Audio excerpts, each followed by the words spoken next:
Point Lincoln and West Point Lincoln of Sugar Land Studios. KILT FM HD2 Houston.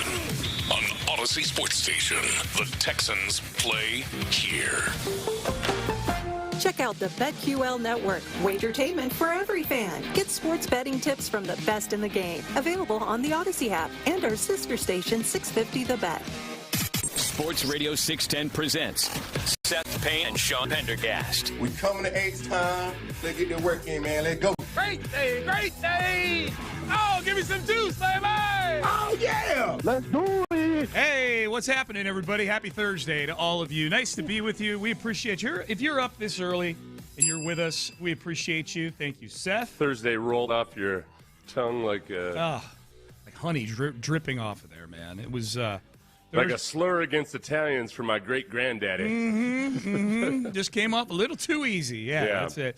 How you doing this morning? My grandfather was supposed to marry a woman apparently back in the day, but his family disapproved because she was Italian. Oh, yeah. Really? Oh, yeah, and a Catholic at that. Oh, okay. It was like Romeo and Juliet, man. Yeah, no except kidding. with a pasty Englishman and a hot little Italian. Apparently, did he? And he didn't go through with it. It sounds like. No. Okay. He would have been like he would have lost the farm and everything. He would have lost the untold fortunes that come with 50 acres of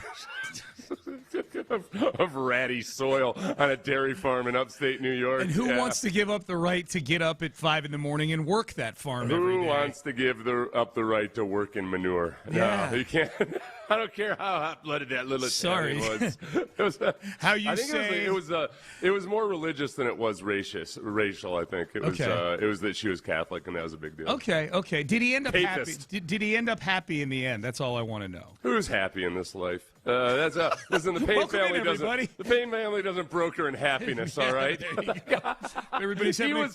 Wesley was going to Wesley no matter what. All right. Okay. Yeah. All right. He had a good and productive life, and he and my grandmother loved each other. There you go. That's all I wanted to know. Both their Methodist loving butts. But their definition of happy. That's their definition of happy.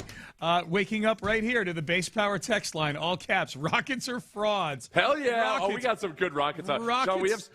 Go ahead. Rockets' worst 3 seed in NBA history, someone says on the text page right now. We've got Rockets. The Rockets are the point where we're going to play a Kendrick Perkins clip today that we agree with. Yeah.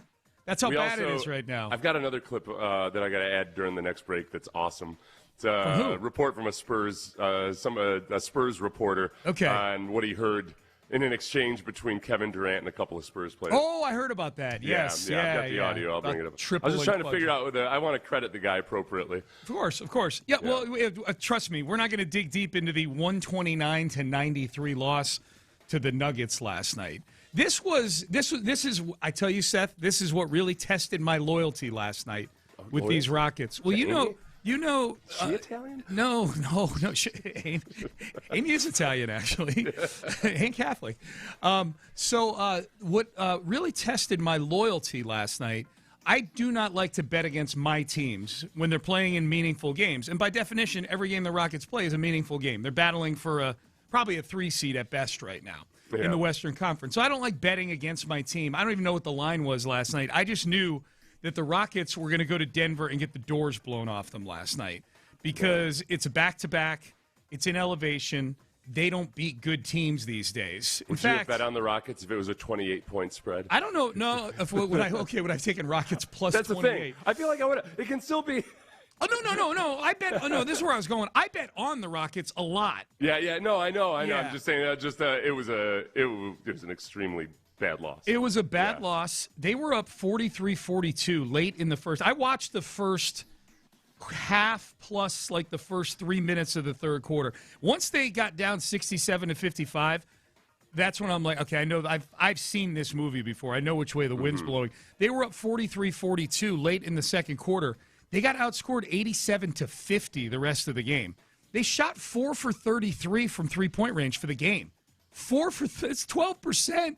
From three-point range. But this is not what I want to hear. And I haven't listened to any of the post-game audio. I haven't listened to what Ime has to say about this game. I haven't listened to Kevin Durant. I haven't listened to any of them because I went to bed. And then I got up and I came here to do a show. And when I saw the final score, I said, we're not going to spend a lot of time on this because this team, I don't think is worth a ton of investment right now given what they are. They're not a serious team. For being a 3 or a 4 seed, they're not a serious contender right now.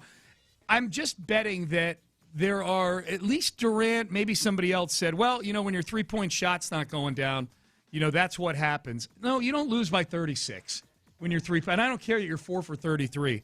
This is a team that has serious effort issues on defense right now. Ryan Hollins, I thought, was gonna walk out on the floor and strangle somebody over these turnovers last night. Yeah, he's like, these are not normal. These are he called them JV turnovers, which is a perfect description. I mean, there was the previous game versus the Raptors. It was almost like, okay, they won the game because they didn't turn the ball over in the fourth quarter. Yeah, because it becomes such a huge key to this game, to this team. You're like a game-managing quarterback. Just don't turn the ball over. Yeah, you're a good quarterback, except the 3 interceptions per game you're throwing. If you could just dial back the interceptions, we'd be cooking with gas, baby. Yep. That's what you feel like with the Rockets, despite all of your flaws, despite everything else. Just if you could just stop turning the ball over so much, and sure, make a few threes along the way. That would be great. All right, so that's the Rockets. If you're just waking up and you missed that game last night, I would say time well spent sleeping as opposed to watching the Rockets get blown out by 36 points in Denver. Okay, day 3 of free agency yesterday. Texans have a blocking tight end now on the roster. Boom! They got a tight end who's going to knock your block off, blocking in the run game. Foster Moreau is a Houston Texan. Foster Moreau money. Moreau money. Yeah. Yes. Foster Mo money. Mm-hmm. Do you like the signing, Foster Moreau? I do. I think in some respects, I feel like it's almost. I don't want to call it an indictment on Cade Stover, but perhaps a signal that, Cade Stover hasn't developed into the tight end that they would hope that he would turn into. Brevin Jordan's never going to be a good blocker, so Foster Moreau is a guy that is he's not going to blow you away with his receiving stats, but he can get after it in the run game, and he is a viable receiver. So if you pair him up with Dalton Schultz, then, hopefully you can be out there in 2 tight end sets and put the defense into a bind. Yeah, he was banged up last year. He only had 7 catches last year. He was banged up for most of the year. The year before that, he had 400 yards receiving. So you're right. He's capable of catching the football. He's a vet. He started his career in Las Vegas, probably in Oakland, actually, with the Raiders that long ago. And then he's been with the Saints the last few years. So, like Juwan Johnson's emergence kind of made Moreau take a back seat in the receiving game. Yeah. So but he was out there and he offsets the other receiving threats, and he's a good run blocker. Yeah. So we're probably not going to get as much of 57 has reported as eligible. You think, Seth? Ideally, yeah. I saw that yesterday. I think it was Texans Cap who said, "Well, that was the whole tweet." He goes, well, and of course I'm referring to Blake Fisher being essentially a quasi tight end in blocking situations. He said, well, I guess that's it for 57 is eligible. And I'm like, damn, did they trade? I had said yesterday I think they're ultimately going to trade Blake Fisher when, either this offseason or when training camp rolls around. Did it happen yesterday? And I'm like, oh, no. It's because Foster Moreau is here. Yeah. And Blake can get back to being a tackle. The Texans ran 6 offensive linemen more than just about anybody in the league. I think they finished up somewhere in the top 3 of the number of times they used that. And it was always frustrating because it wasn't like they did that the way some teams in the past have done it where, wow, they put 6 O-linemen on the field and they are just going to truck you. They are going to roll right over you. That wasn't it at all. It was, all right, we can't pass protect with 5 guys. We can't even run the ball a yard with 5 offensive linemen. So let's get an extra big body out there, and maybe we'll be able to pass protect a little bit better, and maybe we'll be able to get 3 yards instead of 2. It was never a marauding force or anything. It was the best available solution. Yeah. And it wasn't, on an offense, if you got a good offensive line and then you throw an extra one out there, that can create a bind. For the Texans, it was more of trying to reduce the damage than it was to try to become a menacing force. Triage. It was a patch on the dam. Yeah. And a fabric patch at that. Yep. So that dam's about to burst. How much burlap do we have? Let's put some burlap over that leak really in the dam. Yep, Blake Fisher, burlap Fisher. Mario Edwards Jr. done, failed physical yesterday, so he's been cut. We get to keep our 2 first-round picks at least. Saves $4 million on the cap. Yeah, that's true.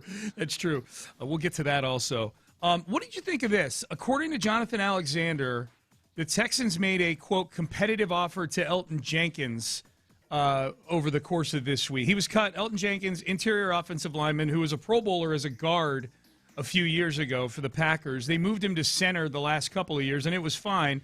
Just not good enough for them to hang on to him at $18 million a year. He was a cap casualty in Green Bay. So he goes on the market. He ultimately goes to Cleveland, Cleveland's spending big money on their offensive line between Jenkins and Zion Johnson and the trade for Titus Howard and then giving him an extension. They're making big moves on their offensive line. I don't know how much better they are than the offensive line they had last year. They had Bitonio and Wyatt Teller, and they tore it down. But the fact that the Texans are in on Elton Jenkins, Seth, an interior offensive lineman. Now, mind you, he can play center. So they could have been viewing him as a replacement for Jake Andrews very easily. Does the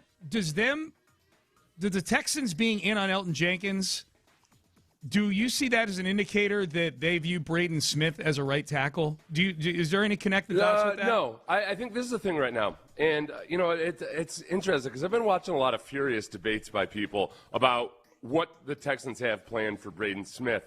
Yeah. And because he theoretically can play guard, but he's been a tackle, et cetera, et cetera. It's getting ugly out there on I this think topic. the problem is it's March 12th. And what people never like hearing is that the Texans might not actually know whether Braden Smith is going to play right tackle or left guard right now. Yeah. It's the current roster as it stands is not going to be what it looks like in July. I would anticipate between now and then probably 3 acquisitions on the offensive line, either by free agency or through the draft. And I won't count 6th or 7th round picks on the O-line. I think between free agents and 1st and 2nd and 3rd round picks, there's going to be at least 3 O-linemen added to the offensive line. I think the Texans like having the ability to say, okay, if we don't see the guy we really like or find a good deal on a left guard, we can have Braden Smith at left guard. We're going to draft an offensive lineman that maybe emerges and looks like a starting left guard or can be a right tackle or a swing tackle. And then even after that, after the draft, they can always trade for somebody right up until the beginning of the season. Nobody wants to hear that. It doesn't feel comfortable. It doesn't feel like, oh, good, we're good to go. Yeah. The most logical scenario right now, if the Texans are doing things right, is that they're cool not knowing for sure if Braden Smith's going to play right tackle or left guard. Okay. Because we don't know which other guys are going to be on the roster. Yeah. Like last year, as a reminder to everybody, last year, or 2 years ago, the 2 biggest moves the Texans made in free agency in the first week were made on a Thursday. So they traded for Danielle Hunter. That's today. They signed Danielle Hunter. They traded Joe Mixon, and I'm trying to figure out why so many people are talking about it as if it's September 1st right now. Yeah. They don't know. that Braden Smith could very well play left guard. He could very well play right tackle. And they also, I don't think that the Texans would go into a season thinking, well, yeah, all we need is for Trent Brown to play 17 games and not get injured. I don't think that they logically shouldn't be thinking that. So there's a multitude of different scenarios that could play out. Braden Smith has played virtually no guard in the NFL since he got to the NFL. He's been a right tackle for almost the whole time. Is that, educate me, the non-football player, is that a big issue that he hasn't played it in a decade or so? No, it could be a big issue. I think that, I've always said that sometimes people make the mistake of thinking, because tackles are harder to find and because they're better athletes than guards, then all you have to do with a tackle is move them down to guard. That's not true. There's some excellent all-pro caliber tackles that probably would struggle at guard just because of the different needs at the position.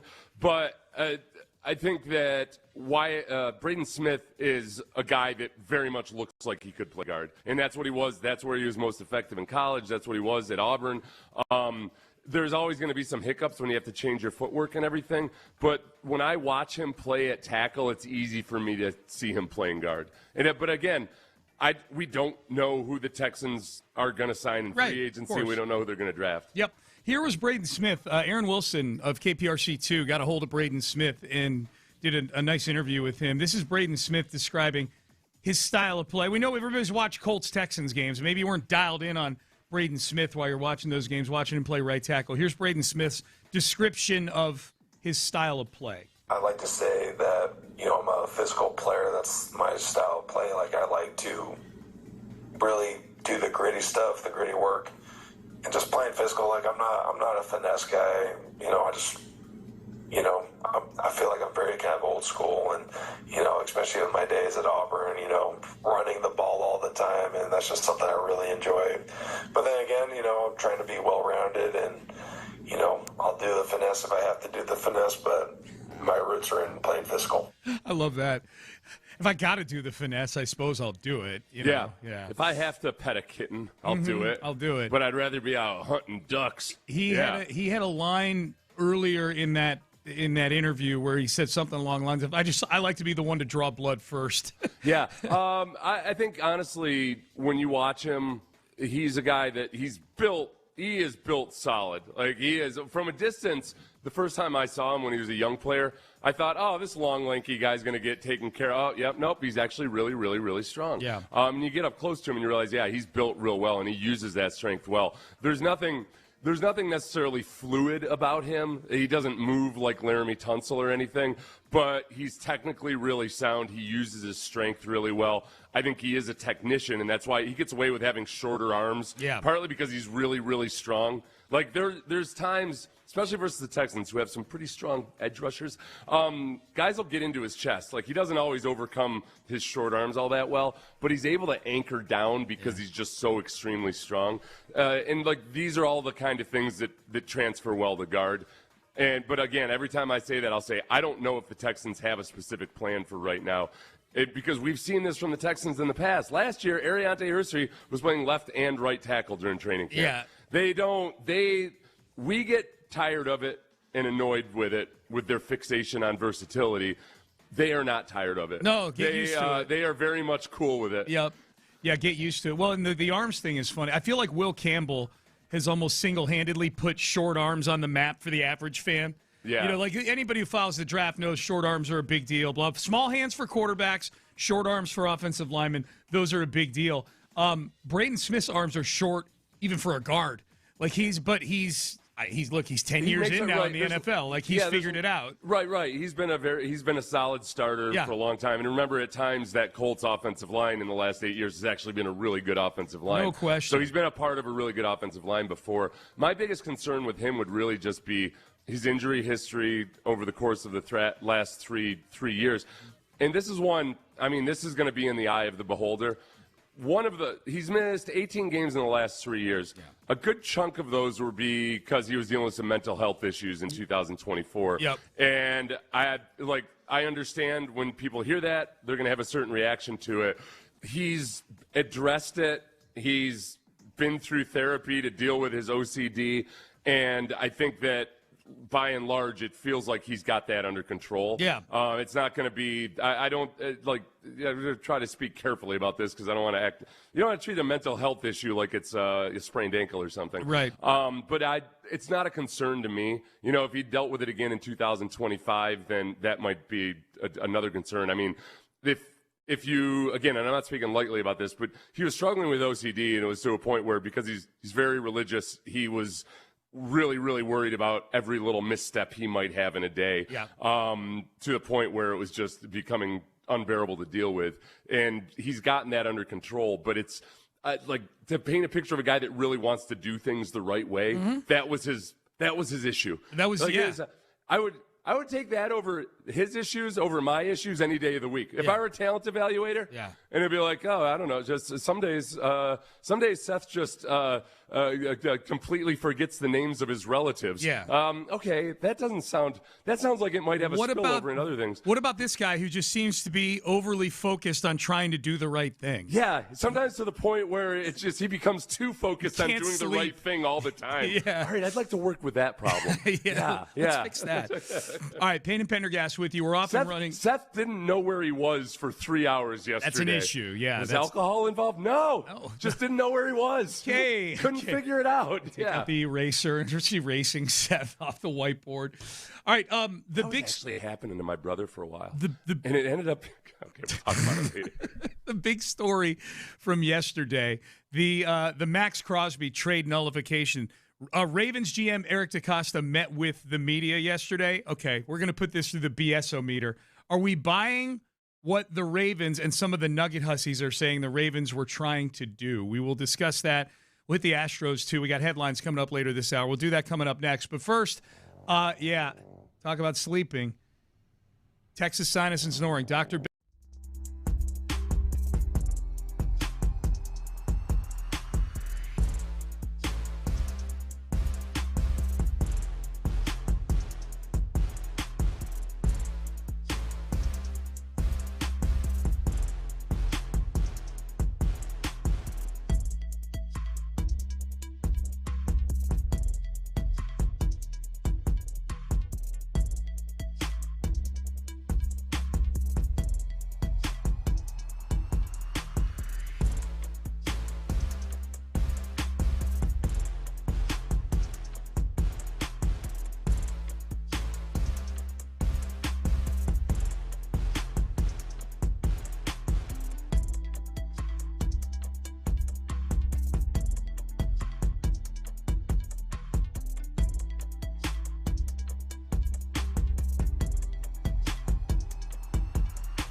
Sports Radio 610 presents live from the West Point Lincoln and West Point Lincoln of Sugar Land Studios. Here's Payne and Pendergast. So the big story this week in the NFL is the Ravens backing out of the Max Crosby trade. The Raiders get their 2 first-round picks back. Or I'm sorry, the Ravens get their 2 first-round picks back. The Raiders get Max Crosby back, and then the Ravens subsequently, honestly, not even trying to kind of make the whole thing look good. They literally the next morning signed Trey Hendrickson. Yeah. So the optics of it don't look great for the Ravens. I don't know if the Ravens care or not. The optics of it are that the Ravens look like they got cold feet. They gave up 2 first-round picks, which is something they never – that's the first time in the history of the Ravens they've traded a first-round pick for anybody. And so they fail Max Crosby on his physical and then turn around and sign Trey Hendrickson literally hours later. Eric DeCosta, the GM of with reports that the Ravens had been in on discussions about Trey Hendrickson before they ever failed the physical. Before they failed the physical. They were the mystery. They were the mystery team that was showing up on Tuesday. Literally a report of that. So the speculation is that they're just kind of they were holding Max Crosby in reserve until they could find out whether they were going to get Trey Hendrickson. Yeah, Trey Hendrickson's market didn't shape up like Trey Hendrickson thought it would, and the Ravens got a good deal on him. 4 years, $112 million, $28 million a year for a guy who just led the league in sacks a couple of years ago and was a runner-up for Defensive Player of the Year. Here was Eric DeCosta, the GM of the Ravens, yesterday, saying he is gutted that the deal didn't get done for Max Crosby. I understand it. I understand it. We live in that age of skepticism, and people question, especially people that don't really know me or know the Ravens culture and the Ravens organization. So I understand it. As I said at the beginning, we've got a responsibility. I've got a responsibility to the Ravens, to this community, to our fans, and to Steve Bisciotti, to do what we think is best for the club. And that's what we always try to do. Every decision we make is based on this idea, is this the best thing for the Ravens? It's very, very challenging. Again, I understand how people might, maybe from afar, would feel that way. But nobody's more upset about this than me. Gutted by it, actually. And so a big regret for me. But we will move on as a football team, and I think there's many, many opportunities for us to grow as a team, to become a better team, to build a roster, and to be the team that we want to be. Okay, he's gutted by this. Gutted. Now let's. I gotta remind people that press conference took place yesterday afternoon after everything had unfolded. So Trey Hendrickson was a Raven by the time that press conference was done. Yeah. Still gutted, though. He was gutted, though. Yeah. He could barely even get the deal done, I'm guessing. Yeah. I'll take Eric DeCosta over Brandon Beane. So Eric DeCosta saying, I get why people speculate. Brandon Beane, remember when people accused him of jockeying to get rid of Sean McDermott up in Buffalo? Yep. Invoked his family. Talked about how awful it was. He tried to play the victim and everything. I'll take DeCosta any day of the week over Brandon Beane. I will, too. I still think he's full of crap. I don't think he's gutted over this. I think. It's... Then, because the other go ahead. Let me play one more, and then let's assess the whole thing here, the truth of the whole thing. This is Eric DeCosta claiming that, because as you pointed out, Seth, the timeline of interaction with Trey Hendrickson, which was they started kicking tires on Trey Hendrickson while the Max Crosby trade was still in existence. He hadn't failed his physical yet. They were looking at Trey Hendrickson, which looks very suspicious, unless you're thinking of getting them both, Crosby and Hendrickson. I didn't really look at him as like, we'll do this because of that. It was really more, how do we get better as a football team? In terms of Trey, I think we came to a point probably after we lost Tyler, where as we're trying to find the best way for us to get better as a football team, Trey kind of made a lot of sense as a possible guy to look at. So we started some discussions with he and his agent, thinking that, potentially we'd have 2 pass rushers on the defensive line on both sides of the line. Again, I think it was disappointing, to us, and probably in a way, potentially disappointing probably to Trey as well. Okay, I am not buying that for 1 minute, that they started kicking tires on Trey Hendrickson on Tuesday afternoon with the idea that, hey, let's pair them both up here. Let's go get 2 of the most expensive edge rushers in football. And I say that knowing full well that the Texans are probably maybe only a few days, or weeks away from having that exact thing going on with them. Will Anderson is going to get a big extension, probably won't kick in for a couple of years, and they have Danielle Hunter, who's one of the highest paid guys in football at that position.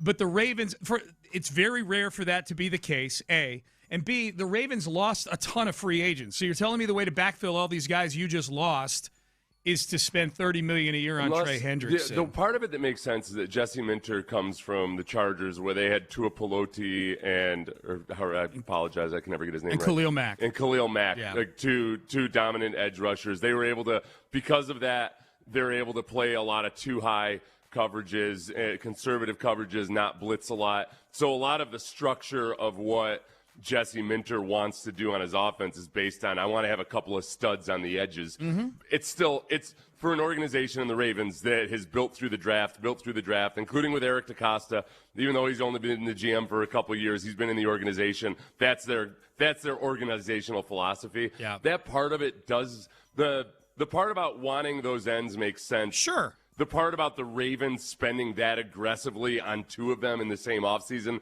doesn't make a lot of sense at all. No, it doesn't it makes no sense. And so I think, look, my feeling on this, and we'll revisit this at 7 in the 7 o'clock hour, because there were a lot of bad looks going on in sports yesterday, and I thought this was one of them. DeCosta, even if DeCosta got up to the microphone and said, yeah, you know what, we started to think about Max's, he would never do this. He's just trying to put a good look on it. But if he got up there and said, the knee did start to become a bit of a concern. We thought about that a little bit. And then, that's when we decided we needed a backup plan in case the knee for Max didn't meet our standards. There's certain teams have a certain threshold for risk. And maybe the Ravens are one of those teams that just, realizes like, okay, well, this is a 29-year-old guy who just underwent a meniscus procedure, and we're about to give up 2 first-round picks for him. That might not have been the best thing to do. So that's why we were kicking tires on Trey Hendrickson. He would never do that. This story that DeCosta is feeding everybody at least has more it feels like it violates the etiquette of football a little bit less. Except it's not the first time it's ever happened. I think this is the biggest, most marquee time. The Ravens have done it a couple of times before. The Raiders have done it in the past where they fouled the physical of a guy. There's lots of teams that have done it. It's just that this was such a high price, and it was the biggest story going, that the sense I get is that there's a lot of GMs out there who anonymously are saying, it's bogus, it's dirty pool, etc. Yeah. But I'd do business with DeCosta if I had to. Yeah, I feel like wherever it lands on the spectrum of how great a transgression is this, it's not the worst thing that's ever happened, and that nobody's ever going to do a deal with DeCosta again. Maybe Spytek, the GM of the Raiders, holds a grudge and they don't work together. Yeah. But I don't think in the grand scheme of things, people are going to say, no, you can't do business with DeCosta. That's funny, because there were narratives coming out yesterday as this whole thing was unfolding. Obviously, the big one was, the Ravens are scumbags. Plain and simple, they're scumbags. Yeah. But the one you're talking about just now, the narrative coming out, teams are not going to do business with the Ravens over this. Like, okay, unless there's a player on the Ravens that a team wants to trade for, then guess who you're going to have to do business with? The Ravens. Yeah. I think that's overrated. What did you think of the narrative that the poor Raiders, boy, they've got to be, that's who should be gutted over this probably, is the Raiders. I think the Raiders, is there any feeling sorry for Tom Brady and the Raiders here? I don't, not necessarily, just because in credit to the Raiders, they didn't have to change any of the moves they had already made. They might have had plans for those 2 draft picks and exactly what they might trade up for or something, but that's still early in the process for the draft, too, to where most teams aren't totally in love with a certain prospect by now before they've gone all through their top 30 visits and everything. I think that I'll credit the Raiders for this not completely destroying everything. They had room to bring Max Crosby back in. Mm-hmm. They didn't have to all of a sudden say, hey, Tyler Linderbaum, actually, we can't afford you. Sorry, this deal's no good. Mm-hmm. So, no, I don't feel awful for them. They end up just in a different situation, but still with a good football player in Max Crosby, who can still be traded. Yeah, I don't think they're going to get 2 firsts for him now. No. Yeah, I don't. But yeah. Well, I mean, that was the high bidder already. Sure. Now the only difference would be, okay, if Max Crosby's working out for a couple months, and now that's a part of it. One of the reasons nobody's buying what the Raiders are saying is that the Raiders have been open about Max Crosby's medical situation. Presumably, the Ravens probably had already had looked at a lot of the imaging that's already been done on Max Crosby before they even consummated the deal. This wasn't a fly-by-night type of negotiation or anything on the deal. So I don't know. Whoever, maybe the Patriots are back in the mix with it. He's unlikely to get 2 first-round picks because that was an extremely high price to pay. Yep. But it's not like the Raiders are left in the lurch. Yeah. So we'll see. We'll see how it unfolds. A lot to get to, man. We got a lot to get to on the show today. This might end up being like the failed trade with the Rockets back in the day. The bat with Robert Horry should have been traded for Sean Elliott. Yeah. Maybe Robert Horry didn't hold a grudge. Yeah. I know Robert Horry's not necessarily at the same level as Max Crosby, but he didn't hold a grudge. Or the Raiders the same level as the Rockets. Yeah. And now the Raiders are going to go win a Super Bowl championship. Mm-hmm. All right, Payne and Pendergast with you on a Thursday here on Sports Radio 610. Headlines coming up next. We got a few Astros headlines to get to, including somebody leaving camp for a little bit. We've got a Texans signing, a Texans release, a Rockets loss. Ton to get to here in headlines coming up next. Stay there. Oh, a ton for you to get to, I'm sure, but probably the biggest and most important thing that you've been putting off for a long time, because it's so easy to put off.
10.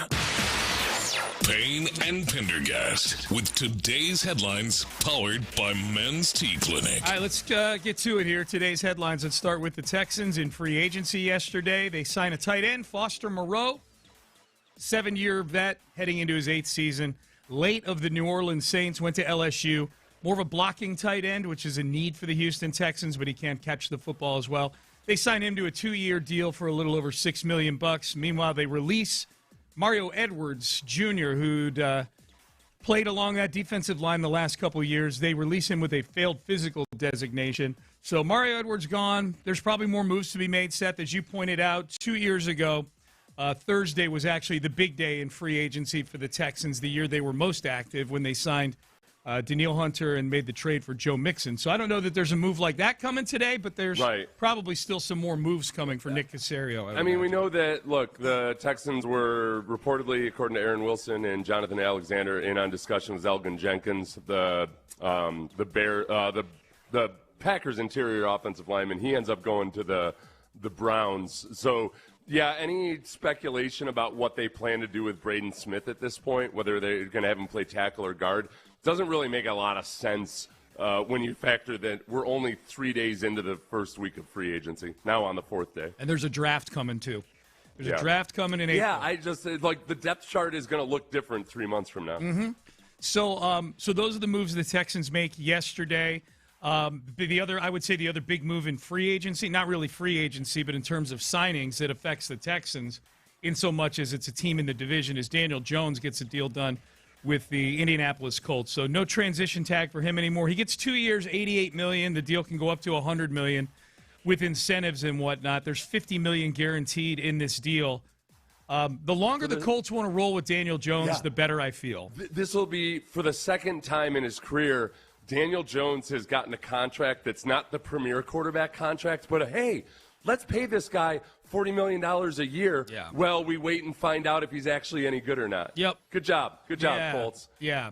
Yeah. And you can do what the Giants did not. Great. Right. And I wish they'd thrown the kitchen sink at him. At him, yeah.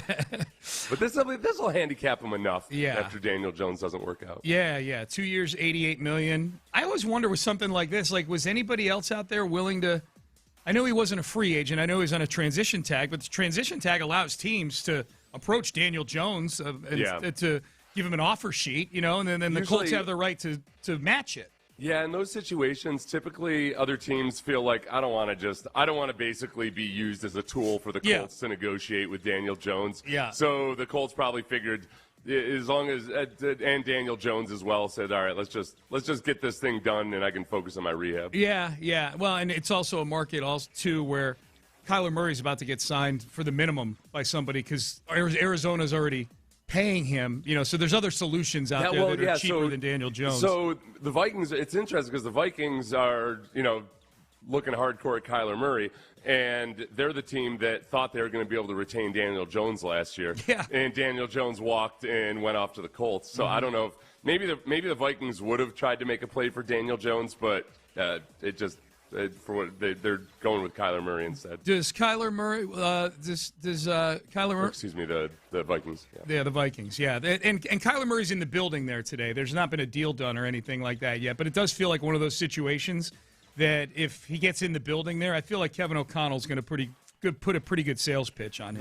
The quote from Kyler Murray that popped back up from 2021 that I had forgotten about was something along the lines of how he basically said, I'm not a guy that watches a lot of film because I just see things naturally in my head. Like almost like he's got a sixth sense or something about it. It's like, all right. Where the break I give Kyler Murray in some degrees is that for young quarterbacks, especially any young football player, but quarterbacks especially, it is really hard if they don't have the right person showing them what to look for in film. It's hard to learn exactly what you can glean from film, and I don't know if the environment in Arizona was perfect for that. Cliff Kingsbury isn't for as effective as Cliff Kingsbury can be in small doses as an NFL offensive coordinator.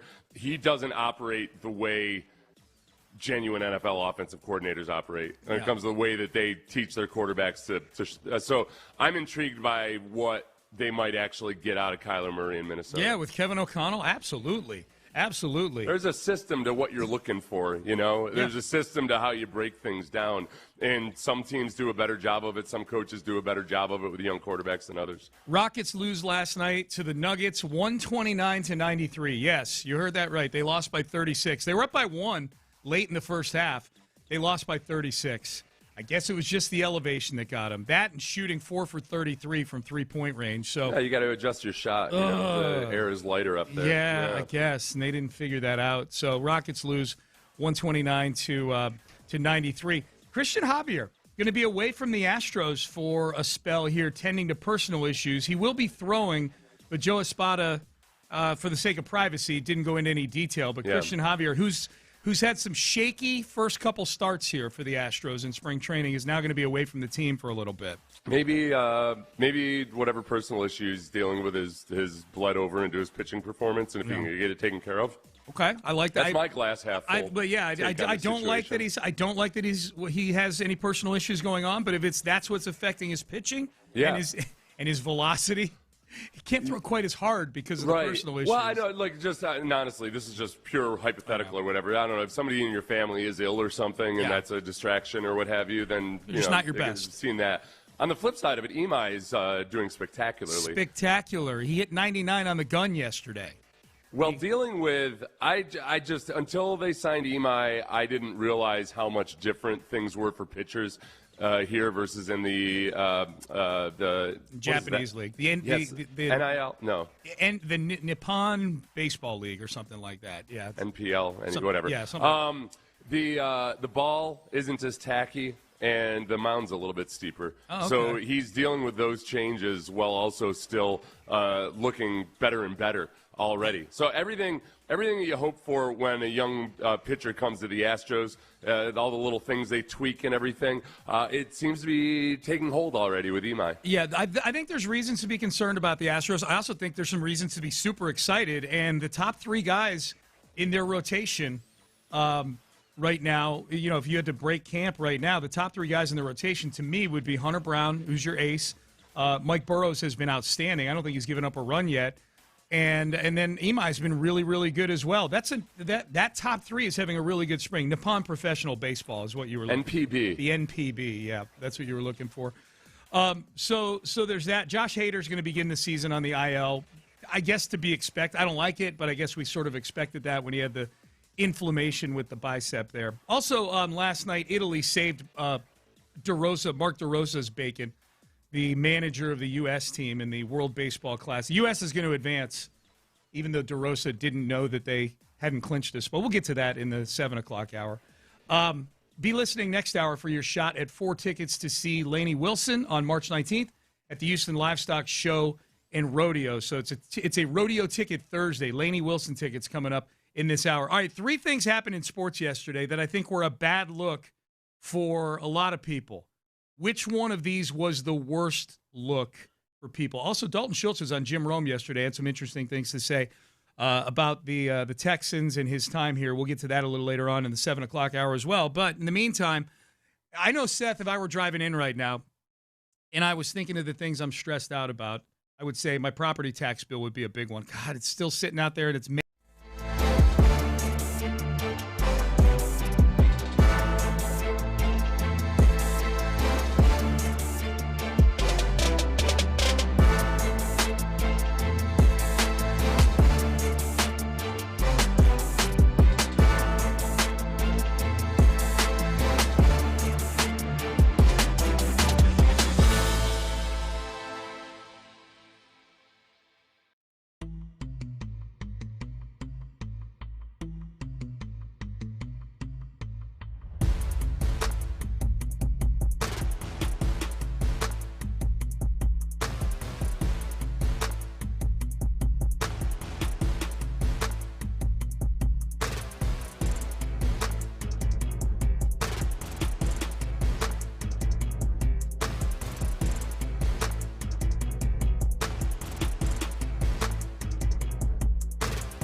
Point Lincoln and West Point Lincoln of Sugar Land Studios. KILT FM HD2 Houston. On Odyssey Sports Station, the Texans play here. Sports Radio 610 presents Payne and Pendergast.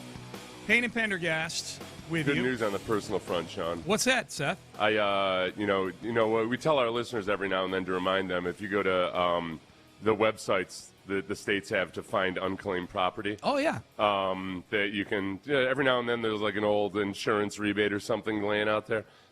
Old Sethurst getting $8 back from the state of Pennsylvania. How about that? Yeah. How about that? Does that get taxed? Or is probably not, right? It's yours. It depends on what it is. If it's like earnings from I think one time I got earnings back from it was a check from a mortgage company, or not a mortgage company, a brokerage. But I had already paid taxes on it. Okay. Because from back in whenever they gave me all the documentation, the check just got. It's never anything. It's always like every now and then I'll check every couple of years, and it's always like this time it's $8. A couple of years ago I got a $77 check from an insurance refund, and The first time I did it, it was a few $100. Yeah. And you're right. It's just a trickle after that. Well, congratulations. Congratulations on this wealth that you've just stumbled into. I've got another one coming from Florida, but they didn't tell me how much it is. They just said that the claim went through. Yeah. And it's coming. Yeah, it's for Texas, it's claim at texas.gov. Okay. I want to be sure I didn't give them there's some paid sites out there where they try to get you to pay a fee. It was great when we gave that out a couple of years ago to people, the text that we were getting over the next few days thanking us for the untold riches that our listeners were experiencing. This is what you get. We're saving you money on property taxes, and we're helping you find money that's yours. It's so easy. There's a lot of you listening right now that might have a couple of $100 in unclaimed funds or unclaimed property, and it's usually you just have to upload a picture of your license, that's it. Maybe a proof of address. Yes. If it's a previous address. Save all of your old leases and everything on a hard drive, because it's as simple as that. Boom. It's free money that was actually yours to begin with. Yeah. So, hey, real quick, a couple texts on the Base Power text line. I want to shout out this listener. My dad, who's 81, has been in the ICU for 5 weeks now. I spend the day with him. I listen to y'all on the Odyssey app. It helps out immensely. He's knocked out most of the time, but y'all help us get through the day. Thank you. So, good. Prayers to you and your pops, and we appreciate the kind words. Good for you taking care of your dad. Absolutely.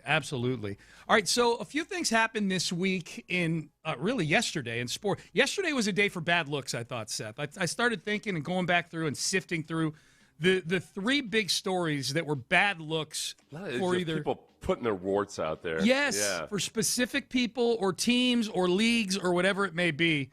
So I want to go through these and see if we figure out which ones. Are these a bad look, and if so, which one is the worst? We hit the World Baseball Classic and U.S. losing to Italy yesterday a little bit later on in the show, mostly from the same angles that I've been coming at the World Baseball Classic throughout the whole WBC.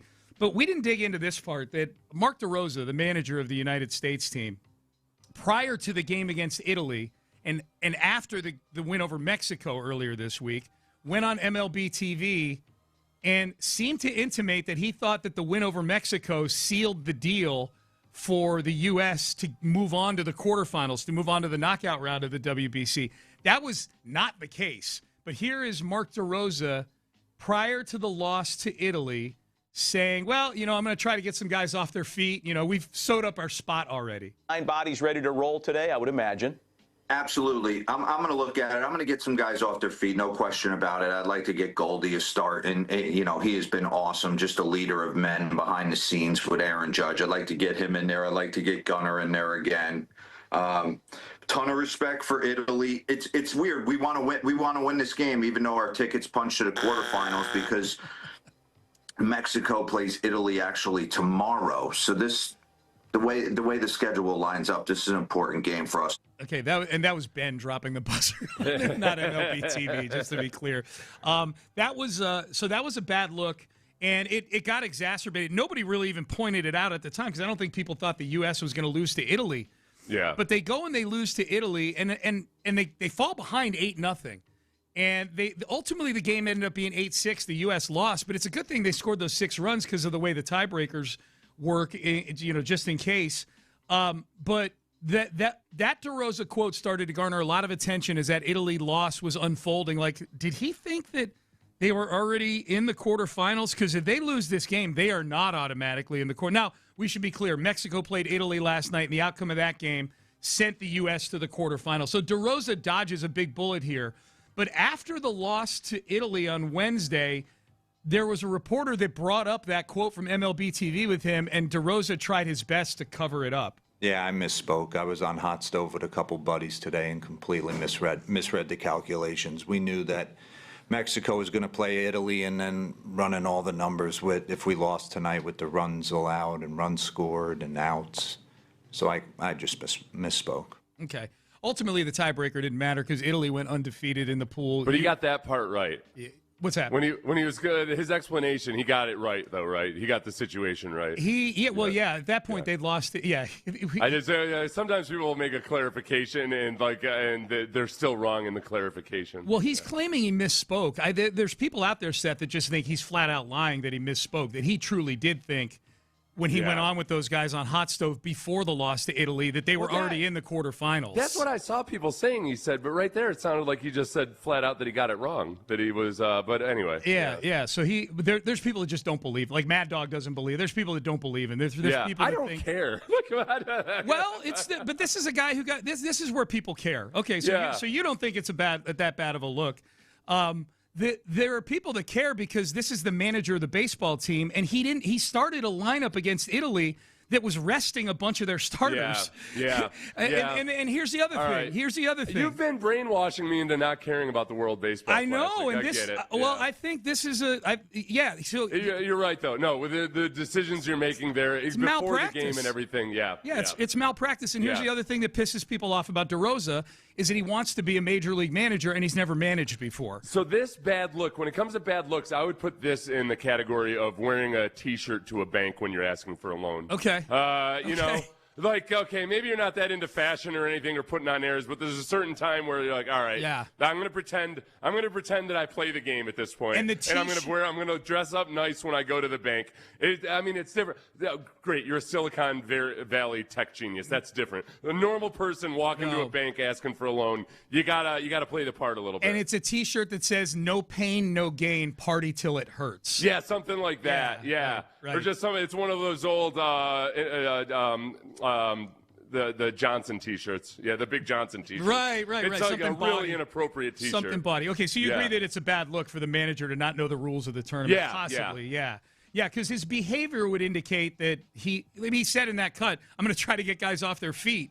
And it's like, well, no, you need to win. No, you're 100%. Bad luck. Bad luck for DeRosa. Bad luck for DeRosa. Okay, so that's number one. Bam Adebayo's 83-point game. Dude, I had a guy in the lobby today of the building here when I came in at 5:25 or whatever it was. Some guy, I don't know who he was, he works in another floor of the building, and we're both signing in at the desk downstairs, and he looks at me, he goes, hey, how about Bam?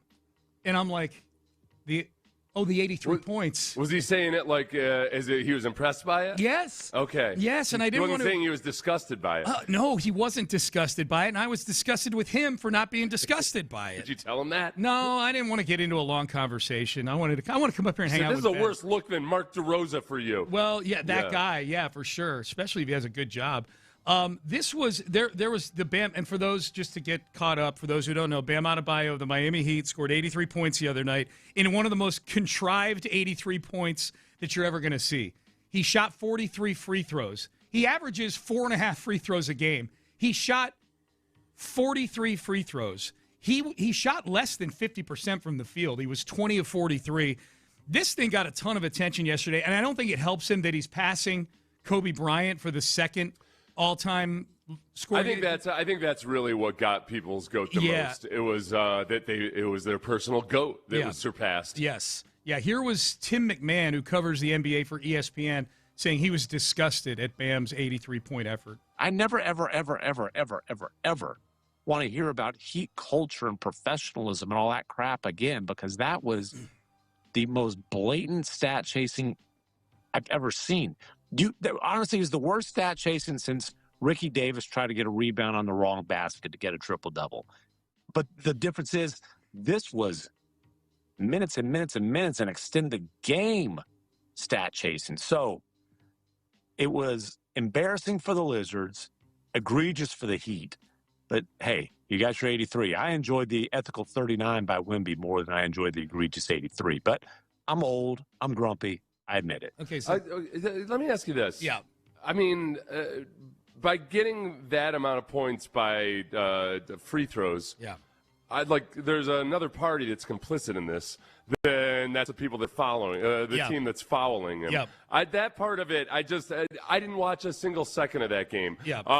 Was it that? Was he how was he necessarily stat chasing while also getting fouled to such an extreme degree? It's the Wizards, so they stink. Yeah. So I don't think the Wizards were trying to get him 83 points. Right. Yeah. Right. I know that. Yeah. I guess it's hard for me to envision necessarily. If it was just flat out, if they were just feeding him the ball and he was nailing all these threes and everything, then I would put more of it as, okay, that's blatant stat chasing.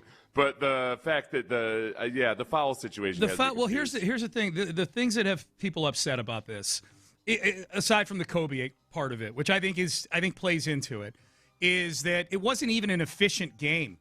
Right. You know, he was 20 of 43 from the field. He was 7 of 26 from 3. As opposed to the notoriously efficient Kobe. But Kobe, when he scored 81, was super efficient in that game. Yeah. You know, when the other games that fit that ilk were not guys that were just chucking out there. And there's never a game in the Heat's wildest dreams, they'd never run the ball through Bam Adebayo for 43 shots. You know what it is for me? It's like, man, the old, all right, you don't want it to happen, stop them. It's like, don't be disgusted with Bam Adebayo.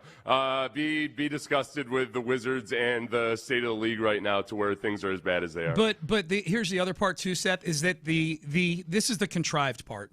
Yeah. Is that, and we'll play Mad Dog here in a second just because he's entertaining. Well, you know what? I'll let Mad Dog have his say here, and then I'll lay the rest of this out. 83 points, go ahead. Put the sign up, enjoy it, bow down, have fun. Social media, knock him dead. You want to call me a guy who's going to be a dark cloud? Go ahead. I don't care. Old man screaming on my lawn? I'm not interested.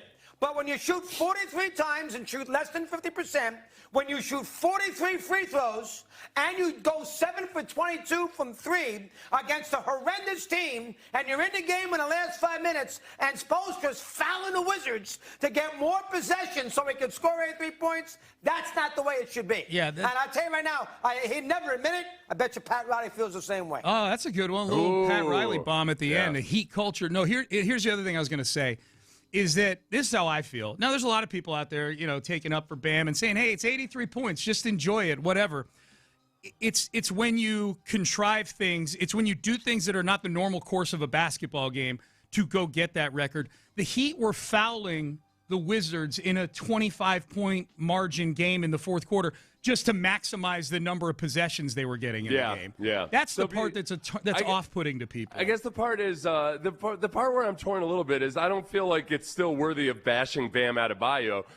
Bash Spoelstra if that's the case. Yeah, it's a bad look for somebody. I also think it's one of these things where people are more mad at the people who are gushing about the performance more so than they're actually mad at Bam. Yeah. That it's kind of like how it worked into with Tebow. At one point, I think I realized, look, I like Tebow. Yeah. I don't like the people who are gushing about Tebow because they don't know what they're talking about. Mm-hmm. So I had to separate those two. I would have to tell people who are adamant Tebow followers, I love Tim Tebow. I hate you. Mm-hmm. You are an idiot. Yeah. You don't know what you're talking about. Do you agree that it's a bad look for somebody this game? Or are you just I think totally it's a bad look for the NBA in general. Okay. Yeah. Okay. Yeah, I think I don't blame Bam. I don't blame him for it. I think Spoelstra is a good one. Like Spoelstra is there's a lot of people absolving Spoelstra like what's Spoelstra supposed to do? Like, well, he can take him out of the game. He can tell his team Spoelstra can tell his team to stop fouling. The Wizards. You know what? It's almost like this isn't a direct analogy, but in terms of how you feel about it, almost maybe like if a little league team has a bunch of kids that are bussed in or something. Yep. They're not, and it's not against the rules, but it's just like it wasn't even a fair. Okay, great. You guys swept your way to a championship or something, but it was like this is it's not the same as other things that other little league teams have done. I just don't like contrived records. They're not real to me. And I like the one that immediately popped to mind for me, and I don't know how many people are going to remember this, but Nikesha Sales was a basketball player for UConn back in the women's team back in the early 2000s, I think. Yeah, everybody remembers this. Okay, yeah. well, okay. Are you being sarcastic? Or are you? No. Oh, okay. I mean, I know where you're going with it. Yeah. No, it's 20 years ago. I think there's probably people who've never heard of it. Has it been 20 years? Yeah, it's been a long time. Yeah. All right, go ahead. So Nikesha Sales was a basketball player for UConn that hurt her leg 2 points short of the UConn scoring record. So UConn agreed with Villanova to allow UConn to win the toss, and they parked Nikesha Sales literally with a brace on her leg, holding, like, on crutches almost. Yeah. They agreed to let UConn win the tap, dish the ball to her, and make a layup so that she could, I think, tie the scoring record at UConn. I don't know if it was career or single season or whatever it was, but it was one of the most abject jokes I've ever seen on on any playing surface of any sport. Like, injuries happen. That's the normal course of sports. And so eventually that record got reversed. They didn't allow for, like, they at first they let it go, and then it eventually got reversed, and they said no. It was just very, very heated because people were just and I was in your category because she broke Carrie Bascom's record, right? And people would say, well, she had basically done it already. She just hadn't done it yet because she hurt her ankle. Right? Yeah, I get it. You know who else deals with injuries? Yeah, Carrie Bascom. Yeah, and other people. Like, the timing of when you got your ankle injury doesn't change the fact that you still didn't break the record. Yeah. It was 1998, so it's been almost 30 years now. So yeah, that's. I was always shocked that Gino Auriemma was cool with doing that. Didn't seem like in line with what. He was a softer, gentler Gino Auriemma back then. He might not be as into doing something like that. Well, no, he could be soft and gentle towards Carrie Bascom too. That's true. In upholding her record. Yeah, that's true. That it's is like true. Because Carrie Bascom sprained her ankle her freshman year or something. Yeah. She didn't end up having it be 200 points higher than what it was. Yep. It's just margins and bad luck and timing don't change the fact that you haven't scored the points. Yeah, that's how I see this Bam Adebayo thing. I think it's as contrived as the Nikesha Sales layup. I think it's as contrived as Brett Favre going into a fetal position so Michael Strahan can break a record. I think it's in that category, and I don't like that. I take back. Boy, I did not realize that happened. Well, the way you said it, years ago. The way you said it, you looked frustrated that I even brought it up. You're like, yeah, everybody knows this. I was like, wait a second. So everybody who matters. Yeah, none of you 18-year-olds out there. You people over 45. So far it sounds like worst look DeRosa over Bam Adebayo. It sounds like. I guess, yeah. I don't think it's. I don't want to begrudge a guy for scoring a bunch of points. Yeah. But, like, even though it wasn't aesthetically what you wanted, the fact of the matter is they scored those points. I would say bad look for Eric Spoelstra. Yeah. Eric Spoelstra should know better. Last one. Ravens. Crosby trade. Backing out. Is this a bad look? This was Eric DeCosta, the GM of the Baltimore Ravens, yesterday, claiming that, hey, yeah, we had the Max trade all lined up on Tuesday, and then we started kicking tires on Trey Hendrickson with the thought that, hey, we might pair them both together out there.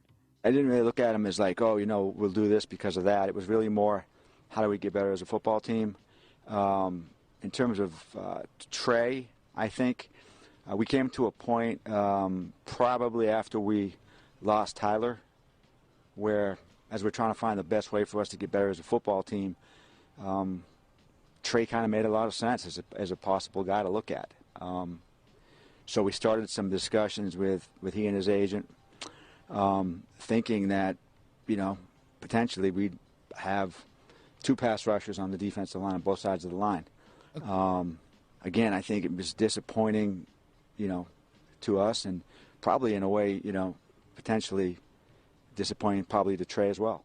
Okay, so do you buy the fact that the Ravens started seeing what the market was for Trey Hendrickson on Tuesday because they wanted to pair Trey Hendrickson with Max Crosby? Or were they doing it because they needed a plan B because they got cold feet and they knew they were going to nullify the Max Crosby trade? I think there's a chance. Okay, in all of the most likely scenarios, it includes the Ravens getting cold feet and backing out.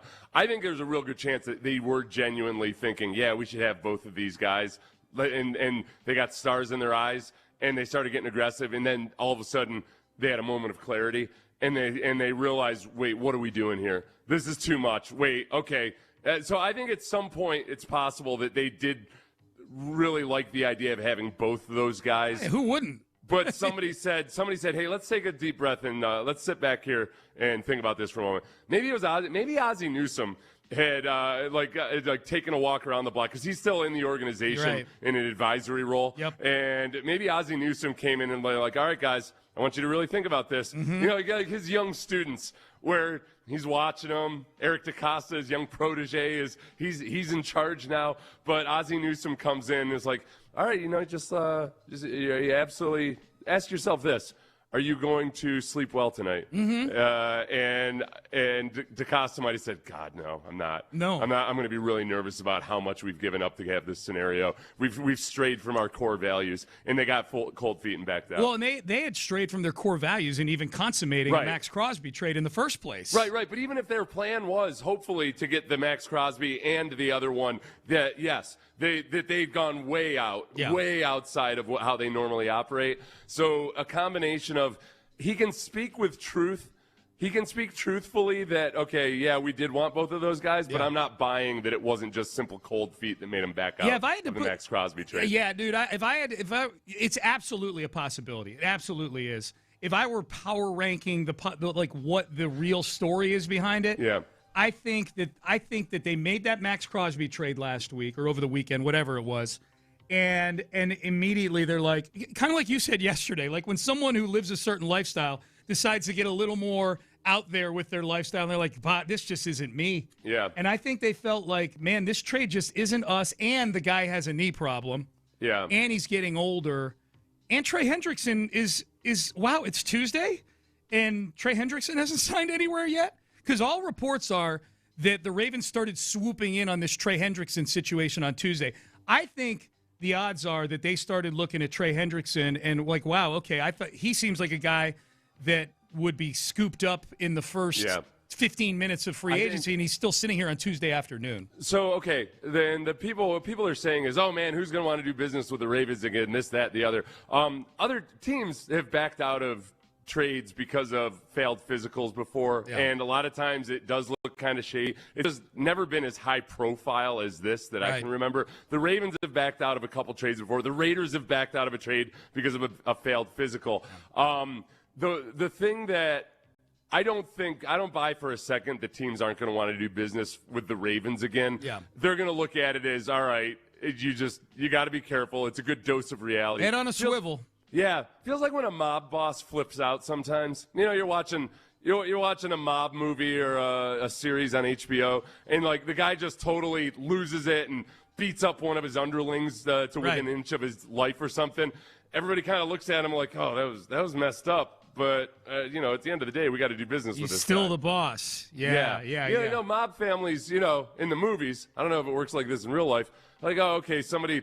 One of your guys murdered one of my guys. Mm-hmm. Like, listen, man, like that's not the way we do business. Yeah. And there's a retribution and whatever, a deal is made, but then you go on doing business. You with go the person. on, because you got to do business, man. You got to put food on the table. This is like Eric DeCosta felt slighted by some made man from another family, and he bashed his head in with a sledgehammer or something. Yeah. But at the end of the day, we got to conduct business. Bash Tom Brady's head in with a sledgehammer, but Brady's probably going to have to do business with him again down the road. You know?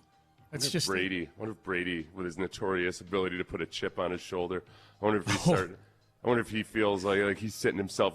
I could see him I bet he's staring pissed. at himself in the mirror saying, like, they think you're weak. I bet they he's think pissed. you're stupid. They think you're weak.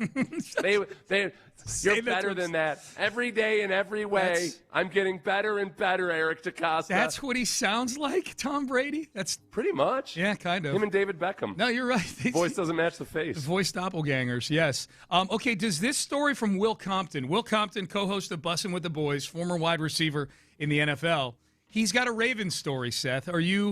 Does this convince you that maybe DeCosta was playing a little bit of dirty pool with Max Crosby during the week? This is Will Compton telling a story of Ryan Grant, a former teammate of his, who left Washington to go to Baltimore in free agency back in 2018. First time something has happened like this with the Ravens. Let me take you back to 2018. A former teammate of mine, Ryan Grant, receiver from the Washington Redskins, signs a 4-year, $30 million deal with the Ravens on Tuesday when the first day or two of free agency. Signs 4-year. Ryan Grant has never missed a game in his career with Washington. Michael Crabtree gets cut by the Oakland Raiders the next day or on Thursday, and all of a sudden Ravens focus on a move that they want to make. They want to sign Michael Crabtree. They bring Ryan Grant in.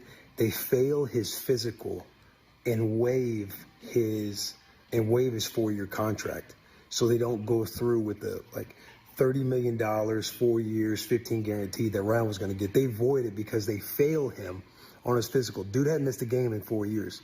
Max Crosby ain't missing football games. I should point out, Seth, that Will Compton made that video the night that the Crosby trade got rescinded on Tuesday night. They had not signed, the Ravens had not signed Hendrickson yet, which makes that video fascinating to me, is that, Compton did that before Trey Hendrickson was even mentioned as a possibility for the Ravens. What year was that in? 2018.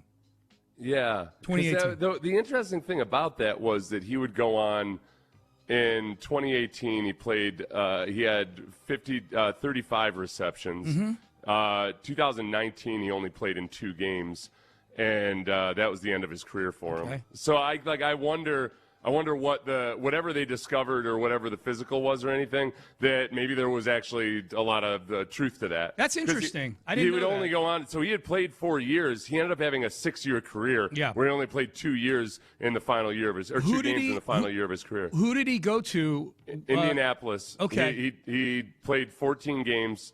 Targeted 52 times for 35 catches, 334 yards. Okay. Next year he had 14 yards and never played again. Okay, so maybe they found something. I don't know. Yeah, I was so when you ask, does this convince you maybe that the Ravens were playing dirty pool? No, I think they were playing dirty pool. Yeah. But I feel like it's not unforgivable dirty pool. Right. It's and then maybe it's where is it on the spectrum of it? Yeah. Was it shady? All of that probably, but I don't think it's an unforgivable sin that's going to keep DaCosta from ever consummating a deal in the NFL. I just don't buy that he was seriously considering signing both guys. You don't at all. No. Yeah, well, I think he got involved. If the timeline that all the Nugget Hussies put together, and we'll get to that later in the show. Yeah. But the word on the street is that a mystery team entered the Hendrickson negotiations. There were 5 teams that were very public about courting Trey Hendrickson, and that Mike Garafolo says a mystery team entered the fray on Tuesday afternoon.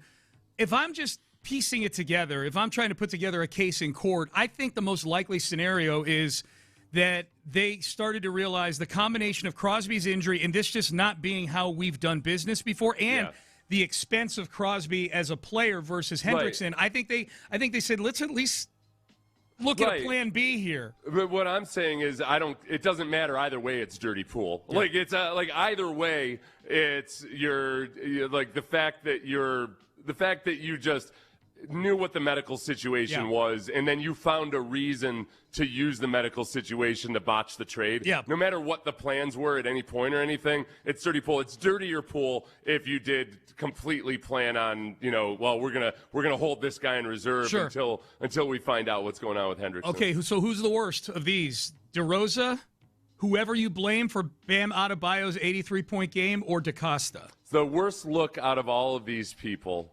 I would power rank it as, I don't know, DeRosa the Ravens. It's kind of gangsta, The Ravens is third for me. I respect the gangsta. Yeah. Ravens is third. I'm going to say DeRosa is a bad look because it was just incompetence. It was incompetence. Yeah, I mean it was incompetence. It almost cost the United States the quarterfinals of the World Baseball Classic. But then I will say that, by the standards of society, even though you can be pretty gangsta, it's still not genuinely approved of being a gangsta. Right. By society at large, I think I'll put DaCosta second. And then I'll put Bam third. Bam third, yeah, Bam, yeah. Go on, get yours. I don't give a damn. No, and that's not hurting anybody. Legitimately, the Ravens backing out of that trade. I say hurt somebody. I mean, it's football. But, like, the Raiders got kind of screwed over in that whole thing. The funniest thing for the Bam stuff for me is that it's still not a record. Like, everybody's pissed off. They're talking about it like, you can't have records set this way. Right, it's not a record. It's like, Will Chamberlain come anywhere closer? Will Chamberlain. And by the way, do you know who manufactured stats better than anybody in the history of basketball? Will Chamberlain. Oh, that game, the 100 There point. were games where he would refuse to shoot because he wanted to set the assists record. Yeah, like that was just but because he was an all-time great player, like it's acceptable or it's passable. No record was set. Unless you're parsing it out in terms of, in the last 4 decades or what have you. People are upset that he surpassed Kobe. It's not like all of a sudden people are going to be saying like, oh, wow. Boy, I got to reevaluate whether Kobe was a good basketball player or not now that Bam Adebayo has surpassed him. Yeah. Dalton Schultz was on the Jim Rome show yesterday, and he talked about it was a good conversation. Talked about the security of his contract, how he went into off seasons before kind of concerned about what the future looked like, but that changed obviously a couple of years ago, and he loves it here in Houston. I got the best agent in the world. Me and Steve have been together for 10 years, damn near, and I'm grateful to have a guy like that that's willing to kind of go to bat for me and like take care of that part of the business, because there was many years in my career that I was like, as soon as the season was done, that was like at the absolute forefront of my mind, stressing, worrying, where am I going to be?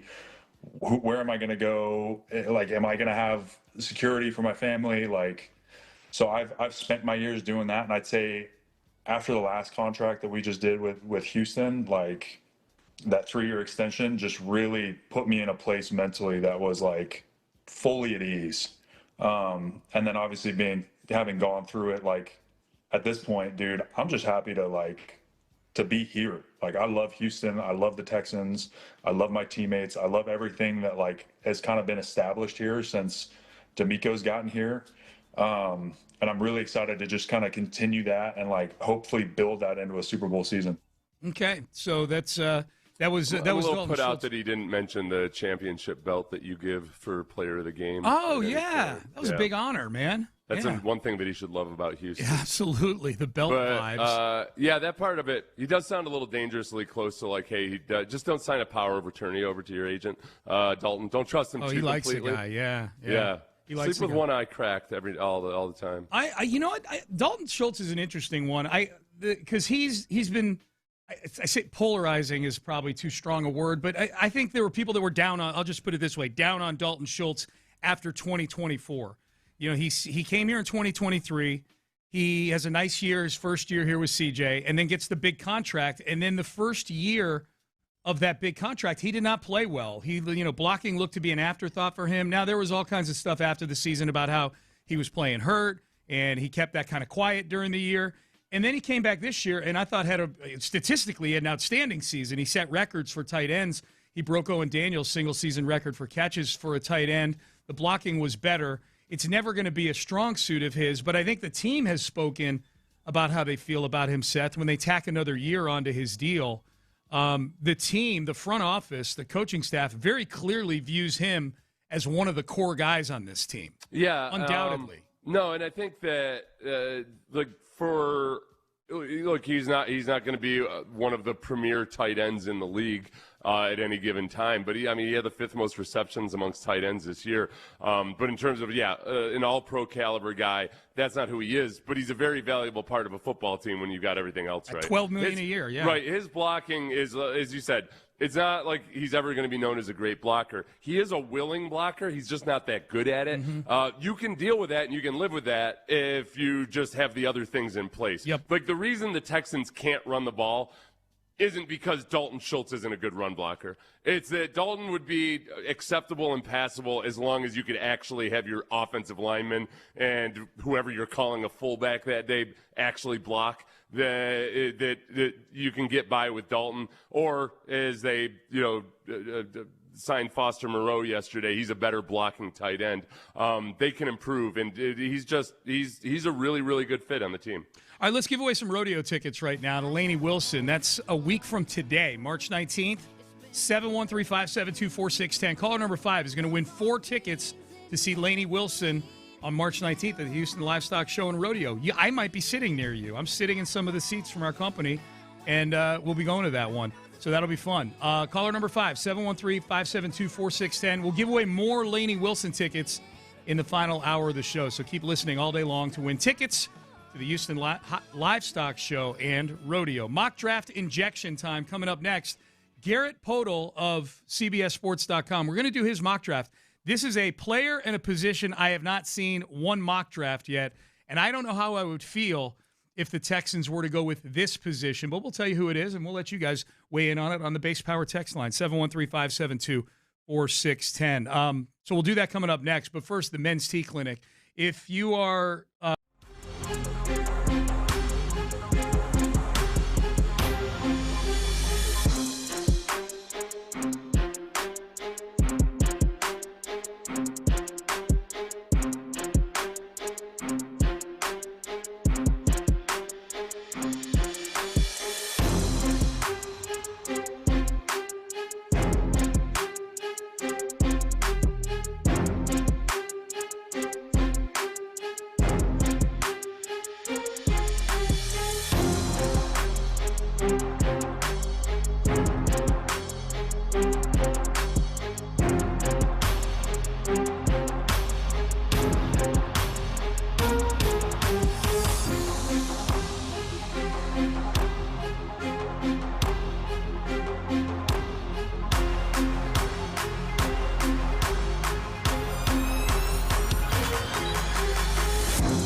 Radio 610 presents live from the West Point Lincoln and West Point Lincoln of Sugar Land Studios. Here's Payne and Pendergast. Dude, Seth, I'm starting to come to grips with the fact that Jeremiah Love is going to be a Tennessee Titan.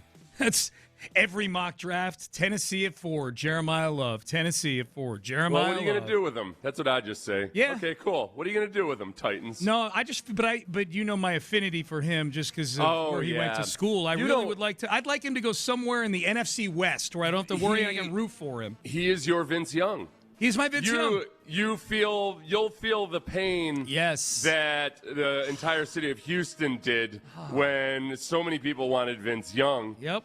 And now he actually did something in the national championship game, but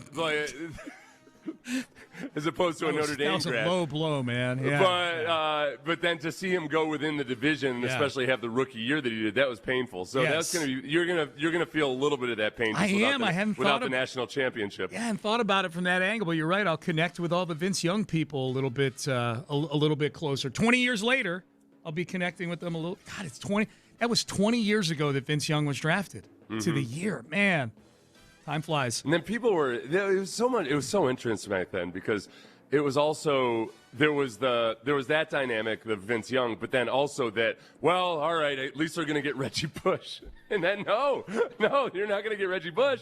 But then the best draft pick out of all three of them ended up being Mario Williams. That's exactly the thing right. that people were so upset about ended up being the best football player of those three. It definitely was. All right, so we say all this to say it's mock draft injection time. Garrett Podell, hope I'm pronouncing that right. If not, sorry, Garrett, of CBSSports.com has a mock draft up.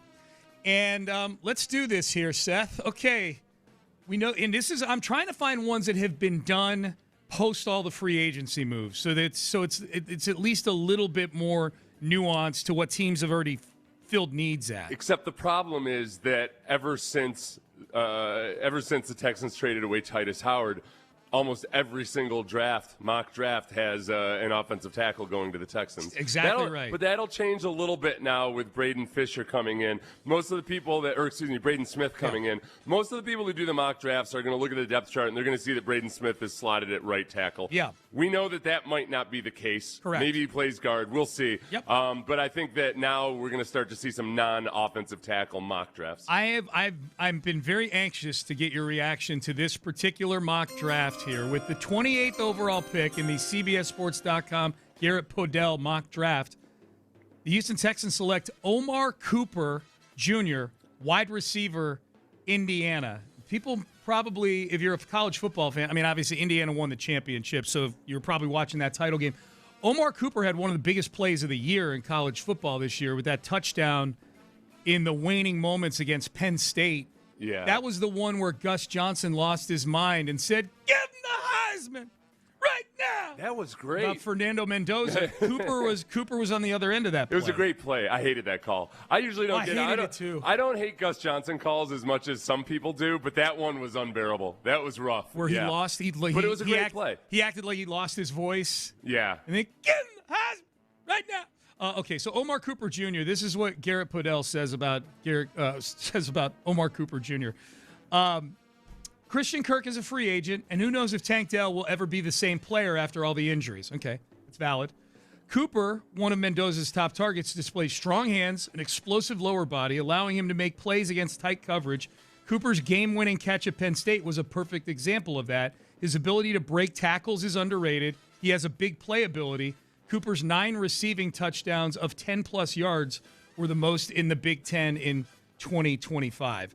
I think this is, Seth, the reaction for me, and I'm curious for you, is less about who the player is. It's more about, okay, this team spent a lot of draft capital on wide receivers over the last few years. Yeah, and I think it really becomes, okay, how do you feel about Jalen Noel? And I think the team is still optimistic about Jalen Noel. I think that he went through what is a typical rookie learning curve, especially for a guy that wasn't a first-round pick. I think because so many young receivers do well as rookies these days compared to in the past, I think sometimes you forget that,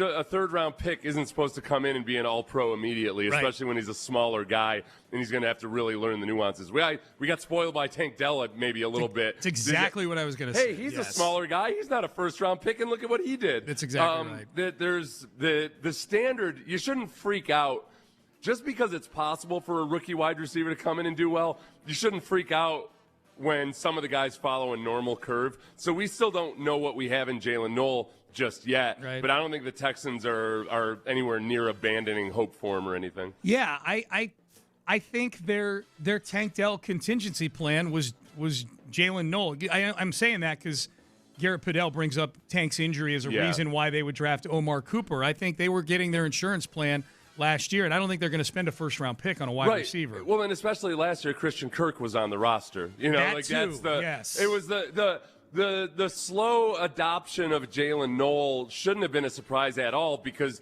they were paying good money to a guy that looked like a classic.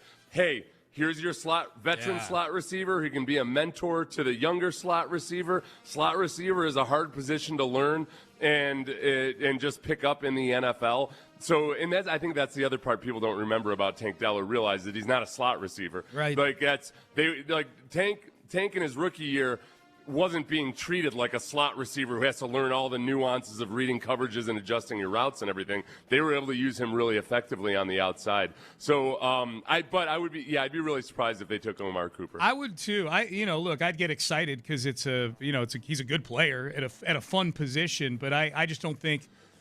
As of right now, I don't think it's a need. Yeah, and they played him in the slot in college, Omar Cooper, but I think he's an easily modern receiver that you could see playing on the outside or inside. He's listed at 6 foot. He's 6 feet tall. So, but they have I think as of right now, the Texans are comfortable having Nico Collins, Jaden Higgins, and Jalen Noel, and possibly Tank Dell, as well as Xavier Hutchinson and everybody else. Yep. That if they had to choose, I know best player available, et cetera, but if they had to choose between wide receiver and offensive line at this point, I'd be really, really, really surprised if they chose wide receiver over an offensive lineman that they felt good about. We should point out Caden Proctor of Alabama is still on the board when they make this pick in this mock draft. He's a big old country. I don't know if he's from the country or not. I prefer to think he is from somewhere out in the backwoods of Georgia or something because he is a monster. I think he's from not Idaho. I think he's from Iowa, if I'm not mistaken. But backwoods Iowa? Not Iowa City. Yeah.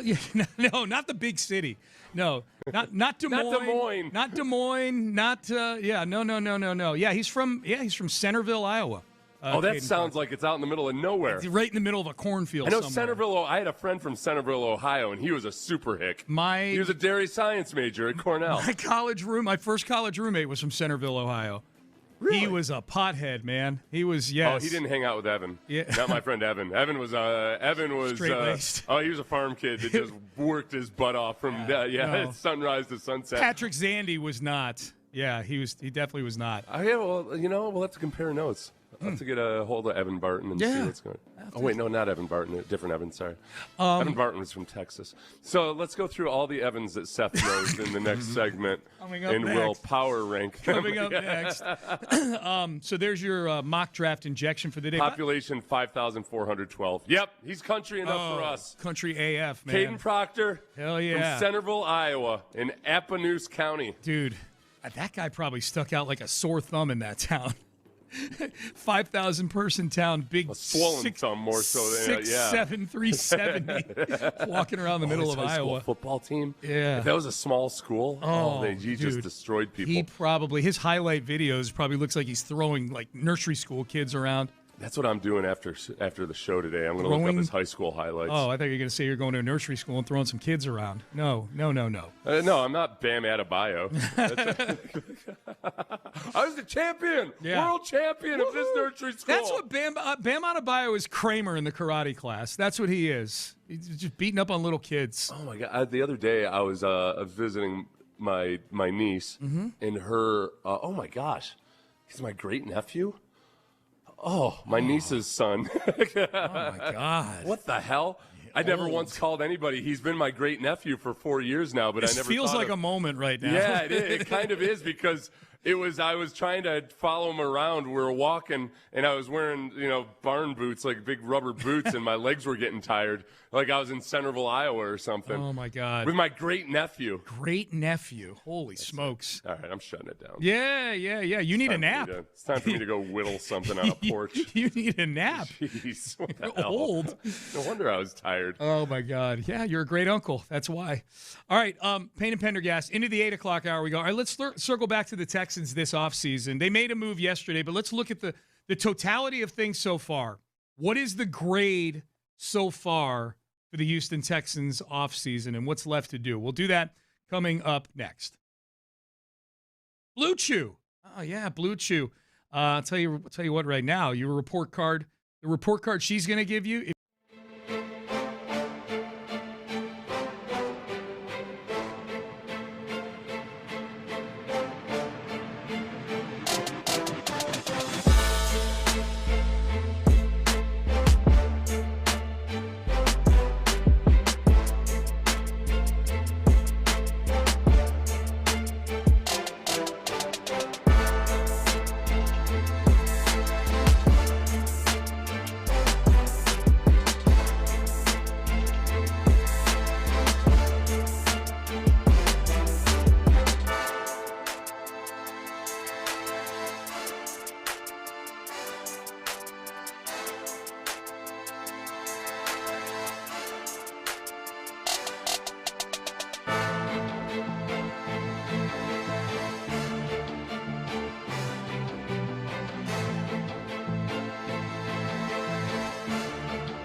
Point Lincoln and West Point Lincoln of Sugar Land Studios. KILT FM HD2 Houston.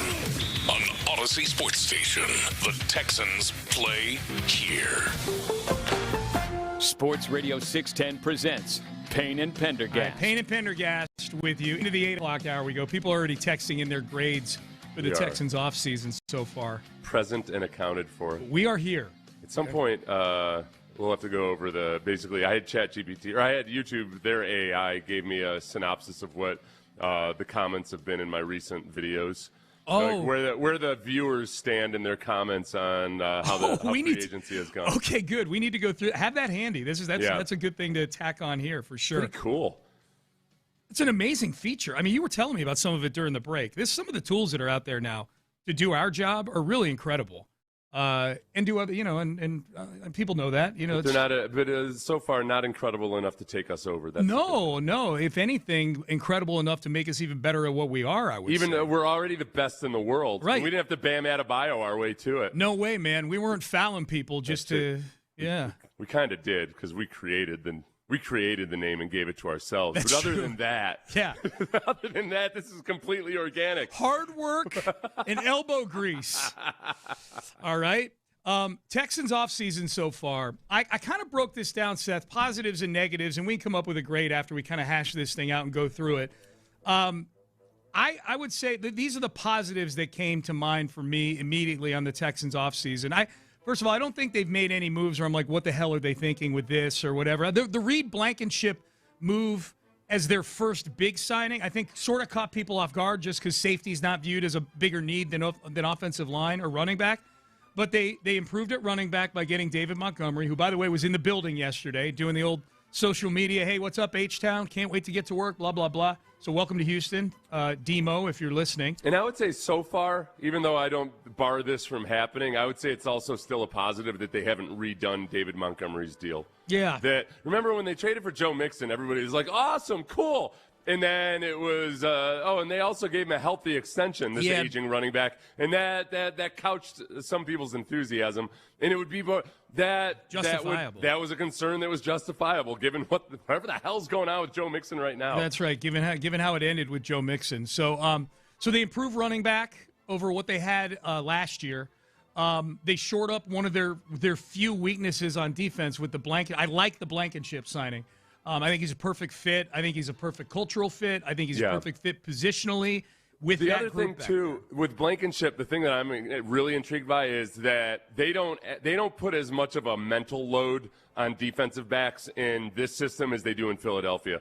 So for Blankenship, a guy who plays in a very swarmy way, you kind of put him into a system where he might be able to let his freak flag fly a little bit more. Yeah, and just play downhill. That's why, if I'm not mistaken, that's why Xavier Howard didn't like Vic Fangio when Fangio's in Miami for a little bit, right? Oh, no. I played for Vic Fangio. Yeah. That's a common complaint is there's some guys that are cool with it. There's other guys that are like, man, I just want to go out and play football. Because Vic's almost he kind of his philosophy on defense is almost kind of like the philosophy that Tom Brady has on offense, where you're just trying to dial up the perfect play and then have the quarterback has the ability to make the adjustments and changes to make it the perfect play. Defensively, Vic wants his guys to be able to tweak things and change things pre-snap to put you in the perfect situation. And not every defensive player likes doing that. Yeah. And some are just not capable of doing it. So it's coming to a defense like D'Amico's is kind of liberating sometimes, where they just want you to line up and play football. Yeah. So Blankenship's been a good player in Philly. You like him even more coming here. You think he's even better? Yeah, I think there's a chance that you see a better version of him. Yeah. Like in terms of the plays that he makes and the physicality and all of that. Because he didn't have as many impact plays last year as he had the previous couple years, but they're not paying him like he's a top of the market defensive back. No, and I like the value on these signings. Right now, David Montgomery, especially considering what the top of the market went for with running backs, and I'm not saying David Montgomery is better than Kenneth Walker III, but I don't think he's that much. I don't think he's that far behind him either. I think Montgomery's a top 20 running back in the NFL, and you're getting him as of right now for $6 million this year, and I think something like $9 million next year. So I like that value. I like the value on Blankenship. I like the value on Braden Smith, Seth. Honestly, 2 years, $20 million. Now it can be up to $25 million, which are probably playing time incentives. So I think if the Braden Smith signing is going to be successful, we probably need to look at it as a 2-year, $25 million thing, because that's probably what the incentives are tied to. But I like, Braden Smith, that he's a right tackle or could play guard for you. I'm not saying he's Titus Howard. I'm not saying he's better or worse than Titus Howard, but he at least put some of that versatility back into the offensive line. That was a luxury that you had with Titus the last year or two, which is, hey, we had this injury on the offensive line. All right, well, we'll slide Titus over and he can do that. That walked out the door when they traded him, but I think they got that back, and they got it probably at a better value than Titus got in Cleveland. Right, yeah, and hoping big time that their strategy isn't just like, hey, we don't actually have to worry about left guard because we can just move Braden Smith down there. Right. If we don't like him at right tackle. Yes. No, I'd love to have it a break glass in case of emergency because you already have a left guard that you feel good about instead of having a tryout the first half of the season. Yep. Here's Braden Smith describing his style of play, if you want to get to know him a little bit. I like to say that, I'm a physical player. That's my style of play. Like, I like to really do the gritty stuff, the gritty work, and just playing physical. Like, I'm not a finesse guy. I feel like I'm very kind of old school, and, especially in my days at Auburn, running the ball all the time, and that's just something I really enjoy. But then again, I'm trying to be well-rounded, and, I'll do the finesse if I have to do the finesse, but my roots are in playing physical. Okay, here's my question, Seth. Okay. I feel like any offensive lineman that gets asked, hey, describe your style of play to me when they come to a new team, is going to say that they are physical. It's a little like a new defensive coordinator comes to a team. I've never seen a defensive coordinator come to a new team and not say that they have a very aggressive style of play. Right. They all say that, but some of them are BS about it. Is Braden Smith being honest with us? No, yeah. I think is that a good self-assessment? I think that's a good self-assessment. One of his strengths is his physical strength. And he doesn't, when you watch him, you would never mistake him for Laramie Tunsil. If you pulled some kind of AI trick where you just made them look the same and have the same uniform and everything, you could very easily pick out Laramie Tunsil and the way he moves athletically versus Braden Smith. But Braden Smith uses his actual physical strength to his advantage and plays with good technique. He's sound, and in the run game does get after it. I told you, I went back and I watched the Texans game from a couple of years ago, and Daniil Hunter does what he does and had some really good pass rush reps. But Braden Smith held his own, but especially in the run game, he had a couple of really nice run blocks versus some Texans defensive linemen, and that's been borne out through his career. I think there's a difference in style of play between him and Titus Howard. Braden Smith looks and plays a lot more like I think what D'Amico Ryans probably wants out of his football players. There's more of a swarmy trait to it in the run game. Yep. He's already been in touch with C.J. Stroud also. He texted me yesterday, just welcoming me, and, he's a great guy, and, really excited to get to know him on a personal level and, just be around all the guys. But, I mean, I was honestly kind of surprised, just kind of the warm welcome, just seeing a random number pop up on my phone and saying, like, hey, this is CJ, and, just excited to get you here and work with you, and, it's really cool. This is less about Braden Smith, what I'm about to say, Seth, than it is about C.J. Stroud. Look, C.J. had his moments this past year where with body language and, kind of throughout a lot of the season, the podium for C.J., which is something I think he liked actually doing early in his career when things were going really well for him. It looked like hostage video stuff at times this year with the podium. I think there's fans that question, like, boy, do the Texans want CJ here long term? Does CJ want to be here long term? It's a lot of questions, and I think there's still a lot of questions. No doubt about it. It did not end well for CJ last year. I liked hearing that he was proactively reaching out to new guys coming to the team. I like to think it was something like this. I was in a restaurant once, Sean, and it was Brandy and I went there all the time because the service was so good.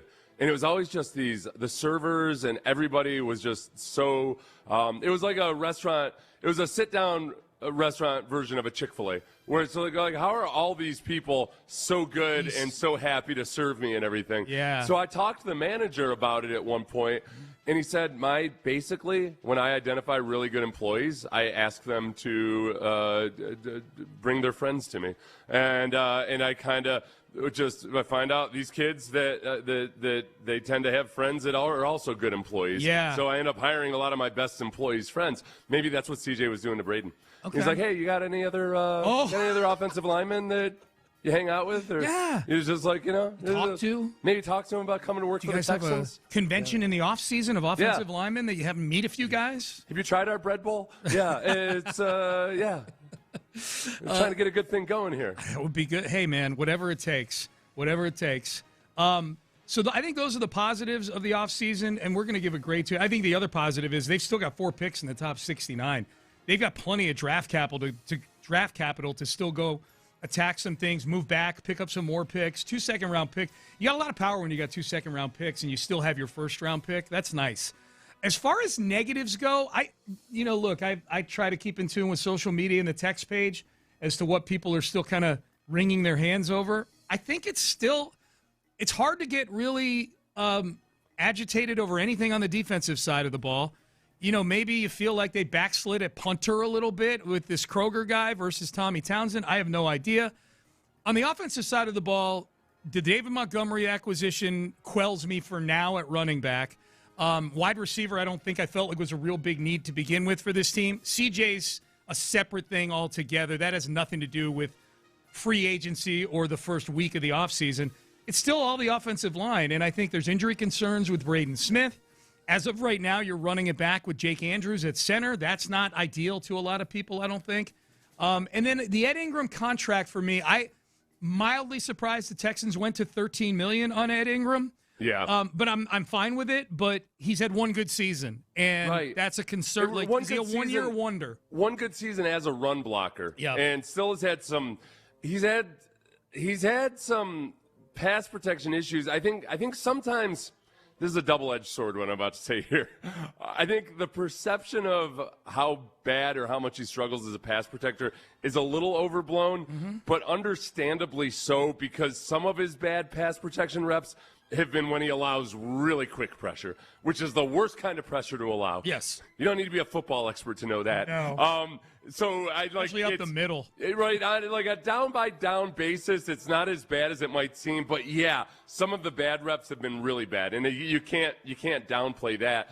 The part about that, though, is that his aggression in the run game is also his weakness as a pass protector. There's times where, especially versus the better guys like Chris Jones, he's kind of on the attack, and he's short-setting guys. He's trying to take the fight to him physically, versus really good pass rushers. Those guys can dupe you real quick. Yep. And they just slip you, and they're in the backfield real quickly. So for him, it's not even as much about technique as strategy and understanding when to be aggressive as a pass protector and when to be a little bit more passive. So I'm optimistic that he can fix that. That's on him and Cole Popovich. But I think the upside there is a lot more attainable than maybe it felt at times last year. Yeah. Do you have any other negatives so far on the offseason? I would say I was a little disappointed that Elton Jenkins went to the Browns for 2 years, $24 million, because the Texans were reportedly in on him. And if the Texans weren't willing to, let's say, match that, I have a hard time believing that Elton Jenkins would want to go to the Browns instead of the Texans. For the same money. For the same money. Yeah. That seems like an affordable amount to get a guy that can play both guard and center. And center is the and big hem thing things too. up on the interior as you maybe then try to get even better in the draft. Yep. So I'm disappointed in that. I don't know what the actual negotiations were, but that seems very affordable. All right, so here it is, Professor Payne. It's report card time. What do you give so far? I know it's incomplete. Technically, it's incomplete. Yeah. Because but so far, how you feeling if you had to attach a letter grade to what's been done so far? I think in line with the Texans being right around the middle of the pack in how much money they've spent in free agency, that makes me feel like it's about an average effort, which would be a C+. Yep. But then there's also the part of me that remembers, being aggressive in free agency more times than not bites you in the butt. Yeah. So do I give them credit for their conservatism? I am 51 years old, and you tend to skew more conservative as you get older. I love you talking this through. I'll give him a B-. B-? Okay. B- based on a frustrating yet probably appropriate. No, I can't, because as of yet they still haven't brought in a veteran on the interior offensive line, and I need them to do that in free agency, or via trade during this period. So they're at a C+ for me right C+. now. I'm at a B. I'm at a B. There's not a single deal they've done where I'm like, well, that was stupid. Like, the deals they've all d+done all make sense to me. There just hadn't been that home run yet, and yes, there's still holes to fill. I'm at a B. The text page is I'm seeing a B-. I'm seeing a B+. I think without a huge sizzle move or whatever, it's going to be hard to give them an A or an A- at this point. Sizzle move. Sizzle move. What are they saying in your YouTube chat? Okay, so I had them summarize the comments. My last video was my video is titled, "Are the Texans done fixing the O-line?" Okay. They better not be. You missed that was the second part of it. Good title. Thanks. Yeah. ChatGPT gave it to me. So this is the summary of the comments to that video. Okay. And I'm guessing there's usually like 40 or 50 comments. Right.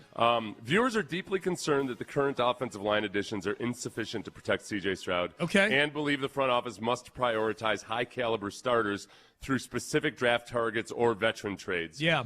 That sounds about right. That matches the smell test. That's where I just gave him a C+, because at the very least, please target a solid starter on the interior of the offensive line. There still are a bunch of them out there. Just a solid 31-year-old. Give me that. That's what I'm like. I'm like a woman that's realized, like, hey, my biological clock is ticking. Right. I just want a solid earner, okay? He doesn't have to look. Doesn't have to be a looker or anything. Just give me a provider so I can start spitting babies out of my loins. I've had my eye on this Batonio guy for a while. Yeah. So, urgent offensive line reinforcement. Okay. That's a frequent comment there. Yep. Strong consensus that the current unit remains a bottom-tier group, and that failure to significantly upgrade the line threatens both the team's success and C.J. Stroud's long-term health. You need to protect his physical health. Yes, his physical health, his bodily health. Many commenters are calling for specific personnel moves, including trading for Wyatt Teller or Trent Williams. Oh, using early round draft picks. Well, you wouldn't trade for Wyatt Teller, but trade for Trent Williams. Yeah. The Wyatt Teller is interesting because I think one other thing I've noticed in the comments, both from our radio show and on YouTube, is that there does seem to be a fixation on Wyatt Teller. I would put Wyatt Teller in that bucket of 30-plus-year-old veteran solid starters. Yeah, they've had some injury concerns because they're getting older and everything. I'm not fixated on him, but I think it's a fun name to say. It is. And yeah, I think the name factors in. I think there's a little bit. Joel Batonio is fun to say too, but he's also 35 years old. Right, but it is fun to say. I mean, just for a year. Zeitler. That's fun to say. Yeah, for but a he's year. like 36 years just old. Just for a year. I just want to say it for a year. That's all. One last one, real quick. Yep. Front office accountability. They say a notable portion of the audience expresses frustration with Nick Caserio's multi-year struggle to fix the O-line, with some suggesting that jobs should be at stake if the protection does not improve this season. Okay, that needs more time than we have right now. We need to revisit that last one about Nick. Does he need to get fired? If the O-line doesn't get fixed this year, do you want Nick Caserio fired? There's people that do, and that's and yet you look at the sum total of all the the work that's been done on the roster, and I think it's been a pretty good job. It's hard to balance out the homegrown secondary, but then also the combination of free agent and homegrown offensive line. Yeah. One's been incredible, one's been abysmal. Absolutely. It's tough. So, yeah, we'll hit that a little bit later. That's good. Up next, there was a certain entity that people, when we did our bad look segment earlier, like Mark DeRosa, the Bam Adebayo game, Eric DeCosta, we went through how bad of a look is it for each of these guys with what they've been doing the last couple of days. There's a texter saying we left a huge one out from last night. So we'll revisit this one. Was this a bad look? We'll do that coming up next. You know what's a bad look? You've got all this basketball out here.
610 presents live from the West Point Lincoln and West Point Lincoln of Sugar Land Studios. Here's Payne and Pendergast. I guess it's been made official, Seth. This just came across my timeline an hour ago.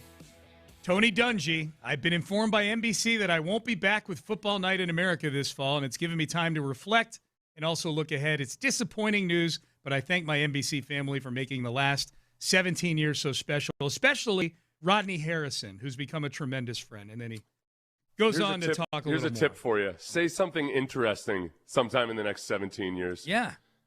My God. And maybe they'll invite you back. He was brutal, man. Yeah, He's an awesome coach. Yeah. By all accounts, people that have played for him love him as a person and everything. But strictly speaking about him as a media personality. Zip. Just not interesting. No. Why? Why are you on my television screen right now? Yeah, he's not anymore, so that's good news for you. You Yeah, don't and have to ask that question. I really, back there used to be respectable people on the airwaves, and now it's all hot takes and bling. Damn it. Yeah. Well, this is a good segue to Kendrick Perkins. Okay. This guy's too interesting. Who's thriving. I need my interestingness in a sweet spot. All right?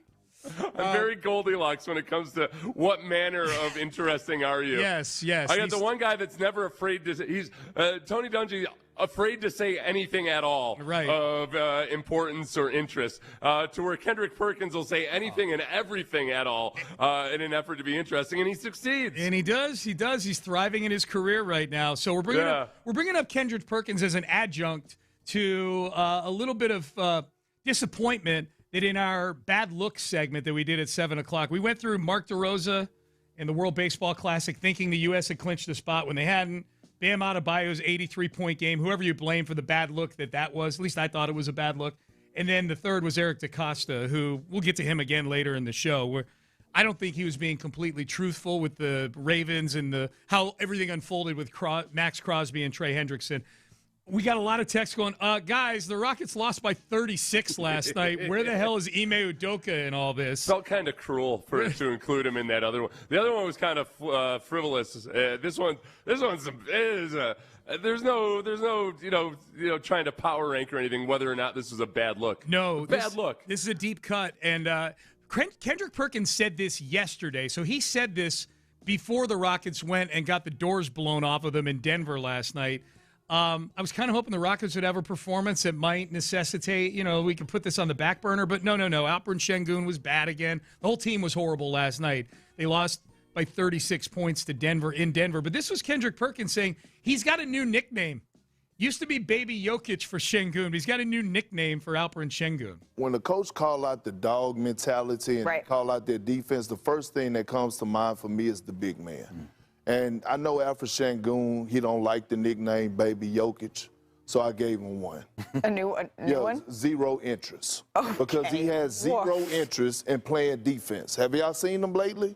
I mean, offensively, he's talented as hell. But when you go back and look at this Spurs video, this is not a guy that is fired up about defending at no kind of level. Look at his body language, the flopping, right? Not being able to hold his own, not being able to be engaged. And right here, he ducks and get out the way. So I'm not picking on him. But even I think you are. I'm just listen. Hey, listen. The Spurs were picking on him. You were just joining the crowd. If I see a Queen of Heart, damn it, I'm gonna call it a Queen of Heart. The film don't lie. I'm not just speaking this. The film don't lie. Look at this. The worst ever in franchise history in a single game. Okay. The worst ever was a stat they had thrown up there about points allowed per possession or something like that by Şengün. That wasn't the worst ever performance by a guy in a single game, individually. Yeah. But the Şengün, the way that Perkins is describing him there, I think a lot of people listening right now can relate to this.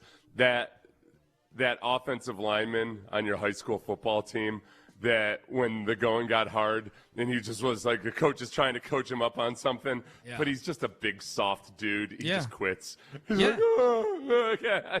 He just stands around. He just stands there. He he just gives up and just doesn't have any interest in being coached or anything. It's always an offensive lineman. He just and doesn't flip out or anything. He just goes into a shell. Yeah. That's what Kendrick Perkins sounded like he was describing with Alpy. Well, I'll tell you this. Yeah. You and I and everybody before the trade deadline was entertaining the possibility of a Giannis Antetokounmpo trade.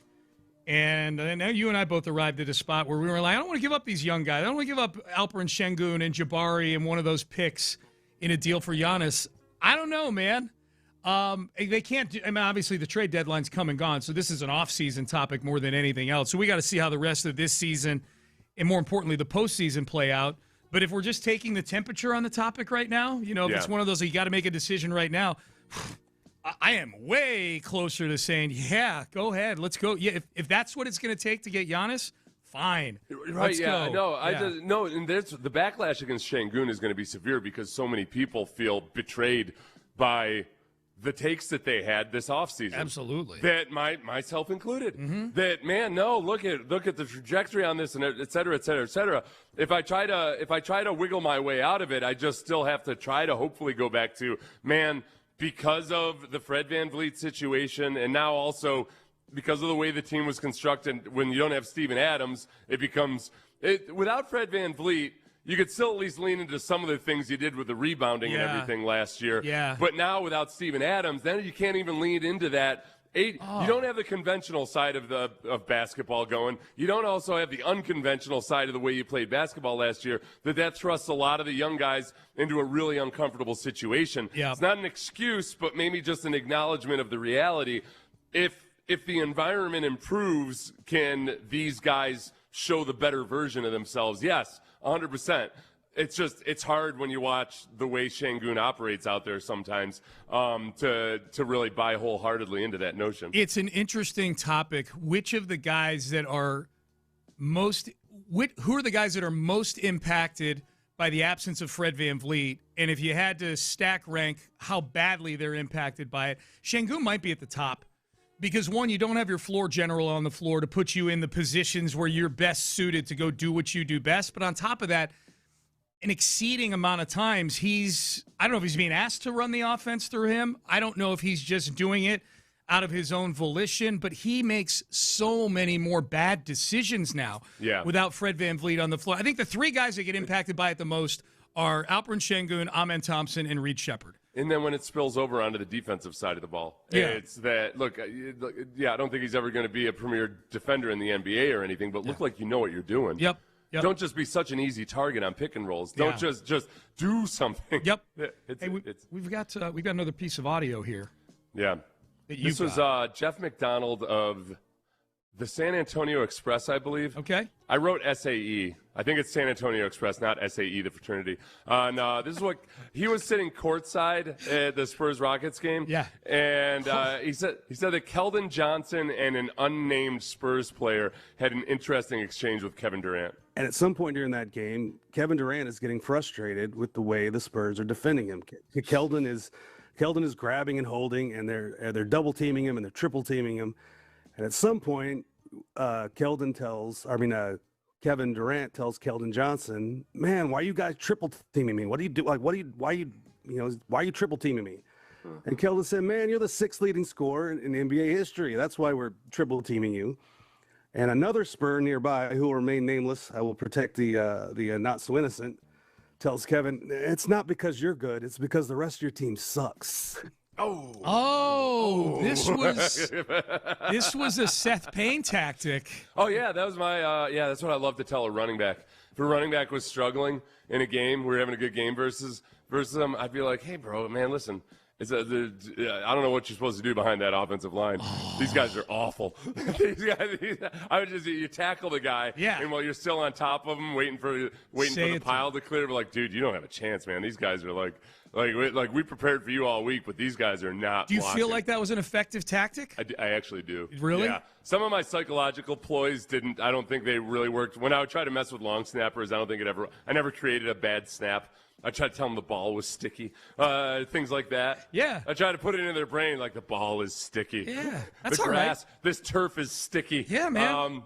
Never forced a bad snap, but I do think that's been like I've seen some running backs tap out of a game before, mentally or emotionally, just because it does feel, if you get off to a hot start and you give them a chance in their minds to blame the blocking or to blame the offensive coordinator, and that's especially great against a divisional opponent, because hopefully you're really sowing the seeds of doubt and discontent. Yes. Hopefully creating some kind of locker room mutiny. Yes, it's episodic when it's in the division, man. Like, it's, do you think Kevin Durant is happy with his decision to come to Houston and play for the Rockets right now?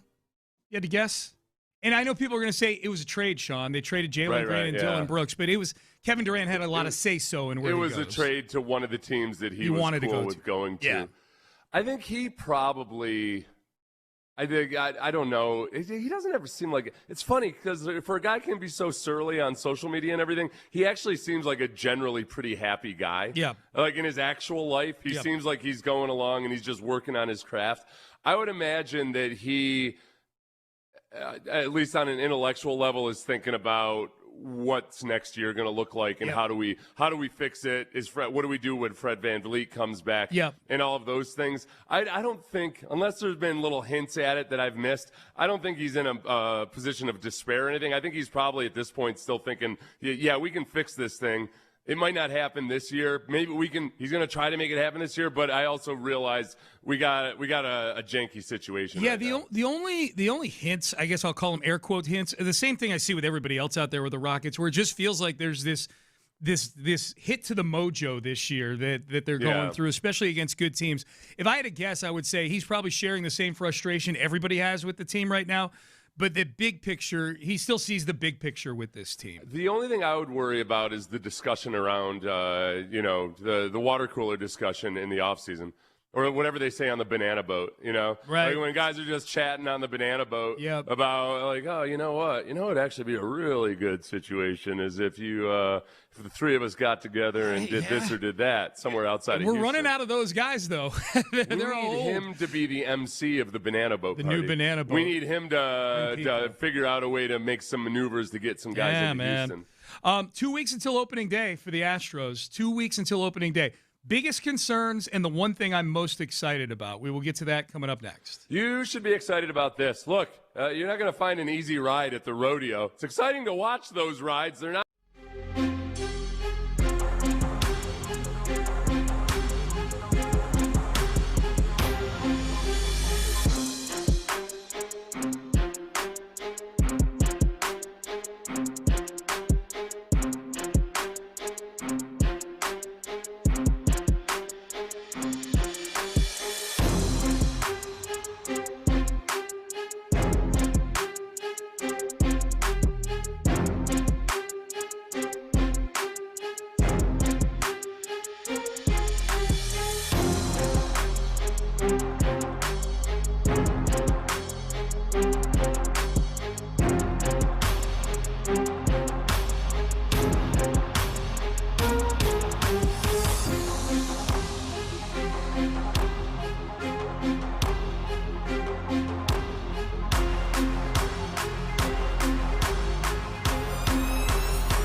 610. Sports Radio 610 presents live from the West Point Lincoln and West Point Lincoln of Sugar Land Studios. Here's Payne and Pendergast. I like to, anytime I can reward a texter who I can tell is somebody who listens every day, I like to do that on the Base Power text line. We just mentioned Tony Dungy officially announced on Twitter that he's not going to be back with NBC this year. They're not having him back. Tony Dungy doesn't have, this is a text, Tony Dungy doesn't have what Tom Brady likes to call likability. Yeah. It's good. Tom Brady yesterday coined the term likability, right, in his weekly newsletter, whatever. I guess he puts out a newsletter. It was his. I don't know how often he puts it out, but it was within a eulogy he was doing for what he thought was the recently departed Tim McCarver. Yeah, and I guess he's recently died a few years ago. Yeah, he's recently departed compared to somebody who died in like World War II. But he died 3 years ago. Yeah, so Tom Brady said, announcers, what I learned from McCarver is they need to have a trait that I like to call likability. Like, yeah, that's a word. It's a word in the dictionary, Tom. It's not something you just made up. You like to call likability. Right. Okay. Yeah. All right, that's great. Got it. Thanks for that, killer. So the Astros. Real quick. Yeah. Okay, at some point, there's going to be a breaking point with Tom Brady having 1,900 different jobs. I think the Raiders fans are going to get real tired of him being a color commentator plus meddler in their affairs plus all of his other. Like, I don't think the Max Crosby trade falling apart is the. I'm not going to blame it on Tom Brady or Spytek, who's his buddy GM, his buddy who's now the GM of the Raiders, completely. But if they don't start turning it around as a franchise, people are going to get real sick of him just being a businessman / commentator / sports owner / that's everything else. That's an interesting question. Like, which of all the things Brady has his hands in, which is the one that snaps first? If there's and I think it's the Raiders. I think for sure, unless he turns into Tony Romo, he'll be fine on Fox. He can be fine being average on Fox, and Fox isn't going to fire him. And I think by and large, people getting upset about announcers on TV is probably something we're a little closer to than the average fan is. Yeah. So I think if the Raiders are still losing, and Tom Brady is straddling some kind of fence, or who knows? Yeah, they may want him to just get the hell out and go focus on announcing the whole time. As opposed to like, hey man, if you just paid more attention to what we're doing, maybe you'd be better at your job. I don't know. I just know he didn't make up the word likability, and he claims that he did. So there's that. 2 weeks until opening day. And the Astros, still some concerns. There are some things I'm excited about, but Christian Javier leaving the team yesterday, or it was announced yesterday that he left the team to attend to some personal matters, to me kind of highlighted one of the big concerns I have, which is Christian Javier. Right. Even if he wasn't leaving to go tend to some things, these first two starts for a guy who is super important for this team. I think it's crucial. Christian Javier doesn't need to recapture what he was in 2022, but he's got to be a viable arm. And most importantly, Seth, he's got to be a viable arm that doesn't eat into your bullpen every time he goes out there. Christian Javier has been, since 2022, one of the least efficient pitchers out there in terms of just the number of pitches he throws, the amount of innings that he gets through. He's never been a workhorse. Look, he was a guy who was in the bullpen before he became a starter. But so Javier's a concern. Hader starting on the IL is a concern only because you don't have Hader, but it's something we expected, I think. But those are the two big ones on the pitching staff right now. Is like, what's the ripple effect for the bullpen with Hader not being there? How long is he going to be out? Right. And Christian Javier, and in the back end of that rotation, I think is still a lot of question marks. Still. Yeah, I mean, if you're looking at McCullers, Burrows, and Weiss, take your pick about, a reason to not be 100% comfortable with it. Burrows has been outstanding. I will say that in spring training. He's been great. Right, but look at the length of track record of everything. There's just, you can take your pick as far as there's reasons not to be confident in either of those three guys. Yeah. But even if you want your top three to be Hunter Brown, Christian Javier, and then Imai, I feel really good about Imai right now. Yeah. Obviously, I feel good about Hunter Brown. Javier is the biggest the biggest wild card in terms of a guy that you need to be somebody to complement those best two guys at the top of your rotation, but also that Imai is going to need an extra day of rest, at least at the beginning of the season, until he gets comfortable with the major league pitching schedule. Yeah, that's interesting. Look, Imai is getting paid a salary where they're clearly counting on him to be one of the top three guys, at least, on this staff. Burrows and Imai, and I'll throw Hunter Brown in there, too. I mean, Hunter's your ace, so obviously he needs to be great or else everything is sunk. But Hunter, Burrows, and Imai have been outstanding this spring. That's interesting. You know, Burrows doesn't have a long track record, as you pointed out, but there's a lot of hope with him. Imai has no track record in Major League Baseball, but he's had extreme success overseas. I'm curious with Astro fans which one they feel better about, going and getting you 13 or 14 wins this year. ERA in the threes somewhere, something like this. Something you need out of a number 2 starter on a good team. Do they feel better about Burrows, who's got a short track record, but he's been here in the big leagues, or do they feel better about Imai, who's got 0 track record here, but he's got a track record of excellence overseas? Right. Yeah. I personally feel better about Imai right now. Yeah. But we also, if only you could get away with a 2-pitcher rotation. How are you feeling about Lance right now? Have you talked yourself into anything? No, God, no. But I wasn't expecting Lance. I wasn't expecting anything out of him this year. So the fact that he's hitting 93 on the gun at spring training, he's looked decent in spring training. He's had most importantly, he's had a normal offseason for the first time in like 5 years, where he's actually, he's not rehabbing an injury. He's not. It's not shortened for some reason. So as far as compared to what I was expecting out of him, I feel great. My expectations is at best he's your 6th starter. So I am rooting like crazy for Lance McCullers. Yeah, I'm rooting like crazy for him, and I hope if this is his last year as an Astro, I hope it's a great season. I think the other huge lingering questionable thing right this moment is obviously Jeremy Pena's finger injury. Yep. I don't want to hold the Astros' sketchy medical record against them, and yet at the same time there have been so many times where I've said, well, this should be a minor issue, and then it ends up being a saga. I feel like Jeremy Pena's broken tip of his finger should be a minor issue. Yeah. Right? I can say that, right? Hey, but the reports are that it will be a minor issue. Yeah, we've heard reports about how things are going to be minor issues. Yeah. There's this, of all things that could turn into something else, this feels like the thing, and it's his ring finger. It's not his index finger or his second finger or his thumb or anything. This feels like a thing that should 100% be a minor concern. It should be. It should, and yet, right? Yeah, well, and yet he was, he's top 10 for the MVP last year. He was your best player, so you got to be concerned.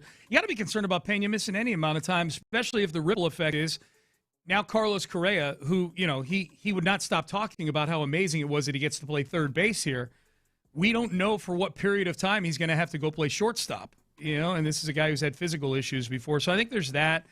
I think there's a general concern with just Espada with this overload of infielders. Is Espada going to be the right puzzle putter together each and every day? If you're sitting here going, no, it's great that we got Isaac Paredes because we can get this guy off his feet this day and this guy off his feet that day.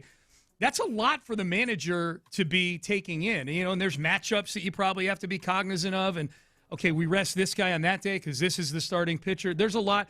And Espada's got plenty of support, I think, to probably put together the optimal line. Hell, they probably got AI in the building over there that can tell you what's the optimal lineup that must include Isaac Paredes against this pitcher, and they hit a button and it spits it out.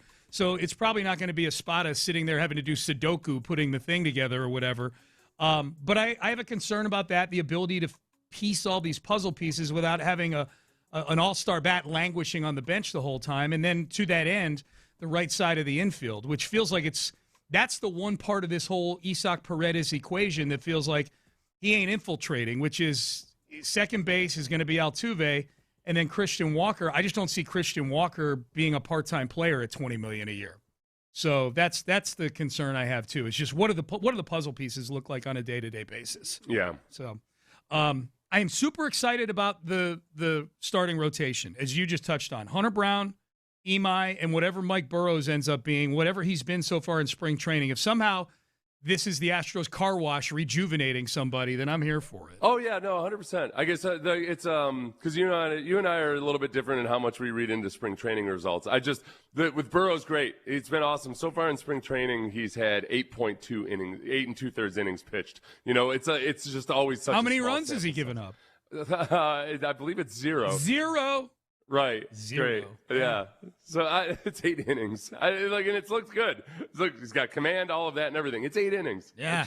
So I'm cautiously optimistic about him. Yep. But it's 8 innings. Yeah. I know. 8 awesome innings. It was. Yeah.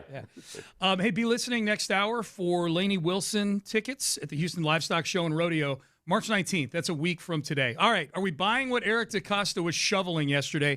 And boy, the Nugget Hussies chasing their tail on the Max Crosby news was pretty funny. We will get to some of that coming up next.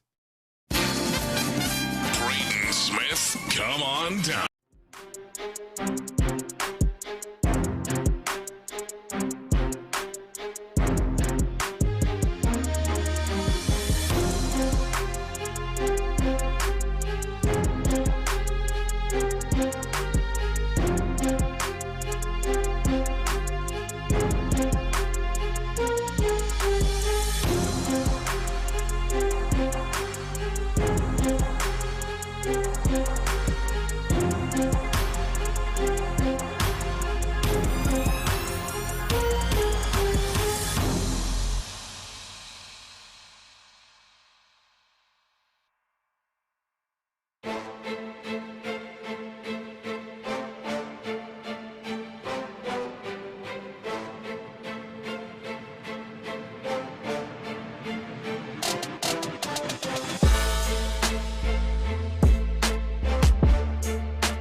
West Point Lincoln and West Point Lincoln of Sugar Land Studios. KILT FM HD2 Houston. On Odyssey Sports Station. The Texans play here. Sports Radio 610 presents Payne and Pendergast. Into the 9 o'clock hour we go. Payne and Pendergast with you here on a Thursday. The big story yesterday in the NFL was the Ravens backing out of the Max Crosby trade. That actually happened on Tuesday night, but then the aftermath of it was crazy because the very next morning, the Ravens signed Trey Hendrickson to a 4-year, $112 million deal. Here was Ravens GM Eric DeCosta answering the question like, hey, there's a lot of people that have conspiracy theories about this whole thing, about you backing out of Max Crosby and then immediately signing Trey Hendrickson. And he said, well, I understand, but I'm gutted by this whole thing. I mean, I understand it. You know, I understand it. We live in that age of skepticism and people question, especially people that don't really know me or know the Ravens culture and the Ravens organization. So I understand it. As I said at the beginning, we got a responsibility. I've got a responsibility to the Ravens, to this community, to our fans, and to Steve Bisciotti to do what we think is best for the club. And that's what we always try to do. Every decision we make is based on this idea, is this the best thing for the Ravens? It's very, very challenging. Again, I understand how people might, maybe from afar, would feel that way. But nobody's more upset about this than me. Gutted by it, actually. And so a big regret for me. But we will move on as a football team, and I think there's many, many opportunities for us to grow as a team, to become a better team, to build a roster, and to be the team that we want to be. Okay, real wild, Seth, real quick before we dig into that. In the studio here on the TV, they are at the very beginning of First Take, and they played that clip from Eric DeCosta from the press conference on TV, and Ben is my witness. It was perfectly synced up with it in my ear. Like so how we were playing. You're afraid you're right inside the Matrix. It was wild, dude. Ben, am I wrong? You're right. No, it was right. perfectly synced up. That's incredible. All right, good. Yeah, that was crazy. That was crazy. Seth doesn't look impressed at all. Good job, guys. Yeah, it was unintentional. we That's pulled the it crazy. off. No, it was unintentional. That's the crazy part. It's a coincidence. At any rate, no, it is. It's do you think he's gutted by this deal? He's gutted by the deal. Yeah. This is where I keep falling back to. Have you ever in your life been caught in a situation where you're genuinely innocent of any wrongdoing, and yet all the circumstantial evidence would point to you having done something wrong? I can remember one time there was somebody who was confiding something in me that I genuinely didn't tell anybody a damn thing about. Yeah. And then a colleague of mine made some not me report about something that this player was thinking. Yeah. And it was wrong, but it was close enough to the truth that the player thought that I had told this guy. Spilled the beans. And there was almost like you're like, I don't know what I'm going to say to make him think that I didn't do it. Like all the evidence would look to him like I totally just took something that I was told in confidence and told my colleague. Yeah. And I can tell him that that's not what happened, but I don't expect him to believe me. Right. So that's where I always think about situations like that when you're in a position like DeCosta where it's theoretically possible that, they wanted to sign both guys. They wanted to trade for Max Crosby and still sign Trey Hendrickson. But, man, the way it played out, nobody's going to believe you. And the Ravens have bailed on trades before because of a failed physical. But it's not – this is the thing what people are losing in it. It's not against the rules to bail on a trade because of a failed physical.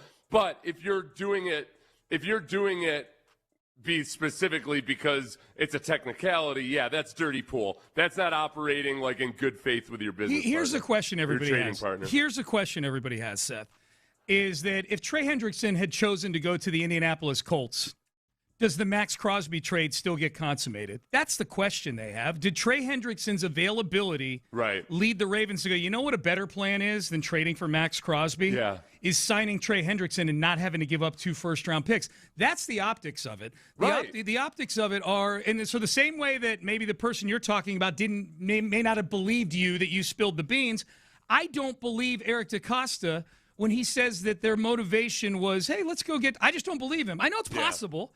I know Right. it's possible. I don't believe him. But again, just because the circumstances played out that way, just because it could be true, doesn't mean it is true. Right. So we have no idea. But there is also the logic of, man, if it stinks like a fish in a, what is it? If it quacks like a duck. Quacks like a duck. Yeah. It smells like a duck. It is a duck. Yeah. Yeah. Yep. It's probably a duck. Yeah. But this is the thing. Even if they did play dirty pool and they shut it down basically just because they claimed that he failed the physical, that's their right to do that. People aren't going to believe them. People are going to say, okay, that's shady. It's not going to prevent the Ravens from doing deals in the future. It might with the Raiders or somewhere else, but this stuff does happen, and it's interesting because the point that what's his name from the bus show? Will Compton. Will Compton, thank you.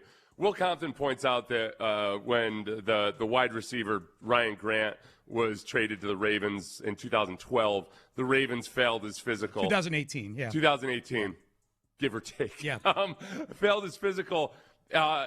Will Compton says that was dirty pool. I don't know. Ryan Grant only went on to play one more season in the NFL. His 5th season was his last season. He played 2 games in his 6th season in the NFL. So maybe there was something in their physical that they found, and they failed the trade or failed the physical because of it. Yep. It could very well be that the imaging that they had seen from the Raiders or previously hadn't improved, or whatever state he was in. The combination of not feeling comfortable with that plus having Hendrickson available made them genuinely feel like, this isn't worth the risk given this medical information. And the similarity with the Compton thing also is that Michael Crabtree got released the same day they signed Ryan Grant, and they're like, the thought Compton's allegation is they wanted Crabtree more, so they flunked Grant so they could sign Crabtree, the same way that people like me believe they flunked Crosby so they could sign Hendrickson. At the very least, we got to bookmark this and remember and hold people accountable if Max Crosby is on the PUP to start the season. Sure. Or if he looks obviously banged up or his knee hasn't recovered or something, that the way out of this at some point, at least in terms of PR, would be, oh, wow, it looks like he really isn't recovering from this as well as people thought he was going to. That's fair. I think that's totally fair. Text message, because I'm skeptical. I'm skeptical that they were really, truly trying to pair up Crosby and Hendrickson. I'm skeptical of it too, but it's possible that is exactly what was happening. But I was going to read this text, so I'm skeptical of it. But I wonder if does this text sway you at all? I think it's very possible the Ravens wanted both Crosby and Hendrickson, especially after seeing how successful the Texans have been with Danielle Hunter and Will Anderson Jr. Yeah. It doesn't even have to go to that. Yeah, it's the Chargers have 2 really solid edge rushers, and that's where Jesse Minter comes from. That's what he wants his defense to have. The whole MO for his defense really starts with having some stud edge defenders that can allow you to play with a light box, with deep safeties, with all of those things. So it might very well have been that he took that job with an understanding with the GM that we got to be aggressive in getting the right types of players on this defensive line. So I guess that's where it's not completely out of the realm of possibilities, that he wanted to have a couple of stud edge defenders for his defense, and that they were going to be, that was the one aggressive offseason they were going to have in trying to kind of turn this defense into the mold of defense that he wants. Here was Ian Rappaport yesterday. This was right as the signing of Trey Hendrickson went down yesterday morning in the aftermath of the Crosby trade getting canceled. Here was his report saying that the Ravens quickly pivoted to Trey Hendrickson. Here's what I would say. This is a risk, right? So I had this conversation with the general manager last night to try to understand, what does this mean, right? Okay, so basically what the Ravens would theoretically do is they would take a bet, not a real bet, betting is bad, but take a bet on Max Crosby. You would say, we believe his knee is good, and I would bet $10. Would you bet $100? Okay, I would. What about $1,000? Sure, I would. Then it's what about your house? Would you bet your house? Would you bet all the money you have? That's really what it is for the Baltimore Ravens. So we can all talk about, well, they should have been comfortable. It's a projection, and, theoretically, they knew that it, had some ways to go, even though he's doing well. Yes, that is all true, but the Ravens needed to bet the house on Max Crosby, and they just, after the medical exams, after getting in there, after doing all the work that they had preliminary work, but yesterday afternoon was the real work. They did not believe the risk was worth it, so the deal was off. They pivoted to Hendrickson without knowing whether or not they were going to get him, and this morning, as we just reported, they got him. Okay. So that was a report when the whole thing went down yesterday. You know what's going to be interesting to see, Seth? If Max Crosby gets traded by the Raiders, and I think that's a distinct possibility, and we'll hear what people think the market could be for him now, is if he gets traded, then obviously whoever's trading for him is probably going to pass him on his physical, and that'll be what all the questions are about. Like, what did you see with the knee that maybe the Ravens or didn't see that the Ravens saw? It's interesting too, because the only reason this is all an issue is because it's a trade, obviously. So Carlos Correa, when he failed the physical by the Mets, then he failed the physical by the Giants. And I don't even like using that term necessarily, because it's not like it's a yes or no necessarily. The doctors do, and then they tell the team, like, here are the risks, here is what we know and everything. And then the team basically says, like Ian was saying, you either are acceptable, you either accept that risk or you don't accept it. So the team makes the decision based on the medical report. Like, I don't remember people accusing the Mets or the Giants of being dodgy or anything and not accepting the medical condition. No. Because there was no trade involved. Right. When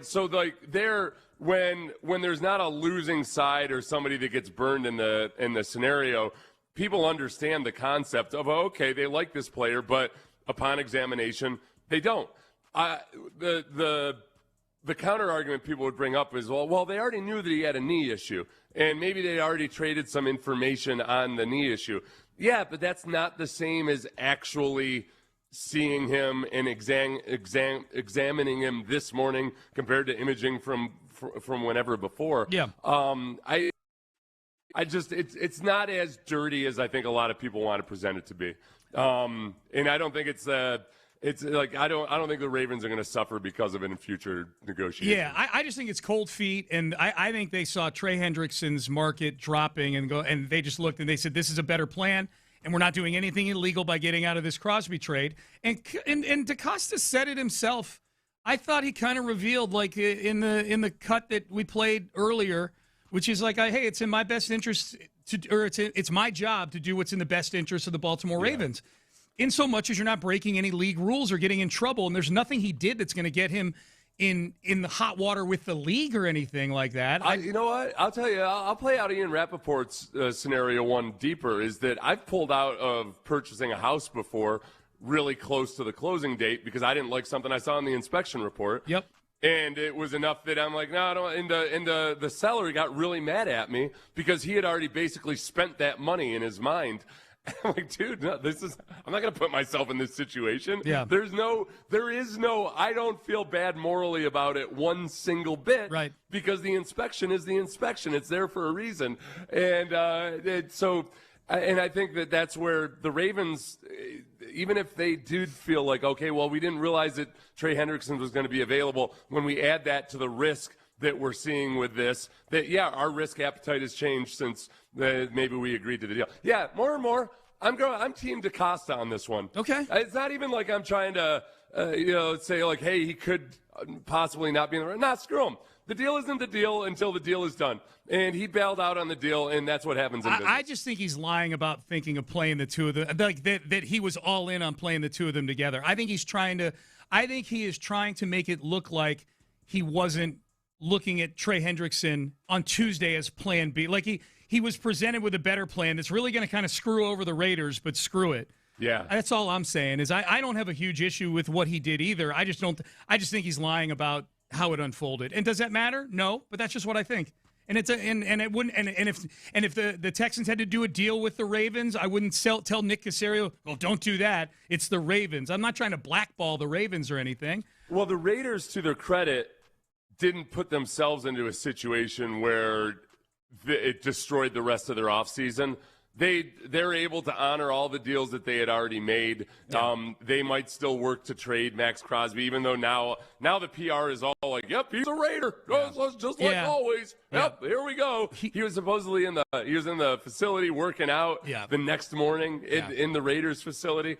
So the Raiders weren't even burned as bad as I think a lot of people thought initially they might be. Real quick, here's Adam Schefter. What's the Crosby market look like now? Max Crosby back in the Raiders building today, and the Raiders already have gotten several calls from teams expressing an interest and a curiosity about acquiring Max Crosby in a trade, which doesn't mean they will. I think the Raiders are right back to where they were all along. They were open to listening, but wouldn't deal him unless they got the price that they were asking for, which the Baltimore Ravens ultimately agreed to give them before they decided not to. And so if there's a team that steps up and gives them the price they're seeking, yes, the Raiders probably would be open. But what is the price right now when Max Crosby is not fully healthy, when there are questions about that knee? The doctors say he's on track, he should be back, but there are a variety of opinions here about how that will now proceed. And so there's a path in which Max Crosby could be with the Raiders, and there's a path that we could see a trade, though we'd have no idea when that trade would be and what the compensation would be.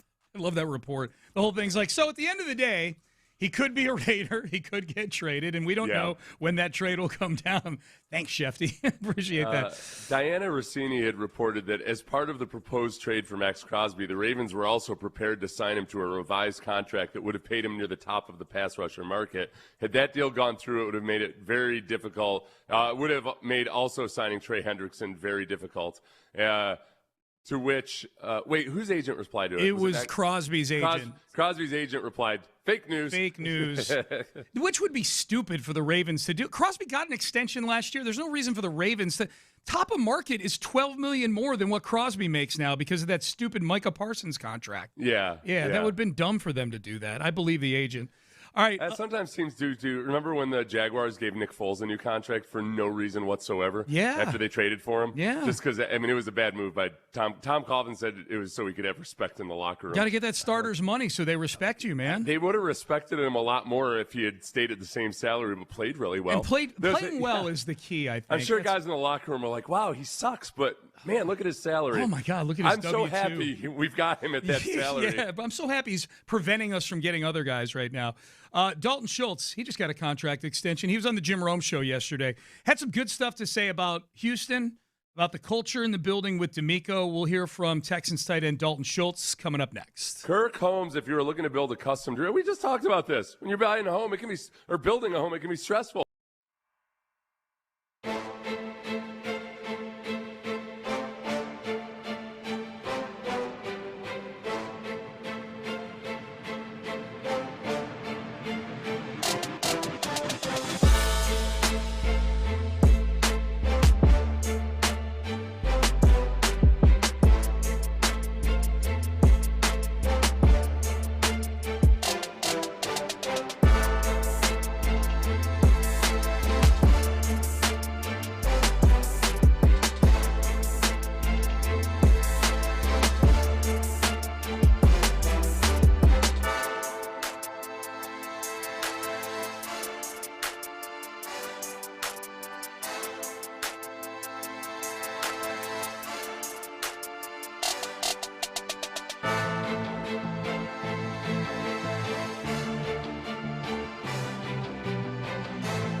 610 presents live from the West Point Lincoln and West Point Lincoln of Sugarland Studios. Here's Payne and Pendergast. All right, good to be with you on a Thursday. You guys on In the Loop are jumping in here in about a half hour or so. We'll find out what they got going on the show. We're giving away the rodeo tickets this segment, Ben? So Laney Wilson? All right, so stick around for this segment, and you got a chance to win rodeo tickets to March 19th's edition of the Houston Livestock Show and Rodeo, where Laney Wilson will be playing that night. So stay tuned for that. Dalton Schultz was on the Jim Rome Show yesterday, and Dalton Schultz just signed his extension, extends for another year, so he's signed up for the Texans through 2027.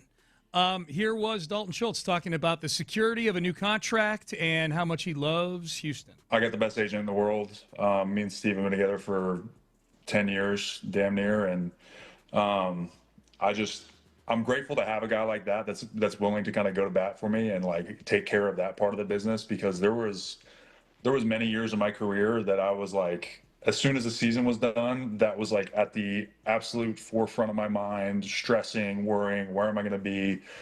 Where am I going to go? Like, am I going to have security for my family? Like, so I've spent my years doing that. And I'd say after the last contract that we just did with Houston, like, that 3-year extension just really put me in a place mentally that was like fully at ease. And then obviously having gone through it, like at this point, dude, I'm just happy to be here. Like, I love Houston. I love the Texans. I love my teammates. I love everything that like has kind of been established here since D'Amico's gotten here. And I'm really excited to just kind of continue that and like hopefully build that into a Super Bowl season. You can say what you will about Dalton Schultz, Seth, and how blocking, is it optional for him? Is he 2 years ago or his first year here, we were talking about how he at least put in the effort. In 2024 it wasn't as good. Whatever you want to say about Dalton Schultz and his style of play, they view him as a core guy. Well, I think the interesting thing about Dalton is I always try to temper things when I think about tight ends, because there's a stupid old blockhead in me that wants every guy to be Gronk, who's like somehow an awesome blocker but also an awesome pass catcher. That's not the way the NFL works, certainly in the modern NFL. The thing about Schultz is that he is a very willing blocker. He's just not always that great at it. Yeah. But when it comes to the swarmy type traits, like the run after the catch, especially in playoff games or late in the season, there's a certain grit and griminess to him that I think you have to recognize. I like it. I think there have been times late in the season in playoff games where you watch Dalton Schultz play and you're like, this is a guy that wants it. This is a guy that really, really wants it. Unfortunately, that Chargers game, he had to play just like that, but then him retaliating against T.R. Tart hurt the team in that game. Yep. But he's got that right kind of mentality. He's just limited as a blocker, but a very valuable part of a team that like you could have. He could be a member of a really good offense. Yes. You wouldn't look at an offense and say, well, boy, if only they had a tight end who was worth a damn. He's worth a damn. Yeah. He was the fifth most receptions amongst tight ends this year. Yep.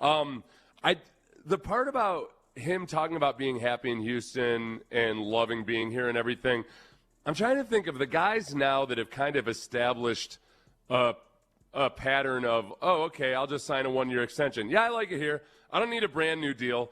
I don't need you to, give me a gigantic truckload of guaranteed money. Mm-hmm. We can extend this by a year. Yeah. Danielle Hunter's done it twice now. He's done it where twice. He's done a 1-year extension. Yep. Dalton Schultz now extended his contract after he was on a 1-year deal. He was on a 1-year, signed a 3-year, and now he tacks. Yeah. But now he's just tacking on an extra year. Yeah. Is there anybody else that's kind of on a pay-as-you-go model right now other than those two? Well, not that I can think of. But if you had asked me who I think will be on that plan, yeah, I think Jalen Petrie will be on that plan. And Jalen Petrie might need a raise.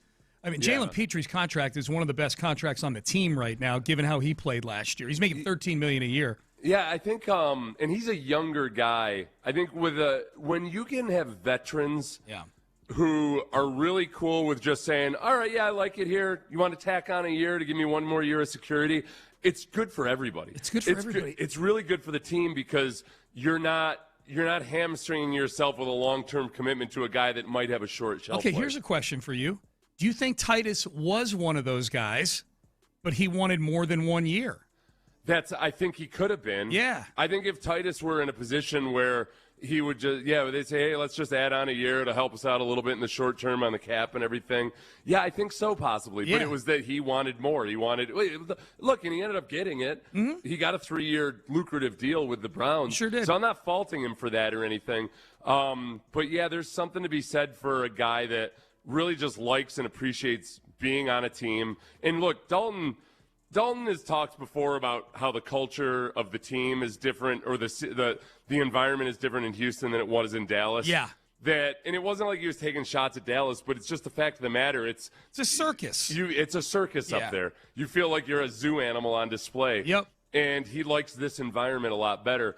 That he appreciates that, Yeah. And I think Danielle Hunter is at a stage in his career where he just likes the environment he's in, and if you just want to tack on another year, cool. Well, I like that. And Danielle's from here. I think that helps. I think that helps with Petrie ultimately when they're doing that. And you could say guys like Stingley. I know what you're saying, Seth. Like Danielle Hunter and Dalton Schultz are at a different stage of their careers than the younger guys who just got second contracts a year ago. But I think Petrie could be a guy like that. I think Stingley, down the road. Nico and Petrie are going to need raises. That's the big thing with them. Stingley is appropriately compensated right now. Petrie and Nico Collins are both underpaid for what they provide. I mean, Danielle is at that stage where, because, yes, he's in his 30s, but he's healthy and he's still very, very productive. Like, a guy like that could look at somebody like Joey Bosa in the deal that Joey Bosa got in Buffalo. Not Joey Bosa. Who am I? Oh, Von Miller. Deal that they both got deals in Buffalo. But Von Miller and the deal he got in Buffalo was like a 5-year deal. Yeah. He'd make it 5 years. Huge amount of guaranteed money. $50 million guaranteed. Danielle could very easily say, I want that. I'm going to go after a longer-term deal somewhere. I'm going to play it out, or try to force a trade when I have 1 year left. But I think he's comfortable taking the medium. He got a boatload of extra guaranteed money with a 1 year extension. The whole thing was guaranteed. He was $40 million guaranteed. It's a good approach for both sides. But you could totally see a lot of guys just saying, all right, no, I'm gonna play it, get to 1 year left on my contract, and leverage this into an even larger deal. Yeah. So I like having guys like that on the team. Well, and I think it says a lot about what D'Amico has created, and Dalton Schultz mentioned that on the Jim Rome show yesterday. Dude, I mean, since day one, honestly day zero, when D'Amico got in Houston, like, the culture came straight from him. Like, you could feel it. You sit down, you talk with him. I remember getting here on my free agency visit. I sat down with him, and I knew I was gonna want to come here. You know what I mean? Like, you sit down with a guy, you see what they're about, you feel the energy that they have for ball. It's contagious, especially with him. And I think, when you have a really strong leader of a team, especially a team of men, like grown men, they need a strong leader, and D'Amico is very much so that. So I've enjoyed just being a part of what he's been able to build here. And honestly, I think, to that credit, there's a lot of guys that he's brought in, and they're some of my favorite teammates that I've ever had. Like, some of the best leaders, some of the best guys, true veterans, true pros. And then you couple that with a bunch of young guys that are buying into the same thing that we've all bought into. It's fun, man. It's seriously, it's fun to go to work. Dude, really. Even the off-season training is fun too, dude. It's just a blast.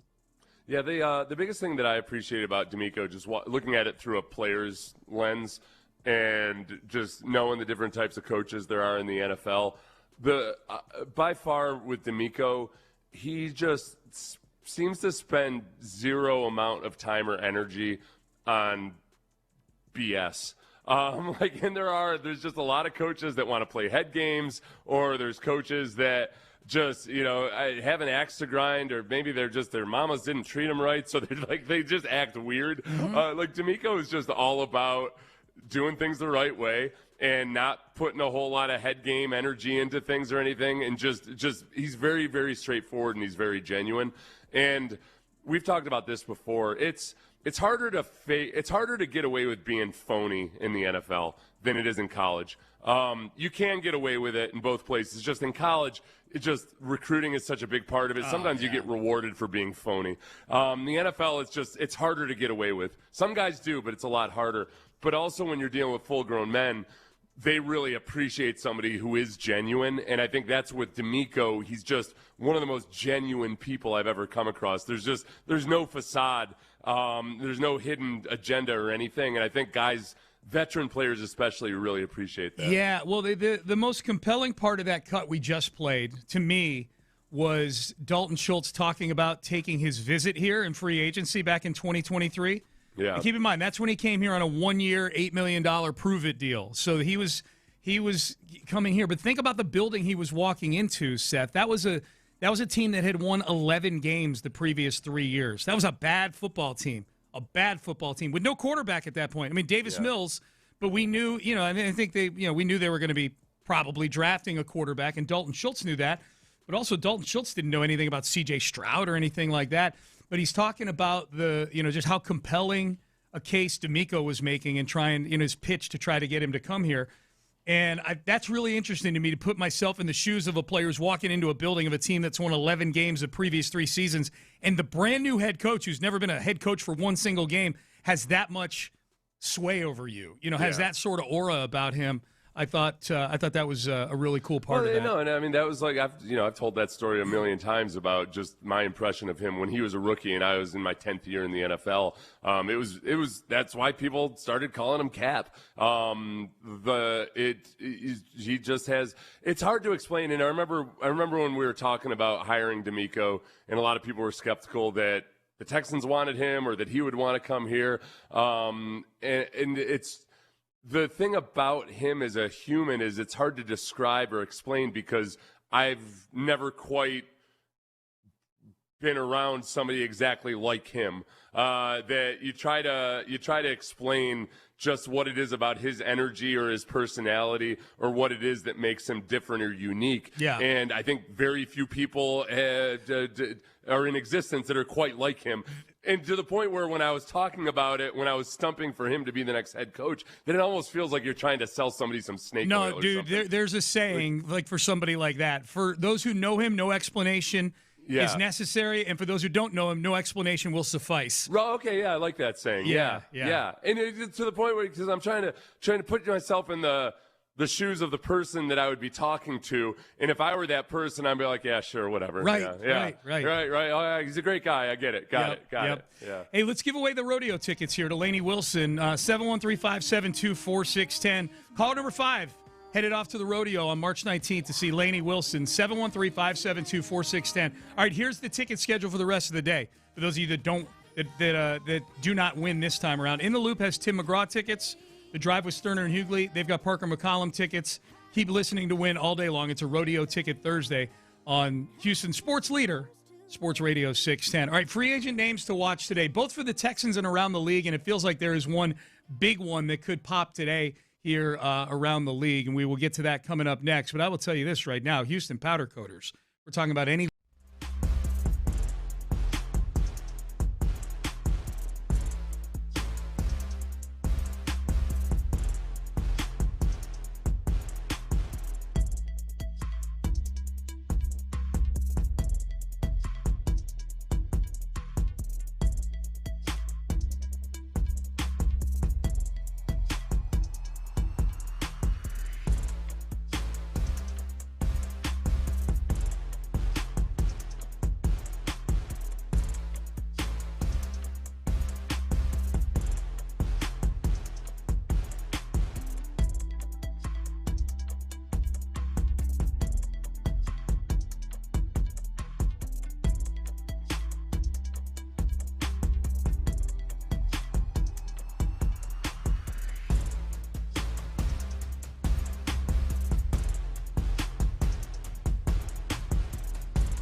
Sports Radio 610 presents live from the West Point Lincoln and West Point Lincoln of Sugar Land Studios. Here's Payne and Pendergast. We got a signing in the division in the AFC South with a Texans tie to it.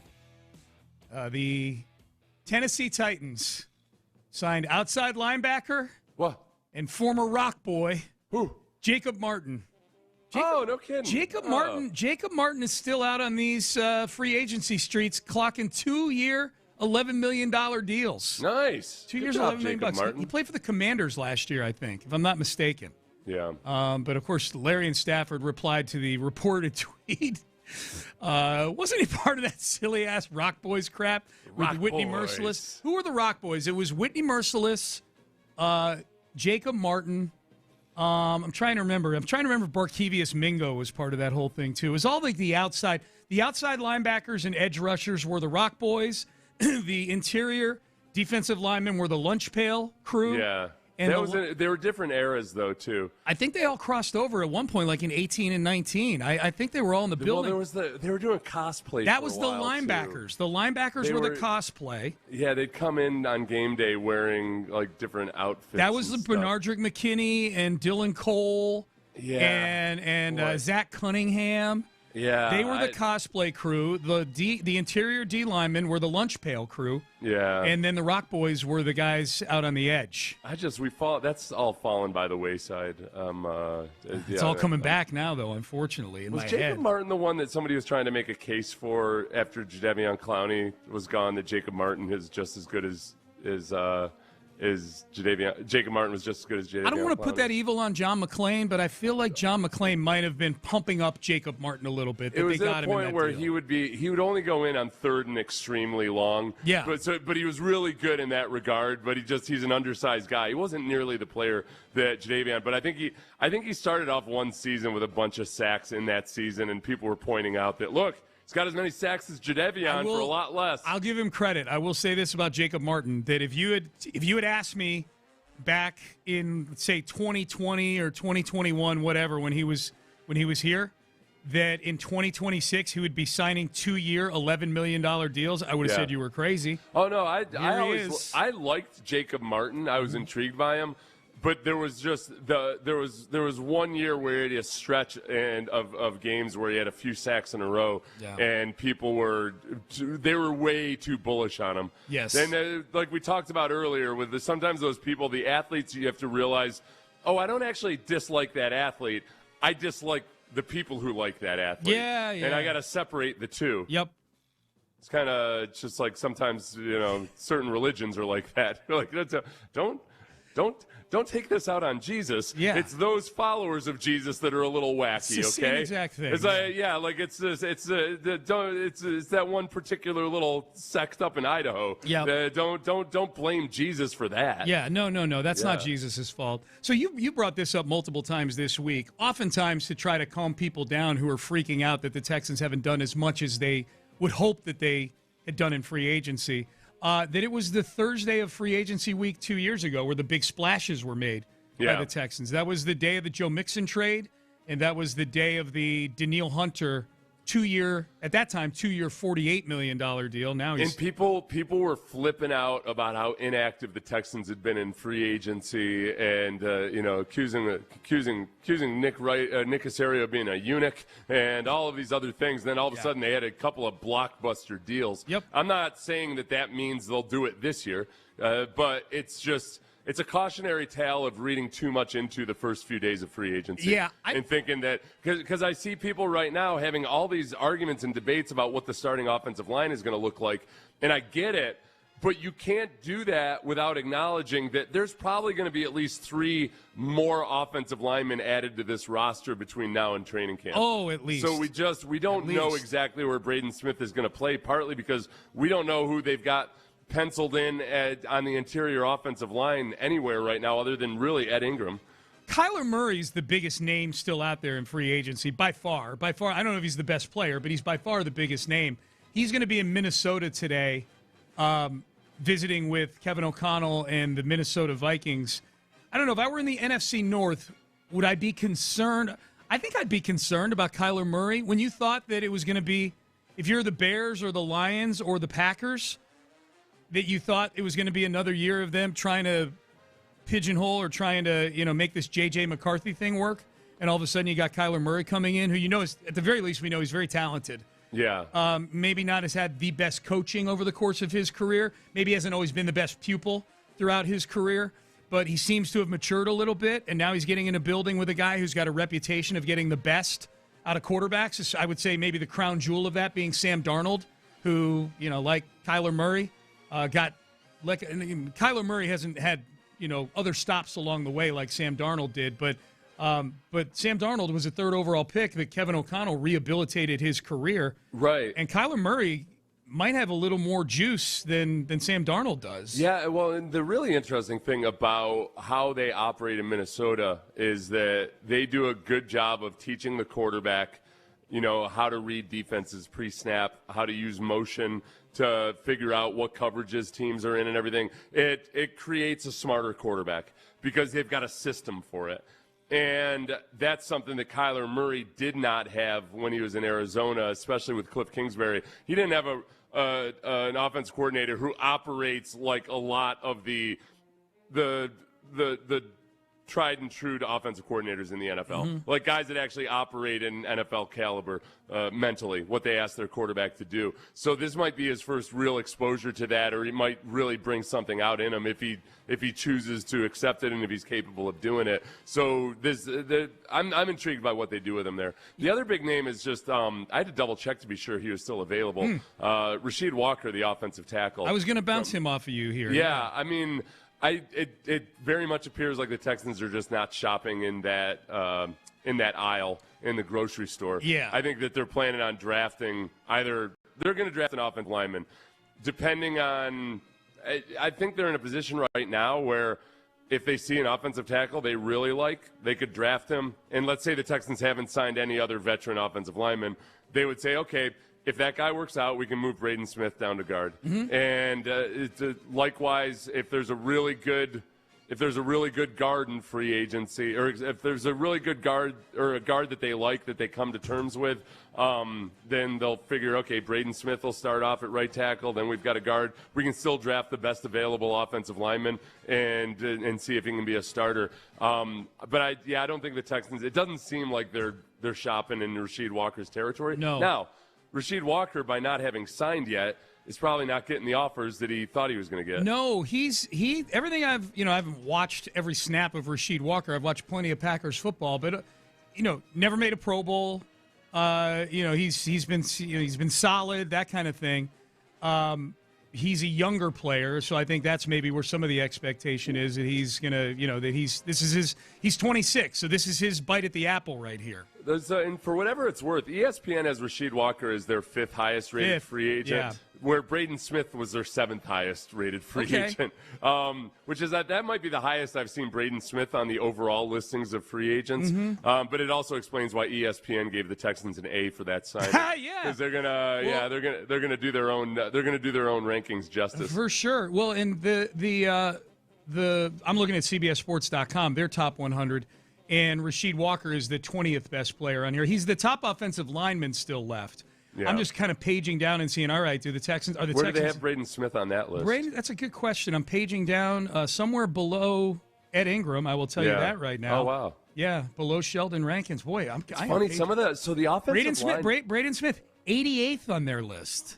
Yeah. He's below Sheldon Rankins and Ed Ingram.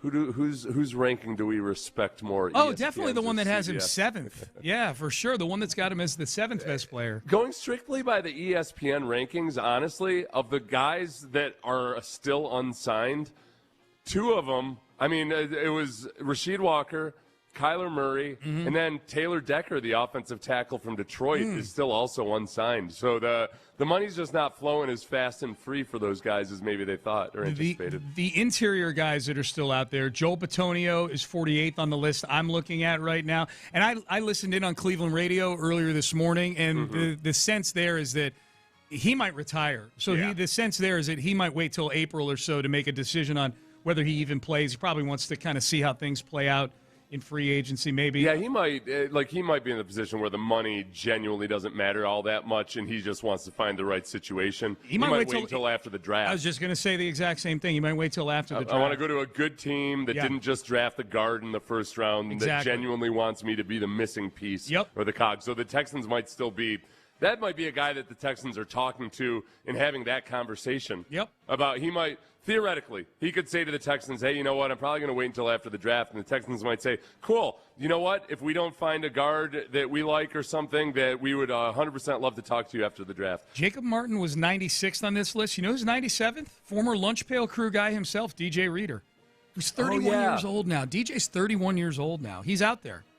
I'd be surprised just after the Texans signed Logan Hall. I think they gave a respectable chunk of money to him. They did. I mean, in terms of guaranteed money, I think it ended up being $14 million guaranteed over 2 years. The initial reporting on that contract seemed to be way off.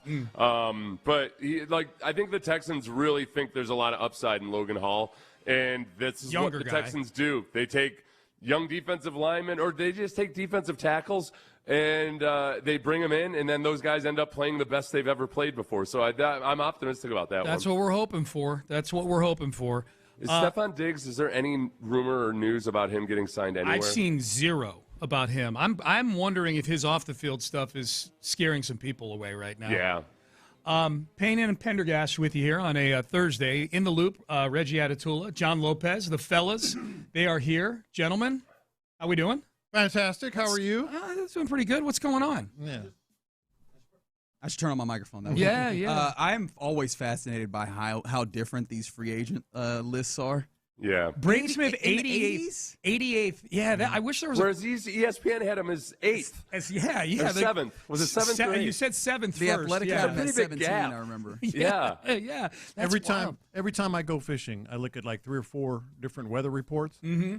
I always go with the one that's the best weather report. Of course. Yeah, Braden Smith is the sunny weather of this analogy. And then I end up getting brutalized by wind and rain. Oh, I hope that doesn't happen with this Braden Smith signing. You know what? We were looking up earlier, John, basically bad looks for various types of people. Mm-hmm. And one of the bad looks was the guy who just bought a boat. Bad looks. And I'm like, oh, John has run across these guys a lot, I'm sure. Well, one of them is the weather authority, especially when they start talking about the wind in terms of knots. Like, wind's coming out of the southwest at about 12 knots. No, my favorite is when they start talking about fathoms. Oh, wow. How deep is it? That's a measurement of depth. And then there's also just leagues. Say feet. Are we talking leagues at all? And then the other one is the leeward side. You mean the calm side? You know, because there's a windward side of an island and a leeward side. Okay. And they try to be like these pirates. Oh, you said calm side. Like C-A. Yeah, I was like, buddy, you used another word that I don't know. Yeah, C-O-M. I'm like, I don't know either of those. No, the calm side is the leeward side. And they're like, I was on the leeward. Just say snobs. I know. Get out of here.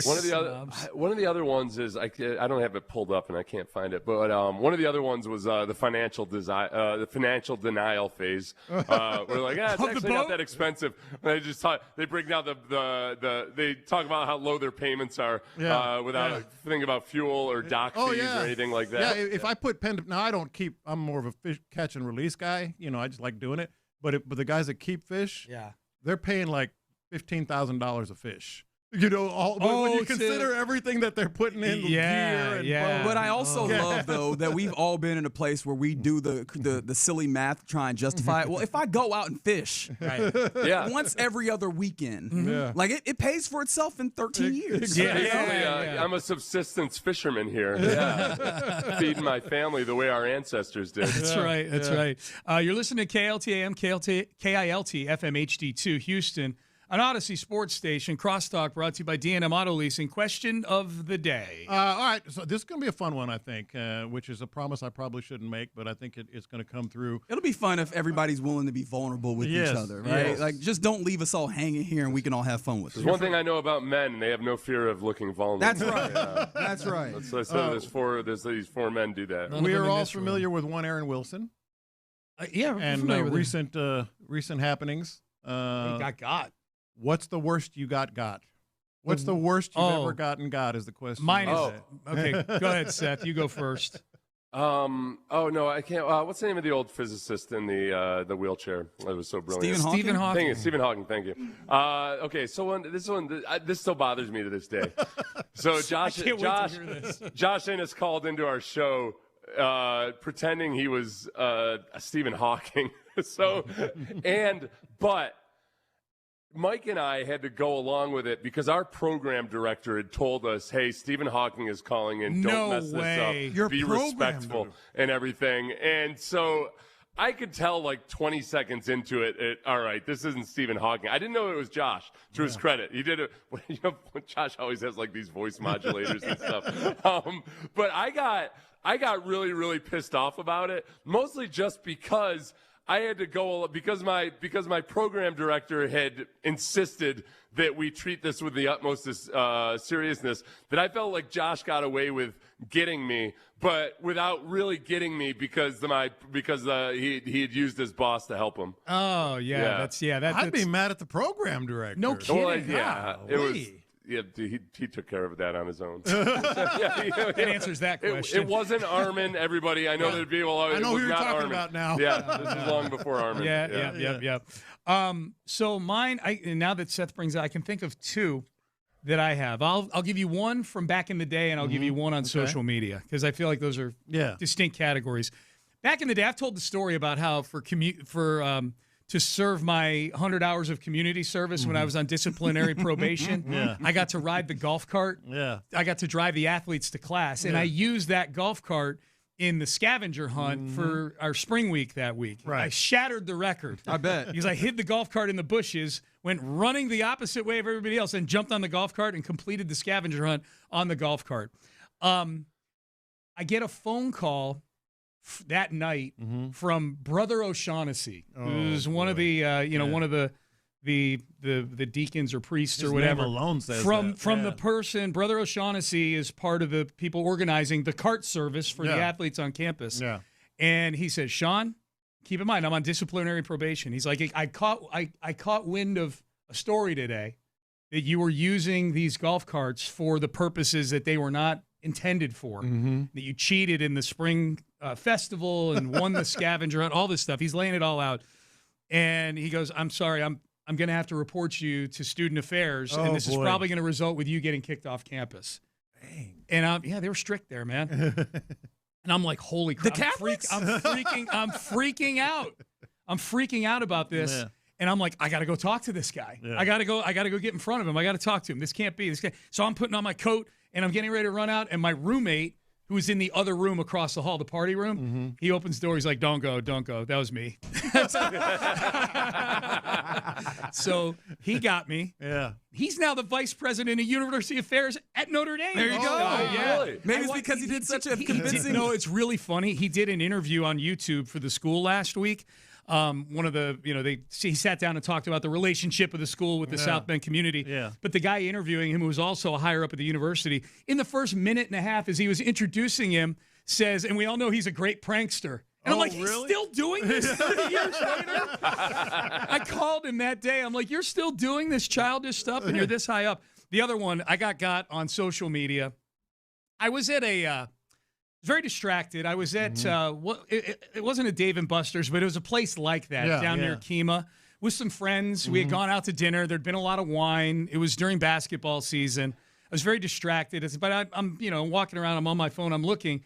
And there was a report after a Rockets game. This is several years ago.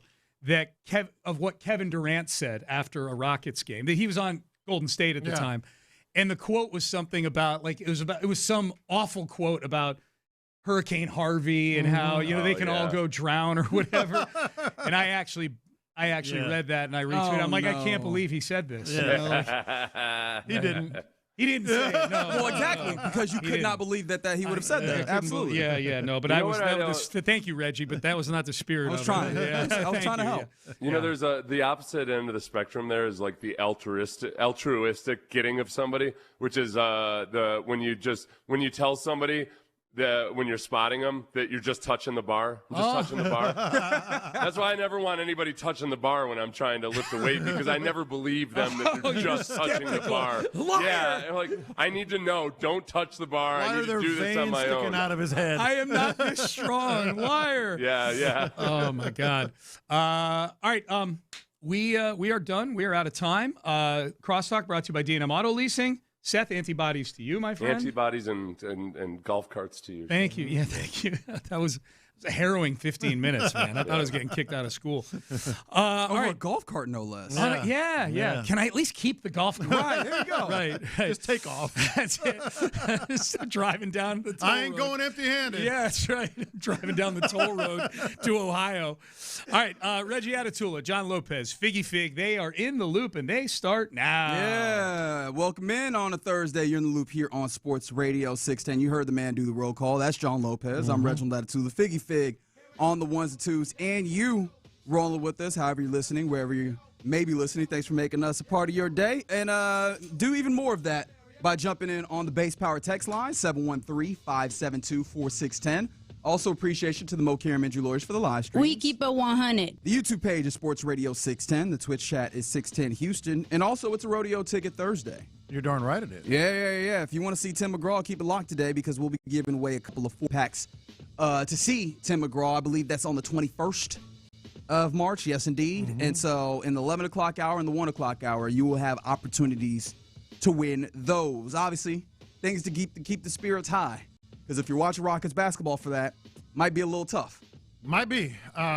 We've got a lot of Texans to cover today, but it's funny with the Rockets because I've almost come to expect this now, and that's a bad sign. Sean and I were talking. Andre Ware. Sean and I were talking about it before the show. Is it every week though? Yeah. I held off from betting on against the Rockets last night because I don't bet against my team, but I was never more tempted to bet against the Rockets on a back-to-back, traveling on the road, into altitude, against a good team. Yeah.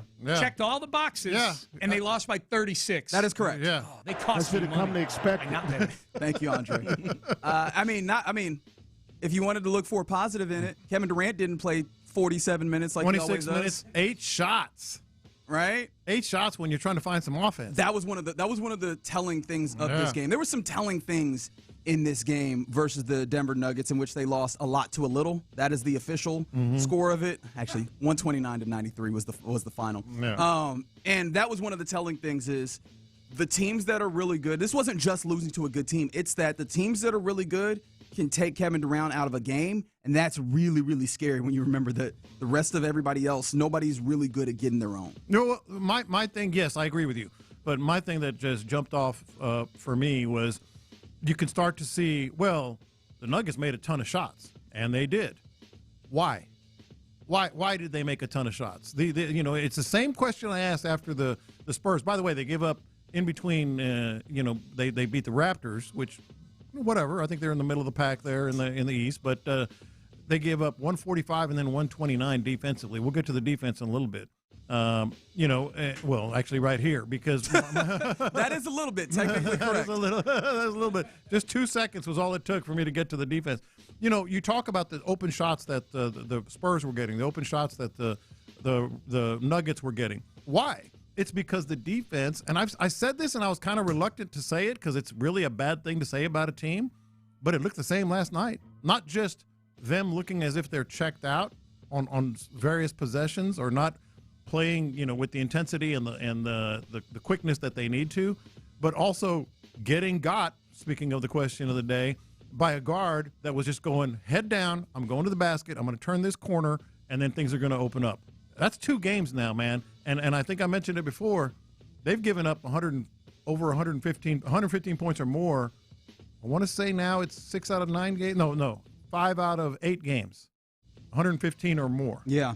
And that's bad. A lot of these are the teams that you look at that you go, oh, that's a tough team, right? Denver on the road, second night of a back-to-back traveling.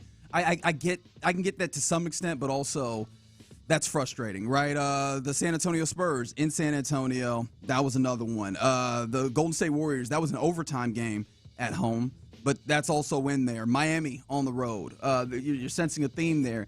The teams that they played that are even like average to better, And this was something I remember when you were out, Paul was in. We were talking about coming out of the All-Star break was this is going to be an interesting stretch because there's winnable games. And it feels like they've won those games, but then the ones against the teams that really are competitive end up being losses or end up at least being really tough games to get over. And to some degree that's expected, right, in just generally, but it should not be every single one of these that feels like it goes this way. And I think it's starting to feel consequential in the way of what does this tell you about their capability of being a winner? Yeah. Right? And that feels frustrating. I will say, though, in watching this game, I stopped and I was like, how does this team look different than they once were? Because, you know me, I start digging into numbers. And since, like, February, their offensive rating is in the pits. Their defensive rating is middling in the league. And it's weird because if you just looked at the full season, they're still right about top 10 in offense, top 10 in defense. So you go, this is still a good offense. It has plummeted in the last month or two on the back end. I'm like, what's so different? So I went back and watched. And what's funny, I was like, I want to watch a game from like December or something and see what the difference is. I went back, and funny enough, December 15th, they played the Denver Nuggets on the road. So I was like, they won that game. No, they didn't. They didn't? They didn't, but it was close. It was like 128, 125 overtime game, right? But at least it was close. So I went and I'm a sicko. I played both of these games side by side and watched them simultaneously. You are a sick person. That is very sick behavior. I have never walked away from these allegations. I agree with Figgy. What's Honestly, wrong with how could you pay attention to both of them at the same time? Very carefully. Very carefully. And what's crazy is maybe there's small differences in like early in the game you could see the energy that the offense had, right? The way that the ball could skip around a little bit more, especially on defense, you could see the rotations, and maybe you go second night back-to-back traveling. Ultimately, the game looked similar, which maybe points you to the idea that this is, if you want to try and wipe this away, you could just go, they missed a boatload of shots. Okay, I'm glad you mentioned that. I'm glad you mentioned that. First of all, one of the reasons they look similar is because they were. It was still the Rockets and the Nuggets in both games. These look kind of the same. Okay, I'm just kidding. No, but here's the thing, right? Over the course of 3 months. No, I know. You haven't seen really any changes, and this is a team that, if there was other teams that you go, they were just kind of steadying themselves for the end of the season. Cool. This is a Rockets team that in December we were like, hopefully they figure some things out to make themselves better. They're the same basketball team. Okay, I hesitate to say this because you're probably going to have both screens side by side shortly after the show today. Looking for this. I can do it during the show. Looking for you doubt my capabilities? Here's where I think we turn to offense and why they're forget how you put it, but the dregs basically right now in recent games. Once again, much like the Spurs, and this is something that everybody's going to do because, the book is being written on how to stop this Rockets offense other than them stopping themselves. Because it's easy to say, well, they missed a ton of shots, and they missed a ton of shots yesterday. I think 44% from the field. 43% from the field. The thing that was the most sick is that they were 12% from three. Yeah, which 4 for 30, 4 for 32 or something like that. What is the day in Rockets history that you think they had the worst three-point shooting day? What comes to mind immediately? Oh, you talking about all time? The playoff game. Right, where they miss how many three-pointers in a row? 27. That game, they shot 16% from three. Last night was 12. Correct. Right. And so I'm glad you talked about the shooting. Oh, it was just a bad shooting night. I'm going to say the same thing. Why? Because the Spurs, what they were able to do with the Rockets is disrupt the perimeter. And I'm just using my naked eye here. I'm not going to dig into numbers like you do. That's what we have you for. That's why you're here. But just from my watching this game, they were really good at disrupting the perimeter, making sure the ball eventually got, there were no open shots on the perimeter, eventually got to Şengün, and it was late in the shot clock. And I would love to know how often they were, let's say, 4 seconds or less, 5 seconds or less in the shot clock with Şengün still trying to find an opening or a shot versus earlier in the year. Because I kind of called him a black hole at some point. It's really not always his fault because they get the ball to him late. He kind of gets lost or whatever. So the offense, that leads to a lot of contested or bad shots or rushed shots. And so, yes, they were bad from the field. Why? Because teams are starting to figure out this offense. There was one play, and I'm sure you remember the exact circumstance, where the Rockets were down like by I think it was 82-63, if I'm remembering it right. They were down big. It was a big lead. Ime calls timeout. They come out of the timeout, and this is the play they run. They get the ball to Reed Sheppard, and he dribbles on the outside until he just flailingly throws it at the end of the shot clock to the left 45, and they get a bad shot off. That's the play out of a shot clock in a must-have bucket situation. So it's the approach, it's the offense, and it's how defenses are now forcing them to get late into shot clocks. And the thing that's kind of wild to me is that with all that being the case, right, and with this game being fully out of hand after letting the Denver Nuggets go crazy in the third quarter, you look up and you go, these teams damn near have the same record. 40-25 for the Rockets, 40-26 for the Nuggets. And you look at the standings, and there's 4 teams rating from third place to sixth place, that damn near have the same record. And you look at them, and they're all similar teams in that you've looked at all of them. And that includes the Nuggets, obviously your Rockets. That includes the Minnesota Timberwolves as well, and the Los Angeles Lakers, where you looked at them at some point this season and you go, nah, this ain't a contender. And so I don't know, I'm trying to figure out, and maybe we'll circle back around to this in this program, how I feel about the Rockets, because I see it. All the people on the text line, worst 3 seed in history, zero interest. It's clearly, I've used the word frustrating talking about this team a number of times, and yet I keep looking at them in comparison to the rest of the league, and I go, they're not crazy far away from, at least, statistically and, in the standings, from being in a place that is manageable if you figure something out. And so I don't know how to make those things jive, but I keep looking up at this team, and when I watch them play basketball, I'm frustrated. Well, there are 3 teams essentially tied for the number 3 seed in the West. The Rockets are also just 2 games out of the play-in game. I mean, it's that close after the top 2 teams in the West, so it could break either way. And right now, it's just not breaking. They're not playing the kind of basketball that would make you feel they're going to end up as a 3 seed.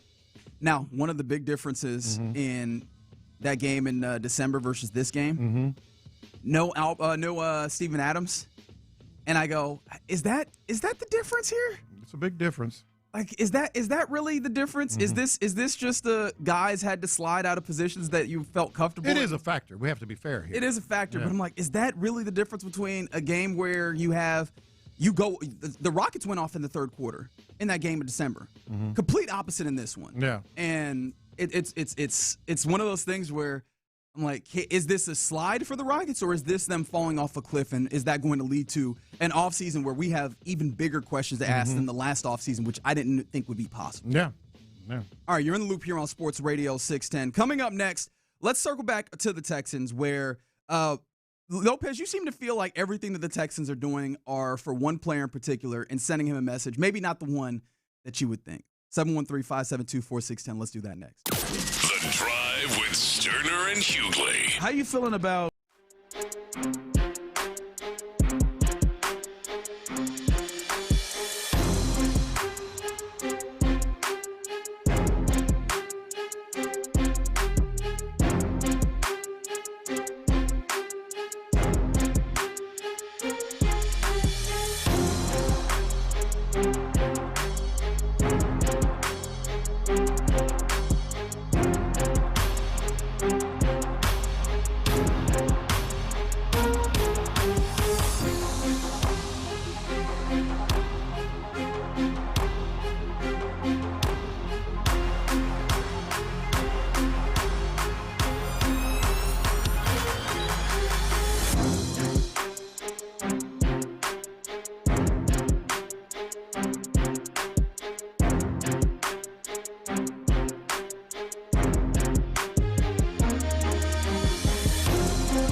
leader, Sports Radio 610.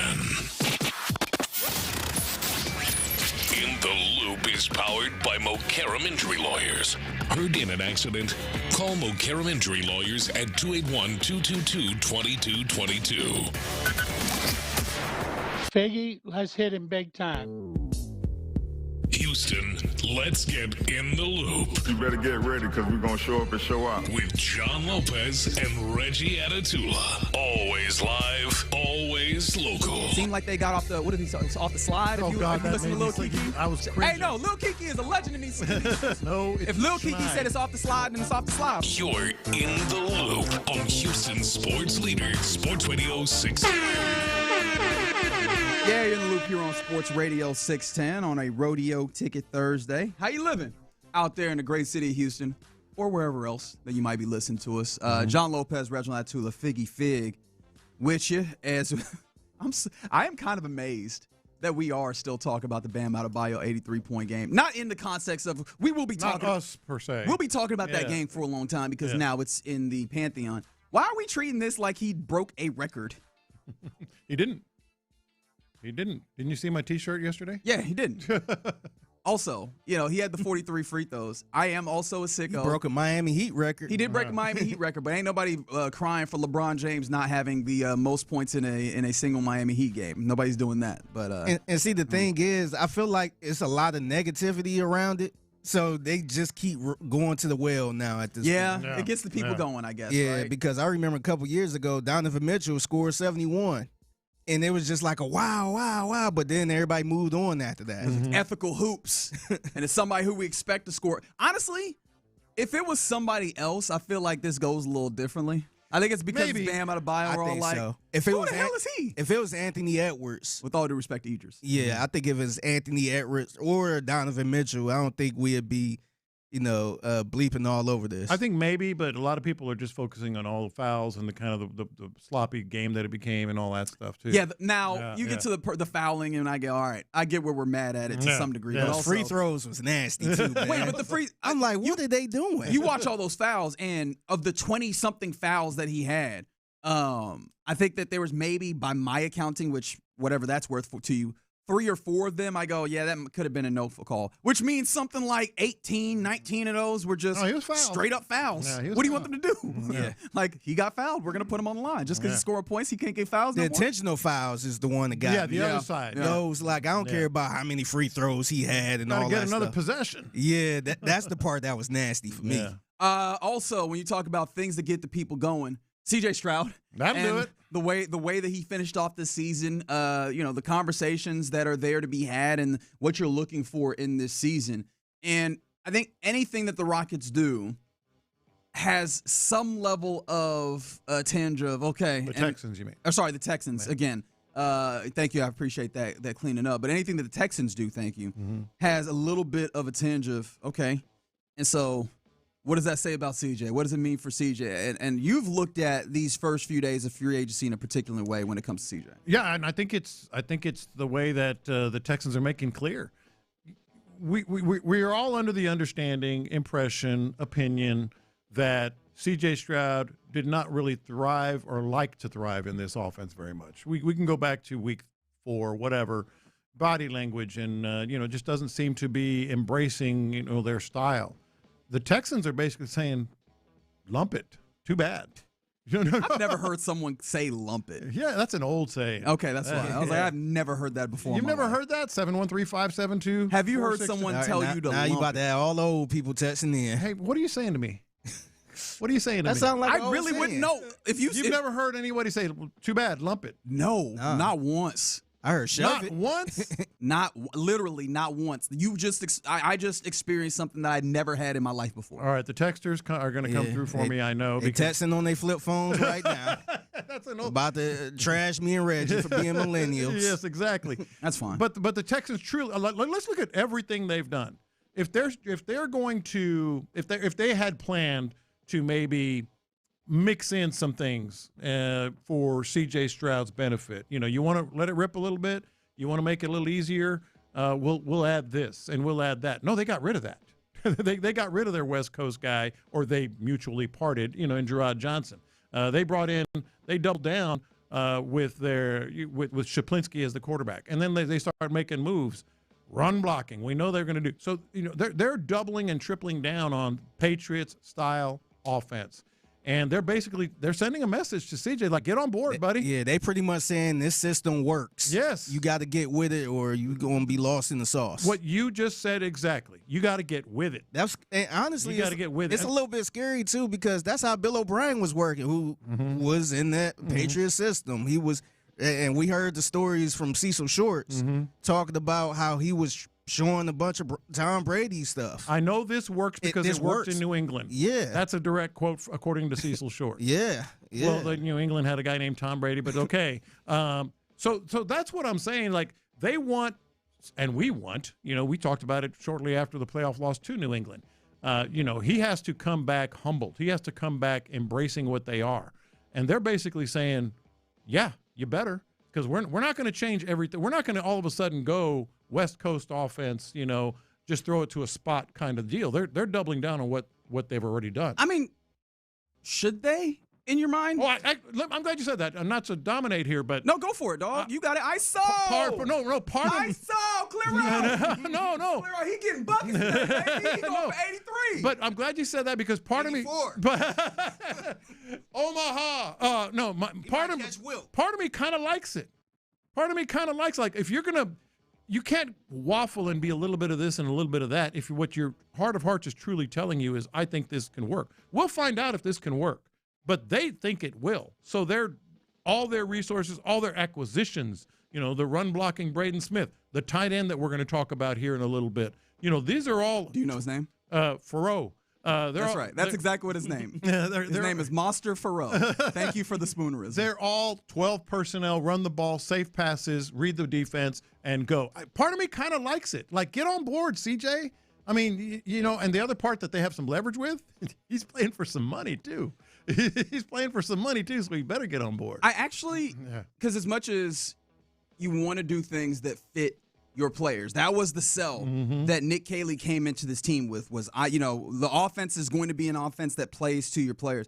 I think and this is a bit, this is an if. I know that there's some people that would say, no, they definitely do or they definitely don't, but that's why I end up where I'm saying if. If you have any concerns about C.J. Stroud and his ability to deliver, would you not then want an offense that we can kind of, not actually, but we can kind of cut out what the quarterback is and be able to run the football and complement your defense with that? Yes, one. Yes. Two, I think that you also have to, this is where we have to be capable of looking at the league at large and recognize there is a running renaissance in the league. And defense. Even great offensive players, great quarterbacks have had teams that have a conscious and concerted effort to try and run the ball with that in order to kind of alleviate some of the pressures that are being there with the defenses that are out there. So I think that in some ways, right, and it's not the particular way that they're doing it, maybe you can have some qualms about, but I think the general philosophy actually fits in a way that I think is logical. The only thing that makes it feel a little bit less logical is CJ wants to play a particular way. And honestly, as much as I get that and he has the capability of playing that way, I think that they're probably right in getting to this, what'd you call it, lump it mentality. By the way, are our texters coming through for me here? Buddy, it's all over the place because there's people that are like, I've never heard that. And then there's some people that are like, yeah, I heard it a million times in my life. And I want to know what the distinction is that creates it. I think the old saying, and I'll look it up here in a little bit, is love it or like it or lump it, or love it or lump it. Something like that is where the I never even heard that. The origin of it. But to your point, Reggie, I want to make clear, I'm not saying, they're doing this wrong. Sure. No, I kind of like what they're doing. And keep in mind also, Nick Caserio, he's basically said, and maybe not even basically, you'll remember the exact quote, C.J. Stroud's our quarterback for the year. For the year. That as far as he didn't go down long distance, long-term type stuff and all that. No, I do like it. If you're going to be that all in. Now, there is one little itsy-bitsy tiny qualifier here. Okay, all right. CJ does have to buy in. And he didn't exactly look all the time last year like he was buying in. So it's still up to him to come back, as I've mentioned multiple times, humbled and buying in. No, without question. I mean, that's because I see you on the text line 832. If you had a prize horse, would you then change the style that it runs? And that's very I hear that point. It's well-made point. I think the thing that I then go back to is that this is a team that values its culture above all else. Is that fair to say? Because I was going to say, is there anything else that they put over it? No, they value their culture above all else. And part of that culture is no individual above the team. Like, we are all in here making this go, and we're all putting our best foot forward, right?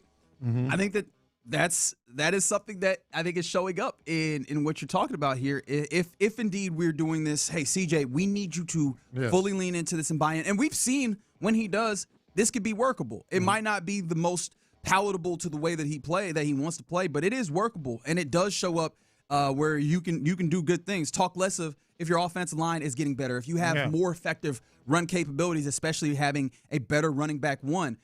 But there's a level of trust that's required there, and I'm very intrigued because I can't say definitively whether or not it's there. I'm very intrigued to see what the demonstrable level is of that trust with the organization and with C.J. Stroud as they go forward this year. And the most important thing of this segment, Figgy, the phrase is "like it or lump it."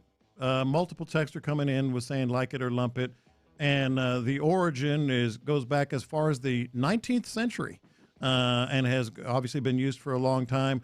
You have to like something, and if you don't, you lump all your chips, all your money into something else. Okay. You're either in here or that kind of makes sense to me. Yeah, you lump all your money over here, then, or all your hopes and dreams or whatever. Okay. So we accomplished something today. Like it or lump it. Like it or lump it. I haven't used that term in a long time. I could tell since about 1880 when it started. Yeah, absolutely. I think I was 10 years old. So, Lopez is not making it up because there are people on the text line that not only have heard it a lot.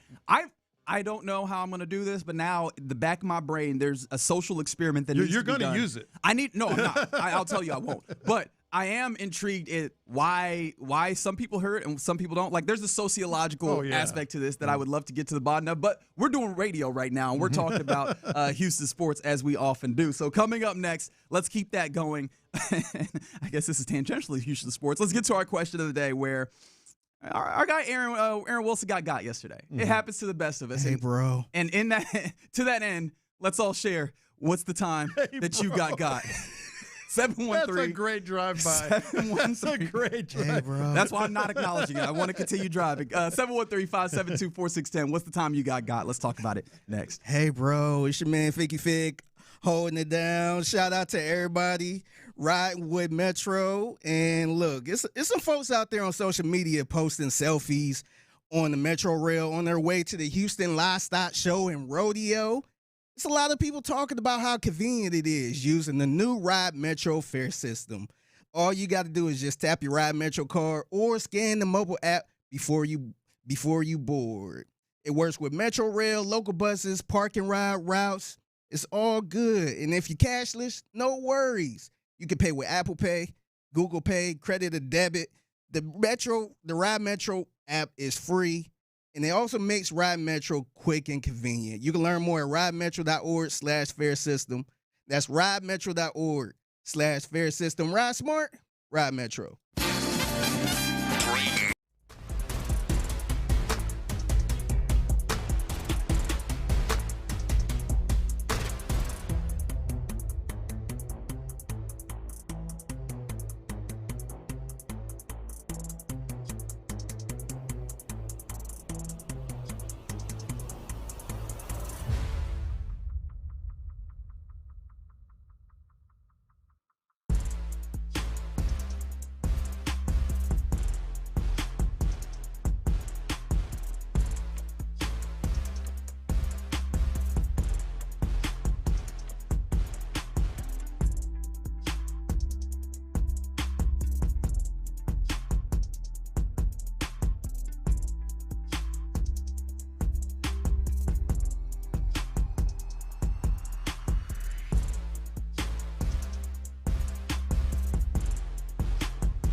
SportsRadio.com/610.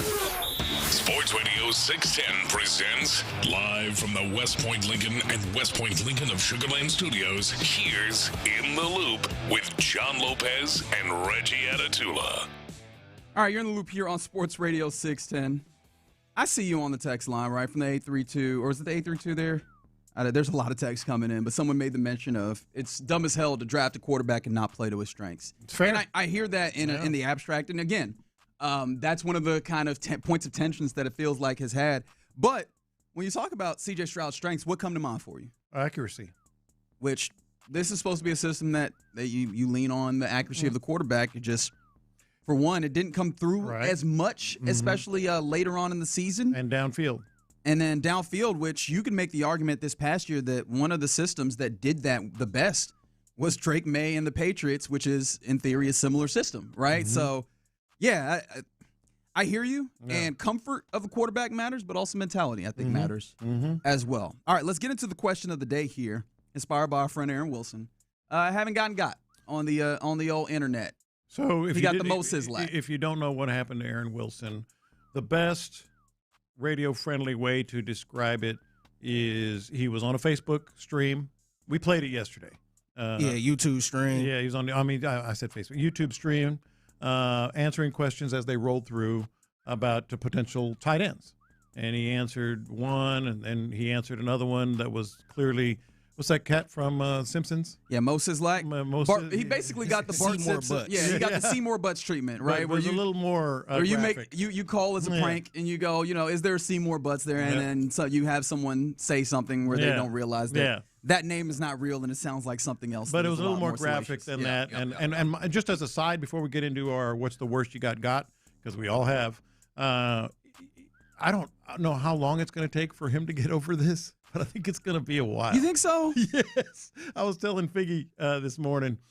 He tweeted, I think early this morning, maybe last night, all the June 1st designation, post June 1st designations in the NFL. Yeah. Like the second comment was, "What about old Dixon?" Gotcha. Yeah. More butts. Yeah, but I mean, he might be at a place where he's like, all right, it happens. Because I feel like there's two ways that people handle this, right? There's the other way. There's the people that get got and they're like, gosh, I can't believe it, and they tear themselves up about it. And then there's some people like, damn, you get got, and then they keep it pushing. No, he's the first. Okay, very good. So with that, yeah, let's talk about the other times that we got. Of all people, Mark Vandermeer got me once early on. Really? On when I was here at Sports Radio 610. We were out. It was when the Houston Open was up in the Woodlands. So it's been a while. And, we get there early in the morning. I was doing mornings. So I get there, before light, park my truck, go on in. We start the show. And I think after the first or second segment, a Montgomery County deputy walks up and says, you guys know who has that truck out there? And I went, yeah, that's mine. And he says, it's being towed. Oh, man, he got you with that. And I said, what? And Mark, to his credit, was just kind of dead serious at first. And I immediately I said, what do you mean I'm here for the whatever, we're broadcasting. They told me to park in this lot, blah, blah, blah. And I start running out, and I look, and I see my truck, and I turn around, and they're both buckled over laughing. He got a sheriff's deputy, a county deputy. Man. A county deputy. I didn't say fresh 4 yesterday, Lopez. Maybe he knew that was coming. So that was one. I'm going to be honest. Yeah. I don't really enjoy police pranks. I feel like the stakes are a little too high for a lot of us. Well, you made the little sound. Make the sound again. Which one? Whoop, whoop. Oh, the whoop, whoop. Yeah. Yep. I got that. I got that. Oh, I remember this one. Yes. I was on your way to a remote. I was driving to a remote, and I got the lights in the mirror, and I'm like, what did I do? I didn't do anything. I was going, whatever. I pulled over, and he walks up, got the sunglasses on and everything, and he goes, "You going to the remote at Twin Peaks?" I was like, "Damn it!" Big fan. He was a big fan. He saw me in my truck and turned on the lights. And then to his credit, and I forget his name, I wish I could remember, he came at his lunch break and hung out and all that. It was good. Was he telling everybody how he got you? I'm sure he was. He's just telling a story. Hey, you want to know what I did to Lopez? Hey, from the 713 worst got in history, Manti Te'o. Well, I mean what I do appreciate from Manti though He owned it, and now he's thriving, man. He's on that Good Morning Football, does a good job on it. But for a long time, there was real questions on if that was going to just define him. Because he was a damn good football player in college. He's a pretty fine one at the NFL level. Yeah. But you say Manti Te'o, and everybody knows what we're talking about. That was a wild situation, man. Like, that was a situation we'd never seen before. During that time? Yes. Like, I remember seeing that story in real time, and I was confused on what was going on. This is how long ago it was. Never heard the word catfish That's before. exactly what I was going to say. I had to look up what catfishing was. Yeah. Not when Manti Te'o. I had to look it up. I didn't know what that was. Yeah. And I was confused what was going on. I'm like, he talking to this girl, and then realized it was a guy all of this time. And I'm like, I was so confused, and I had to put two and two together like, oh, he never met this person. Yeah. In real life. What about you? Yeah, so the one I was telling you about this Lopez. I thought I shared it before, but I think this had to be either in 2020, 2021. This kind of recent where I got. So my hairstylist, we was talking about tattoos, and she showed me this girl page who do tattoos. I'm like, this girl is really good. Yeah. She never met the girl. Speaking of Manti Te'o, she never met the girl, but the girl followed her on social media. Right. And so she was like, yeah, this girl real cheap. You should go to her. I'm like, all right. I'm like, I only got one tattoo. I'm like, I might as well get another one. And especially for the price. She was showing all type of colorful sleeves and all this other stuff. And so, I ain't pay for a sleeve, but just a cool tattoo. Yeah. And I want to say she was charging me like $200. Yeah. But she said it was a deposit for $90. Yeah. So I'm like, okay. So she did Cash App, only Cash App, and she said she was just starting out. Is at her house and all this other stuff. So I'm like, cool. Yeah. Sent her the cash, $90. On my way to go over there, and all of a sudden, I tried to hit her up in DM like, hey, I'm here. Where do I go? I couldn't send a message. Oh, I'm like, blocked you. Yep. So I had to go through somebody else to see if that account was good. The account was still good, but it blocked me. Oh, and so now I'm trying to go to the Cash App. Now I'm at this random ass apartment complex. So my first thought was, man, let me get out of here. I don't know if I'm gonna get robbed. Yeah, that's a great point. Yeah, because I've been robbed before. So at that point, I'm like, all right, let me get up out of here, go somewhere else, and then try to see what's going on. And then I tried to go back to the Cash App. That Cash App that I sent it to blocked me. Oh. So I'm like, I mean. They got you for, what'd you say, 90? 90. Yeah, so that, $90 is $90, but she could have easily got somebody for like $300, $400. That's my thought is, obviously, that's a quick 90 that they didn't have to do work for. It didn't hurt me at all. Yeah. No, but for them, like they, they makes didn't you actually mad. Yeah. But I'm like, how often do you have to run that gamut? Like, how many times can you run that gamut? Yeah, because you know I think if she was wanting more of a deposit, I probably would have passed on it. I would probably said, nah, I'm good, but $90, I'm like, all right. And then the tattoo is $200. And I'm just glad she didn't say pay all the money up front. Because I'd rather get got by $90 than $200. 100%. Yeah. Especially because then you feel bad about trying to pay all of it up front. Like, damn, why did I? Now I'm ready to fight. Now I'm ready to find this person, man, and take action. Bring all these emotions back up. What about you? So I'm having a hard time remembering the big ones because I've definitely had those, and I tend to be someone who locks those things in a vault to never think about them again. But you know what the most annoying getting got is the getting got on like on the supposed charitable stuff. Like, and this is tough because how can you sort these out? But have you ever been going into a store and there's some kid who's like, hey man, our basketball team's trying to go to Florida, and I'm like, all right, I got cash right now. I just walked out this store. I don't know if you actually have this team that's going to Florida trying to play basketball or if you're just trying to come up on money real quick. And so I'm always, I shouldn't say always, but about 85% of the time I'm going to get got on that because I'm like, all right, if I don't do this and they do need the money, I'll feel bad. If I do this and they got me, it's what, like $20? Yeah. I won't die. But I do feel bad thinking back because like I'll give them the $20 and I'll think, yeah, that one didn't feel real. And those are the ones that annoy me the most. Yeah. And you know it when you're doing it. There's those. Yeah. There's the like the charities where they'll pull out the table in front of your favorite establishment. Yep. Yeah. And you just hear them running through this. And for me personally, I don't know about anybody else, I'm just constantly thinking, is this really going to the charity? Yeah. And see, the part that get me with that is this even a real charity? Yeah, see, the part that get me with those type of gimmicks is when you just sitting there asking for the money. And I'm like, yo, like, I'm not asking for the world, but what are you doing to get this money outside of just asking? Exactly. Because some people, I be seeing some people out there selling candy or selling water bottles. I don't mind the water. Yeah, because at least they did something. You out here hustling. Yeah. Like at this point, you out here begging, man. Yeah. And that's the part that get me. Like, I don't mind paying $20 for water or something, especially if you out here just trying to grind it out and work. Yeah. Somebody said, man, they hate Cash App. Spelt the Cash App name, missed it by one letter.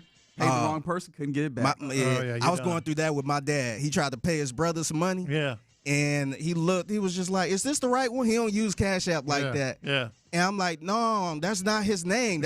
I don't know who that is. Else. That's a different Mark Gilliard.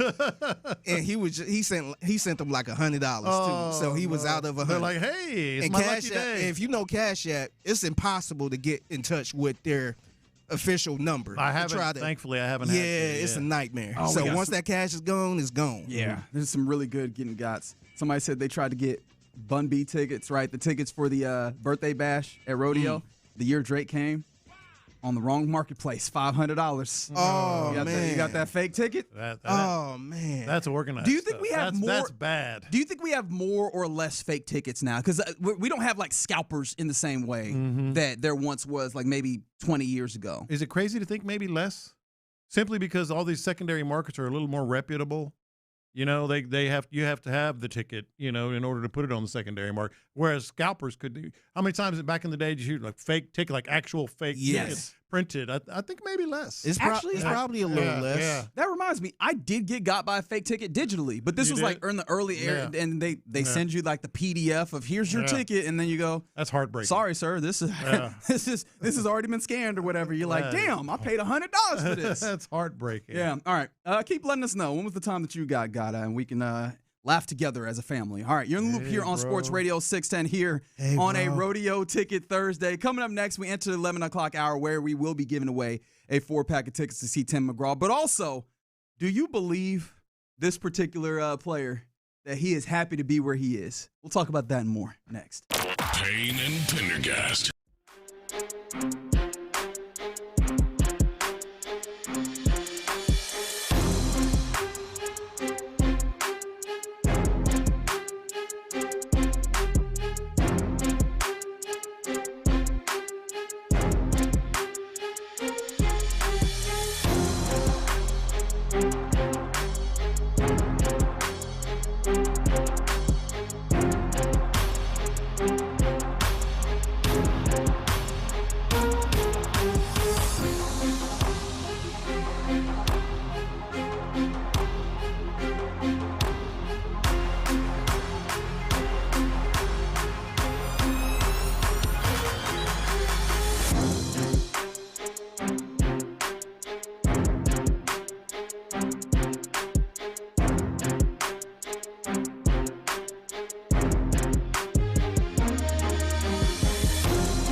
West Point Lincoln and West Point Lincoln of Sugar Land Studios. KILT FM HD2 Houston.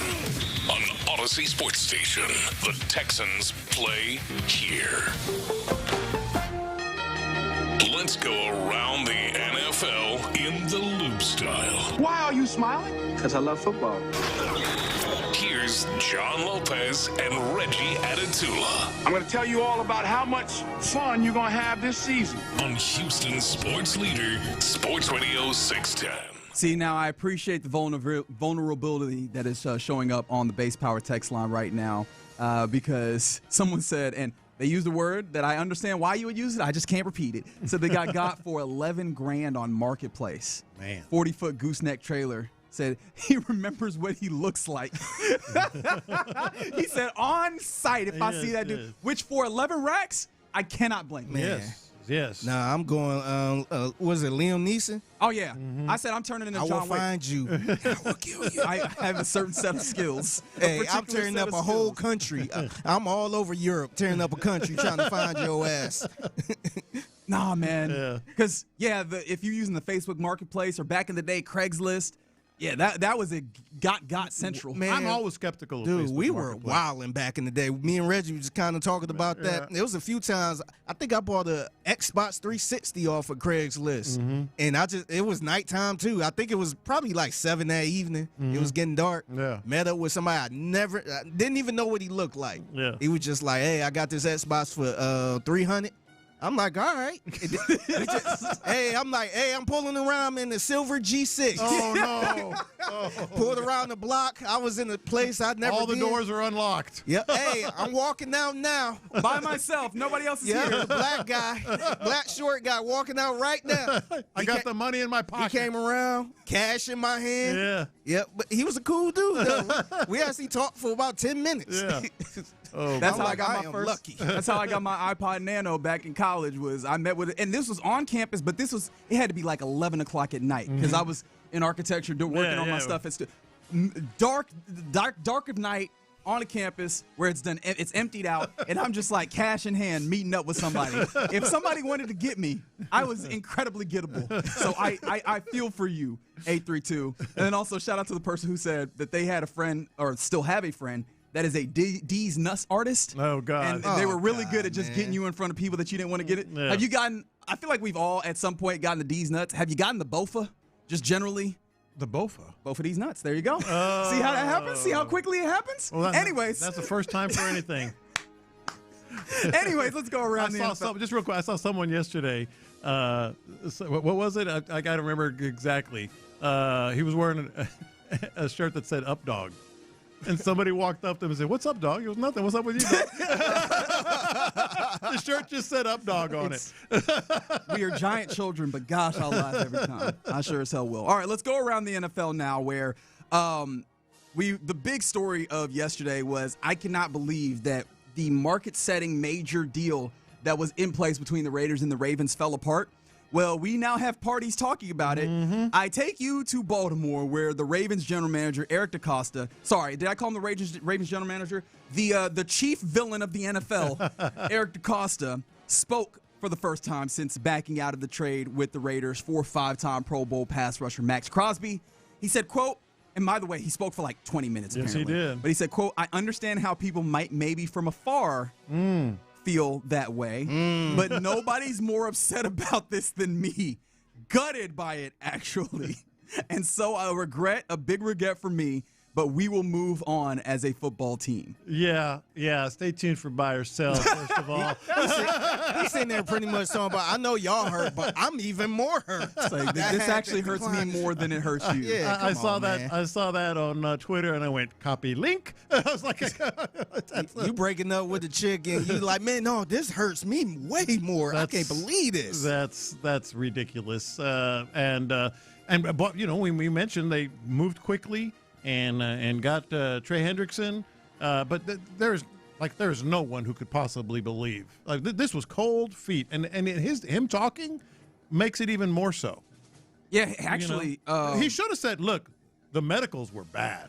The medicals were bad, and There was some reluctance or whatever, but not like this hurts me more than it hurts you. But a good point, I think, though, on the medicals were bad is how bad could the medicals have been? Because you knew coming into this trade before you got to a physical that Max Crosby is a dude who's played like 90 to 95% of his snaps and had to be pulled off of the field in order to be stopped. And you knew that he had a meniscus tear that had a surgery that he was not fully clear for just yet. Yeah.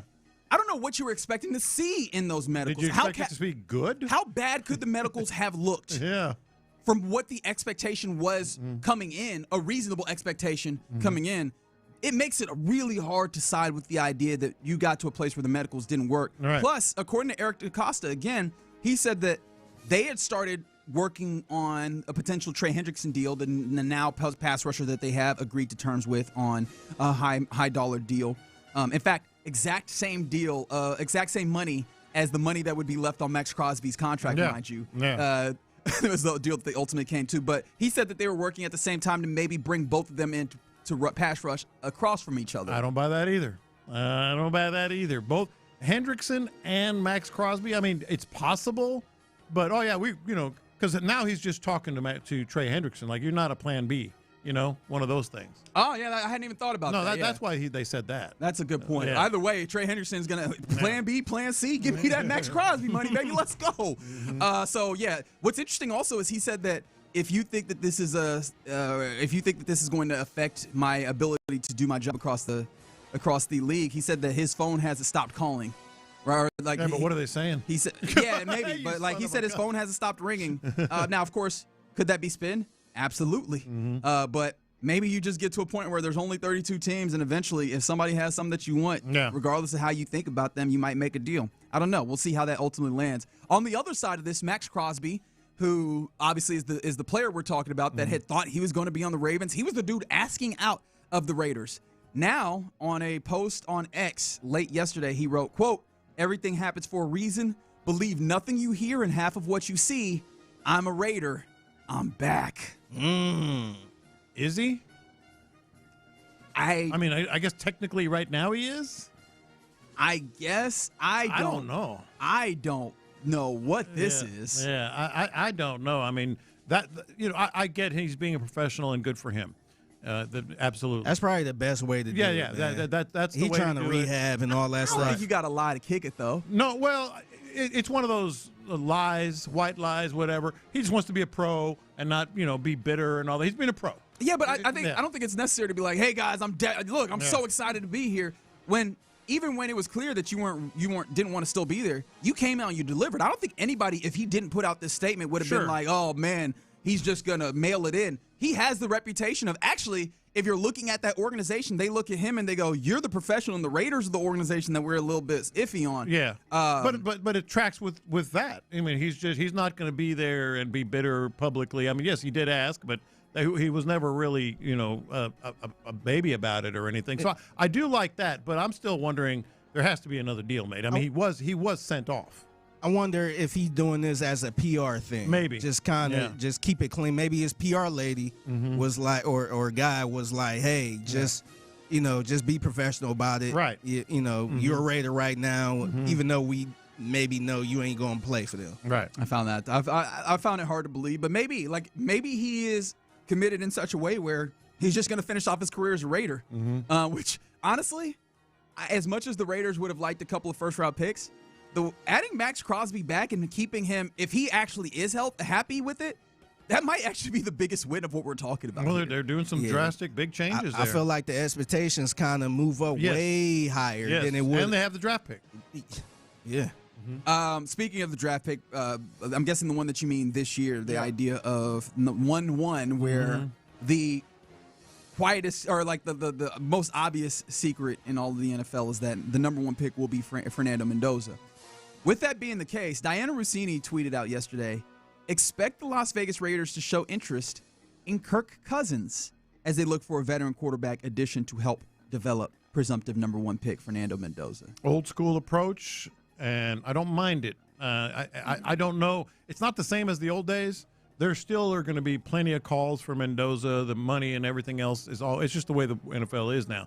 But I don't mind the concept at all. Kirk Cousins is a brilliant-minded quarterback. He really is. You can say what you want about how good you think he is. Some people think he's better than he probably is. Some think he's worse than he probably is.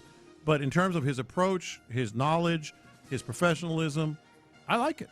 I think that in theory it's interesting. I do have concerns though, because wasn't Kirk Cousins real mad about having to be the mentor to Michael Penix? Yeah. He was like, "I'm here to start," and they were like, "Actually, we need you to do a different job." But Penix happened after Cousins. Sure, this is happening before Mendoza, so his eyes are wide open now. Maybe so. Yeah. If he do go there, he know he probably ain't the number one. Yeah, his eyes guy. are open now. He's like, okay, now I know what. At least you're telling me the truth here. But in an offseason where there's a lot of teams that need a quarterback that can't really get to one very easily, he should have an opportunity to go somewhere and be the starter outright. And honestly, now I was going to say, there's a possibility that he could be the starter there in Las Vegas, except if you get the number one pick, the thought is you don't get him and sit him, right? But I think that's the new school way, new being the last 15 years, but that's the new school way of doing it. But I think the concept is right if they can be disciplined about it and just bring him along. And if he's ready to go, he's ready to go, Mendoza. But if not, you got Cousins. That is interesting. If this happens. Right, yeah. and I have a hard time thinking it'll happen, but who knows? We'll see. What team, John Lopez, do I get the most joy out of kicking while they're down if I can? That woman's team. No, that's yours. That's your favorite team. No, you like to kick the Bengals. There we go. Oh, Bengals. There it is. He's Bengals. I'm Titans. Yeah. That's right. Which one do you like to kick down the most? Oh, that's a good question.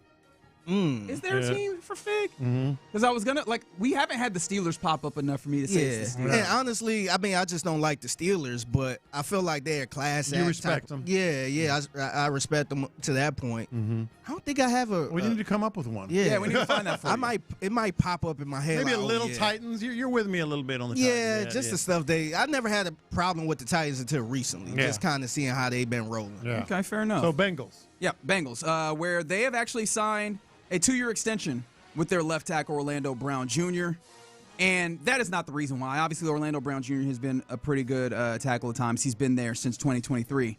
The thing that I would like to kick the Bengals down for, and tell me if I'm being unnecessarily petty or if this is deserved, apparently Brown took it upon himself to work on a contract that was set to expire. He had to approach the team's front office first to see if they could work out a deal. And he actually just walked right up to Mike Brown. He had to just go up and be like, hey, guys. Hey, you want to give me some more money? You want to do an extension? I feel like we should probably get on this. Which, again, how unserious are you as an organization if a player needs to be extended and they have to come to you like, hey, you realize my deal is coming up, right? The actual player, not his agent, just like, hey, I could use a little more money here. Like, hey, do y'all want to not have a tackle soon? I feel like we should get this deal done, huh? Like, how unserious as an organization? Pretty unserious. And of course, this by itself would be something that you go, oh, what an oddity. It falls in line with a long line of the Cincinnati Bengals being an unserious organization. Yes, it does. Like, if we had an opportunity to relegate them somehow, I would 100% be in on that. They are just deeply unserious in the way that they go about things. But at least that is an unserious that we can laugh about. I will take you to the New York Giants, where the Tisch family, as led by Steve Tisch, who is one of the co-owners of the Giants, Steve, Lori, and Jonathan Tisch are requesting to transfer all of their stakes in the team to the trust of their children, according to an NFL memo that was obtained by ESPN. Now, the reason why this is of note, where has Steve Tisch's name popped up recently here, John Lopez? I believe the Epstein files? That's right. Yeah. That's right. And so this is, I don't even know what to quite do with this, but this feels like. It's a shell company. Yes. It's a shell company. It feels like a de facto admission of some level of guilt, or at least an understanding that, it's about to get nasty out here. So let's protect the ownership of this team by putting it under the babies. We will hide it behind the face of children. You're not going to take a team from children, are you? It's basically creating a Swiss account. Nobody can get to it. Which, by the way, that's another part of it. It's hard to get to trusts. Yes. It's very, very hard to get to trusts. But yeah, no, this is a shell company. Yeah. I've been kind of watching this to see what does the NFL do, because is it fair to say that the last instance of something like this happening in a league is where we go to the Commandos with Dan Snyder? right? The idea of a dude who is bringing down the property values for all of us because of the way that he's handling stuff. And so can we force him to sell? And even then, that was not the league itself. That was FedEx, right? One of their big money, I guess, supporters or what have you, saying, hey, man, you got to go or we're pulling our money. And then that ultimately does it. Yeah. I've been looking at it and I go, if you have someone attached to something so salacious as the Epstein files, what does the NFL do? And it seems like they're like, hey, we're going to protect from whatever you might try and do in this. And he'll get it. It'll happen. You think they'll make it happen? Owners take care of owners. Yeah, I guess. And real quick, since you got a chance to bash the Bengals, I want to bash the Titans. Oh, go for it. Jacob Martin has been acquired by the Tennessee Titans. Yes, that Jacob Martin. Rock Boys. Yep. I mean, this is a depth piece, though. It's not like it would feel a little bit different if they were bringing him in to be. It's just funny. Okay. It's just funny. Fair enough. Rock Boys living in Nashville. Honestly, he's connected to the Davion Clowney trade, man. Where you got Jacob Martin, you got Barkevious Mingo. Yep. I think a second-round pick that ended up being Ross Blacklock. That was a rough time. That was a rough time. And now he's a Tennessee Titan, so more power to him over there. All right, you're in the loop here on Sports Radio 610. Coming up next, this is a hypothetical I've been thinking about, especially as I think about the Rockets a lot. Would you rather have a team that doesn't particularly do anything incredible or a team that does one thing really, really well at the expense of others? Because it almost feels like that might be the Houston sports dilemma. Let's talk about it next.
Call Mokaram Injury Lawyers at 281-222-2222.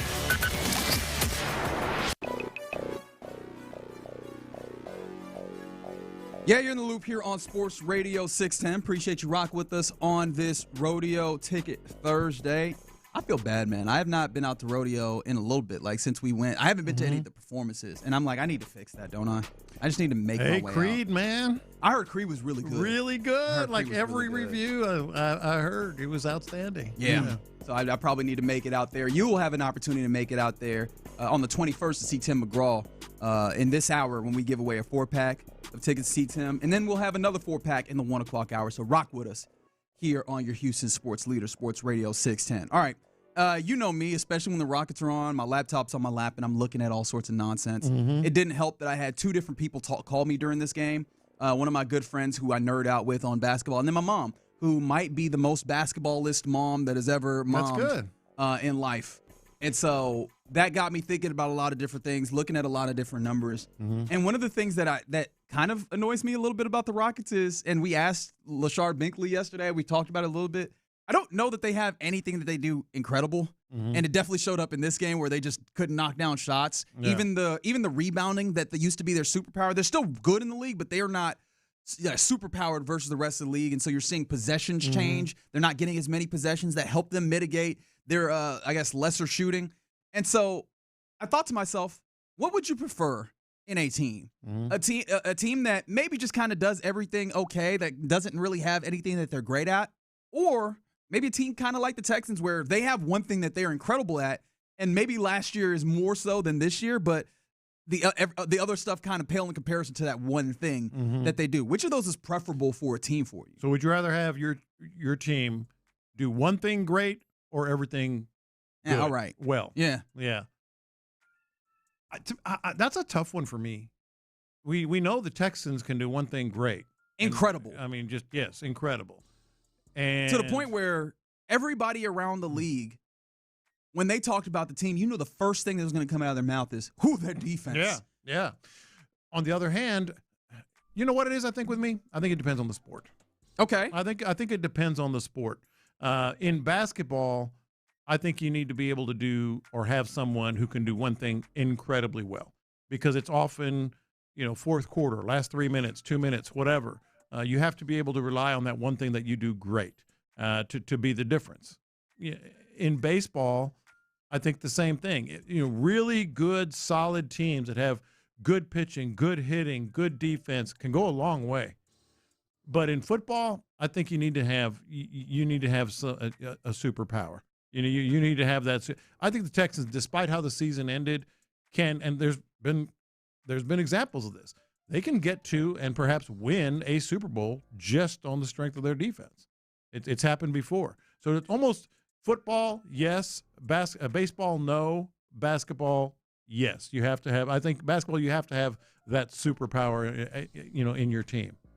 So then, you're looking at this Rockets team, at least it's currently constituted, and you go, They're not close. They're not doing that. Well, I was going to say they're not close to that, but especially the thing that they had that was close to that was the rebounding. And I guess maybe the defense before. Yeah. And the defense has stepped down, and the rebounding has stepped down, if for no other reason than you lose Steven Adams, who was doing a whole bunch of that. Yeah. There's not a path to having one of those or something close to that this year for them, is there? No, I think, what are 18 games left? Something like that. I can actually do the math, but who really cares? Nobody cares. Okay, something like that. We said that's okay. Nobody cares. Nobody cares. So, yeah, I don't think the Rockets are in a place where we can think anything close to championship. Hell, I'll take the second round at this point. Yeah, but the thing that I keep going back and forth is that you look at the way that the NBA standings are lining up right now, and there's just so many teams that you go, maybe. But maybe this is also hurt by the fact that there are two teams at the very top that you go, on any given night, they're giving you capital P problems. Because they do one thing, or more than one, but one thing particularly great. No, you can point to one thing, right? With the Oklahoma City Thunder, they defend their ass off. Yeah. Right? They make it damn near impossible for you, while also, on the other side, having enough individual brilliance on offense to make things go. And then the San Antonio Spurs, actually, they probably also defend their ass off, if for no other reason than Victor Wembanyama is in there blocking the mess out of everything.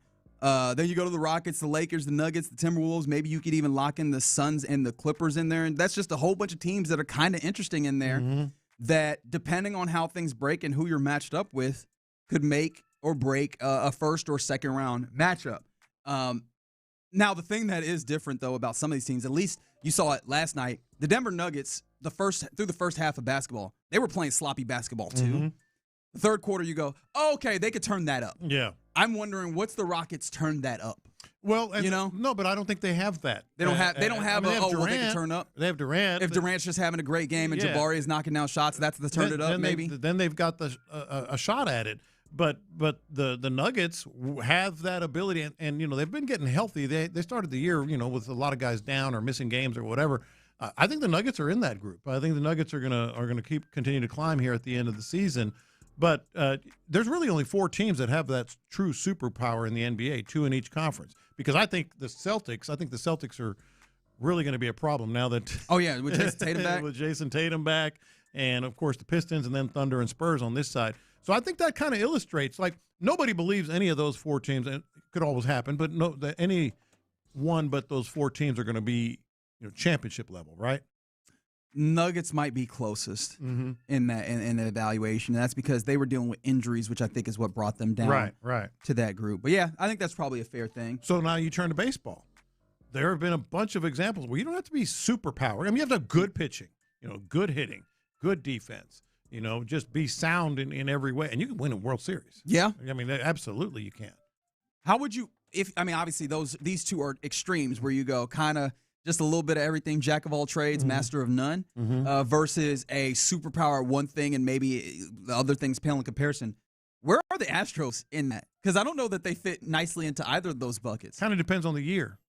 There have been recent years where they had a distinct superpower, whether it's, hitting for power or, some incredible offensive performers just overall, the strength of the lineup. There were no cheap outs for a while, but then there were. I think right now they're in that category of they might do a lot of things well, even though respect to Hunter Brown. And Imai has had a hell of a spring, by the way. He's had a hell of a spring. Hey, man. Well, also, don't forget Spencer Arrighetti in the spring has been pretty good as well. Like, he's looked pretty good with on the mound. And so I'll be honest, I have not done enough thinking about Spencer Arrighetti because if you throw him into your rotation, Hunter Brown, Mike Burrows looks like he's just going to be real solid. I wonder what the high end for him is during the season, but he looks like you're just you know what you're going to get out of him, and he'll deliver, which you need those guys in your rotation. But overall, it's a good pitching staff. Burrows, if Imai continues this trend, and Arrighetti, I really like what you have pitching-wise. But overall, wouldn't you say it wouldn't be like, like the 2019 Astros or anything? It would just be a good pitching staff with Hunter Brown, obviously, the ace at the top. Yeah, and then the capabilities of if you can get your first baseman, Christian Walker, right, and if you can manage to navigate having these infielders get in there, you should be able to really hit the cover off the baseball, though. You're a very good offensive team. There's going to be some cheap outs at the bottom, at least to start the year. Some name names. Who are these cheap outs that you're talking about? Well, give me the lineup and I'll name them for you. What's today's lineup? Are they playing today? Yeah, I believe they are. This is I'm slacking on my pimping, aren't I? Yeah. Well, that's usually for next segment. That's my excuse there. But yeah, they are playing today. What's today? Thursday. They're playing the Washington Nationals at 5:05. Actually, I think this one is a televised game? No. But yeah, they're playing the Washington Nationals at 5:05. Yeah. Today. So, but I think they're in the category of they do everything pretty well. Okay. No superpower.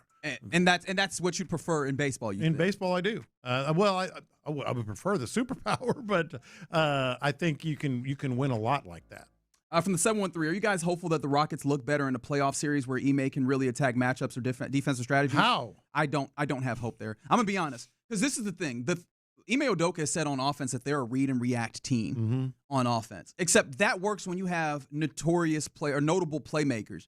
That is the big issue with them this year. And so it feels like instead of being a read and react offense and just kind of depending on your players to find the brilliance in those moments, I think that what you probably need is more sets that create things for your guys. And that's not the way that they've gone. Talk less of the things that you attack for the Rockets. I think that you give a team an opportunity to see it 3, 4, 5, 6 times in a row. And I think that they get better at picking at those scabs. And I don't know for the Rockets that works the other way, right? I don't know that you go, well, KD he wears you down over 6 games because he's just getting better at getting to his spots. I don't know if that works the other way. I'm actually a little less confident about getting into a playoff series and it getting better per se. Now, to the Texters argument, once you get into series, the adjustments are very thorough, and you can make adjustments on whatever one team is doing versus your offense or defense. But the reason I said how is really attack matchups. He's consistently shown he can't do that unless you get fortunate and you get a team where there is a weak link and we can just screen, get him switched, and let either Kevin Durant or Alperen Sengun or whoever attack that guy individually. Yeah. If that's what we're talking about, sure. Otherwise, if we're talking about like tactics on tactics and finding ways to break down another team, I think that's been one of the things that we've been frustrated about all season long. Especially last night. Yeah, because last night you saw a team in the Nuggets that was willing to try some things. Like they had Nikola Jokic guarding Tari Eason at one point, which was an acknowledgement of Tari Eason not shooting the ball recently. Yeah. So they had him sag off, and they clogged up the paint even more. I don't think we see enough of those types of interesting tactical developments from the Rockets as of right now, which for me personally does not bode as well, at least in my mind, for a playoff context. But I appreciate the question, 713. So much so that I would like to give away some Tim McGraw tickets. How does that sound? On a Rodeo Ticket Thursday, let's give away a 4-pack of tickets rather, to see Tim McGraw March 21st at Rodeo Houston. All you got to be is caller number 6 right now, 713-572-4610, and you can win those tickets to see Tim McGraw. It's been a good night every night when you go to Rodeo, man. I haven't heard anybody say anything to the negative, and I'm certain that Tim McGraw delivers. He's been doing this too long for him to do anything bad. So, again, caller number 6 right now, 713-572-4610.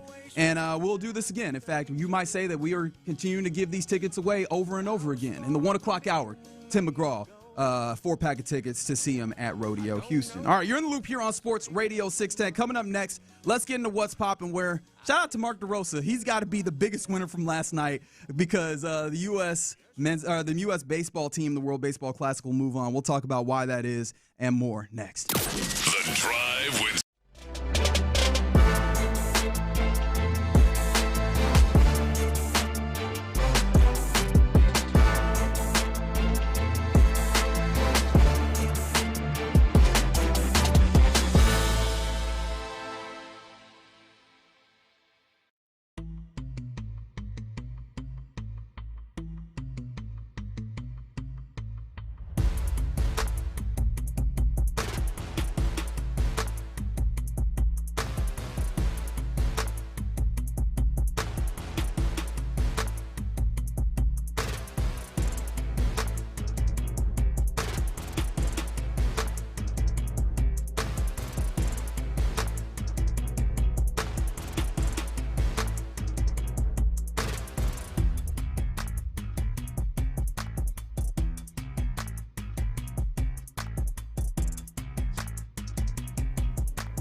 SportsRadio.com/610.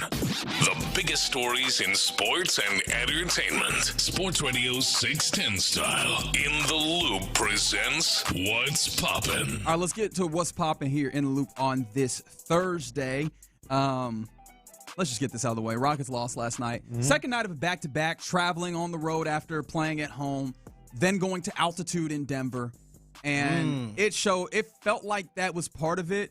Honestly, I don't want to be unfair because you giving them excuses, man. No, because that's exactly what I wanted to talk about. You lined it all the way up. They have second night of a back-to-back, traveling to Denver, playing in the altitude. Yeah, you set it up pretty good, man. No, but here's the thing: they have been frustrating, especially against really good teams of late.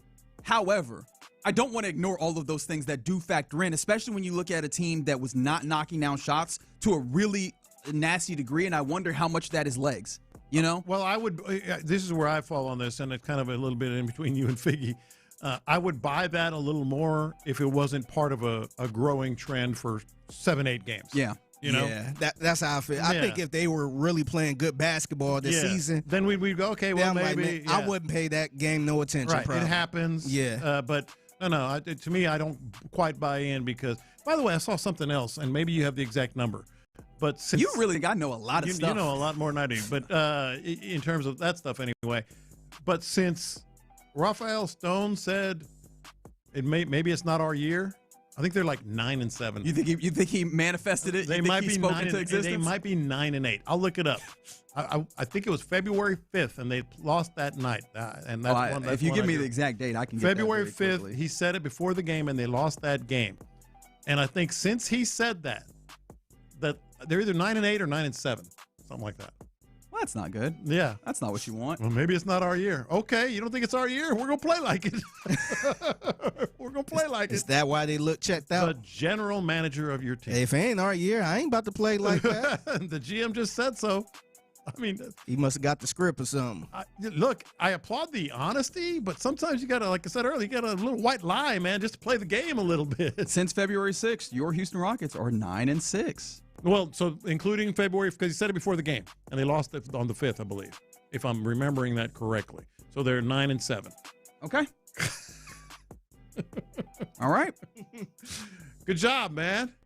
That's over 500.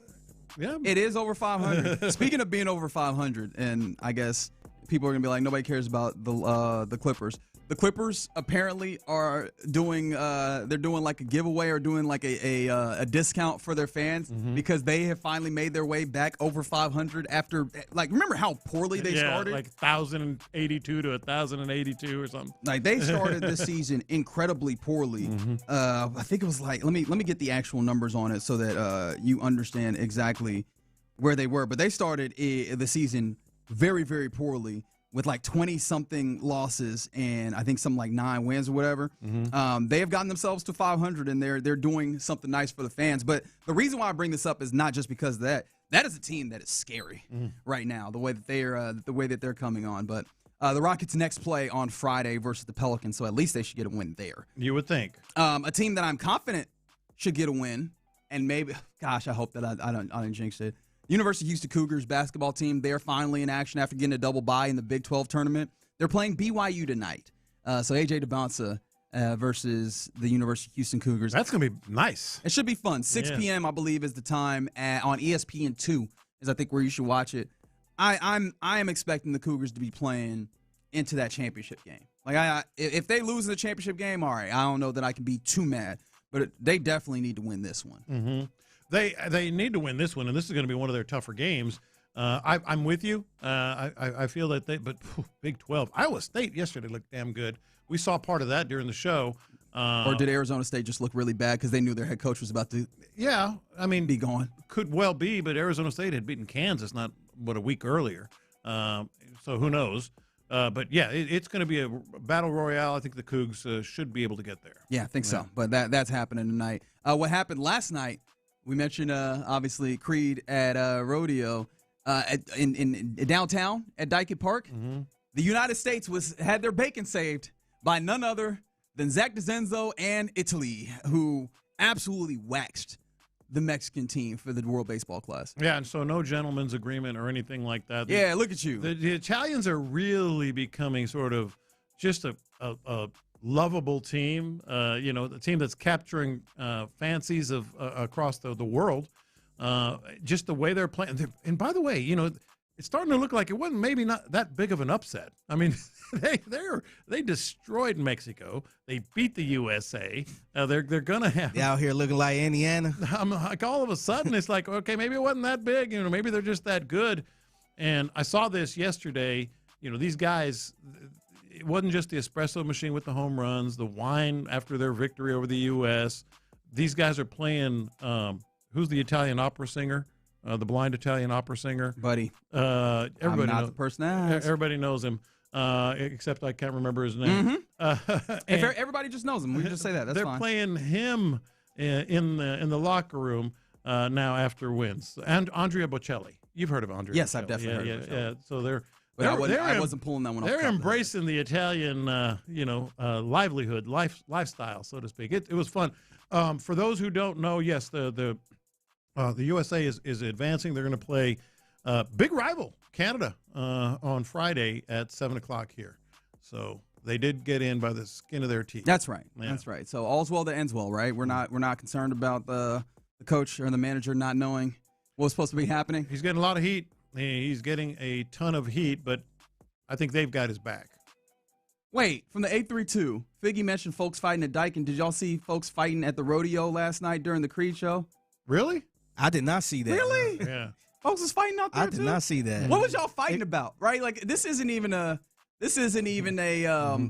sporting event to where maybe there were sides. I thought we was all here for Creed. Yeah. Y'all was fighting Somebody at the rodeo? must have spilled some beer on their affliction pants or something. Yeah, that's probably what it was. And at concerts, like everybody's pulling for the same team. That's what I'm saying.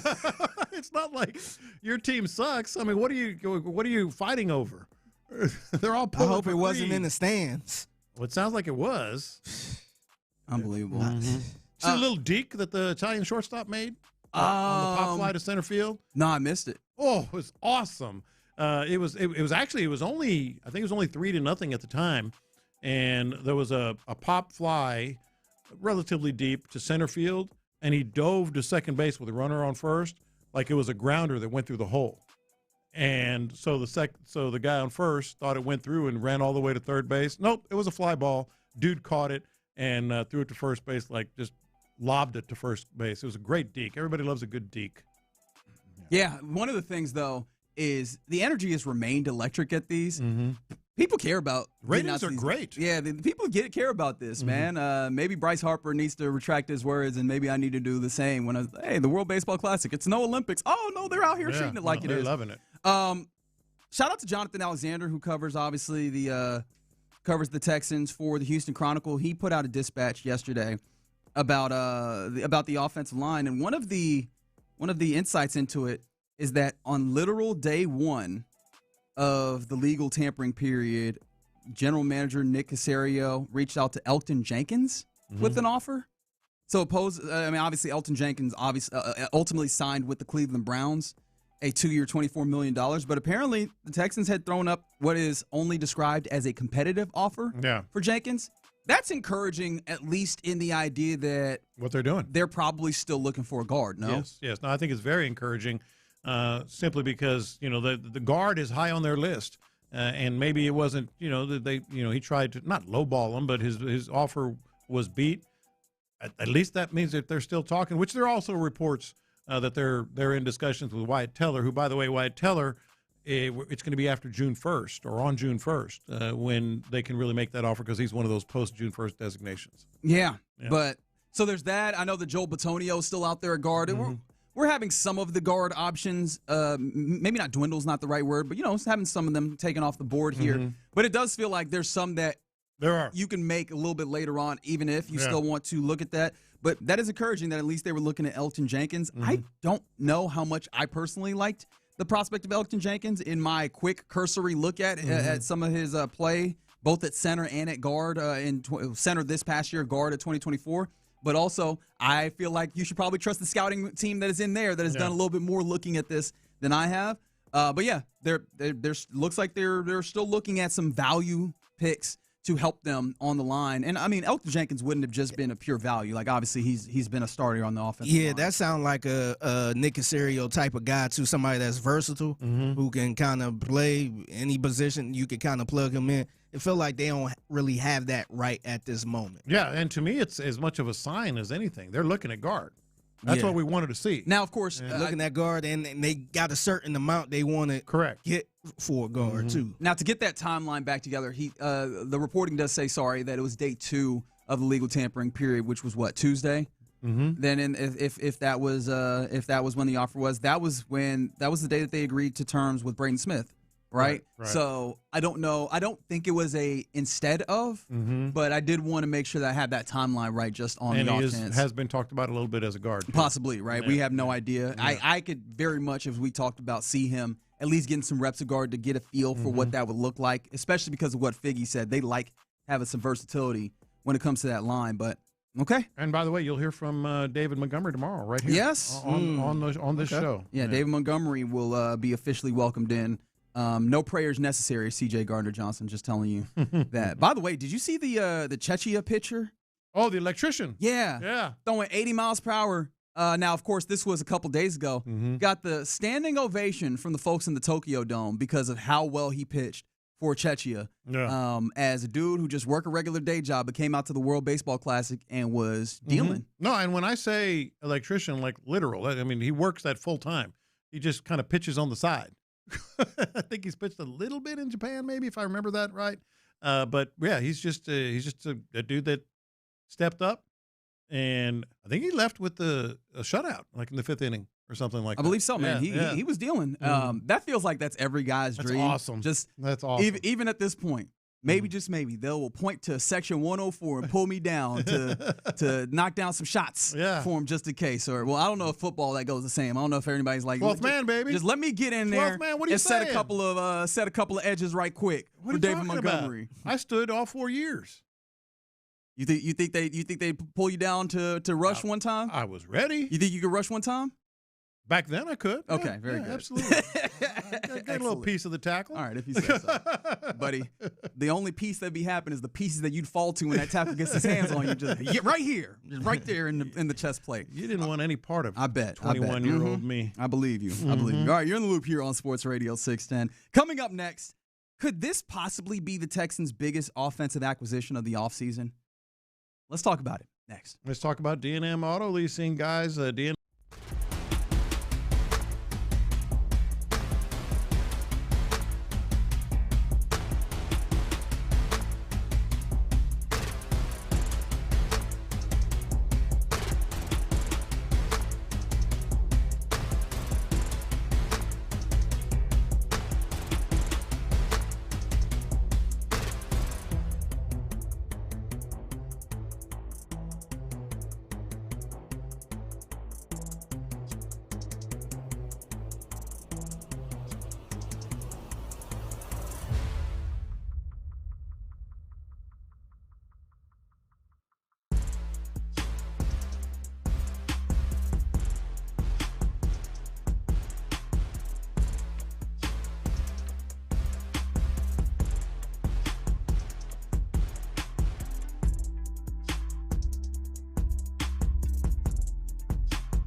West Point Lincoln and West Point Lincoln of Sugar Land Studios. KILT FM HD2 Houston.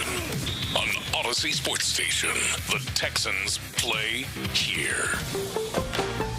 Sports Radio 610 presents In the Loop with John Lopez and Reggie Atatula. Yeah, okay, that's what I thought it was. You're in the loop here on Sports Radio 610. Appreciate you rocking with us on this rodeo Ticket Thursday. See, yesterday Creed performed the rodeo, so we had to extend the White Boy Wednesday. Is that what happened? Okay. I don't know. I know this was a white boy. Billy Idol. Does Billy Idol count as the White Boy Wednesday? I mean, I know that he is white, but that's not. I look at that as classic fair. rock. Yeah, that's what I'm saying. We can't. Well, I guess classic. There's a lot of classic rock that's White Boy Wednesday fits the bill. We might be expanding this too much. He might be a tweener. We might be doing too much here. I don't look at this as white boy Wednesday. I think right fair. here. We need to, who is going to be the keeper of the White Boy Wednesday? We need you Figgy, to of course. be the adjudicator For of obvious this. reasons. All right. Yeah. The Texans made yet another signing yesterday after we were off air, and maybe this might be too much. Mm-hmm. It's possible. But I think this could possibly be the Texans' biggest offensive acquisition of the offseason. And no, it is not David Montgomery, the running back, although we will hear from him tomorrow. No, it is not Braden Smith, the dude who apparently said that he enjoys bloodying dudes. Mm-hmm. Like you talk about a swarm mentality. The way that he talks about enjoying going and just beating a defender. It. Yeah. Sounds great. Yeah. Nope. I am putting up. Or Blankenship. No? Yeah, but that's defensive. I'm talking about on the offensive side of things, but fair enough. Mm-hmm. Is it possible that Foster Moreau, tight end who previously played for the New Orleans Saints, more of a blocking guy. He had all of 10 targets this past year in playing 11 games. He did have an injury that took him out of availability for the Saints. Is it possible that this could be the Texans' biggest offensive acquisition of the offseason? I mean, you kind of are in my head. I think it's absolutely possible. There's a number of reasons for that. Now, obviously, David Montgomery, a lot of pelts on the wall. Good running back, fits the style. Here's how I'll describe it. Would David Montgomery have changed the way you do offense here? No, they could have had another running back, that maybe they weren't still going to change. He's just a good one, and it's a big acquisition. I'm not trying to downplay it. Well, I think you would have to do that if they don't get him, because I don't know if we're comparing it to other guys. I don't know that Foster Moreau is going to beat you over the head compared to other guys. Like his game, they were going to find it one way or another, and they landed on David Montgomery. Same thing with Braden Smith. His style of game, downhill, a run blocking, expert. All that stuff, big dude, has the swarm mentality. Come hell or high water, they were going to find a guy like that. They landed on him, and I'm glad they did. But the thing about Foster Moreau that I like is he kind of adds something, something that they just don't have. They didn't have, the days of number 57 reporting as eligible are over. Because this I think they're over. Because he's a guy. Probably.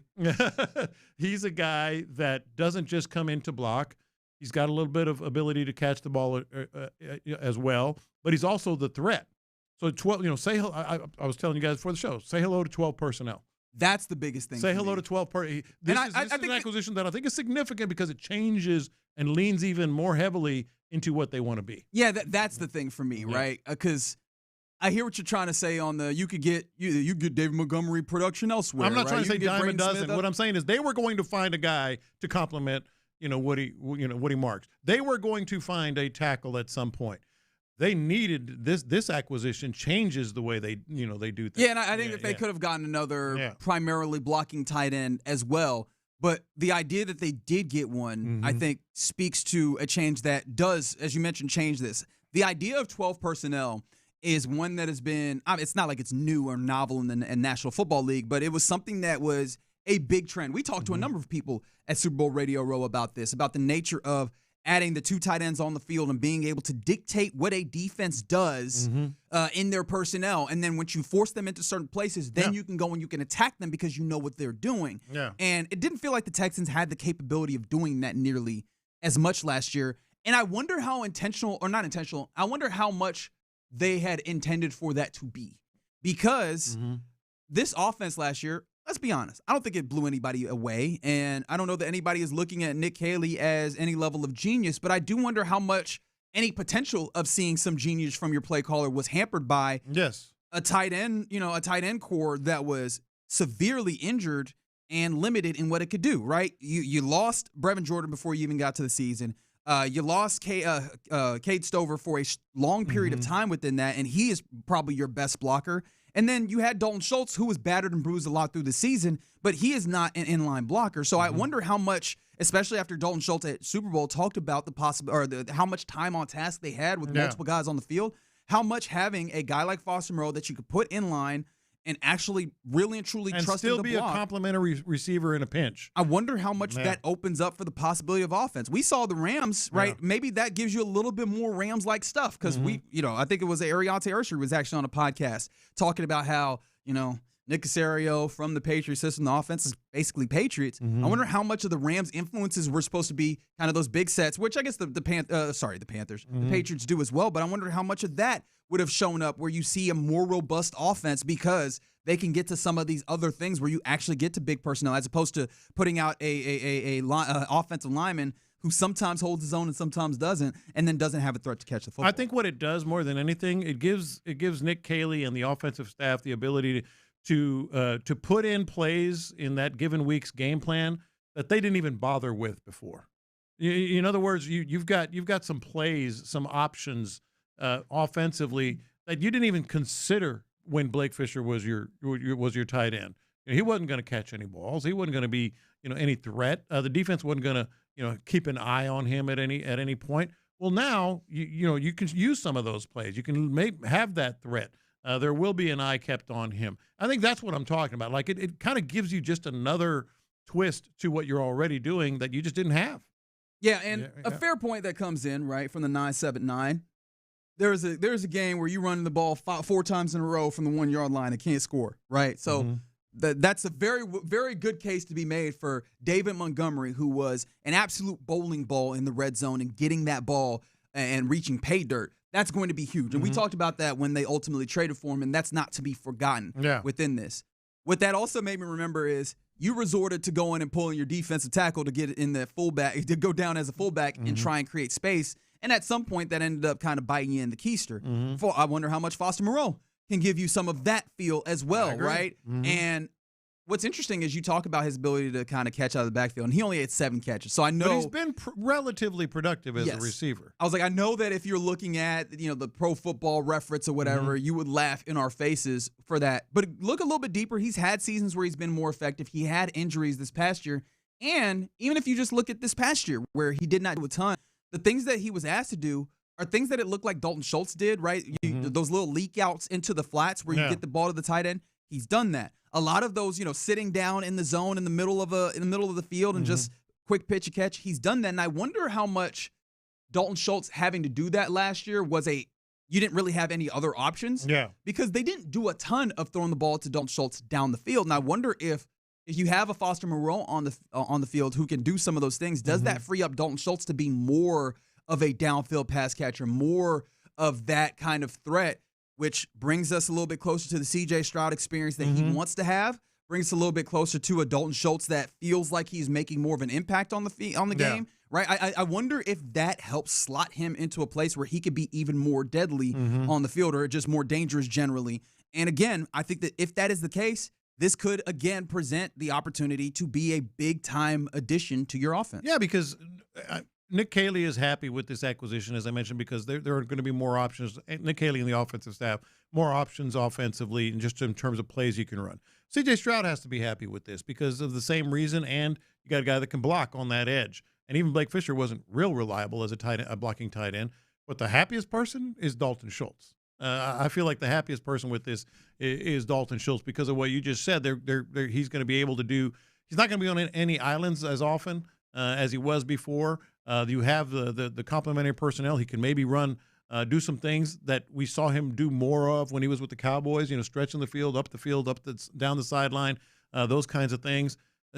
No, this is really good for the offensive approach. Yeah. Now, probably a lot to say that it is absolutely the biggest offensive acquisition because having a guy like Braden Smith, especially if he's playing right tackle, right, where you feel like you have locked down your passing downs. You're not, C.J. Stroud isn't looking over his shoulder in that way. Or, if Braden Smith plays guard or if they add another guard, right? Making sure the interior is stronger is super important, especially if you're going to continue to run the football. But I think that if you can help expand what this offense is and create more threats, that possibility of not having to just, constantly run into brick walls at times, or what it felt like brick walls at times. If you can have some different things that dictate to defenses how they line up, I think that you can make, the likes of Nico Collins and Jaden Higgins more impactful, because if you're making them have to come in with an additional linebacker as opposed to, somebody who can play as an actual nickel, can you change the dynamics of what's happening there? Are you forcing somebody, a bigger player, to have to run with Dalton Schultz or whatever? Like, I think that these are opportunities and tools that you open up. So maybe not the player himself, because it would be absurd for me to put Foster Moreau up against Braden Smith in particular and say which one of these dudes does their job better. I'm going with Braden Smith, right? If I do that with David Montgomery, I'm going with David Montgomery. But the idea that there's more what he can do, cards on the table for your offensive play caller, especially in a season where you came off where having an offensive play caller being able to push and pull buttons and create things for an offense, it felt like it was bigger than any other season prior this past year. No, I totally agree. And you know me, I've been kind of on this tight end kick for a while now, because they didn't really have – they had Dalton Schultz, who could do a little bit of the blocking, but obviously you don't want him to make a habit of it, and we found out why, especially the year before this past one. And then you had a blocking tight end in Stover, and you had a receiving tight end in Brevin Jordan. This is really the first time that they've got a true – versatile blocker who can also catch the ball. And we mentioned, that he didn't have a great receiving year last year. No, and I could get into some of the crazy numbers, like his completion percentage over expected was not as good as you needed. But for the 4 years before that, he was used. He had 44 targets in 2021, 54 in 2022, 25 in 23, and 43 in 24. So they did target 43 to 50 whatever targets. That's significant for a guy that can be your second tight end. Yeah. Now, second tight end is what you said. I know someone on the text line said he's a third tight end. And before I even move forward on that, the idea that the 4 years before last year was really good, that means he'll get back to that. That's a dangerous proposition. That it I don't always is. But what I'm saying is his skill set was used, and they threw the ball to him. Yeah. But what does this say about Cade Stover in your mind? Because Cade Stover, I vividly remember, maybe not this time of year. Actually, it might have been around this time of year, give or take a couple of months, a month or two, where we had John Harris on, and he was talking about this. He felt like this would be the year that Cade Stover came on, and unfortunately, it felt like it was the opposite. It felt like this was a year that crystallized some level of feeling that Cade Stover was not going to be the blocking tight end who could also get out here and catch the football for you. He felt disappointing towards the end of the year once he had come back from injury. How much of that is the injury, I don't know. But does this feel like a level of acknowledgement that they might be needing to move on from someone like a Cade Stover? Well, I don't know about moving on just yet, but I do think it's a sign of, they're looking for more of a proven deal, with a complimentary tight end. Puts pressure on Cade Stover, the old, everybody's in competing mode type thing. It absolutely is a message, and I would consider Moreau, at least going into the camp, the second tight end. I absolutely would. Well, who's odd tight end out in your mind, or do you carry four? Right now, we're very far out. I'm the guy who's like, I don't really love 53-man talk, and here we are in March, and I'm like, well, who's the odd man out? But that is a thought. Well, there's a competition now, because there is a competition, and maybe that's ultimately the idea: get competition and see if the cream rises to the top rather. In that way, but it's clearly Dalton Schultz and Foster Moreau, and then we'll see Cade Stover, Brevin Jordan. Maybe even stylistically, you're dictated upon that.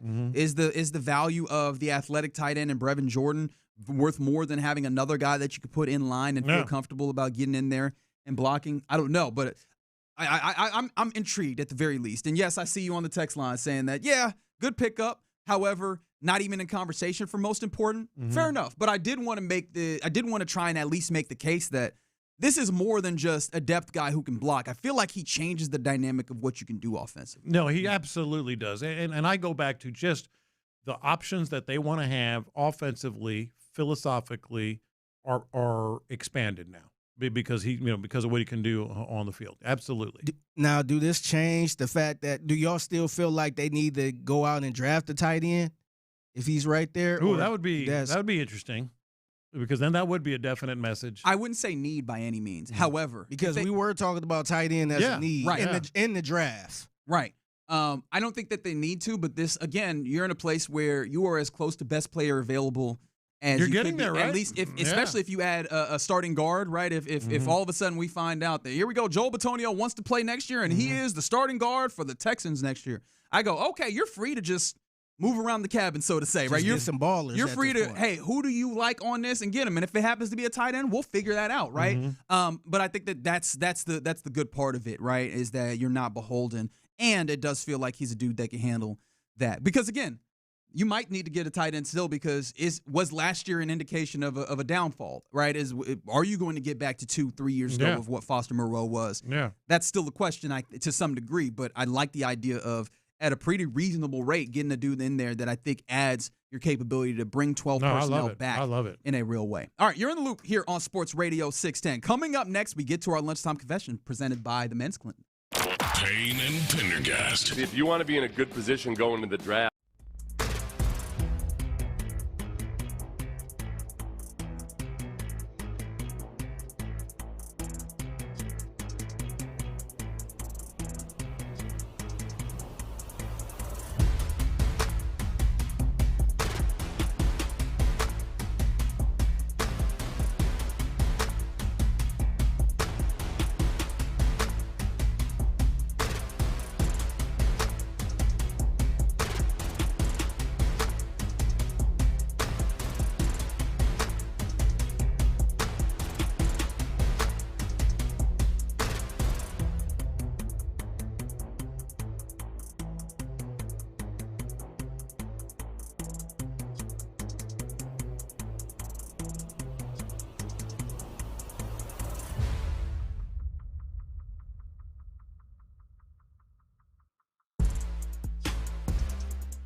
thoughts on the action immediately after the final buzzer or final out. It's H-Town Postgame, energized by Base Power on Houston Sports Leader, Sports Radio 610. In the Loop is powered by Mokaram Injury Lawyers. Heard in an accident? Call Mokaram Injury Lawyers at 281-222-2222. Sometimes it's sports, sometimes it's not. Whatever it is, Richie and John are keeping it real. It's In the Loop's Lunchtime Confessions, presented by the Men's Clinic on Sports Radio 610. Watch this. These are my confessions. All right, so one thing that I think is just a layup. There's some interesting things about the new Texans, the new Texans acquisitions and special teams. Well, not new. Kaimi Fairbairn extension and the Kai Kroger addition trade. Yeah, that is still funny. That is still. They traded for a punter. They traded for a punter. First of all, and Figgy pointed this out. Both of them are Kais. Kaimi and Kai. I saw somebody mention that on social media. Mm-hmm. So the offices are Kai and Kai. Yeah. Here's my confession, though. If HEB does not hire Kai Kroger to be their next spokesman, what are we even doing? Yeah, man. Kroger loves HEB. Yep. You mentioned that before. I mentioned the first part to you, and what you said is absolutely the platform, the launch, whatever they need to do. Yeah, got it. Just even Kroger loves HEB. It reminds me of Kroger loves HEB. We've seen a lot of different commercials like this. Yeah, like where I remember the folks that got all the other Michael Jordans together that are not Michael Jordan, right? Yeah. And I don't remember if that was one of the other shoe companies, but we've seen other companies do things like this where they get somebody who has the fortunate or unfortunate name, depending on how you view it, and then use it to kind of make a play on it. And those are memorable. You got to do it. Yeah. This is right in front of you. Yes, it's a layup. Honestly, I think either or, even Kroger, if they want to be smart, they got to jump on this first. He might make out in this. He might make out pretty well. If I'm Kroger, I'm like, man, we got to get this guy some money so he don't do so that won't happen. Mm-hmm. Because if I'm HEB and if I really want to be petty, I'm 100% trying to grab. It's not even petty. It's just smart. I mean, like, what a great. It's smart, and it's also a little shot to a little pettiness. Well, yeah. Even Kroger loves HEB. Yeah. What they should have signed. The ink should be drying now on something like that. But yeah, they did. You think he will get something because of this last name? Because sometimes, I mean, I think he'll get something. I think it's very smart. Yeah. But I'm wondering if they even thinking about doing something like that. And how much is it going to be payoff for all those kids that used to make fun of him or say things when he was in elementary school? Hey, you got any cereal, Kroger? You got any? I got more than 6 items, Kroger. All that stuff. Well, he's going to have the last laugh. Kroger loves HEB. Oh, for the 832. I mean, you're probably right, but I realize I have not checked the pronunciation guide. It supposedly is pronounced Kruger. Hey, man, we can get around that. Come on, we can get around that. Really? Yeah. I thought I checked. I thought maybe heard somebody. I thought it was Kroger. It is for the TV. Yeah, I was like, we can make this one. Yeah, I heard the TV say Kroger. Yeah. From the 281, they were the one tea company that sponsored the town of Arizona. I remember that. I remember that. Yeah, man. Yeah. You got to make one of these happen. Yeah, you've got to absolutely. And it's probably a good thing that they like calling Kaimi Emi. Yeah. Because then if you do, if they're both Kai, then I bet it gets real uncomfortable. Or they just start calling him Kruger or Kroger or whatever, right? We just going to call you by your last name. How fun would it be if the Texans tried to get in on this marketing with Kai and Kai by getting Kai Sinet? Oh, yeah. To do some type of little video in there. I think that would be fun. Yeah, apparently it's Kruger. We're gonna shoehorn this in. We're gonna ram it in. Yeah, you're gonna have to ask him at this point. It's probably Kruger. And he probably might be Kruger because they don't want to say Kroger. Or he probably just let everybody say Kroger and don't correct people. Yes, which exactly. would really irritate me if that was the case. Yeah. These are my confessions. All right, so watching the Rockets, thinking a lot about the Rockets, there is a small thing, and I admit it's small. It's the reason why I haven't brought it up over time. That annoys me about the Rockets, and it's that on fast breaks or transitions, they never or very, very rarely get a wide open bucket. they like finishing through contact. And the confession is, it should not bother me the way that it does. But maybe it's just dating back to all those drills that I had to run, where you're running like 3-man weave, or you're running the 3-on-1, transition drill where you have to pass the basketball.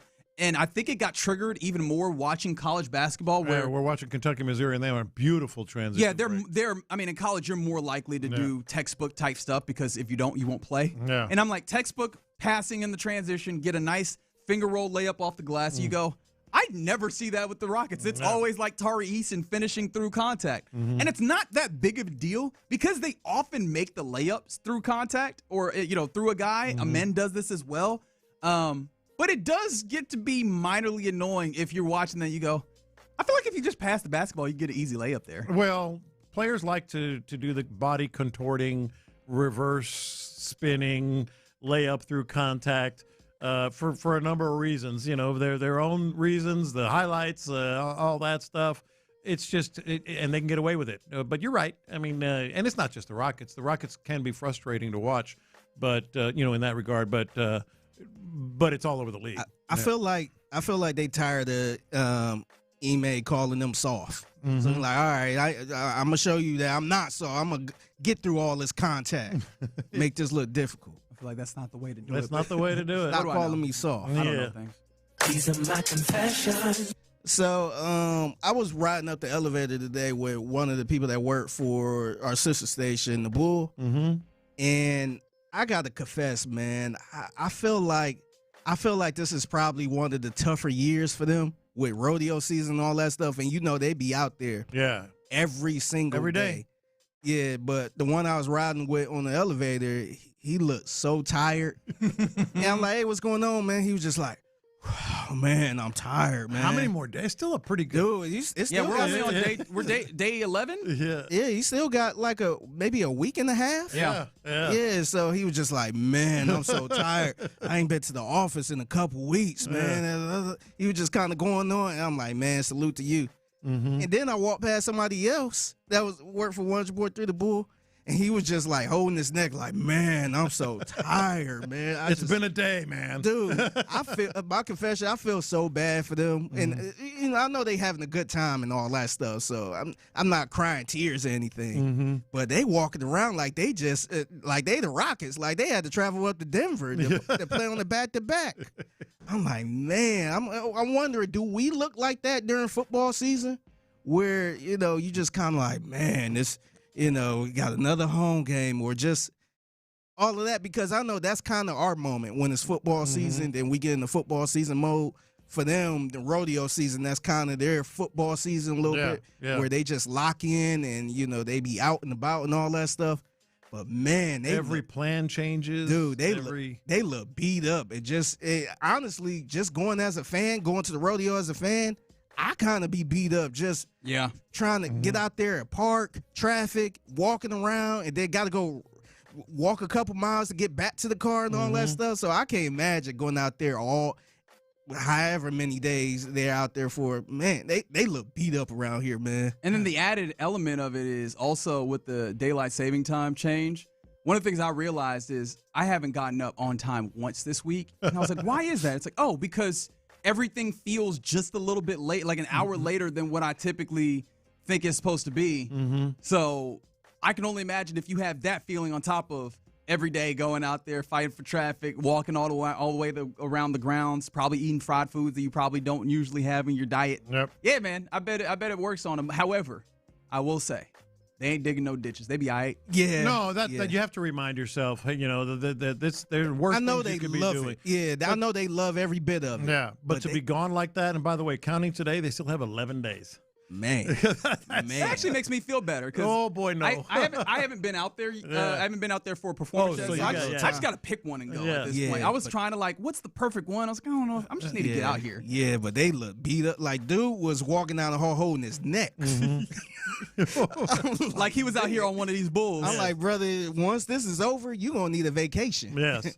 When I used to go on those long trips, with the Olympics and stuff and World Cup, it would be 25, 30 days, and I wouldn't even start counting until the last week. I would just I'm here, I'm just going to do it because you start counting only 27 days to go. You're miserable. Yeah. Yeah. You're miserable. So don't start counting till next week.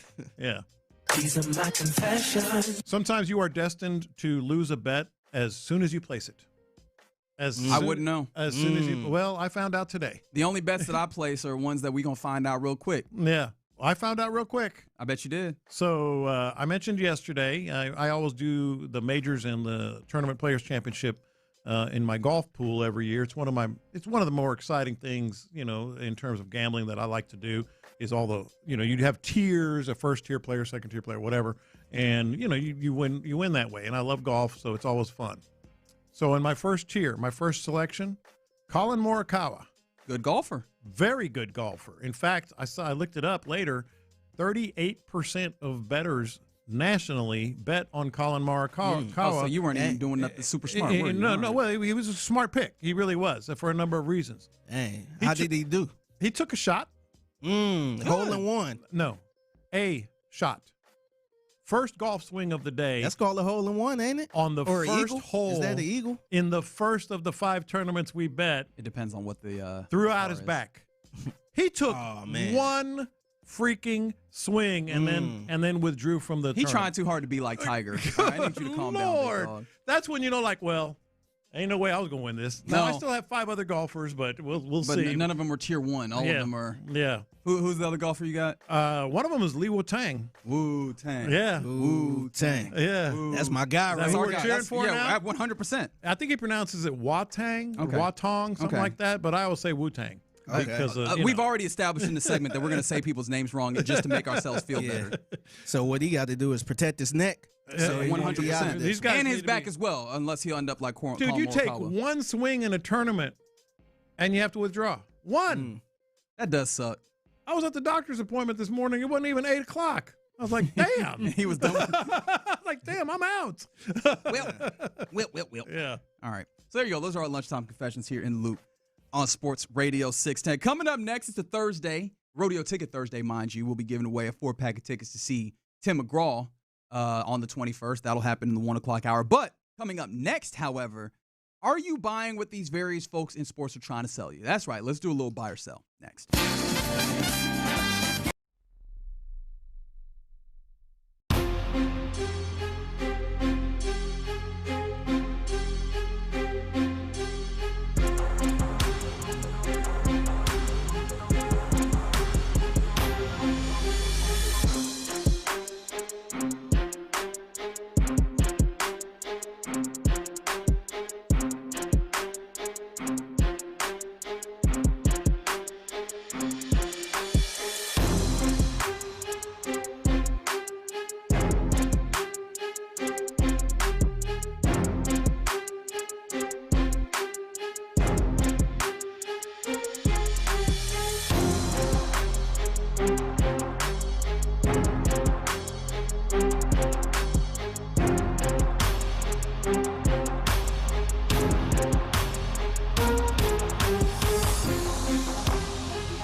SportsRadio.com/610. Sports Radio 610 presents live from the West Point Lincoln and West Point Lincoln of Sugar Land Studios. Here's In the Loop with John Lopez and Reggie Atatula.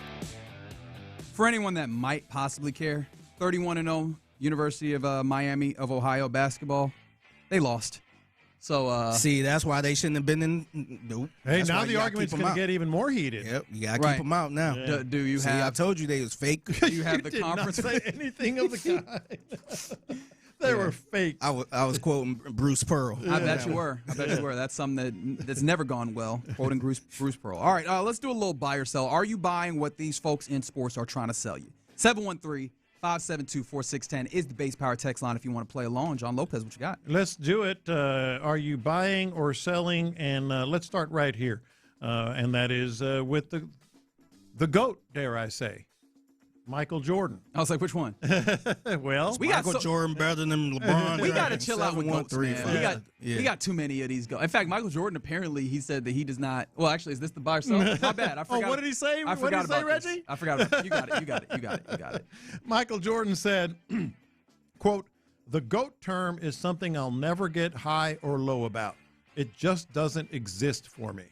Are you buying that Michael Jordan believes that? I am buying that because he don't care what y'all think. He think y'all stupid. He care what he thinks. And in his head, he's the greatest of all time. However, I hadn't thought of it from that angle. In his head, he don't care about what y'all be talking about. I thought he's like, that GOAT stuff doesn't matter to me. No, he's like, he's going, yeah. Of course. I'm kind of that was already the best. That's the reason I'm buying it. I was going to sell. You feel like, hey, ain't no discussion. What are we talking about here? Like, who give a damn about that? I'm the greatest. Like, he said, no matter what, ain't nobody beating me. What we talking about? Golf? It don't exist. Cards? Because I'm the one right there. I'm God. Tiddlywinks, or whatever that game is called. Yeah. Bridge. Mm-hmm. Basketball, whatever you want to play, I'm the best. Yeah. Y'all can have this discussion all y'all want, man. I'm God. So you're buying it. Yeah, I'm buying it. You don't care about y'all. I'm buying it. Y'all changed my mind. I think that's exactly what he was saying, because that's how he talks too, in code sometimes, and like sort of shrugs things off like that's not even a topic. Also, and to him, it's not even a topic. No. Also, by the way, I wonder if he feels like he's the greatest NASCAR owner of all time, because the way that he has been. Did he win 2 straight? His team has won I think 3 straight. Is it 3 straight races to start the season, including also, or not including, but you also have to add the fact that he took NASCAR to court in the offseason, and he won that too. So I see that as 4 straight wins. I feel like he is on top of the world, and he cares about that racing stuff. Big time. Way more than you would think. Yeah. So, no, man, he is on top of the world. Way more than the Bobcats. Joe Lenardi has Miami of Ohio. He did not. Last 4 in. Oh, we're going to have a 2-bid in action. Last 4 2-bid. This is real college basketball sicko stuff. All right, are you buying or selling this? Steve Kerr, we're all familiar with his work as well. Quote, "We need to play fewer games. We need to take 10 games off the NBA schedule." That's real convenient for the dude who has an old basketball team and whose best player is missing games. That being said, he is correct. Yeah. 82 is just too many games in the way that the game is played right now, and I know there's people that are, mourning and lamenting what I'm saying. They're rolling their eyes. However, it is too many games. The fact that they've had to try and decompress the schedule and try and limit back-to-backs, all of that is them admitting that it is a lot of a toll on the players. The problem is they never will, because ain't nobody giving back money. Yeah. But they really should. If it wasn't for that, if they could keep the same amount of money but limit the amount of TV inventory that they have because they have fewer games, they would do that right now. But that is something that everybody acknowledges. They just don't want to do it because nobody wants to give back money. This is an interesting buy or sell, Figgy, because are you buying or selling the fact that it needs to happen, as Reggie's perspective was, or that he really believes that? I think that he really. See, that's where I was kind of going with. I was going on that side. Me buying. I buy that Steve Kerr really believes this, and even though he's kind of considered that old school player that played in the 90s, played with Jordan. Every game. Yeah, played every game. Yeah. To me, he feels like a up-to-date, maybe players coach. He don't come across as that old school coach that, you got to play like we did in the 90s. Or, I played in the triangle offense, so we got to this work. He's not that type. To me, he feels like a more modern NBA coach, and I think he truly believes this. I am with you. I think he's very progressive, as you were talking about, and understands. And the fact that he did play all those minutes and all those games, and I know he's a bench player, but he played every night and all that. I think it gives him the perspective of like this. There's diminishing returns here at some point. Yeah, I'm buying it, and I think you make a good point. Or I don't know if Reggie said it, but just the players he have on his team now. Yeah, you have he sees it. You have an older Steph Curry that needs. I mean, imagine if he only played if he played 10 less games or 15, 20 less games. Yeah. Like, I think that team will probably have more of a chance since it is an older team. I see you from the 713. That's weak. I usually agree with you, but, well, thank you, first and foremost. But think about people with real jobs, Reg. Well, first and foremost, I would love it if we went to a 4-day work week. Let me start there. As I launch I'm buying that. presidency or whatever. No, but also, how many times have we looked at players and we're like, I want you to have a rule that says that you need 65 games in order to win MVP because we want dudes to play. Everybody tacitly understands that we want dudes to play more. You know how you can help dudes play more? By lessening the load on them. Yeah. Whether or not you feel like, oh, man, that's because they're soft. Do you want them to play more games or not? Yeah. Because ultimately they probably end up playing roughly the same amount. Like, honestly, if that was a way to take away, load management, I don't know if that's still a thing, but if that was a way to eliminate it by going to 60 games or something, I'm down with it. If all these players going to play every night. Yeah, it would be, you buy a ticket to a game, you get to see the player you want to see. Yeah. More often. All right, you buying or selling this? So there was beef seemingly, between Cal Raleigh and Randy Rosarena in the World Baseball Classic, which is really popping right now, and it's going to be a good finish to it. Did you see the other side of this, where over in Tokyo, in Miami, there was a couple of teammates, I think it was actually Fernando Tatis, hugging it out at the plate, which I don't know if they did it intentionally, but it would have been really good if you just got Tatis looking at the camera. When I say hugging it out, like they were big bro hug, like, oh man, I missed you, I ain't seen you in forever, big dog. How you living? How's the kids? Everything good? Exactly. So anyway, this is what he said. Are you buying it or not after the fact? There's no beef. I love Randy. Like I said, when we're back in Seattle, he's my brother. He's family. When it comes down to I love Randy, bye. When they say there's no beef, that's not up to you, big dog. That's right. I'm selling that. Randy told you to shove it where the sun don't shine. Yes, you don't say that if there ain't no beef. What? And he told him to bleep off. That's right. It's like literal, well, except not bleep. And he said it in 2 different languages, 3 different dialects. There is beef here, big man. In case there's any confusion, I'm going to say it in my Cuban dialect, my Spanish dialect, and in English. And he did. He did. So you are kind of buying. I'm selling definitely it. There is beef, man. Yeah. And it's actually probably more problematic that you do not realize that there is beef. Yeah. You need to go and fix that, man. Yeah. Yeah, I'm selling it too, man. Unless they were some type brothers, like real related brothers, then I can be like, all right, maybe they talk to each other like that. They family, they get it together. Yeah. Nah, man, I don't see them. I don't see anybody doing that to somebody they're cool with, let alone a friend or anything like that. Nah, man, I don't see it. You say I don't see people doing that. Do you have friends that you talk to crazy? Is there any chance? Me personally, I don't. Is there any chance that this is Randy playing it up and talking real crazy about him in a way where it's just like, we get it. That's how we talk to each other. But not that kind of like. If we seen it before them, I mean, if we seen it a couple times with them in the past, then I'm like, all right, that's how they play. Well, there's a lot of guys that you kind of jack around with, but like a total disrespect move like that, I don't have any friends that would even happen. Yeah, Yeah, I'm selling it as well. All right, you buying or selling this? Also in the World Baseball Classic, the United States, if you didn't know already, made it to the quarterfinals by the hair of their chinny chin chin because Italy won yesterday, in large part because Mark DeRosa said not only did he say, we've already punched our ticket when they hadn't, and we're in danger of losing that ticket to the quarterfinals, but also benched players. Yes, he benched some key players, including Alex Bregman. And then on top of that, you see him getting Kershaw up to warm. Yeah, late in the game. That's right. That is still the image of that is just emblazoned in my brain. We do got to win this game. Hey, Clayton, go do something. Hell, we do got to win this game. In terms of the whole tiebreaker thing that he messed up, he said, quote, "I misread the calculations." No, I'm selling. You just didn't know, man. You just didn't know. Yeah. And honestly, I misspoke is the first thing he said. Then he said, "I misread the." That also didn't help, right? Yeah. You change your excuse midway. That does not help you at all. There's not a way that you get out of this looking good. So at least be honest, because now you look even funnier in the light. Although I don't know that I'd be, to be fair, I don't know that I'd be very forgiving if he had just been like, I didn't know either. So I do want to be fair about that. However, I think that would have been better. It would have been better because they were kind of convoluted tiebreakers. I would have just said, dude, have y'all seen the rule book? There's some weird stuff you got to jump through just to win the tiebreaker.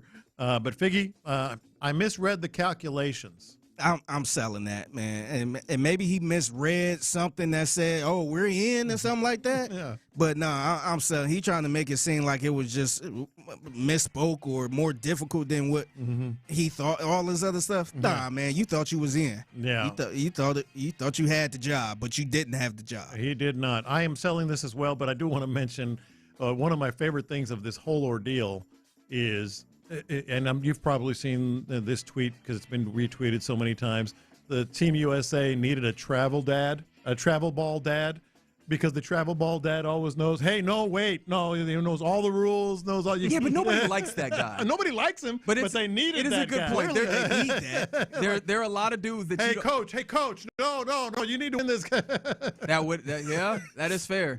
A reminder that sometimes you don't like somebody. But they serve a purpose. They serve a purpose. Once in a while, they help you out, right? Yeah. Rule number 85/whatever. Yeah. No. Oh my God! Just say the thing already. Once in a while, you might be like, technically, they're not allowed to do that. That's right. Oh, really? Really? Okay. Yeah. Where was the travel ball dad in Air Bud? Because ain't no way it was allowed to run a dog out here. All right, I got another one for you here. Ravens general manager Eric DeCosta. Oh, selling. I haven't said anything. Oh, my bad. I haven't said anything yet regarding the Max Crosby trade. Still selling? I don't know. I'm going to let you finish this time. And it falling through. He said he was, quote, gutted that it fell through. I'm going to do the thing that I do where I'm going to try and be different. I'm actually going to buy this. And that's because as soon as he realized that he had said that he wanted to do this and then started getting cold feet and saw that Trey Hendricks was out here, he's like, damn, they going to fry me. Oh, no. I have to find a way to tell the world that I'm actually going to renege on this deal. We've all been there before where we're like, ooh, I agreed to go into that, and I don't know how I'm going to make this one walk. I ain't going to do that. I don't know how I'm going to tell these people this thing. And so I do think that he dreaded it. I just think that is the reason, as opposed to, oh, man, we're not going to get Max Crosby because his knee's so messed up. Yeah. Yeah, I'm selling it, man. What was the quote? He said he was gutted. He was gutted. Nah, man, this is like telling a girl you're going to take her out on a date, and then you realize I ain't trying to go on a date with her, and you got to tell her, man, I really wanted to go to that steakhouse, man. It's killing me. My boss called me in. Yeah, you mad. I'm so mad about this. I really wanted to try that bread there, man. Yeah. Dang. You sound convincing, Figgy. Yeah, have you done that before? You've done that before. I did that a couple times back in the day. I am selling. I don't think he was gutted. I think he was embarrassed. And there's a big difference, and he used the word gutted to do that. And you're right. More and more, and there were some general managers saying, all kinds of things yesterday, like nobody's buying this, and a lot of whispers about they just got cold feet and et cetera. But yeah, I am absolutely. The thing is, they went through all the protocols or checked the physicals and all that type of stuff. Mm-hmm. And if they would have said, nah, we just couldn't trust it or something like that, then I think people probably would have understood it a little bit. Well, that's basically what they're doing here, and people don't, because, again, you knew that that's a dude who plays a whole bunch and was coming off a meniscus injury. How bad could it have been now that ultimately makes you go, yeah, we got to back out? Also, if it was that bad, I feel like the Raiders would have been like, yeah, you know what? You're right. Yeah, but if they would have just said, man, I got cold feet, I ain't want to give up the 2 first-round picks, then I would have been like, okay, I kind of get that, but we would have given them the blues, too. Yeah. Oh, my gosh. He just said another quote. Mark DeRosa? Yes, today. All right, one more before we go. I was well aware that we had to win that game. Come on, based stop on lying. all the scenarios that could Stop lying, Like this bro. is Bob Nightingale just tweeted it 7 minutes ago. He said I was well aware that we had to win that. Come on, man. He comes from the Slim Charles school of thought. If it's a lie, then we fight on that lie. We gotta fight it. That is what he decided he's going to go with. He taking that to the grave. To the grave. Absolutely taking it. He's your worst homeboy. Stop lying. We already figured it out. Yes. God, all right. You're in the loop here on Sports Radio 610. Coming up next, Dalton Schultz was on the Jim Rome show, and he talked about a lot of his time coming into the Texans, the belief in the organization and everything. Let's parse through that next. The Drive with Stoerner and Hughley.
insider access, exclusive content. Sports Radio 610. The Texans play here. An Odyssey sports station. Sports Radio 610 presents In the Loop with John Lopez and Reggie Atatula. Yep, you're in the loop here on Sports Radio 610. Happy Thursday to you. Hope your Thursday is going well. Mine is going really well because it's not raining at the very least. Pretty cool, man. Yeah, man. Nice day out. Great day. You was kind of stuck up here yesterday, man. Who, me? Yeah. A little bit because I did not plan ahead like a doofus. Somebody in this room offered him a ride home. That's right.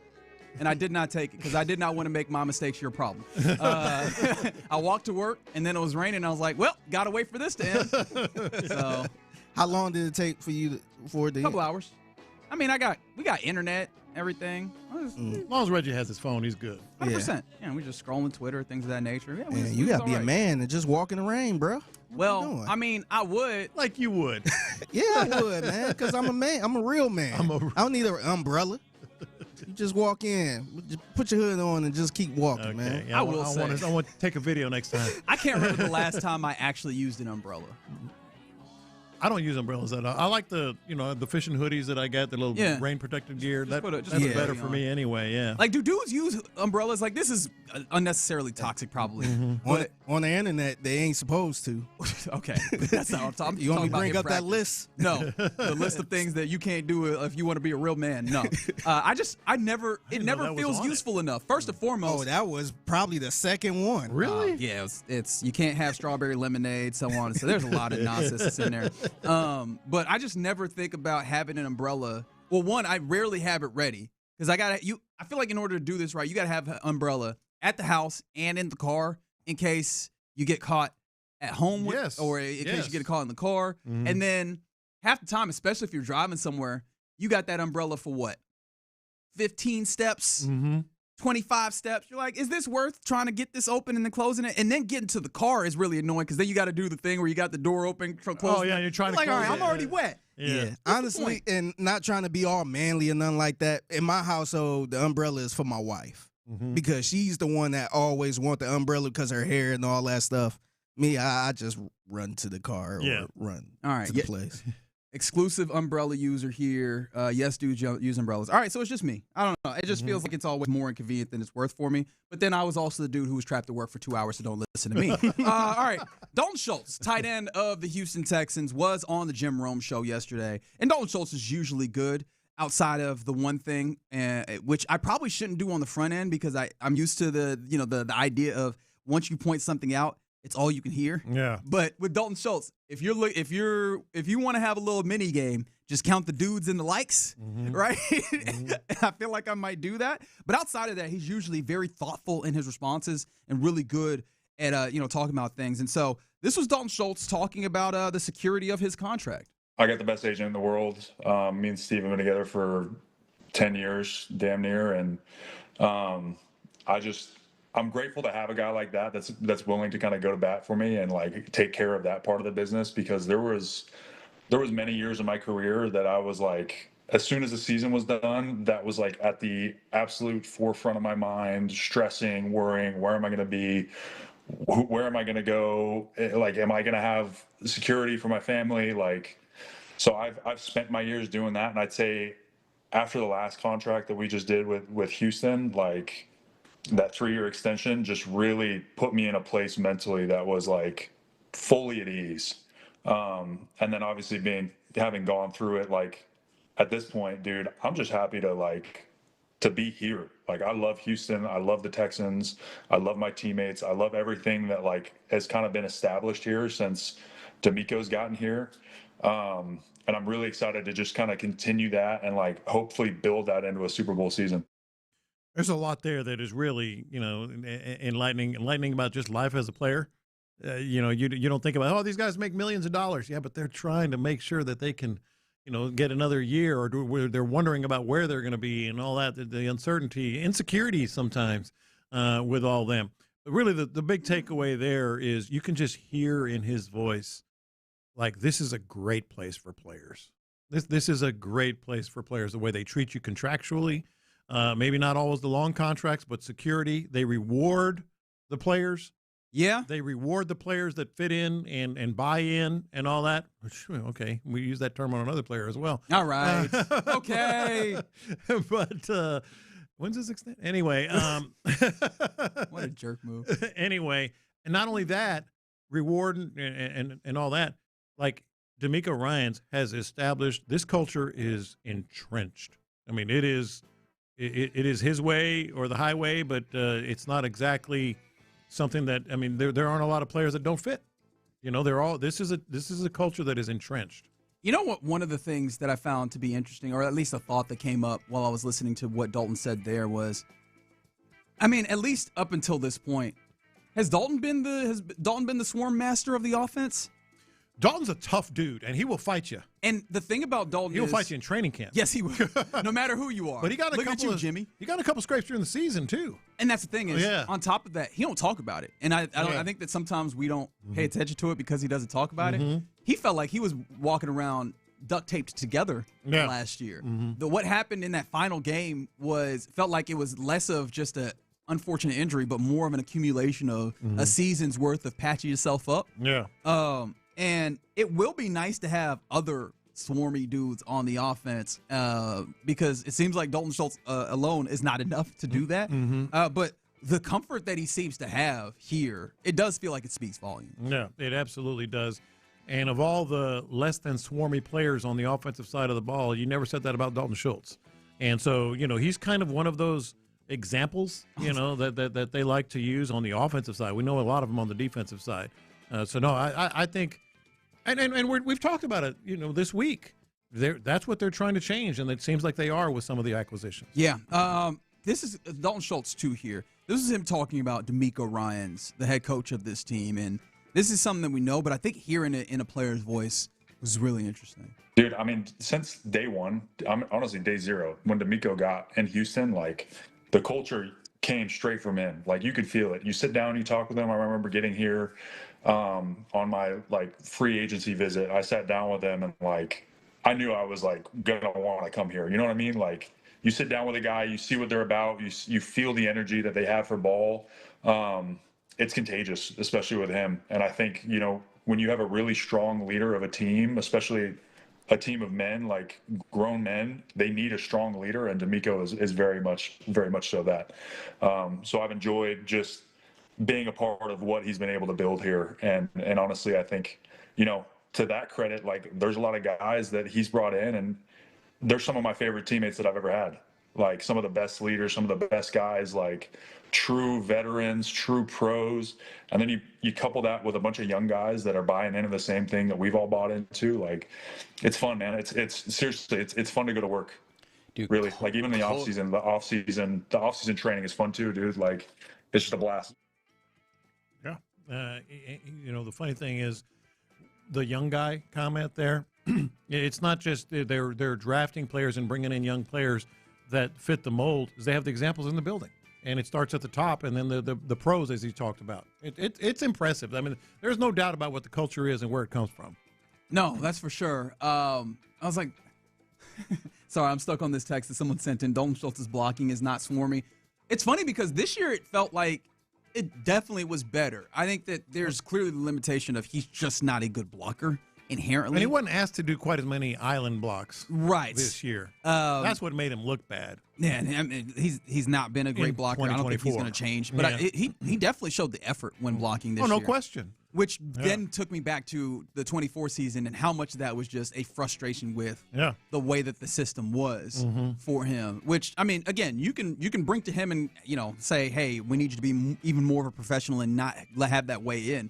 But I think we'd also be lying if we have not all been in that place where you get to a breaking point where you're just like, man, I'm not doing all that. Yeah. I'm sorry. Like, I'm just not putting in the effort that I should. Now, again, that reflects upon you, but I think you did see a different level of effort this past season than the one prior. It fit him better. There was better effort, and the system was big time for the tight ends to be able to do things more specifically.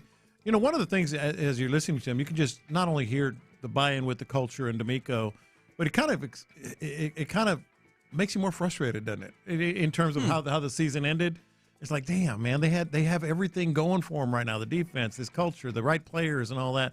just kind of makes you like, damn. I had that feeling when he was on with Clinton Ron. About to cry. Super Bowl. Yeah. At that point, I'm like, man, he probably wished he wasn't sitting there at that moment. He should be getting ready for a Super Bowl. You know what's interesting, though, when he talks about, obviously, DeMeco Ryans and the culture and, obviously his contract, it does make me wonder, right, does that actually show up in negotiations? And also, how do I make that kind of jive with the idea that Nick Caserio is pretty measured in how he goes about free agency? Because I guess I've said this in a You mean way as in before. getting a better deal? Yeah, or getting for the team, a better deal, or even just like having an edge in some of these situations. These are the types of things that, at least in theory, in a vacuum, I would think that helps you get an edge over someone else when you want something. Except I don't know that I've felt that way in the way that they handle at least free agency. I think players want to come here. And even if they're still ultimately like, yeah, I really love Houston, but let's make sure I get the best deal. I think ultimately that they're going to get, most players are going to get the best deal, but they do want to come here. I mean, Houston is always going to be in the mix. Okay. This was again Dalton Schultz on the Jim Rome show, and this was him talking about a man who has who's definitely been the focus at least of the last week or so, Nick Caserio. Top down, like I would say, you feel like everybody's on the same page. I mean, dude, Nick is out at practice 40 yards back behind the defense in his patented wide leg power stance. Like, he's got the notebook out, he's got the visor on, glasses are on. Like, you know, he's out there looking at the same stuff that we're looking at every day. And so, like, you talk about a guy that just knows ball, loves ball, same thing, like has bought into the culture and like has helped build that. I think he's in that conversation too. Dude, our GMs like that, for instance, you don't always want your GM hanging around, right? You don't want a GM necessarily hanging around in the locker room unless you respect that guy as a football guy, you respect that guy with football acumen, right? It takes a certain guy like Nick to be that welcome. And, like, he knows, right? He knows where he's welcome and when he's not, but he is all ball. All ball. Yeah, he is. And he's like DeMeco, dude. He's a ball of energy, too. I was walking around the Super Bowl at Radio Row, and I'm walking down, and, like, somebody like smacks the heck out of me, like on my back, and I was like, "What the hell?" And it's Nick walking by, and he's like, "What's up, man? Like, how's it going?" But he's like that, dude. He's one of the guys. He probably was ready to punch him after that. Yeah, who the hell? Oh, what's up, Nick? What's up, boss man? No, I got one of them slaps on the shoulder one time with Nick. Like, hey, what's up, man? Oh, is he the dude that's too heavy-handed? Yeah. Yes, 100%. 100%. You wouldn't think that about Nick Caserio. Honestly, even just the way that he's described it, I think we know enough about Nick Caserio for that to not be entirely, I guess, unexpected. But also, Nick Caserio doesn't quite present as that. Oh, yes, he does. Like, he's, No, but when I mean, fitness, like, you hear him talk, and you hear power stance. Yeah, you definitely. I could see him like, let's go. Yeah. And like, that's a little hard, man. He's the guy in the gym that's going crazy. Yes. Not just a regular workout. Yeah. Nah, he's the guy in there going crazy, walking around, red as a beet. Yes. Nah, he's definitely that he guy. absolutely projects as that. Yeah. Biggie, one thing I was very curious about is hearing Dalton Schultz talk about, and in a glowing manner, mind you, how close to the ground Nick Caserio is. I wanted in that moment to jump in John Lopez's mind and hear how you interpreted that, how you heard that, because very much he's selling that as a positive, but depending on how you feel about Nick Caserio and his influence, how do you view that? Well, from the player's perspective, they see a guy. They see a guy that's a football guy that's involved in everything, but I think it just ties in. It really doesn't change my view, because my view is pretty much, I think, being played out. It's the Nick Caserio offense. It is the Nick Caserio offense. I always wonder if y'all had a choice, what type of GM do you want? Do you want a GM that's like Nick Caserio, that's in the trenches, like at practice, in the workout gear type of deal, or just a typical, maybe not a typical, but a GM that's in a suit more? I want players. Because Nick Caserio I've never seen him in a suit on game day. He's dressed up he's like he's on a coach. Yeah, he's kind of more of a coach type of GM. Look, I don't mind what it is. We kind of talked about this earlier. If that's what you're going to be, lean in, and it starts with him. Might as well. But my ultimate thing with GM is I want you to hit on players. I want you, to bring the roster to the highest level it can be. Yeah, although I will say, I feel like you are more inclined to do that if you have a level of synergy that goes all the way down. I honestly I hear that as what kind of manager do you generally like? And I think I like the manager that has an understanding of what the ground level is, right? Now, that can also go the other way, which I think some people are starting to have concerns about is it a meddling, or are you appointing people and letting them do their job? I think that's a question, but I think if it's just a general sense of somebody who's very detached or somebody who's hands-on, I think in general, somebody who's hands-on, and that feels like that's absolutely what he describes. It's funny because we felt like, and I think this was a good thing, when Cully was here, he was 100%, I don't want to call it meddling, but he was kind of controlling the team a little bit as far as, I guess, Coach Cully and all that.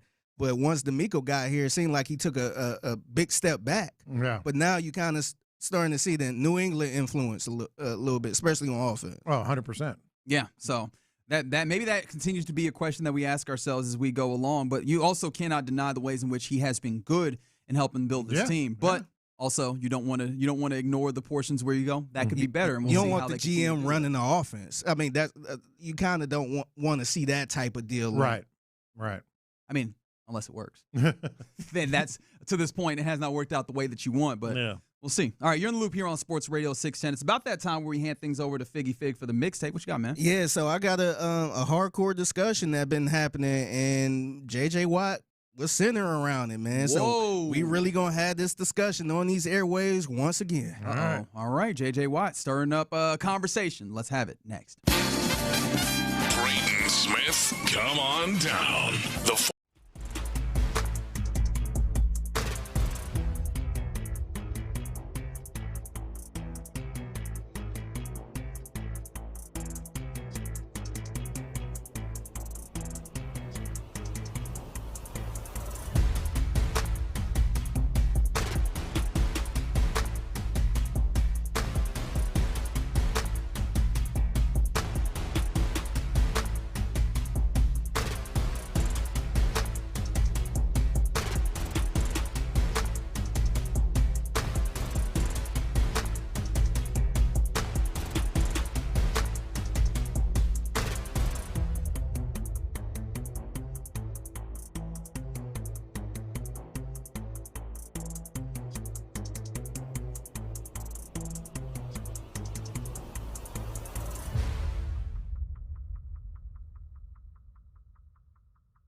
Houston's sports leader. Sports Radio 610. In the Loop is powered by Mokaram Injury Lawyers. Heard in an accident? Call Mokaram Injury Lawyers at 281-222-2222. Pass the aux cord and crank up the volume. Figgy Figs in the driver's seat. Sit back, relax, and enjoy the ride. It's time for Figgy's Mixtape on Sports Radio 610. Yes, it is the Mixtape in the Loop, Sports Radio 610. It's your man Figgy Fig holding it down on a Thursday. Happy Thursday to everyone out there. Still got a chance to win some Rodeo tickets. That's right. Tim McGraw at the Houston Lifestyle Show on Rodeo. Just keep listening in this hour. But we got to get to business, man. J.J. Watt, he tweeted this, and we had this conversation many times when it comes to how to tip in the restaurant and all that, the whole tip culture. Yeah. And that always creates a divide. But I saw what J.J. Watt tweeted, and I'm going to kind of go through it. He pretty much laid out a scenario on, I don't know if it happened to him or he just randomly threw it out there if it happened to somebody else. But here's what J.J. Watt tweeted. He said, genuine question on a restaurant situation. You walk up to a counter to order. You find your own table and seat yourself. If you order coffee, they hand you a cup and you go fill it up yourself. If you order food, they hand you a buzzer, and when it goes off, you go pick it up yourself. The iPad has a 20%, 25%, 30%. Oh, that's nasty other business. tip option. What? With 20% already pre-selected. Dude. What's your move? What's the move? Other 0.00. You know what offends me the most? That you started at 20 and you went up. You jerks. At least have the decency to start at 15. And honestly, if you're being real, the restaurant he described, start at 10. You might get it. Starting at 20 makes me go, I'm doing the extra work. You jerk. 0.00. Ain't no way. My favorite part is if you order coffee, here's a cup. Go get it yourself. Yeah. And then you come back and pick up the food. Look, I was always told until all these things started happening, and they're all over now. We were talking before the show. We went to a place, downstairs that didn't used to have anything. And now, you're ordering, you're picking it up, all that stuff. And they have 20, 25, 30, same thing. I was always told for to-go orders, not always told, but, I've always abided by, if I'm going to pick up food, I still give them 10% just for the effort and what they're doing. Obviously in the restaurant, 20%. Some people go with 15%, that's fine.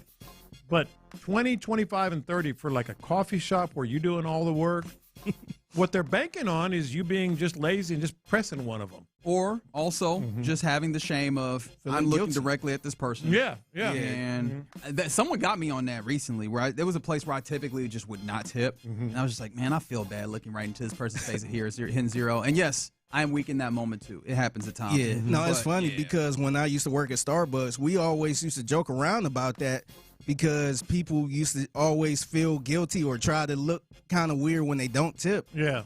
And we used to joke around like, man, we'll give a damn about that $2, man. Like real talk. Like I understand that's a little different from maybe a restaurant who might not be making the same wage we making, but people always think let me tip this $200 or $2.25. It's just like, do or you don't.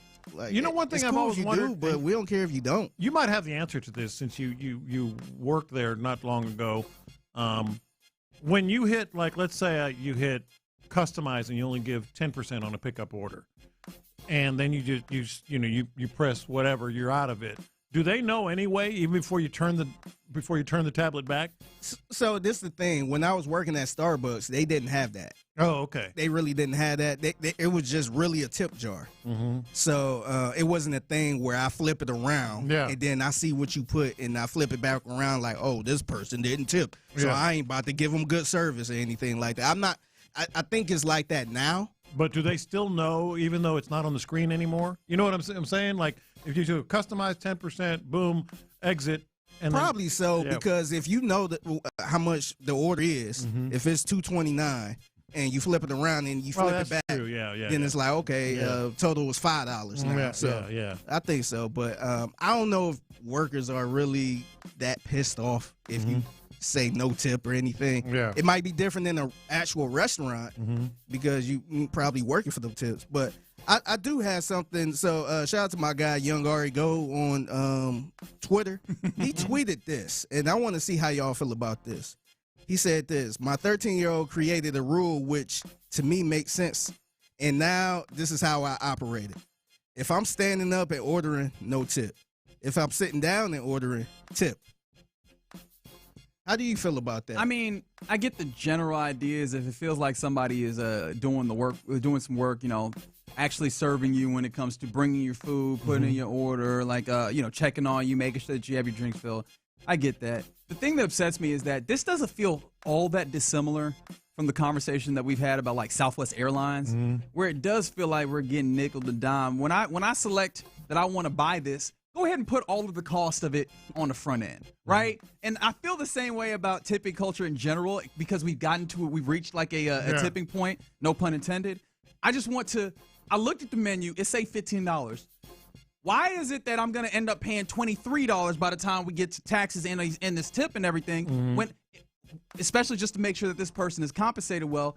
Whatever we need to compensate, I actually feel better if it say 23 up on the board so I know this. Yeah, and that's it. And that's the end of the conversation. I don't have to figure out, I don't have to do math. I don't have to do 20, 25%. Just let's agree on what it costs to make this thing, give me the food or whatever the product that I have, and pay the person appropriately, and then we'll just do that. Yeah. How you feel about the gratuity for some places? Because I like it sometimes because it's like, all right, you getting what you getting out of it already, so I ain't got to do the math unless I want to tip you more. Oh, you mean it's already included? Yeah. It's some place. Oh, when you have like a table of five or more people. Wait, I was getting there too. Yeah. Oh, sometimes like it's getting bad to the point it's there when it's two people. Yeah. Like I didn't went to some places just me and my wife. You got to look at the receipt, man. I'm just like, damn, y'all included it already. Actually, you talk about getting got with the question of the day. That's one of those getting gots where you put that tip in and you put like 25% and you find out they already had 18%, and now you didn't tip to something like 40%. That part getting so bad to the point, it was one lady that was like, yeah, the gratuity is on there, but we only get a certain amount of it. So if you tip in cash, then I get it. It all goes to me. Come on. She scammed you. Come on. She scammed you. I'm like, damn. This is me you're talking to. Yeah. So you don't want to split all of that money with your coworkers. Yes, that you want to get all of that for you too. I'm like, damn. So why did they put it on there then? Man, and the other thing is you have to look at the receipt because it'll say gratuity, and then you're like, oh, you notice it sometimes late. Yeah. It's a mid-statement and Loop Sports Radio 610. Kelly Clarkson. Kelly Clarkson. She actually performing at the Houston Livestock Show and Rodeo this Saturday. And for those who don't know, she was the very first winner of American Idol way back in 2002, which it seemed like it was just 02. Yeah, that was 02. Okay, yeah, she's from Fort Worth. I always be forgetting. I know she's from Texas. Where? Fort Worth. Yeah. So she got her own show on NBC, the Kelly Clarkson Show. And she had a guy by the name, I think his name is Rob Roush. And he was the winner of this mystery show called The Traders. Are you familiar with The Traders? Oh, I was addicted. I've heard of it, but I never watched it. I was addicted. We just finished it last week. Okay, so he was the winner. Hopefully I ain't spoiled it for you, but he's the winner of the 4th season of The Trader. Yeah. And he was mentioning how he still didn't receive his prize money. And that led Kelly Clarkson on a rant about American Idol, and she had to pull the curtain back a little bit. But wait, so is it $220,800 richer now? Is that what it is? I think that's right. That's a nice number. So what was the moment you took that in? That changes They still haven't paid me. Oh. You know what? I relate to this. Put the pressure on. I relate to this so hardcore because whenever I won, they sold you probably weren't alive when I was on American Idol, but I literally was on the show and they were like, oh, you win $1 million or whatever. No, you didn't. They lied. Wait, you did what? not. What'd you No, get? it was like $1 million worth of investment in you. Like, you know what I'm saying? Yes! I didn't know that. And then they said you get a car, and I needed it because my car was bashed in and I couldn't afford the deductible. And no, I did not get a car. And then Clay Aiken, who didn't win the second season, got a car and his mom. Unbelievable. I was like, what? I remember Clay telling me that the second season. He was like, yeah, they gave my mom one. I was like, I'm going to actually kick your ass right now. I'd have run up on Simon Cowell. I'd be like, where my car at, my boy? So she did not get that $1 million. It wasn't $1 million. You know, that $1 million could be kinda, in like investing in you, promotion and all that stuff. But dang, she didn't get no car. And you know what the great scam of $1 million of investing in you? We pay for promo. How much did that cost? I don't know. They told us it was $1 million. Yeah, exactly. we can just say whatever. What does it actually cost? Nobody knows. There's no market for this. By the way, Rob on the Traders didn't like him. Huh? Really? Didn't like him. Okay. Yeah. Why you ain't like him? He was slimy, man. He was. It seemed like this whole show is kind of slimy. No. It's a great show. By the way, he a traitor? By the way, if you haven't finished watching it, spoiler alert. But I'm going to try to be straightforward. So did this season just end? Probably about a month ago, 3 weeks ago. He stabbed everybody in the back. He stabbed everybody in the back. So I didn't like him. It's a great show, absolutely great show. But I totally believe that she didn't get any of this. You couldn't tell in this one? Yeah, you could absolutely tell the sincerity in her voice. So dang, she didn't get that car. Yeah. And then somebody else got a car for them and they mama. Mm-hmm. I would have been pissed, man. Yeah, she's doing all right now, though. Thankfully, like at least we can laugh about this. Hey, she signed on the paper. She signed on the dotted line. Okay. No, that's what they're telling her. She signed the contract. Read the fine print. It's not actual dollars. It's an investment in you. Yeah. It's $1 million hairs. Yeah, no, I would have been. And clearly, she wanted a car. Mm-hmm. She needed the car. Well, I would have been pissed off. Oh, yeah. Man, how they get a car and I didn't? All right, it's the Mixtape in the Loop, Sports Radio 610. And look, we got our first wild out with a customer inside of a Waymo. And I was wondering how long this was going to take. Yeah. Somebody just being in the back of the Waymo, just acting a fool. And oh, no, I can only imagine what this is. Here's a young lady having the time of her life in the back of a Waymo. Hey, bitch, go back to home. Connected to rider support. This call may be recorded for quality assurance. Oh, boy. Hello, this is Jay with Waymo. I'm just calling in just to request to buckle your seatbelt for your safety. Okay. Thank you. Thank you. All right. Oh. Thank you. Where are you? I'm doing it right now. Okay, I'm buckled in. All right, thank you for complying. That's all for me. Have a good day. Goodbye. Bye. She got scared straight. She's like, Well, I would too, because my immediate thought was, oh, they're watching it here? Yeah. Yeah, that's what a lot of people saying. They were saying, I mean, I think we had that conversation too. How do they know we got our seatbelt buckled? Or what will happen? Will they stop the car or anything like that? People were saying that they probably was watching her while out in the back and then just say, you know what, let's cut this music off. Yeah. Hey, we will turn this Waymo around. We would turn this car around, young lady. Put that seatbelt on. Put that seatbelt. Do you think back. It's actual cameras in the car, or is it I wouldn't just, put it past them. There could be like the seatbelt. There's a sensor on the seatbelt. There's a sensor on the radio. It's too loud. etc. It wouldn't surprise me if it was, man. They probably won't admit it. And like, I got so many questions about this whole Waymo thing. Like, I'm really curious. When does somebody get drunk and throw up in the back of it? Like, then that's when they get the DoorDash driver to go over there and clean it up. I'm just for really $10 an hour. Yeah, I'm just really curious because I'm surprised it took this long to get a video of somebody just wilding out, acting a fool in the back. Yeah. Did you also see the Waymo that got stuck between the tracks and the railroad safety arm? I saw that. Yeah, he barely missed it too, man. Hey, and there are more and more driverless in Houston. I've seen probably 2 this week, a couple last week. They're here, man. Yep. They are here. Yeah. That seeing that Waymo get trapped between the guard arm and the tracks themselves really scared me, because there's certain places, like even San Francisco, where we were at and we saw some of them. I was like, all right, Houston got a lot of odd places road-wise where I'm like, can an automated car account for these difficult things? And seeing it get caught between the guard arm and the railroad made me think maybe not. Yeah, I was even thinking as far as the construction, because sometimes the GPS had you going somewhere where it's like, oh, this bridge is closed. I wonder how smart it is for it to reroute or try to go across this bridge that no longer exists. That one off of I-10 over there. Yeah, 832 says their vehicles at work track seatbelt. Everything else is from GPS. That's what I was wondering. But another one said that there are cameras in Waymo. Yeah, I wouldn't doubt, especially because as a company, if you need to go back and review or see if something happened, it might be a situation that happened in the back of a Waymo. If it's some people have cameras in the Ubers, so it wouldn't surprise me if they had cameras inside of a Waymo. Yeah, especially if ain't nobody in there controlling the car like that. So when you get in there, put your seatbelt on and act like you got some sense. Yeah, sit back and shut up. That's right. All right, that's the mixtape. 1:20 p.m. every weekday right here on Sports Radio 610. How about you want to go listen to Tim McGraw?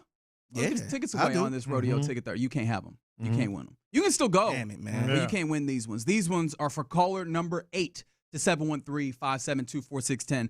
Caller number 8 will win a 4-pack of tickets to see Tim McGraw, March 21st at Rodeo, Houston. Be call number 8 right now, 713-572-4610. All right, coming up next, we get ready to hand things off to the fellas of the drive. We'll do that next. Payne and Pendergast. If you want to be in a good position going into the draft, take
PowerCompany.com/610. Thank you, Figgy. Sports Radio 610 presents live from the West Point Lincoln and West Point Lincoln of Sugar Land Studios. Here's In the Loop with John Lopez and Reggie Atatula. Been a fun Thursday to this point. Appreciate you hanging out with us. Rodeo Ticket Thursday, mind you. We've given away a couple of 4-packs to see Tim McGraw in our show. I actually don't know exactly who the fellas of the drive are giving out tickets to see. However, I guarantee there will be a couple of opportunities to win, so you want to do that and rock with the fellas. Also, I really am looking forward to Crosstalk today because I have to get to the bottom of something that happened yesterday on the drive. Real quick, they are giving away Parker McCullum tickets. Ooh, fantastic. Yeah. Hometown guy. Love it. Love it. What kind of tie does Parker wear? I'm not certain. We'll find out. We'll find out later. That brother be following the Texans too, man. Yeah, he does. He is passionate about it. I mean, and I love that. I love that for him. I love that for us. So, yeah, excited to see that those tickets get given away. I believe 3 o'clock and 5 o'clock hours of the drive, so rock with them. When it comes down to it, have you kind of largely – have you been satiated by the free agency that the Texans have kind of had here? I know that there was an anxiety that was building up early on and a level of urgency that we were kind of desiring ultimately. And there's still a possibility of like another guard maybe and maybe a couple other moves, who knows, around the edges. But in free agency, do you feel kind of satisfied? Do I feel satisfied? Largely, yes. Simply because, and we said this, we talked about, had the guard move or the tackle move been made ahead of the Reed Blankenship, we maybe wouldn't have been in that, not panic, but a little uneasy, mode. And then the tackle move did happen. I like the tight end move a lot. I think Foster Moreau is going to be, we talked about it today, and I know the boys will here in a little bit as well. I think it's going to really change the way they do offense and can be more versatile with their play selection and all that. It's hard not to like, some of the things that they've done. The reason, I'm saying largely satisfied is because I still think there's a hole there, but then there's also this to consider. If they are in the market for a guard, there are still guards to be had. There are still a few of them. Yeah, guards to be like good players. Teller is one, and by the way, probably won't be available till June 1st because he's one of those post June 1st designations or whatever. Batonio, maybe a 34-year-old guy that can come in for a short time and really hold it down. So yeah, I was looking. It's funny because I was looking during the break. You start to see all these grades, and I saw one outlet grade the Texans as a C-, and I actually overall, and I would actually argue with that. I think it's better than a C-, maybe a C+, maybe a B- or whatever. You want the big splash, but overall, as the week has developed, and here we are, Thursday, I think it's largely it's satisfying in that way, and also satisfying in now you can be a little bit more creative and selective in the draft. It's not like now if they don't get a guard, you're going to have to draft a guard in the first round. But let's say they sign somebody here, it'll be after the draft, so you'll kind of know what they're feeling. So yeah, you have some options in the draft as well. Yeah, and that's kind of what I wanted to get to because we're seeing some pro days happening, including like Clemson's pro day where defensive lineman Peter Woods showing off the athleticism. I saw obviously also at Clemson's pro day is going to be Blake Miller, a name that keeps popping up. In fact, I saw a mock draft from The Athletic that even today has Blake Miller as the pick at 28 for the Texans. He's been in a few of the mock drafts. Right. Yeah. Is there and maybe we're a little early. Maybe there's still there's still opportunity to see, more of the draft class and who you would like. Are you maybe starting to settle in on a pet cat of sorts? A crush, pet cat, an early crush, especially now that it feels like they're opening themselves up more to not necessarily being beholden to responsibility. Yes, with the idea that they're going to stay at 28. They could move up, they could move back. Yeah. But Pregnon from Oregon, the guard from Oregon, is one that I think I could easily see landing with the Texans, and he would be he's mocked right around 28. Okay, so you're locked. You're still locking in linemen early on for the pet cats, and of course when we get a chance to until proved otherwise, right? I guess so. I guess that's fair, especially because even with the additions that they have, Braden Smith's a 2-year deal. If and whatever they add at guard feels like it'll be a shorter term deal. I don't think that there's any of the younger guards out here that you go lock them down for a number of years. Plus, that doesn't really feel like it fits in with the MO of Nick Caserio in this front office. Yeah. So if you get someone, you still probably want a young guy that has a possibility of stepping into that role sooner or later, And so I think I would like that. Right? I would like that opportunity to still draft guys on the line because, again, also the best lines are built in the draft ultimately. And I know that sounds kind of frustrating for the Texans because they've used draft capital, but I don't know if that means that you abandon the practice. From the 346, the free agency was trash, very disappointing. Okay. I don't know that I go fully to trash. I can see where you could be disappointed, but I think that you get guys that feel like if culture is the biggest thing, that feel like they fit the culture and the mentality. We'll have to see if they all pull it together. I am excited, and I recognize that it sounds like we weren't at noon when we were talking about the Foster Moreau edition. I am excited about David Montgomery being here, especially like his ability with his power, and especially if we get down there on the goal line to maybe punch some of these things, some of these touchdowns in that take you from being a team that scores, scores 17 to maybe you add 4 points here and there, and you're talking about 20 in the low to mid 20s. That's a lot different of a view of a team versus, all the field goals that you had to kick because the times that you got into the red zone, you weren't able to be efficient with it. So I'm excited about that, and maybe you don't consider that a part of free agency, but I really do like the Braden Smith move. I think the Reed Blankenship is going to be a banger of a pick to help this defense. In fact, he was talking about it on the you know what the name of the podcast is with him and Cooper DeJean? Exciting Mikes. Yeah, it's got to be something, some play. Playing off of the Exciting Mikes nickname, right? He was saying that he felt really desired, and he wasn't even like hands-on with the free agency, I guess the courting of his services.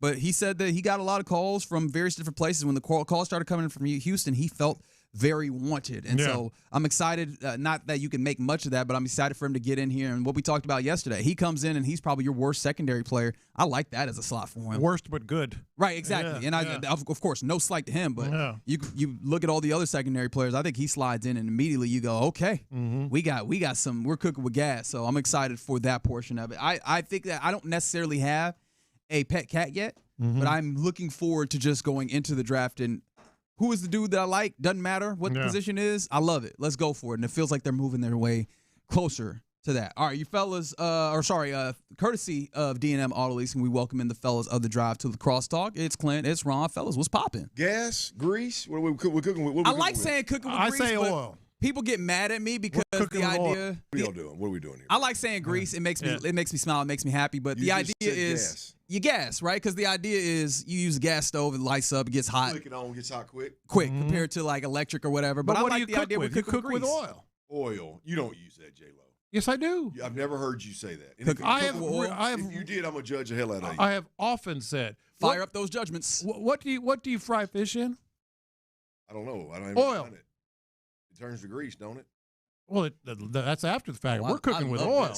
Yeah, but it turns to grease when it gets hot. No, it's cooking oils, Clint. I don't know, man. I mean, I know, I didn't know, but now that you explained it, like literally, it makes sense. Yeah. But okay, if I'm driving, I've always said, if I'm driving down the street And my man John Lopez said cooking with oil. I'm like, oh, hell no. Speaking of, if I'm driving down the street, this is your little Kiki moment, right? No. He being serious. I've said it on the air. You're being serious. I'm just telling you. It's cooking with oil. Little Kiki. Gotcha. Yeah. It took me a second. Yeah. But here's the other thing. If I'm driving down the street and I hear that a fella from Baytown, Texas, doesn't know what a bolo tie is. Yeah. We need to get to this one. So, bow tie. Did he say bow tie or bolo tie? Yeah. See that was the thing. So yesterday in Dirty's Daily, you were talking about, and correct me if I'm wrong, you were talking about possibly getting yourself a nice belt buckle, right? Get me, where were my boots? Yeah. Yeah, and I was excited about that. I was like, oh man, you're gonna get yourself rodeo ready. Yeah, and then I thought T Mill had a very valuable addition where he was like, yeah, maybe a bolo tie would be nice. And I felt like you didn't get what he was asking for. No, I didn't. You talking about the I thought he said bow tie. Yeah, that's what. Okay, so I did hear that correctly then. I thought he said bow tie, but now that you're saying it like bolo, okay, I get it now. Neither way. My point. You're still out on the bolo? Yeah, absolutely. Really? Absolutely. Yes.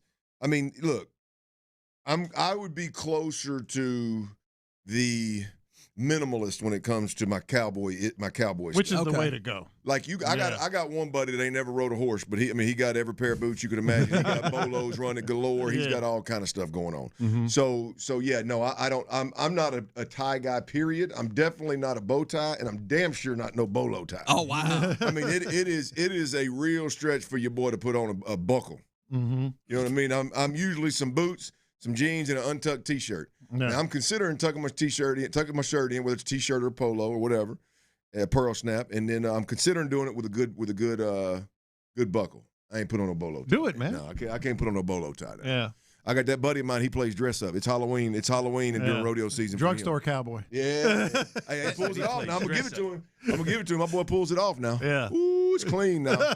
Yeah. No. I in my mind I thought he said bow tie, so I was like. Yeah, I heard that, and I could hear it in your voice that you were click. Like it didn't even click. Right. But yeah, no. Either way, my point was either way it goes, I ain't putting on no damn tie with boots. I'm just happy that you know what a bolo tie, because there was a point in time where I was like, is it possible that Baytown Dirty Red does not know what a bolo tie is? No, I did. When Tyler Milner brought up a tie that started with a B, I did not. I did not. Tino don't know about no bolo. I thought for sure he was leaning into the bow tie, not the bolo. Yeah. But either way, again, to my point, when he said tie, I did not care about the detail. The context did not matter. Just tie in general. I wasn't putting it on with my belts and my buckle. That cowboy tie, my boots and my buckle. Yeah. So Tyler fries turkeys in oil. Does he? Yeah, hot oil. I do every Thanksgiving. That's right, peanut oil. I mean, does it become grease when it's hot? Oil. It becomes grease after. It's oil when it's cold. It's grease when it's hot. No, it's oil when you're cooking. I like this. We're cooking with oil because it's I'll let Ron have this one. I don't. I'm just saying nobody is disputing that you cook with oil. You cook with fire. But nobody says, "Oh, here we go. Now we cooking with fire." Actually, I think someone has said that before. When someone says that, "Hey, here we go. Now we got it going. Now we cooking with grease, oil." Nobody like. No. I'm not disputing that grease fruitful. is the after. Literal. Grease is the after effect. I'm not saying grease is what you scrape off. But we're talking about the saying. That's right. And the saying is oil. It's not. Just use an air fryer. Yeah, there we go. There we go. We're cooking with air. We're doing truthful. Hey, here we go. Now we're cooking with an air fryer. 400 degrees. Now we're cooking with hot air. Cooking with a convection oven. Oh, man. By the way, you're listening to KLT AM, KLT FM, HD2 Houston, and Odyssey Sports Station. At the risk of making my partner look even worse, have you ever heard someone tell you to just lump it, like it or lump it? Oh, yeah. Really? Okay. Yeah. So I've never heard of that. Yeah, I hadn't either until Lopez said this earlier today, and I am so fascinated with this now. Like it or lump it. I need to know who are the people that say it. Not that I don't believe that the people say it, but I need to know why this never came into my being before. You know? Well, I mean, I can only think it's probably two Americas. I didn't want to say it. I don't know. But we got a third one in here. You know? 3 Americans. It is 3 Americans, but I think it's more generational. That might be. You got to be. I think no one under the age of 40 has ever heard like it. I'm gonna ask my father-in-law. Yeah, please.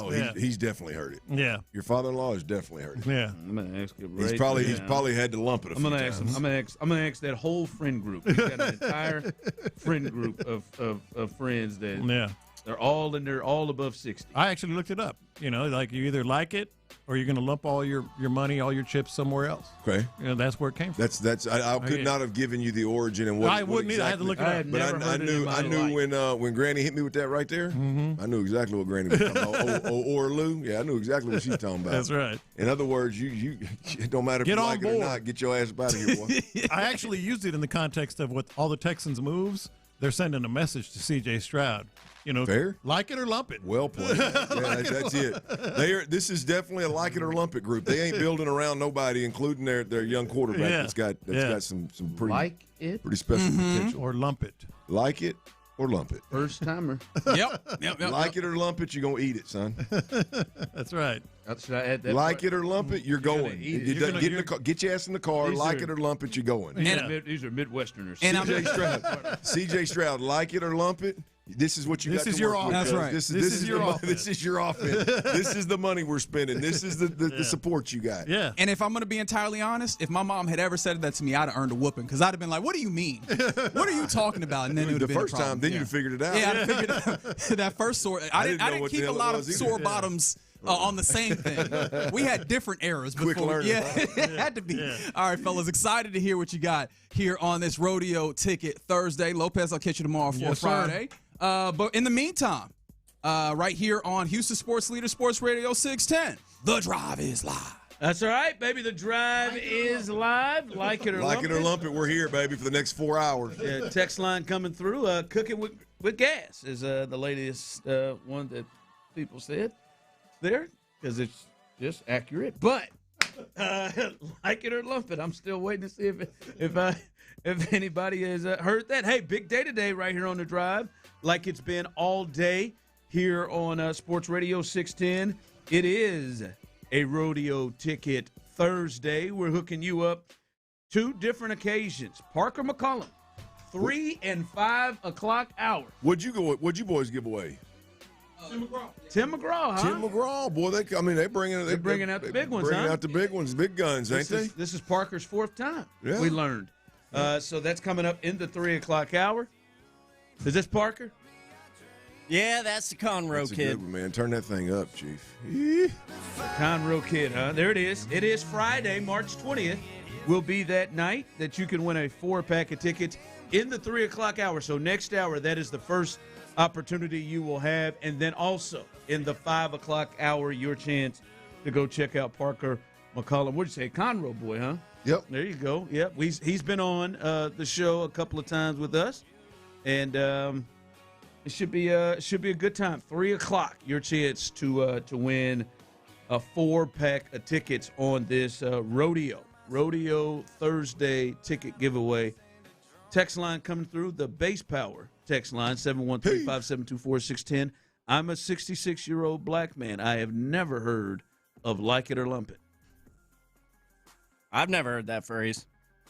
You've never heard that? I'd never heard that. That surprises me, T. But do you do 50 under 40? I feel like Ern has said that. Oh, there ain't no doubt. Linda abused it. I feel like Linda has said it too. Big Ern, a lot of times Big Ern would just save his breath, but he had used it a time or two. Linda would take the oxygen out of the room using it. Right, Tyler, I've heard like it or love it. Want some more of it. Shout out to McGraw. I think that's a television show on HGTV. I wouldn't know that. No, I think list it, like it or I'm not love it or list it. Love it or list it. I've seen that one. It's a good one. Shout out to Hillary and company. She took over, didn't she? Yeah, I was going to say the gal that took her spots from here, I think. Is she? Mm-hmm. Okay, all right. I think might be. But no, I never heard of it. Just text a bunch of men over 60.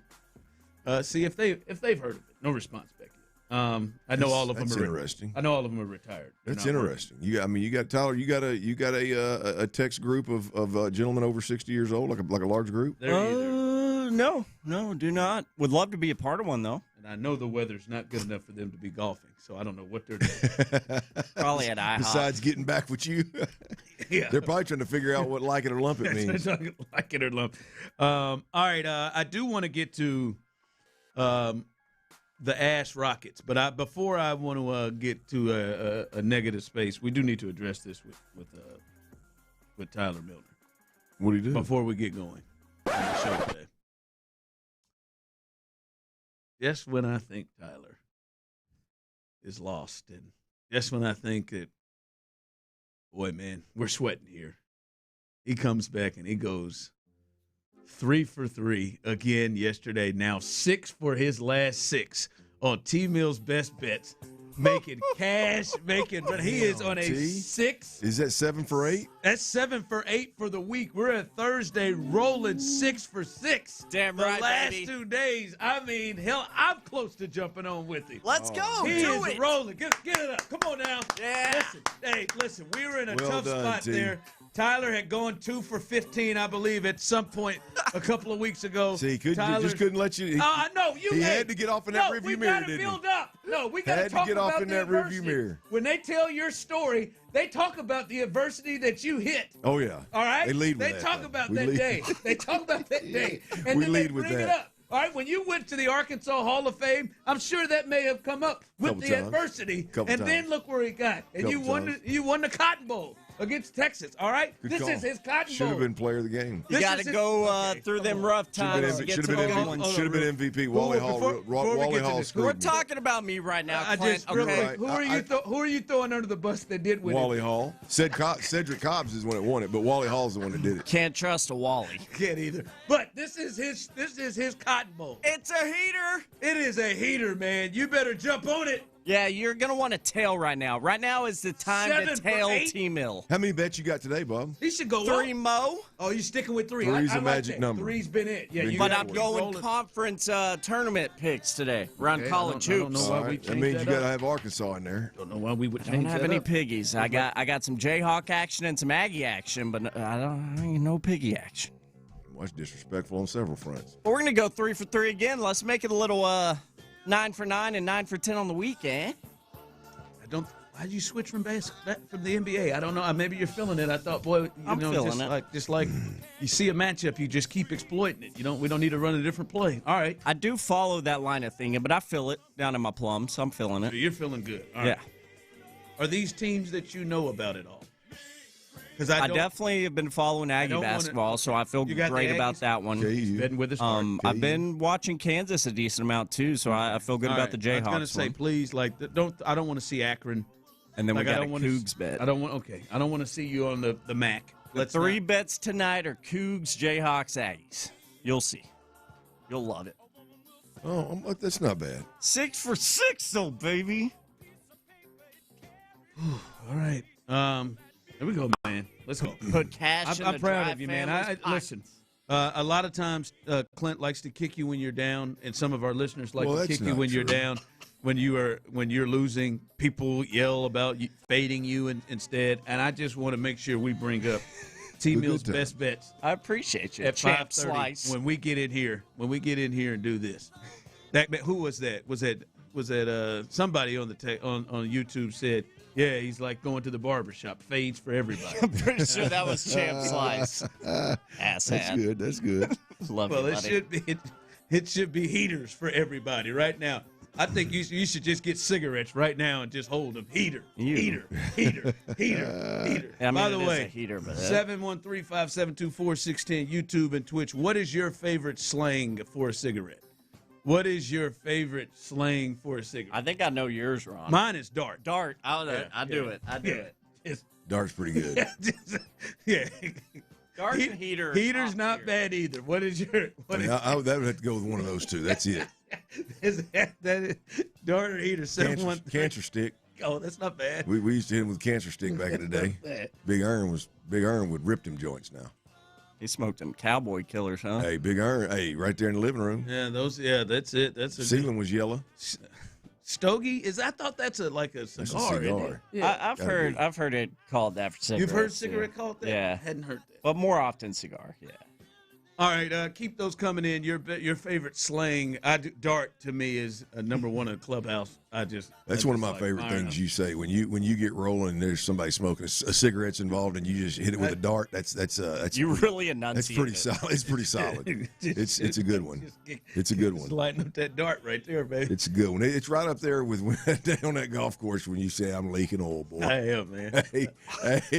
Hey, Clint, I'm leaking oil, man. Coffin nail. Never heard of that one. Ooh, a square. That's a good one, too. Oh, yeah, The square, yeah. Been a minute since I heard that one. Pull out a square here, man. I didn't know it was a cigarette. You remember Cedric? Cedric on Kings of Comedy. Did he go square? Pop up that square. I remember him popping out the cigarette and doing the motions. You Right? got a square, boss? I didn't know that one. I missed that one. Can't find my cigarette. All right. Someone said a cig. Okay. That would be lower on the totem pole. That was yet again on national television embarrassing yesterday. Thank God it was late. And thank God it was not on Sunday at 7, but late at 8 or 9 o'clock here Central Time. But that was embarrassing. Just absolutely embarrassing. The Rockets got their ass kicked again, and I don't know if the final was as close as it is. 129-93 after losing 145-120 to the Spurs on Sunday night basketball on NBC. So back-to-back nights on ESPN and NBC when they've played, really, really good title contender opponents. They have just gotten slaughtered. Not even games in the fourth quarter. Yeah, I don't know. I don't want any excuses. You can go to hell with the back-to-back. Everybody played. All right, I don't want to hear the altitude as an excuse. It's just you just went in there and got he had a triple-double through 3. Triple-double through 3. And the way they played yesterday, especially how this thing is built and how the culture that Udoka set along with the Dylan Brookses and the Fred Van Fleets and the rest of these guys was they play hard, they play physical. This is a team that has no quit, all of that. And they went out there and got their asses kicked the way they did for the second time on national television. Yeah, you can go out there and take care of the Raptors, but then you go out there and get your asses kicked the way they did. When I look at that, I squarely look at the head coach. How the hell were they ready to play like this? This was an important game. Yeah, big game. Right now in the standings, you're tied with damn near everybody. This was an important game. You had the 3 seed, and now you're like the 4, the 5, or the 6. They've beaten your ass 3 out of 4 times now this year. So any tiebreaker, the Nuggets have it. That could be home court advantage. Your players clearly in these games look like they didn't play. Nobody scored over 16 points. Nobody scored over 16. Don't even get me started on him. And you know who I'm talking about, Tyler. Mr. Cardio, again in the second half. 10 points and 2 damn rebounds. Mr. Little Wing. Alperen Sengun. I'm sorry about his 3 assists. You're going against Jokic. Come on, baby. Here we go. Wemby and Jokic. You got him 2 times in 3 games. 10 and 2.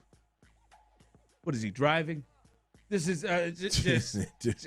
just hold that old steering wheel. But no, your team didn't come and play for you in a big game on TV where it's got to be, hey, man, we did this against San Antonio. We took one of my worst losses. Let's get in here and play hard and give an effort. No, let's lose by the most that they've lost since Udoka's been the coach. They're regressing. 10 and 2 over here, 13 and 6. Sengun is regressing this year. Got in the face, Craig. Yeah, him.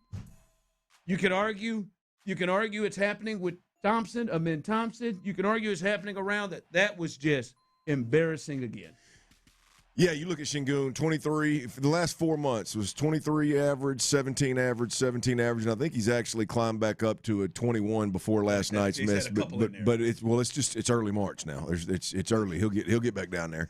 But yeah, so I mean it's definitely there's some numbers behind what you're saying, Ron, that validate the feeling and what you see, and there's no doubt about it. I'm gonna tell you, it's just bad basketball. I mean, the turnovers have been a problem. If not all year, for an extended period of time, for a month plus now. And I personally think that you've got guys handling the ball that have no business handling the ball at times, that much. Last night, I mean, where do they start? 1 of 8 from the free throw line? You're playing Denver in a monster game, and you start 1 or 2 of 8 or 2 of 9 or something like that. Sengun 0 for 4. Throws his little wings up and expects a foul at the end of the half, and then goes up there and misses back-to-back free throws. I think he actually missed 4 in a row. You ain't lying about the turnovers. They would have these turnovers like that second, third quarter. Yeah. They would have turnovers, and not just like turnovers, we dribbled it off my foot out of bounds. They get turnovers that lead right to run out. Yeah. And then nobody runs back. Nobody. Like that's like one of the timeouts they didn't run back. Like that's you. Yeah. Yeah. So look, I mean, it's just bad basketball. On top of everything you said, I mean, when you just look at, technically just the stats that matter, you can't turn it over and beat teams that are as good or better than you. You obviously can't be pissy poor from the free throw line and beat teams on the road that are better than you. And if you're going to overcome playing in altitude, if you're going to overcome the dead legs that weren't a problem until the fourth quarter from the commentators, boy, they really started leaning into them more dead legs, didn't they? But yeah, it's just bad basketball, man. It's hard to watch. I walk in, Ron. I watch the whole first half. Get up and go jump in the shower. I come back and it's I don't know, we're losing pretty good, but it's midway through the third. And I watch back-to-back possessions. Josh Okogie get the ball and not shoot an open three or shoot a jumper. Drive to the basket versus a tight defender and versus man-to-man and try to get to the rack, and he's coming across the lane and throwing it up back-to-back. Play for him. How in the hell that – yes, like they run – somebody – like, to me, Josh Okogie – look, no disrespect, but to me, Josh Okogie's got to be a guy like you. He needs to be told by somebody with some kind of authority, like, hey, man, get to the rack. Or you need to stay your ass outside. Hey, you sit your ass in that That's corner it. and let's go offensive rebound. That's baby. it. Who told you back-to-back possessions that was all right? And then next thing you know, which, we were already losing at that point, but next thing you know, that third quarter where they scored 40-plus and we scored 22, it was all over but the crying at that point in time. So it's just bad basketball, man. It's just bad basketball. I watched Denver, and I didn't watch every possession, but you watch them. And if somebody not named Murray, Jokic, or what's Big Boy's name? Big, thick fella that's back now. Aaron Gordon. Garrett Gordon. Like if one of those three aren't taking a shot and are trying to initiate, like, it's open shots that guys are taking. Yeah, Christian Brown all night open shots. Yeah, Hardaway did some stuff, but you look at Hardaway, he's just knocking down open shots. I mean, he played really well in the first half of that game, but, like, we got guys like Okogie trying to create. Like that. I mean, I don't know. Probably playing too much. At some point he's going to get horny, huh? Probably playing. Yeah, I just it's a hard watch because I can't figure out what the hell they're trying to get. This is like you watch that and because I see some people texting in and saying, and I'm not saying that you are just dead wrong. Where the person says basketball doesn't change, you need a point guard. Ime needs his point guard to set his guys up. That's more than a point guard, guys. That's more than a need of a point guard. That's more than Fred VanVleet. What we're seeing the last couple. Oh, I agree. I mean, they're not getting back. They didn't. Yesterday, they did not play for their coach. But they're choosing, Ron. He is choosing, and they're choosing to play a huge chunk of the game without a point guard. Yeah. I mean, so a lot of times when Reed's on the floor, they're not trying to get the ball to Reed and letting him be a point guard. I mean, he does at times, but it's not. I mean, at one point last night, the commentator said it was one of the turnovers, one of the careless turnovers. Just get the ball to the point guard and let him initiate. And Fred is not Chris Paul in his prime. Like I just like that. Fred might get a new contract over this. The way people are like thinking he's the missing piece. Like I'm not saying they would be better. I'm not saying he's not better, but like I mean, he's going Daniel Jones. He's a good player, but my God, now like he's Daniel Jones going to get $50 million after blowing up a knee. You don't think he would be coming down here dribbling and just passing it to Kevin too? You don't think? What do you think? All right, let's look at the new running back for the Texans. And Clint was asking a question off air of like, what tier is David Montgomery in? We'll discuss that. But before that, hell, we may not get there. When I saw Maurice Jones-Drew list his top 64 running backs. 64? Top 64. How do you get on 64? In bracket season? Wait till you see where David Montgomery was. Oh, boy. We'll do that next. All right, y'all. Power outages, they happen, especially around these parts. We get extreme heat. We got to deal with extreme cold, and we damn sure got to deal with hurricanes. We've been lucky lately, so don't get too comfortable. And at the end of the day, you need to make sure you stay ready so you don't end up in a panic, right? Get you a free estimate on a Generac Home standby generator from Generator Supercenter. It's the nation's #1 Generac generator dealer today, and they're waiting on your call. That power grid here in Texas ain't worth a damn, right? Grid failures and outages are going to happen.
analysis, and your thoughts on the action immediately after the final buzzer or final out. It's H-Town Postgame, energized by Base Power on Houston Sports Leader, Sports Radio 610.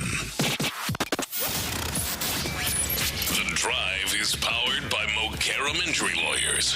Heard in an accident? Call Mokaram Injury Lawyers at 281-222-2222. Sports Radio 610 presents The Drive with Stoerner and Hughley.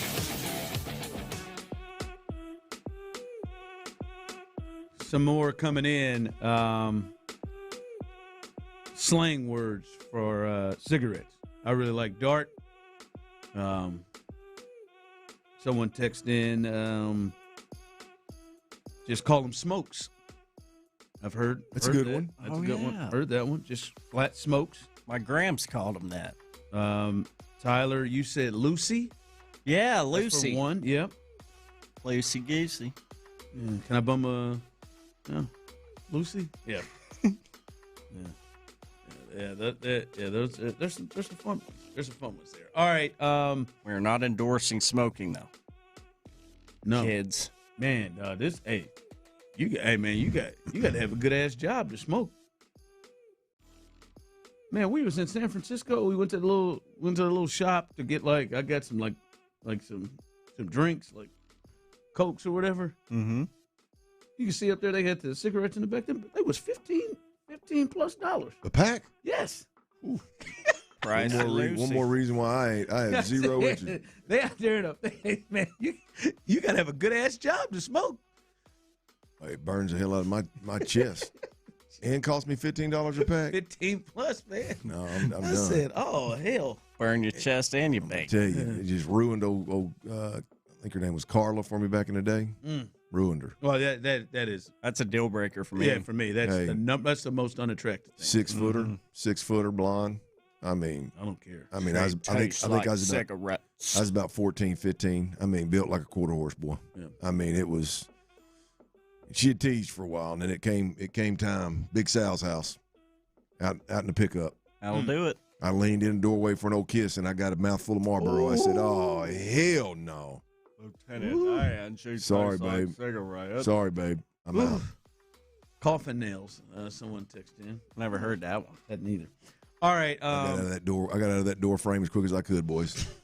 You should. And if you'd have seen her, that was a strong move by you, boy. Because you can't shake that. You can't I can't do. Obviously, I can't do nothing with it. Yeah, you can't you can't unshake. I couldn't do nothing with it. Couldn't unshake. Boy, it caught me blindsided too, boys. I had no idea. I'd never seen her with old dart in her hand. Yeah. Didn't get a good whiff. She does she did like B. Scott, covers it up with that.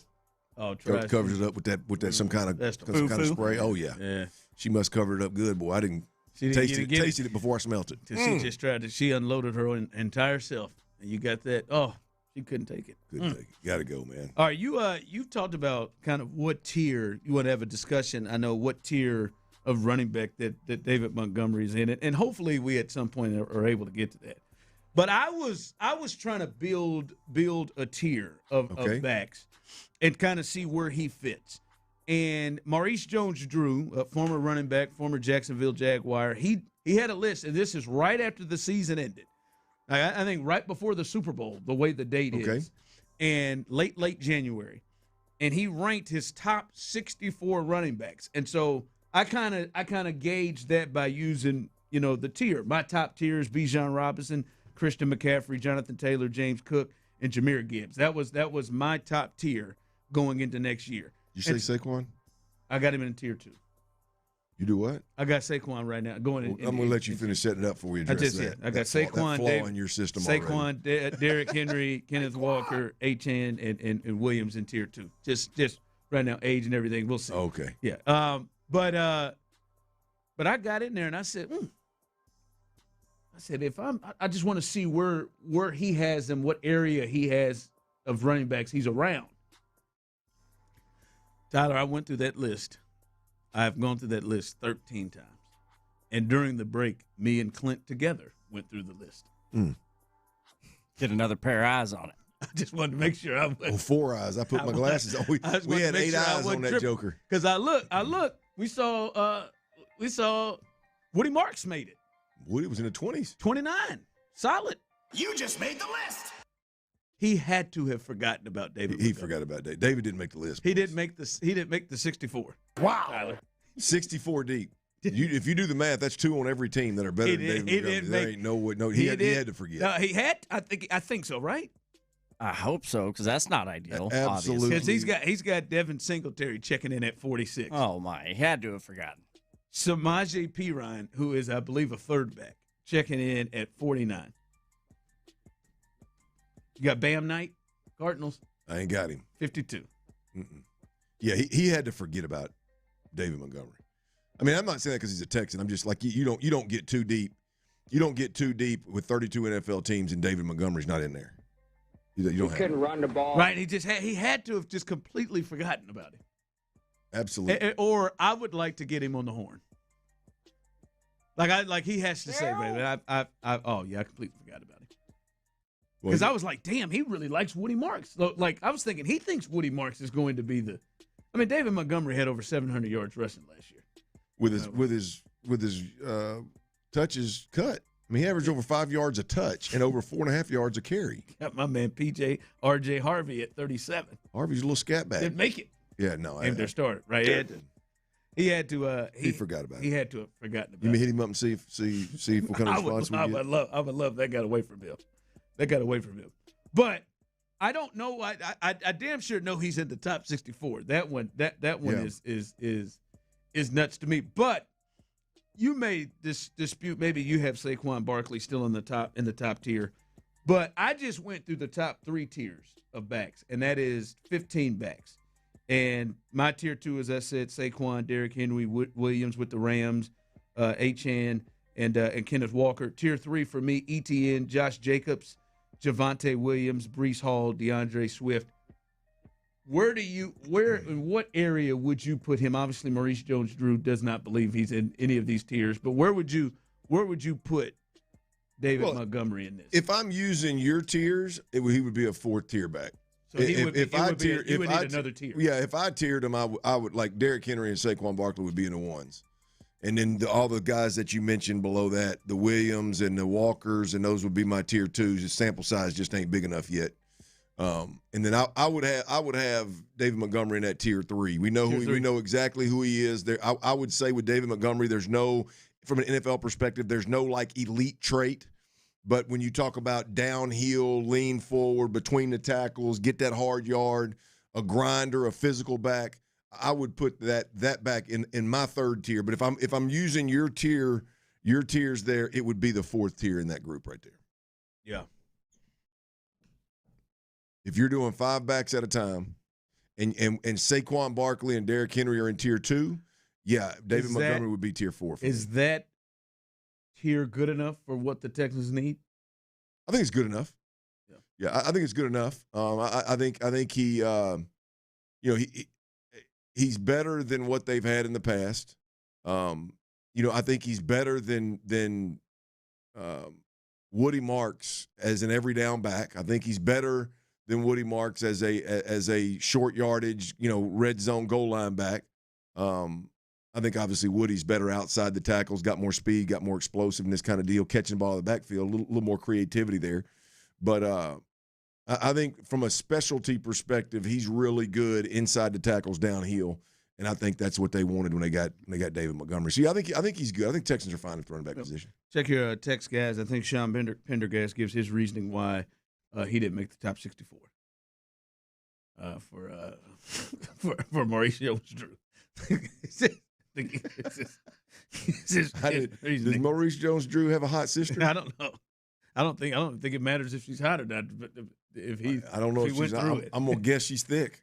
Dude, I don't know if she's hot. Probably is. But I guarantee you she's thick now. Got spies. Don't she? Maurice Jones-Drew got to look. I mean, he's vertically challenged with. David Montgomery. Coming up, Lance. Are we getting excited about Lance McCullers? Lance, listen, the first time we heard Lance during the offseason was not that was not a good feel or look. But We've heard him again, and he's throwing the ball pretty well. And wait till you see what that velo is, Tyler. Can Lance help this team? We'll discuss that next. All right, look, you're talking about Lance McCullers and that beautiful hair he's got. I don't know if he can still pitch, but he's got that beautiful hair. If you're a fella out there, hell, or a woman for that matter, if you're struggling with some kind of hair loss issue, right? You got a receding hairline, you got some kind of balding, some kind of thinning up top, you want to get back to that Lance McCullers look, I'm telling you, advanced hair restoration is the way to go, man. Reverse the clock on that hair loss with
Company.com/610. Bury me in the H. Sports Radio 610 presents The Drive with Stoerner and Hughley.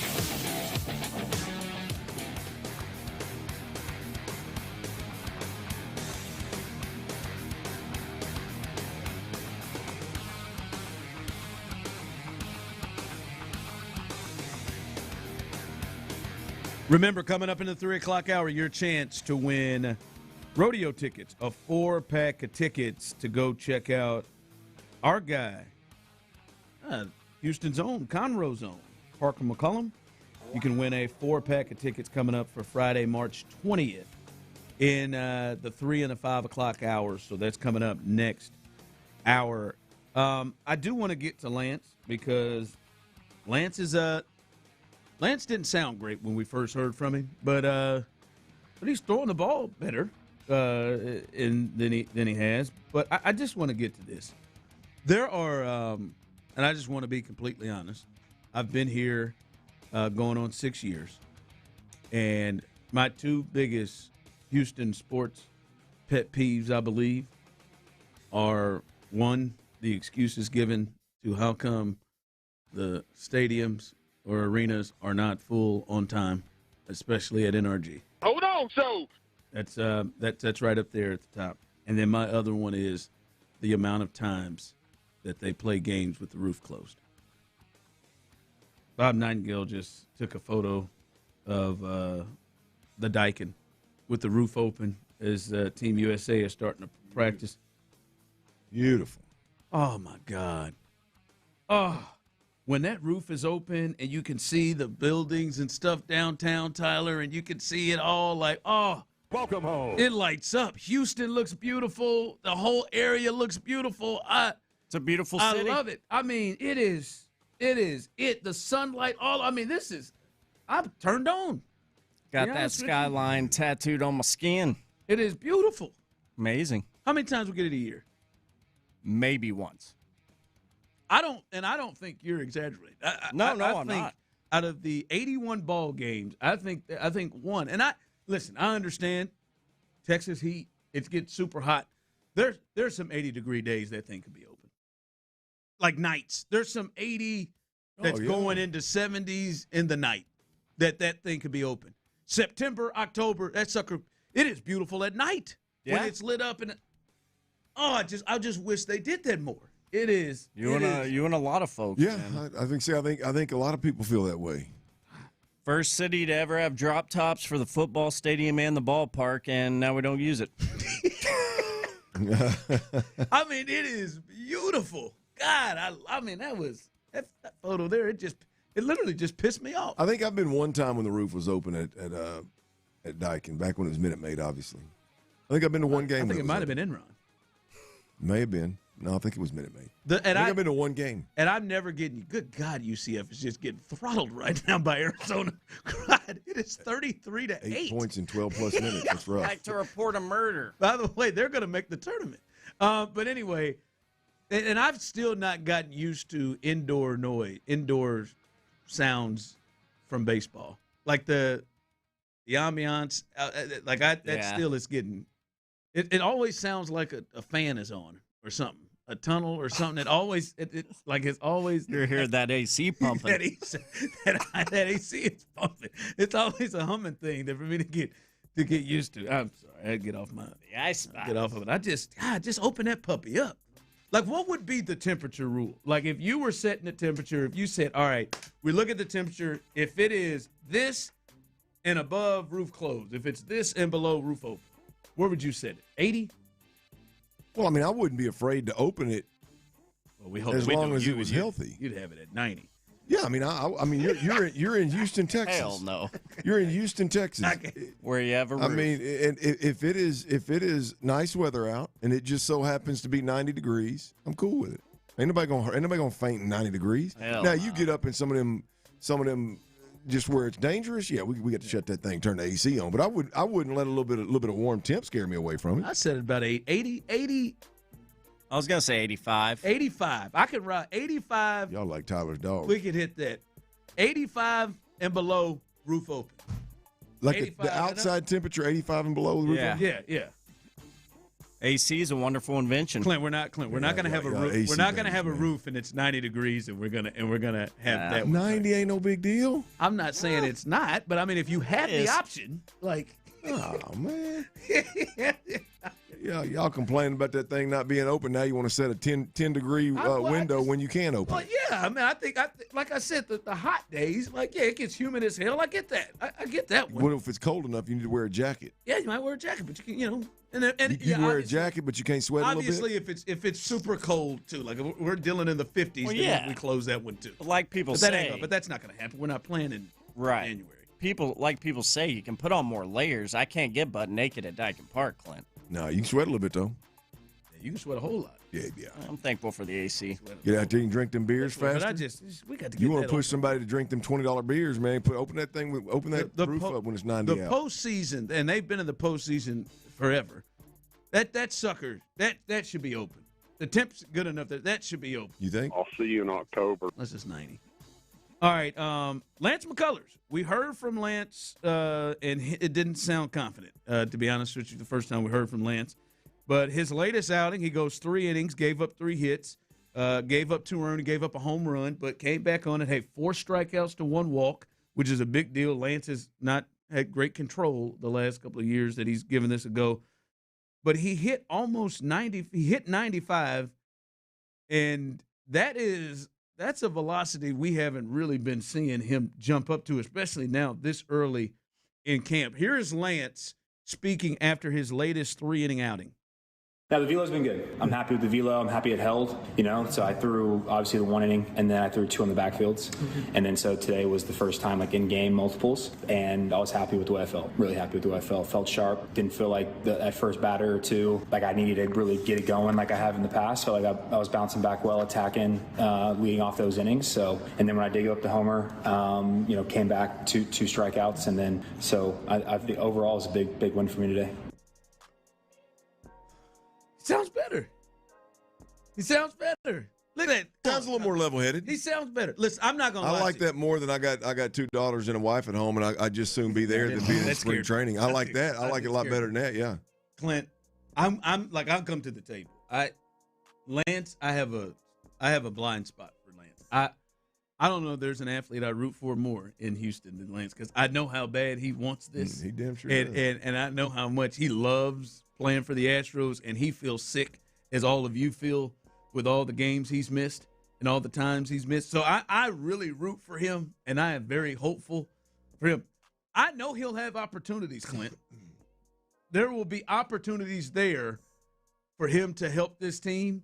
It is just if he's going to be good enough to accept those opportunities. Like, listen, we've watched this team, and we've watched Major League Baseball in 2026. They're not just rolling through whoever the 5 starters are, and they're going to roll through and start every 5th day for the full season. Hell, 6 guys. We've watched them the last couple of years. Clinton used 11, 12, 13 starters, it feels like. I mean, old Henley had to come up. I mean, they've run through starters. So there's going to be an opportunity, but will he be good enough to take advantage of those opportunities? Will he win one of the spots in the start 5? I don't know. This Lance does make you think, all right, maybe he can help this team. Well, the one thing, again, I'm on record. I just fell completely out of love with that interview, that audio that surfaced of him. It's very fair. Like that was not good. This Lance, that you can tell there's a shift in approach. You can tell there's a shift in intensity, although I absolutely love the intensity that he brought, sense of urgency that he brought in the past. I can understand where that may have led to some of his flaws, both mentally and physically. And he's at a point in his career where he needs to change a bit. Seems like he's changed a bit. Seems like he's addressed some things mentally and is approaching the game a little differently. And I can get down with it. I'm glad, Lance. I do think that you did a good job, Ron. I think Lance earned his way back onto the show. That is big of you, because you were I don't care. Yeah, I was at an I don't care spot, and I'm not real sure I'm out of that spot, to be honest with you. But I think he was huge. I think Lance has done. I think he's piqued my interest with the different approach that I just heard right there. Again, not the stuff I heard before, but what I just heard right there, I can, with Lance, knowing Lance's history, I can get down with that right there and follow it and want to hear from it. I had a hard time wanting to hear what we heard last time. I don't know that. I think the top three are pretty set. But Burrows, Arrighetti, him, like those next guys. I mean, I think the 4 and 5 spots. I think Burrows and MI is the 2-3. Maybe. I think Javier is going to be in the rotation. Yeah. So, I think so there's one spot. It sounds like there's one spot out there.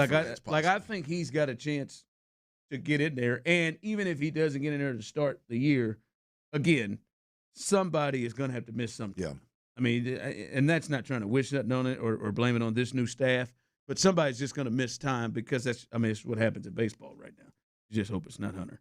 All right, coming up as we continue right here live on The Drive, remember, 3 o'clock hour, that's your first opportunity to win rodeo tickets. We'll do that coming up at some point in the 3 o'clock hour, and kind of taking a look at the projected offense for the Texans. We'll go through them spot by spot, and then let's get in the conversation. Is this an offense that you feel like can be on AFC championship level? We'll discuss that next. All right, y'all, look, March is a big month at Coushatta Casino.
Smell you later odor. Breathe happy, breathe, la la la la la. Check engine or ABS light on? Take the guesswork out of your warning lights with O'Reilly Veriscan. It's free. Ask for O'Reilly Veriscan. O'Reilly Auto Parts. From the West Point Lincoln and West Point Lincoln of Sugar Land Studios, KILT FM HD2 Houston. On Odyssey Sports Station, the Texans play here. Dixon, my Sports Radio 610 presents The Drive with Stoerner and Hughley.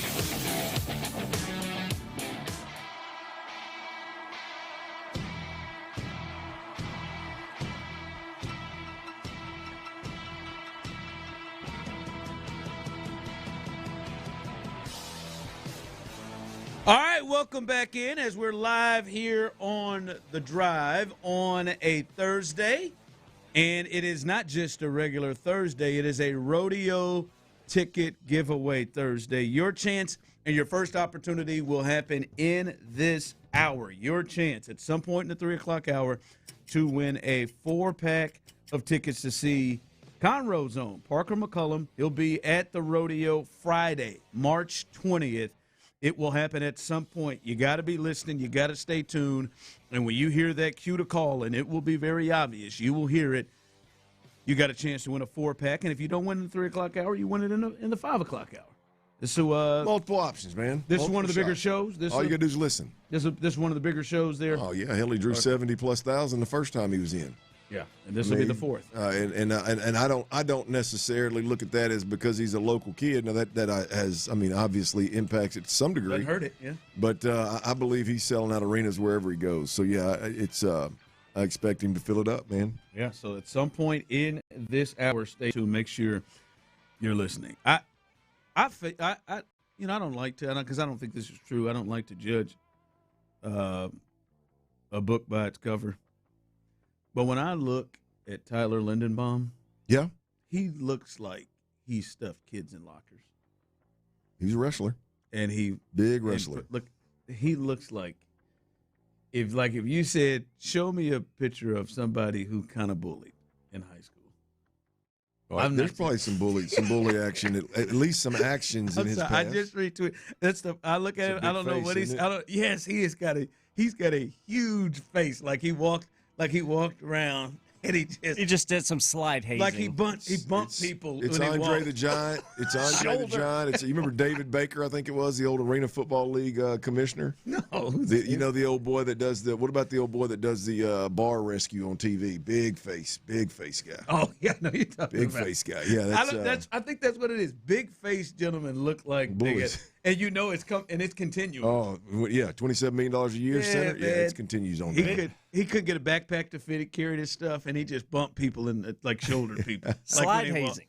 I bet it's the opposite. I bet he's like a really good guy, but just the bigger faced. Like, God, what kind of hat's he wearing?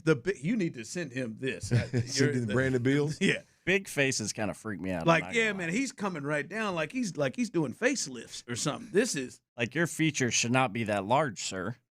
I just because there's got to be some. I think I honest to God, if I had to bet money, I think there's some kid somewhere where he grew up that does not like Tyler Lindenbaum. Oh, there's probably a bunch of them. Where's he? I know he's a wrestler. I bet he was. That he just has He's an Iowa kid. He's an Iowa kid. There's is he one of those Iowa kids? Yeah, there's a bunch of them. There's weirdos. Several of them that came out together that were big wrestlers right there within a 20-mile radius of each other. He's one of those guys. Man, he is. Yeah, he went to Iowa. Where is he from? Give me a town. Salone, Iowa. There's some people there that probably got it. I just can't stand his ass. Population 3,000. That's about right. 3,000. They got a picture down. They got the audacity to have a picture of downtown Salone on here. Probably more cows than people. But he looked like he gave some kids hell. I mean, I'm talking starting at 6. I think he was down there just kids. Oh my God! Oh, go ahead. man, that big face, boy, that got me, man. I said, damn, man, he looks like there's people. I don't know that I ever saw Linderbaum's face until you just showed me that. It looks like a Linderbaum face. That looks like, whatever you thought Linderbaum. Looks like a Linderbaum. Would look like, that's what he looked like. Well, he is not the center here.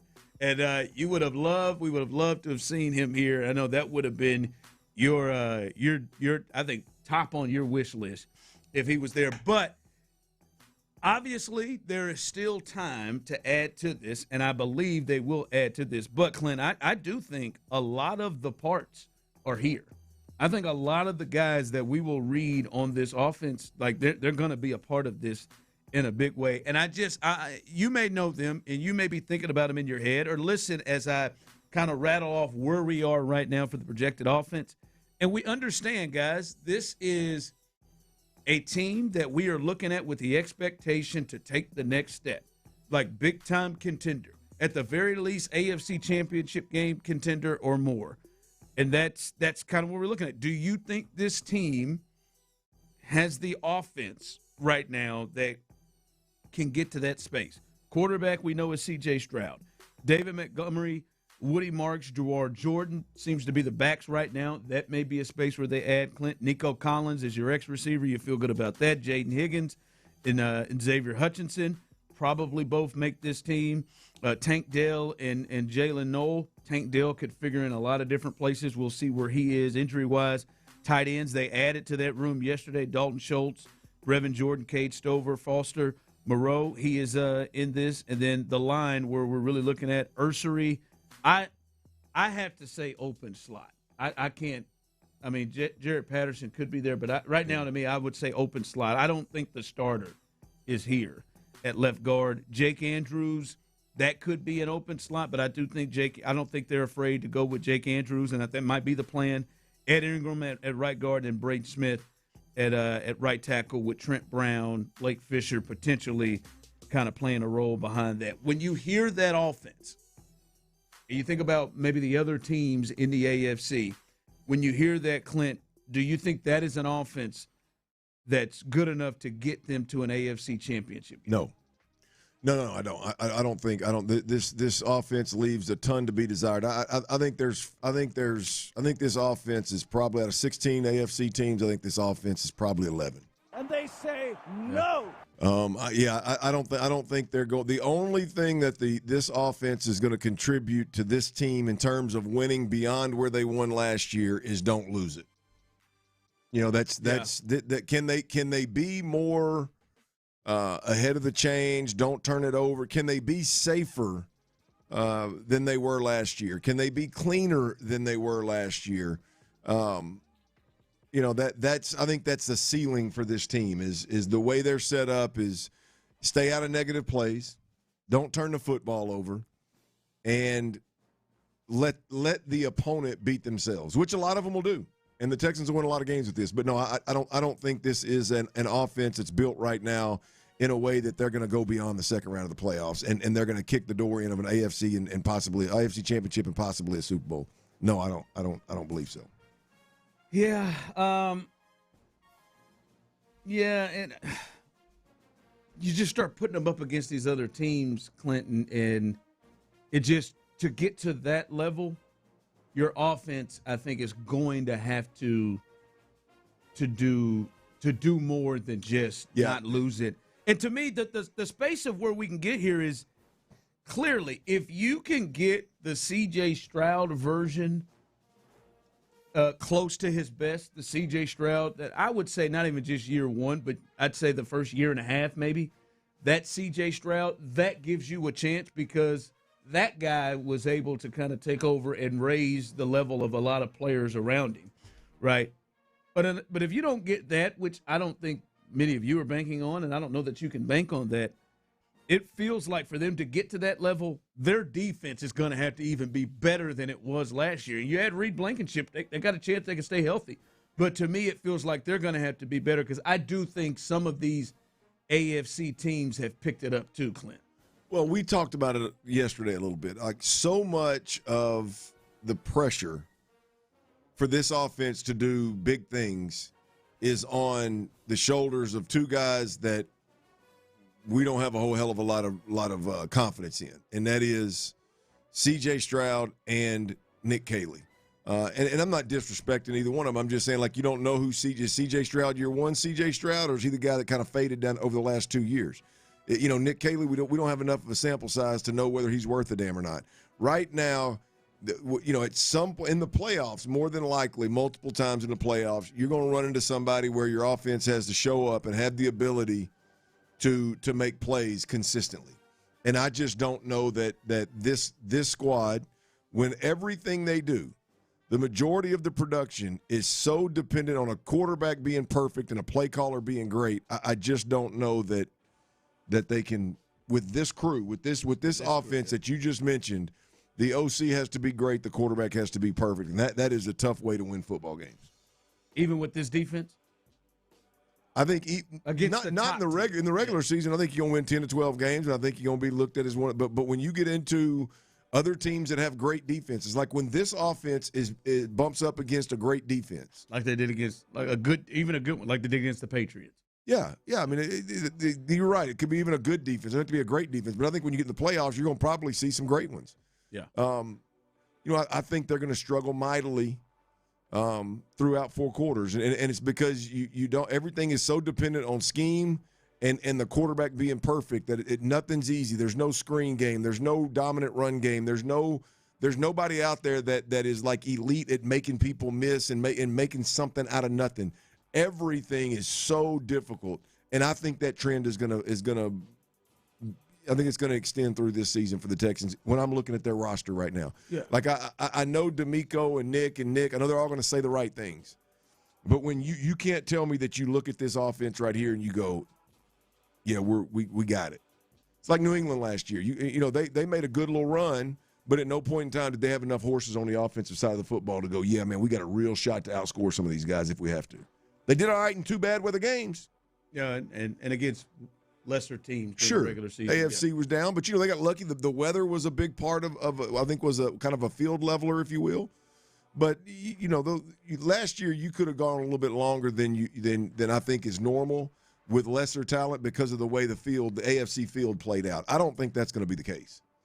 I think your better teams in the AFC more times than not are going to be teams that got weapons. They're going to be teams like the Rams. They're going to be teams like the Eagles that you saw. They're going to be teams like Seattle that you saw. I mean, they're going to have run games and weapons and good defenses. They're going to be more total teams, and I think you're going to have a hard time in the playoffs when that's the case. That's why the hope is you think that they can maybe, which is still time to add some pieces to this to help this.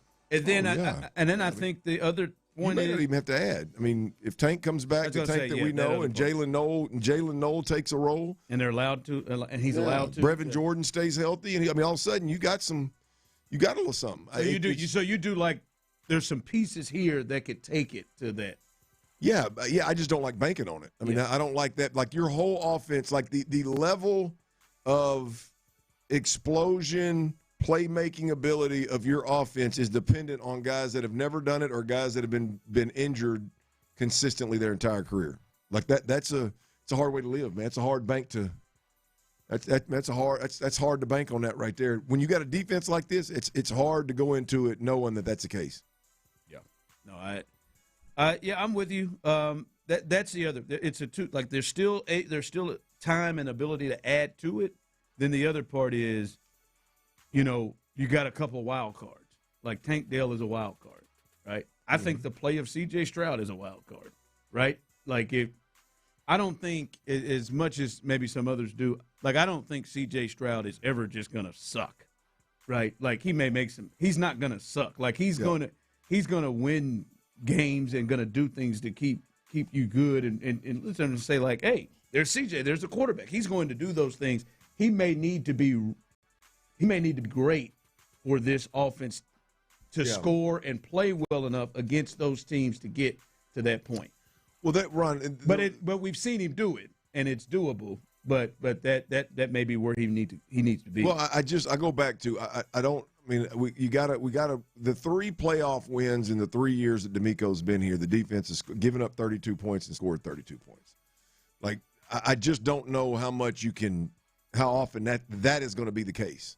Right. And so, you got to look at this thing as when you get to the playoffs, I know the way the Texans have won. They've won with great defense, and then all of a sudden it's kind of fallen apart in the second half with the inability to protect and the inability to deal with pressures and, a handful of turnovers kind of deal. Most teams got to get into the playoffs, and you're not going to be able to depend on the defense just locking down and you doing absolutely nothing on offense. You're not going to be able to depend on the weather being what it was for New England a couple of times this year in the playoffs. Like, you're going to have to go out there and as an offense, more times than not, you're going to put some pressure on the defense. You're going to be able to go against some of the best defense in the league and move the football and score points. And I don't think this group is there yet. Yeah, text line coming in. So you're saying CJ didn't suck both those playoff games? No, he did. He didn't suck for the 17 or the 15 regular season games he played in. Like, I'm just saying, during the season and the time that you have watched CJ Stroud, you're delusional or making things up in your head if you're telling yourself that he is somebody who has consistently sucked. Right? I just said the quarterback play is not going to suck under CJ. Like, CJ's good enough as he has been for the past 3 years to get this team to double-digit wins and in the playoffs.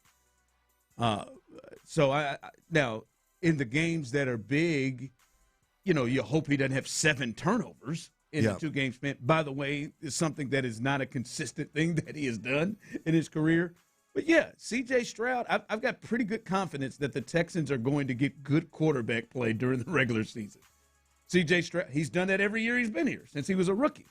You're lying to yourself if you look at that the other way. All right, something that's a story that I think we need to look at, Clint, with the Texans. It happened, or at least we got more information about it yesterday. It shouldn't be surprising, but, Clint, it was still surprising to me because this seems like this is right down their alley. We'll discuss that coming up next. All right, look, if you got big, beautiful, valuable trees on your property, I'm going to give you something that's right down your alley, right? It's tree care. It's the best tree care in the game, in the area, and it's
Pendergast. Houston's sports leader. Sports Radio 610. The Drive is powered by Mokaram Injury Lawyers. Heard in an accident? Call Mokaram Injury Lawyers at 281-222-2222. Stop, drop the offensive lineman. Can't do it. Sports Radio 610 presents The Drive with Stoerner and Hughley.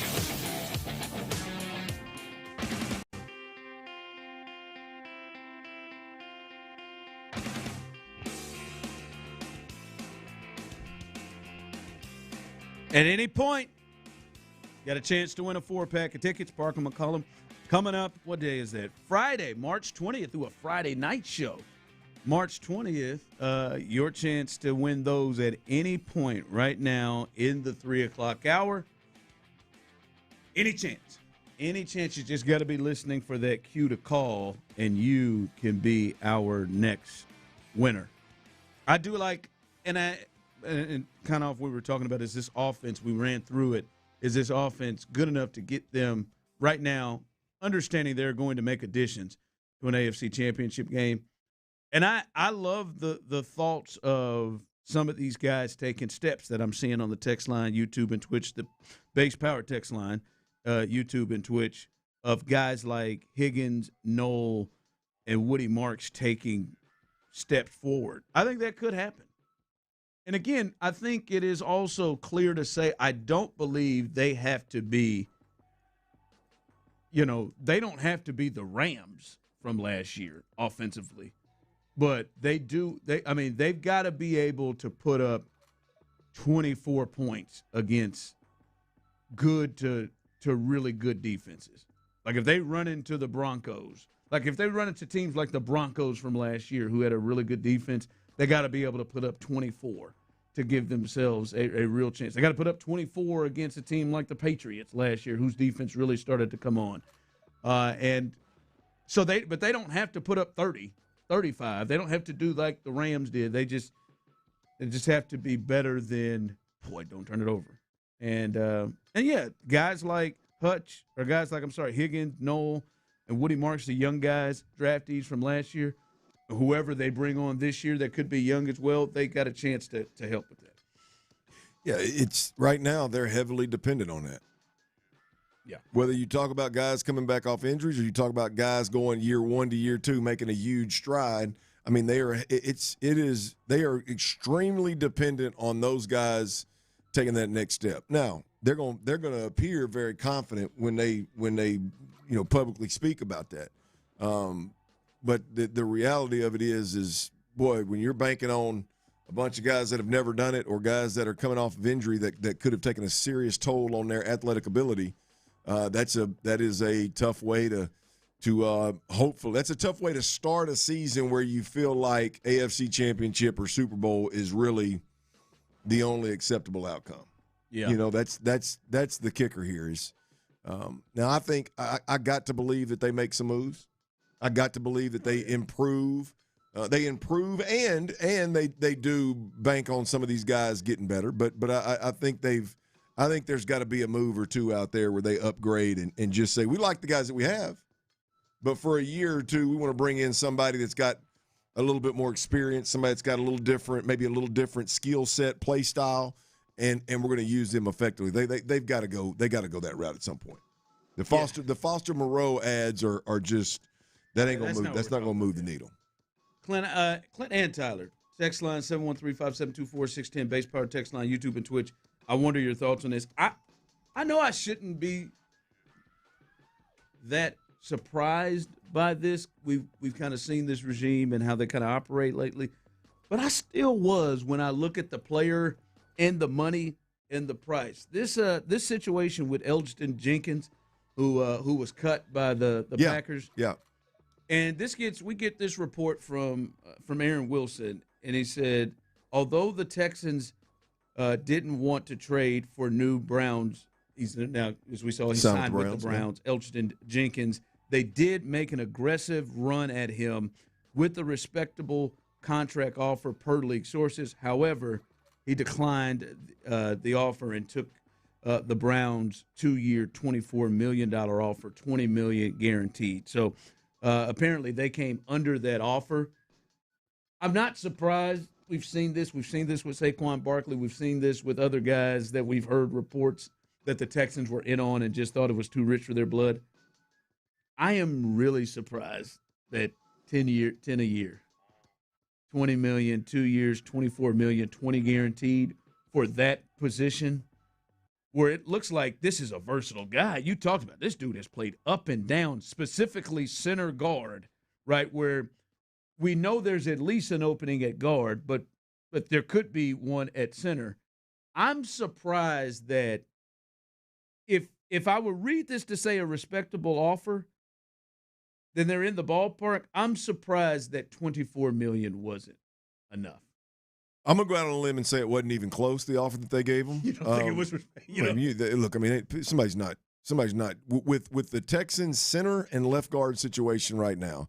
A veteran that has played with Green Bay his entire career, where we know that the expectations are playoffs and runs in the playoffs and a certain level of certain brand of football. Aaron Rodgers and Jordan Love, they've been really, really good and coached really, really good throughout. Like, he's not choosing the Cleveland frickin' Browns over the Texans unless there's a significant difference in monies. When I hear respectable contract offer, in my mind, I thought they went like 2 years, 20, and 16 guaranteed. Yeah, look, I don't. Which you don't even think is that close. Well, I don't know what he finds, respectable and not. I mean, a couple of $1 million a year to play in an organization that's as dysfunctional as any sports organization we've ever seen, or play with a team that there's a desperate need for you at two different positions, and one of the best coaches in football, in a system where the emphasis is on you communicating and you helping the quarterback, and you like you get more responsibility. That just seems like a match made in heaven for a guy if the monies are even close. Like, I would imagine the Texans lowballed that situation because of the injuries. He got released because of a failed physical, one of those kinds of those designations, same way we did Mario Edwards. And right now, in our sports world, we're more aware of what being released with an injury designation. I mean, it seems like it's happening left and right. We just saw Max Crosby not pass a physical, and that it's coming to light how kind of if a team really wants to pass you, they can. If they want to fail you, they can ultimately. So I would just imagine that this guy felt like he was healthy to play. Cleveland was willing to treat him as if he was healthy to play, and they were going to pay him accordingly. And it would have had to be a significant number, in my opinion, for a guy to want to go to Cleveland over Texans. And that feels like the type of guy that they would have loved. Yes. Oh, I said it. I mean, when I saw the number, before I even knew the Texans were involved the way that Aaron Wilson's reporting, when I saw the number, I thought, damn, that seems like one that would be doable, that they could play with and do a lot of different things in, right? And then you see that they were in on it and that they had made an offer. I'm thinking, my God, you're right. You don't have to overtake the Browns, right? The Browns have a bad team tax. If I'm him, all you got to do is, if you're the Texans, just be in the ballpark. Just be in the ballpark. I'm gonna come live in Texas. I'm gonna come live in Houston. I'm gonna live in a great city. I'm gonna play for a great coach. I'm gonna play for a respected organization. I mean, look, we obviously make a living, talking about and analyzing every single move that the Texans make. But relatively speaking, the organization is as healthy. Maybe not as any organization in football, but the majority. They're a top 5 or 10 teams in the league from a health perspective. You add the city of Houston onto that. You add they're right there on the verge, as I said, on the doorstep, and you'd rather go to Cleveland? Yeah, that don't make sense unless the money just made it make sense. Yeah. And to be honest, these guys, as you know, have a certain amount of years of earning power, and right. They want to make that money. But boy, that was shouldn't be surprising. It's not like we've not seen the Texans operate in this fashion. But boy, I thought, boy, they had a shot to get a guy that would fit exactly what they want to do, and it seemed like a few $1 million maybe caught them up. We do clearly see though that they are in the market to try to get another interior offensive lineman. They desperately want to get in. Obviously, I think they have a hole at the left guard spot. Coming up, this next segment has to be. It's the last segment of the 3 o'clock hour. Be ready. Your chance to win a 4-pack of tickets. See the Conroe Kid, Parker McCollum, coming up next. Coushatta's a big, big March month in Coushatta, y'all. I'm telling you. Coushatta Casino Resorts.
610 text line is energized by Base Power. Save money and switch today at basepowercompany.com/610. Sports Radio 610 presents The Drive with Stoerner and Hughley. What does that say about me? I could do you like I did.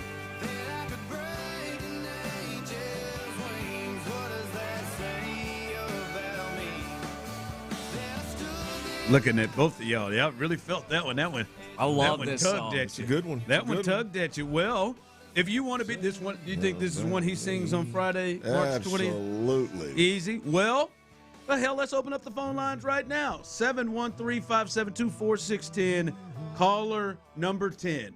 Caller number 10. 713-572-4610. You're listening to Parker McCullum. You got a chance to be there. Your chance right now to win a 4-pack of tickets. March 20th, a Friday night.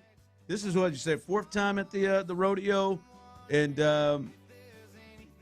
well, you said he's got a catalog now where he's going to be able to do this. He's going to do all his. Oh yeah. He just put out a new album. I mean, he's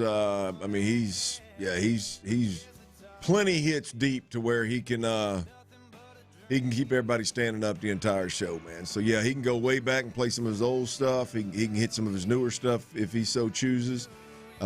He's got options. And I think the place will be full for him, no doubt about it. Songs that you think the people are waiting on that's going to blow the roof off when Parker sings. I love like what are the ones that 713-572-4610. You can jump in on the Base Power text line, YouTube and Twitch. Parker McCullum, what songs are people waiting on that people are going to lose it at? I know everybody's waiting on that at Forrest Frank, that Up. They was waiting on a couple of numbers there. There was Forrest Frank's got. He's got several. I mean, look, Good Day. They was waiting on that. What are the ones that Parker? I think Solid Country Gold right now. I believe it's on his new album. Is a good one that I think will have folks up. This is a really, really good one. To Be Loved by You is a really good one. What Kind of Man was one that I think he may have released that one as a single, but that is a really, really good one. Boy, there's so many of them, Ron. I mean, he's Like a Cowboy. Did I mention Burn It Down? I mean, he's got. It's deep, man. The options are deep. Yeah, there you go. Well, yeah, you got a chance to be there. Caller number 10, 713-572-4610. And also, if you are unable to win in the 3 o'clock hour right now, you have the chance to win in the 5 o'clock hour, where we will be hooking somebody up with another 4-pack of tickets to go check him out March 20th on a Friday night. So that's coming up the final week of the rodeo, right? As Parker will be out there. You got a chance to listen to the Conroe Kid going out there. Hopefully we got a winner right here, and Tyler is taking care of them. Who we got, Tyler? Who is the winner? Big Mike in Cypress. Mike in Cypress. There we go. Mike in Cypress. Congratulations. And hopefully someone else in the 5 o'clock hour will be able to join Big Mike in Cypress. Appreciate you listening, Mike. And he wanted me to pass along a message to you, too, as well. He said he listens every day and that we put on a hell of a show, and he appreciates us. Appreciate that, Mike. That means a lot, man. You don't know how much that means. We appreciate the kind words, and thank you for listening. We really do. So coming up 5 o'clock hour. I think I'm gonna go. I figured you. I think I'm gonna put. If I'm in town, I think I'm gonna put plans together to go to that one. Why not, man? I think I am, man. I think it just makes sense. It's been a while, man. Yeah, been a while since you've seen him specifically. Yeah, we saw him at Whitewater 2 years ago. Me and the wife went out there. When you get a chance to party, I think it was 2 summers ago. So, I hadn't seen him since. So, yeah, I'll probably go out there. Probably catch it, man. Yeah, why not? You should, man. Have a good time. If I get the right buckle, just got to get that buckle. Oh, you're trying to go and look. You're trying to really bring it here. Oh, I'm thinking about really. That's what I'm missing, man. With my boot game. But you went and got the jeans, right? Oh yeah, I got me some jeans. I got me some good Wranglers. Got me some Wranglers. Got me a couple pair. Blue jean and some khakis. I've been looking for them khakis. But the blue jeans I stumbled up on. Tyler and Clint, this is all ignorance. What makes the right jeans that you are supposed to wear with cowboy boots? What you're supposed to wear with it, like in this? Because I know you were very critical of Kamari Lassiter. Yeah, that was rough. That was rough. It did look baggy, but I just like what. I don't wear jeans. What do you look? Yeah, I know. Well, I'm gonna tell you that in 2026, in 2026, it is a crapshoot of what you're gonna see. Depends on what kind of cowboy you're looking at, right? I fall in the middle. Okay, I'm not claiming to be a cowboy, but when I wear Western wear, I land in the middle.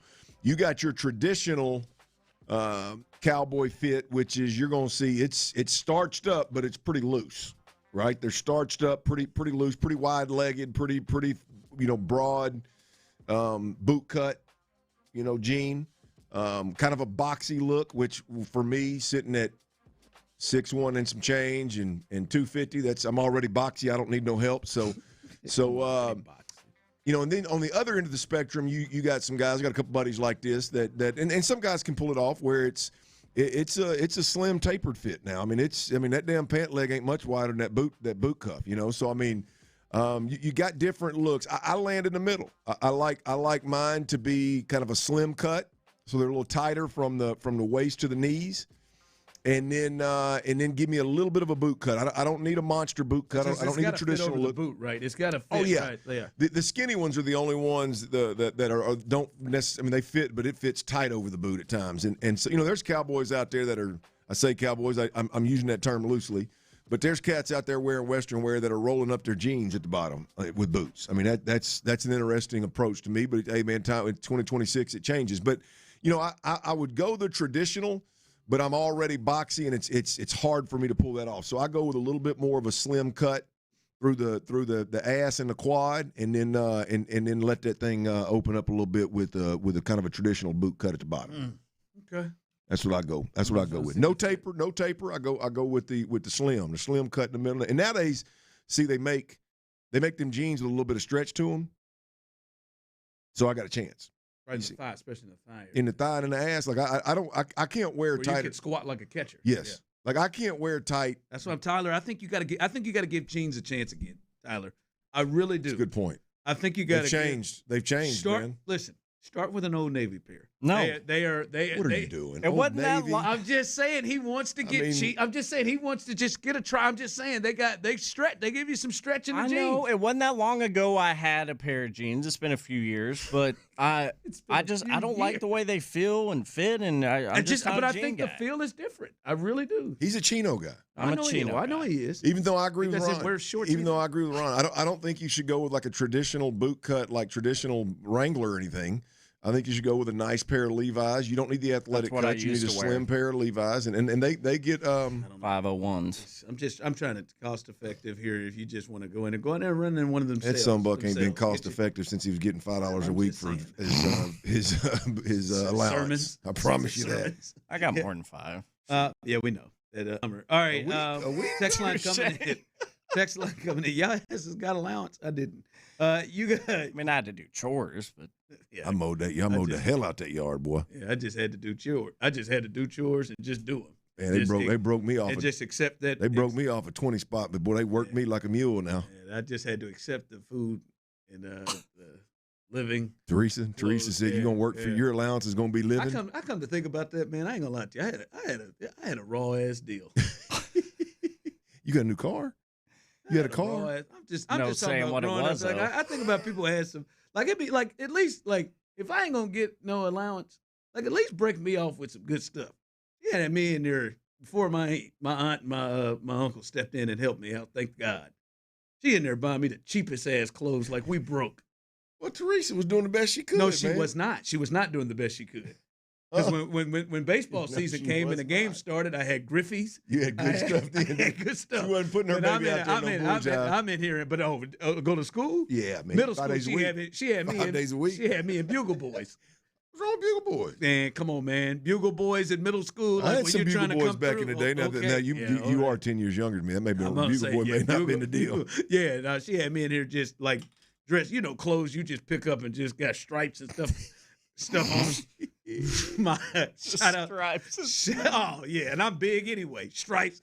My shout out to Aunt Yolanda. She said, Teresa, you cannot. You're not giving this kid a chance before he goes in. Aunt Teresa, she even noticed. Aunt Yolanda. Aunt Yolanda, not Teresa's mom. Oh man, she went in there because I ain't gonna lie to you, man. Middle school, she had me up at Payless and buying my feet hurt. My feet hurt them Payless. See, Payless. My best shot was to wear the cleats I had in school. That was my boy. And my Aunt Yolanda, thank God Almighty, boy, she took me to Indian Hills Mall. Said, no, stop. Get some Nikes, honey. Get some. Talking about you act like you didn't go to middle school. I got a raw ass. If I were offset Tyler with maybe $20 a week, for my chores, she had me working like a damn slave in that house. For $5. I know them dishes better be done. I know you better sweep. I know you better cut them grass. Hell, I got suspended from my Little League baseball team because I missed a week of cutting the grass. We had like an Excel sheet on our fridge with like the different chores, and they were worth different amounts. And throughout the week, if you did them, you filled it out, and then you got paid out at the end of the week. That's damn sure to America. That may not have been your America either, Clint. That was not. No, that don't sound. That don't feel like Linda. But you had amounts for them. Yeah, taught me to build my own business. Yeah. My amounts was tacos. Do it and you won't get your ass beat. Breakfast. Get this yard mowed and you can have breakfast every day this week. Chicken.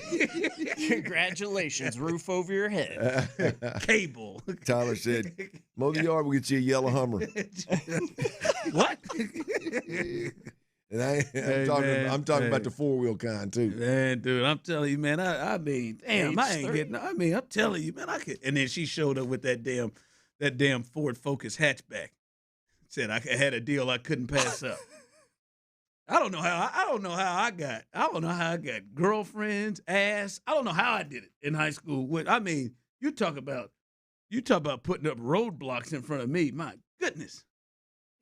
And me and that damn hatchback, that bike rack all the way across the top of that, knowing I couldn't say nothing. I said I want a Honda Accord. Nope. Ford Focus hatchback. Hey man, old hatchback, put some tins in that thing, some JL Audio tins, and let that thing bang now. Get out of here with that. Come on, man. That is not any dream of a 16-year-old. I had a competition kicker 15 in the back of the Hummer. Man, shut up. We'd have been riding your ass every day. You'd have been taking us everywhere. My boy Mile Ortiz had one of them little CRXs, man, them little hatchback CRXs. That thing was white, had a big woofer in the back. Hey man, everywhere we went, we taking that piece right there. It was cleaner. Hey, that thing was clean, boy. You was riding close to the ground too. Now I felt every bump. Only time I've had a car where I'm pissed off after I wash it. What you got? Man, you got. Hey, all you had to do was put some things on it. Man, okay. Put some things on it, man. You'd have been all right. You'd have been all right. Where was I gonna get that at? Wouldn't that be great if we saw a picture of Ron back in the day with some old 22s on a hatchback? Is that my boy Ron? That would have been great. Hey, look, we talk a lot about what's going on with this Texans on the offensive side of the ball, and I'll be honest with you, a lot of it is like, hey man, what they gonna do? How they gonna build this thing? I'm gonna tell you right now, there's one Texans player over there right now that is happier than a pig in slop. I'm gonna tell you who that is and why he is on cloud 9. We'll do that next right here on Sports Radio 610. Before we do that, though,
Progressive.com/play. Paid spokesperson. Time spent on application may vary. Online health questions required.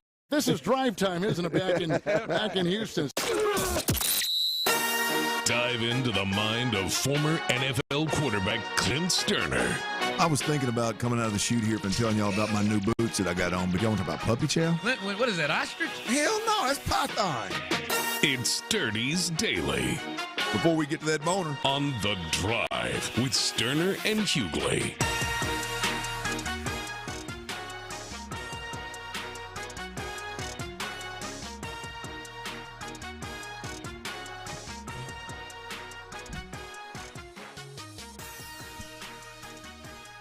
All right, now it's a rodeo ticket Thursday. We will be giving away another 4-pack of tickets in the 4 o'clock hour.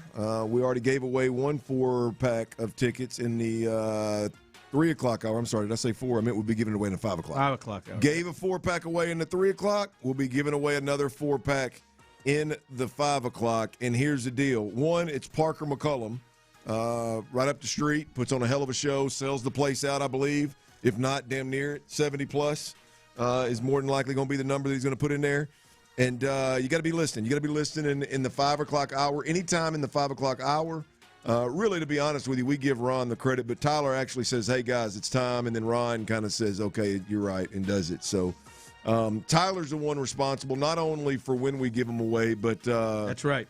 But when he picks up that damn phone, who he picks it up on. So MVP, no big deal. I think Ron just kind of picks a random number out there. And I do. Don't put it on me. Yeah, if Tyler's being hateful, he'll give him a good, like a teen, 15 or 16. If he's being Never. If he's being a good boy, he'll get a single digit. So be listening. 4-pack of tickets to see Parker McCullum at the Houston Rodeo. Scratch my head. Friday, March the 20th. Friday, March the 20th. What are y'all doing? Rubbing bellies and scratching heads? I'm just You a said little he's going to shook. be a good boy. What happened? Tyler's a good boy. Tyler's a good boy. No, No, question sir, we're about not it. doing that. Okay, I'm sorry. Not a You dog talk to your here. dogs like that.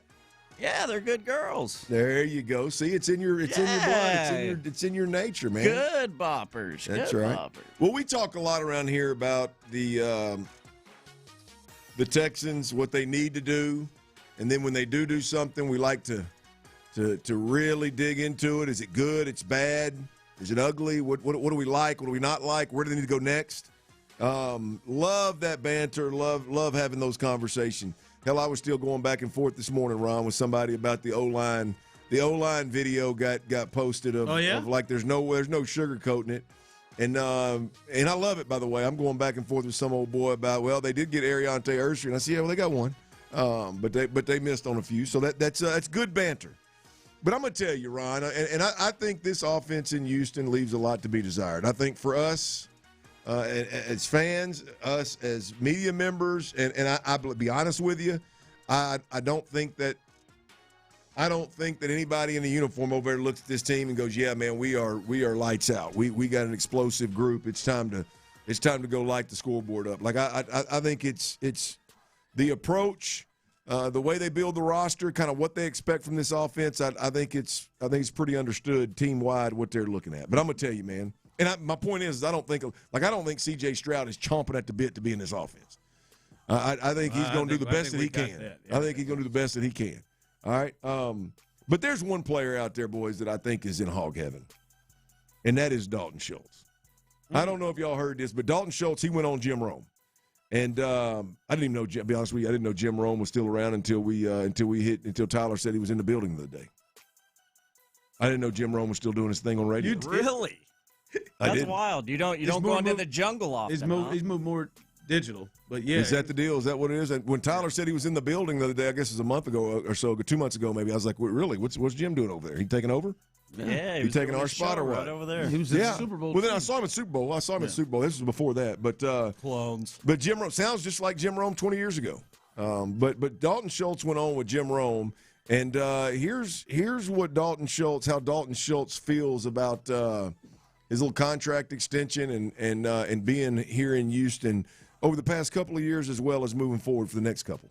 to get that deal done. You got a 1-year extension done, and that's going to take you through 2027. How nice is it not to have to worry about that and just focus on ball and not worry about your contract? Yeah, dude, it's awesome.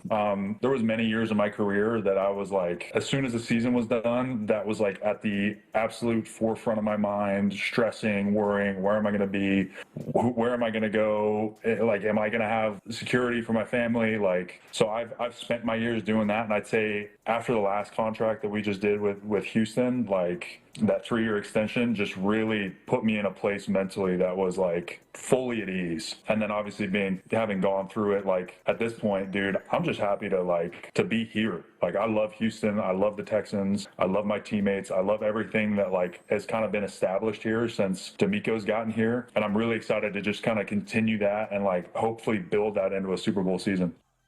Super no-nonsense guy, it seems like. That was a different Dalton Schultz than we encountered it. Yeah, well, he was in a rough spot at the Super Bowl. But I'll be honest, like I don't know that there's a Texans player right now. I'm going to run down the list here, but you start running down the list of what's going on for Dalton Schultz. One, he's making $12 million a year, but which is, as we know, is equal to what Travis Kelce's making. So one, he's getting paid. Two, he did a 180 last season. Bobby Slowick's last year here in that offense was an absolute nightmare for Dalton Schultz.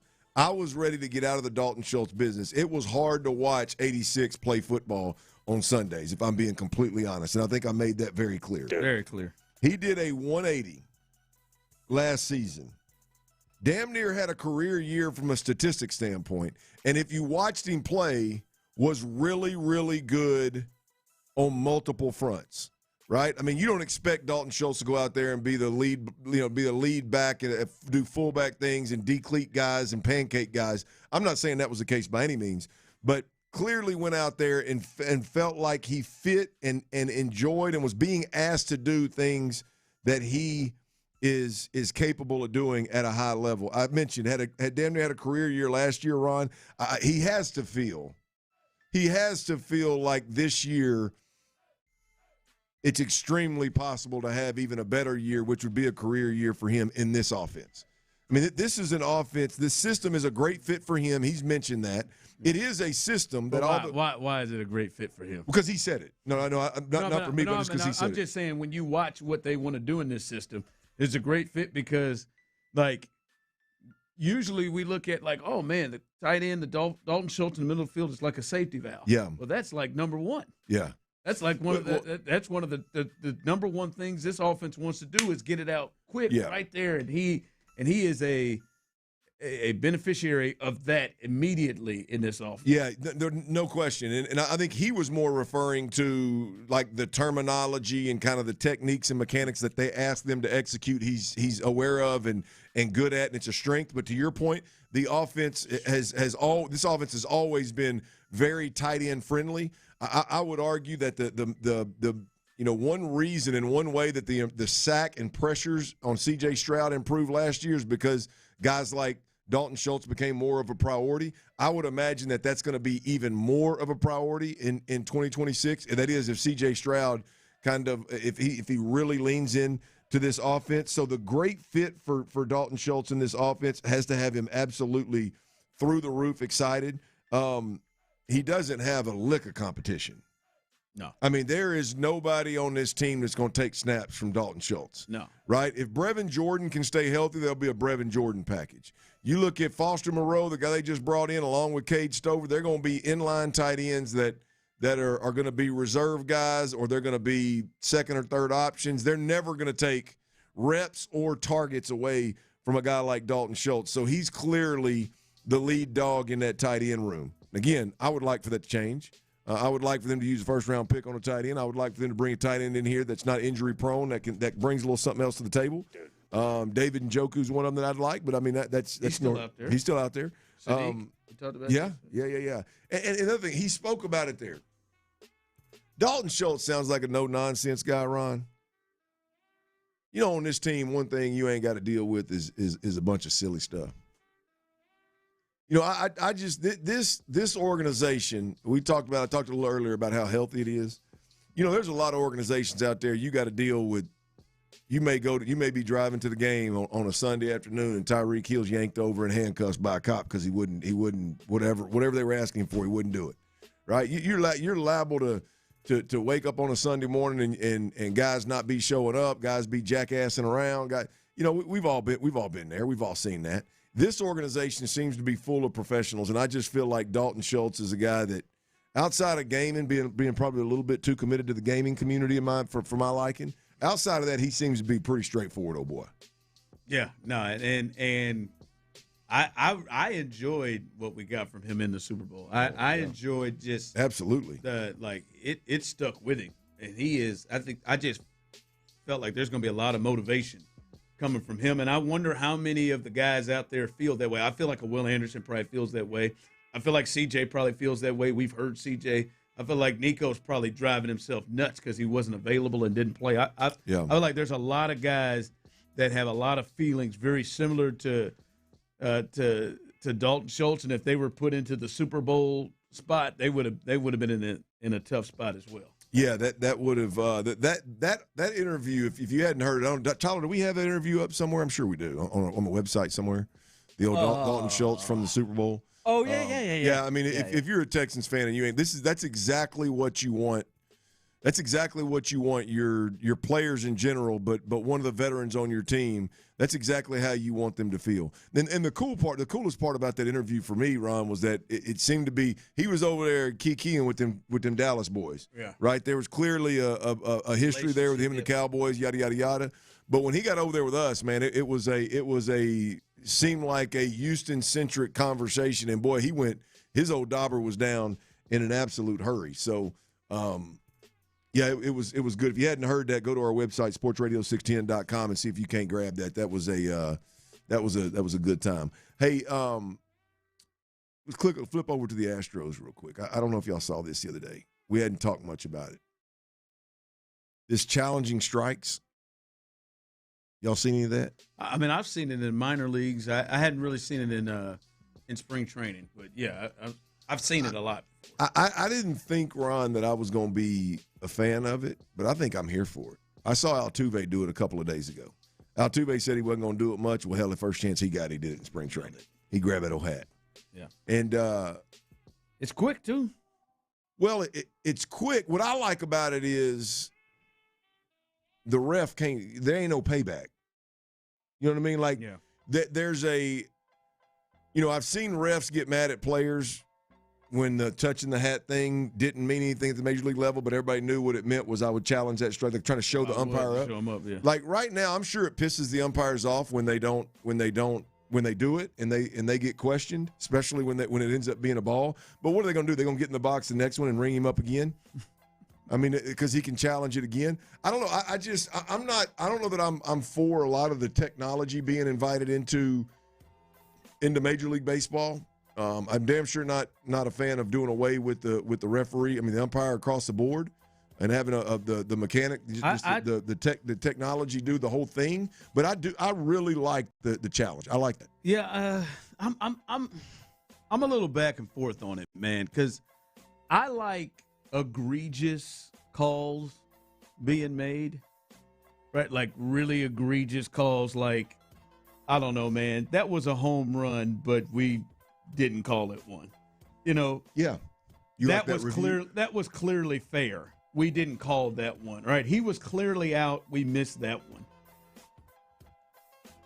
There are portions of instant replay or even this that I hate that is so small. Like, one of my biggest pet peeves is the slide on stealing bases, and you just naturally come up off the bag when you slide with your foot, and you pop up. Yep. And they call you out if you keep your – I just hate that. That's not what replay was for. Like that like if your foot come off the bag briefly and they got you. Because you're coming up, because you're standing up. Yeah. Or like balls and strike. Now, if it's like egregious, like Angel Hernandez at times, I hear that. But I don't know. Some of this is I like a little bit of the human error in things just a bit. Egregious stuff I don't like. But human error a little bit, like, hey, man, you got to know the strike zone. Yeah. This guy's got a wider strike zone. Yeah. You got to go where you take advantage. I kind of like that. Yeah, I I'm gonna tell you, man. The thing is when you're hitting, man, it's 0-2 and 1-1 is just so different. You know what I mean? Like your approach to hitting, it does change the game, especially if there's runners in scoring position. And to have the ability to erase a bad call without the umpire being able to take it out on you the next pitch, because you can do it again if you want to. Like I don't know. I thought I'd fall in your arena there, but I think I like it. I think I like to touch the helmet and get the ump right. I think I'm going to be annoyed if it happens just a ton. Like if it's just a ton, and it happens often. But I get it about getting it right, especially big stuff. Like one comes to mind, that time where the Rams flat out interfered against the Saints. Then they changed the rule on that. Like blatant huge stuff like that. But like that, to me, this is almost like I want to get an instant replay on holding in the NFL. Yeah. It almost feels a bit like that. All right. Coming up as we continue, where are you at about the Rockets? How are you feeling about the Rockets? How long did you hang into that massacre last night? The worst loss in Udoka's tenure here with the Rockets, 129-93. Second time they have been beat down on national television in a few days. Where are you at on the Rockets? We'll discuss that next. All right, before we do that, though, I got to tell y'all about Own Well. Look, man, here's the deal. If you are a property owner, I need you to know this, right? Property taxes are not set in stone, okay? If you're a homeowner, you should absolutely protest.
basketball game with Area 45. Instant reaction, analysis, and your thoughts on the action immediately after the final buzzer or final out. It's H-Town Postgame, energized by Base Power on Houston Sports Leader, Sports Radio 610.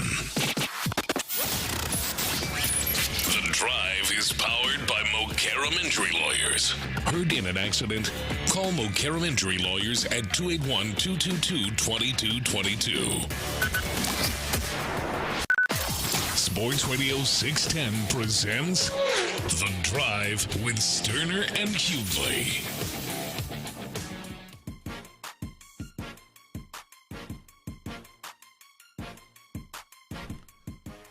Welcome in. It is a Houston Rodeo Ticket Thursday. We've already hooked somebody up in the 3 o'clock hour. You got a chance to be the next winner, the final winner of the day and the week here on Sports Radio 610 and on The Drive. Coming up in the 5 o'clock hour, you got a chance to win a 4-pack of tickets to see Parker McCollum coming up March 20th, a Friday night, the last week of the rodeo. You got a chance to win those tickets in the 5 o'clock hour. So make sure you are locked in and ready to go for that. Clint, I'm not surprised that the Rockets lost last night. Mm-hmm.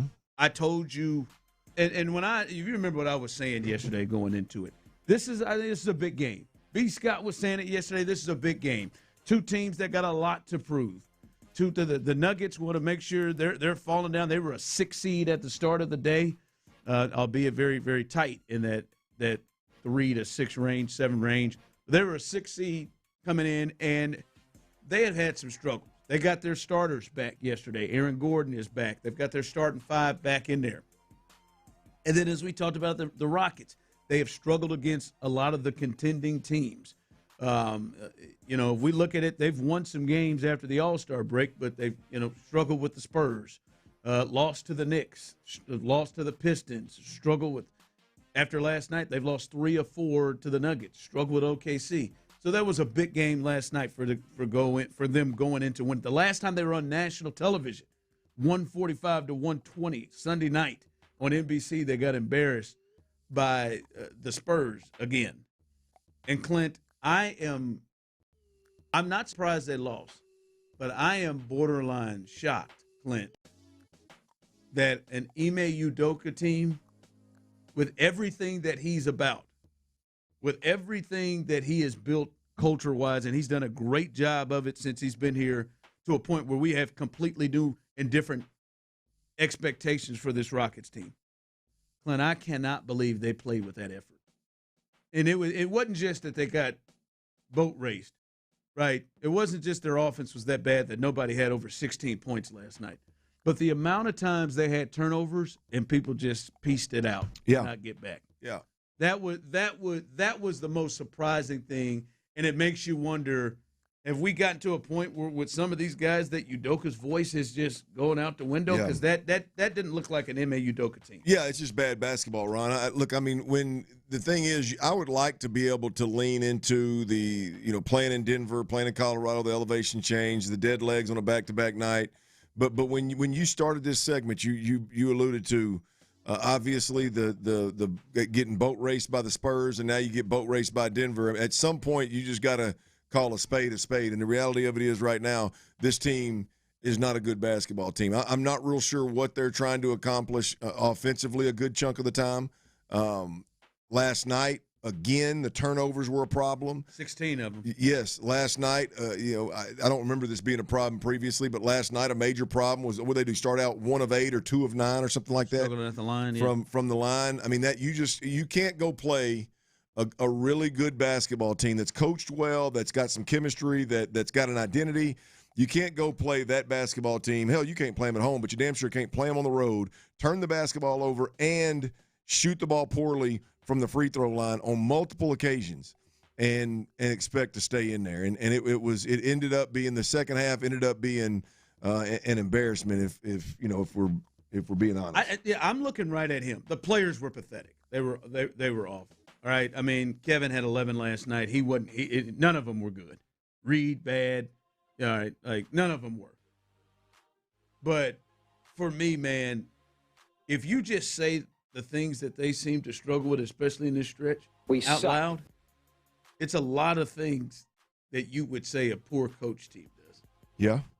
Turnovers, not getting back, not hustling, not running back, not seeming to have answers offensively, not seeming to know how to adjust offensively.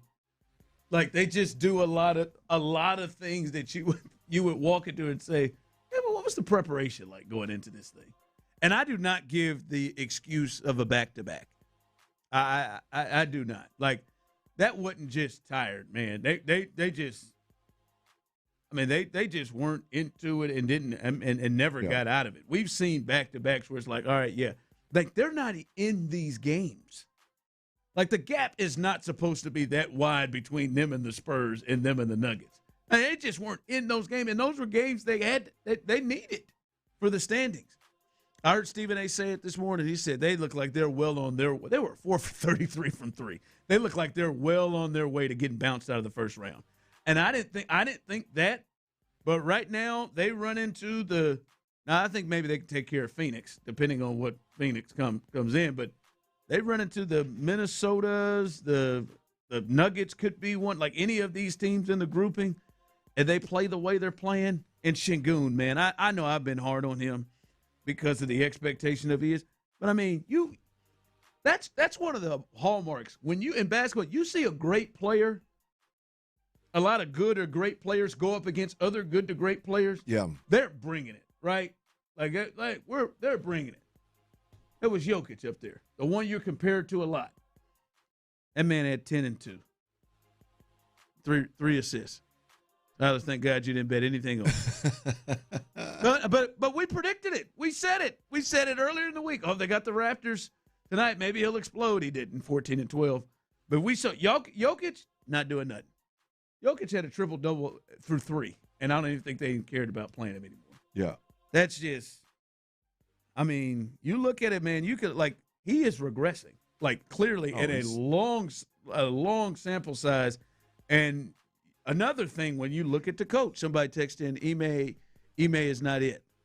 I'm not ready to just hang up and say that yet, but it is a long stretch now that they, as you said, not playing good basketball. Well, it's a tough watch. I mean, like two games ago, maybe it was 3 games ago, the San Antonio game. I'm watching, and it's when I was talking about the whole giving the ball to Şengün at the top of the key and him trying to back somebody down from outside the three-point line. And just like, what the hell are we doing? And then, look, there's so much looking around, and clearly there's confusion on the floor. Nobody knows what's going on. You mentioned the turnovers. It's one thing to watch Durant, who's got to be the source of your production, or even Reed Shepherd, a young guard, turn the basketball over. But when it's just random guys just throwing the ball as carelessly. And then, I'm watching the game last night. I watched the whole first half, went and jumped in the shower. I come back out, and there's probably 8 or 9 minutes left in the third quarter, still within reach. And I watch 2 possessions, and I watch Josh Okogie. I watch him literally put the ball on the floor, drive to the bucket with a crowded lane, and shoot some kind of one-hander falling away. It was awful. Like when Josh Okogie is a guy. Last person that you think should be in that. How is he not getting yanked off the floor immediately? Like when that is the style or the identity of who you are and what you're doing is Josh Okogie, 2 possessions with the game on the line, when the game's slipping away from you, him driving to the bucket and shooting some low percentage. I don't even know what it was. I mean, both times it was ugly. Like that is. I agree with you. I don't know how you don't. I can't blame it on Josh. Hell, if I was Josh, I'd be trying to take a shot too. But I mean, to your point, that's coaching. Maybe you get one. I mean, in that scenario, I'm not getting one. I'm gonna find just saying, hey, maybe I can excuse one, man. It got away from me, got a little aggressive. Hell, nobody else is doing anything. Hell, I got a shot. It's pretty ballsy for you, Josh, to go after a second. Yeah. Because that means we just out there rolling. But there's the response is just like, hey, man, keep the game moving. Like you would think if that were a problem, that it'd be a stop traffic type moment. What the hell are we doing? Like I rolled out. I had to roll out for a little bit. There was one of those turnovers. I believe it was in the second quarter, and it was the lead dog, KD. I'm not letting him off the hook either. Hey man, they took. You know how you jog across the street just to take those first 3 hard steps so you don't to let the people that are waiting to let you by the exaggerated start. Like you're really moving, but you're not really pumping the arms. Hey man, I promise you, man, KD and whoever that was back with him, they did that when Christian Brown was rushing right past him, turned around like they was just trying to get over across the street just a little bit. I said, damn, man, y'all didn't even get back. And Udoka, he was walking out before the bucket was almost scored to call timeout. I'm just like, I mean, damn. I just didn't know they did that.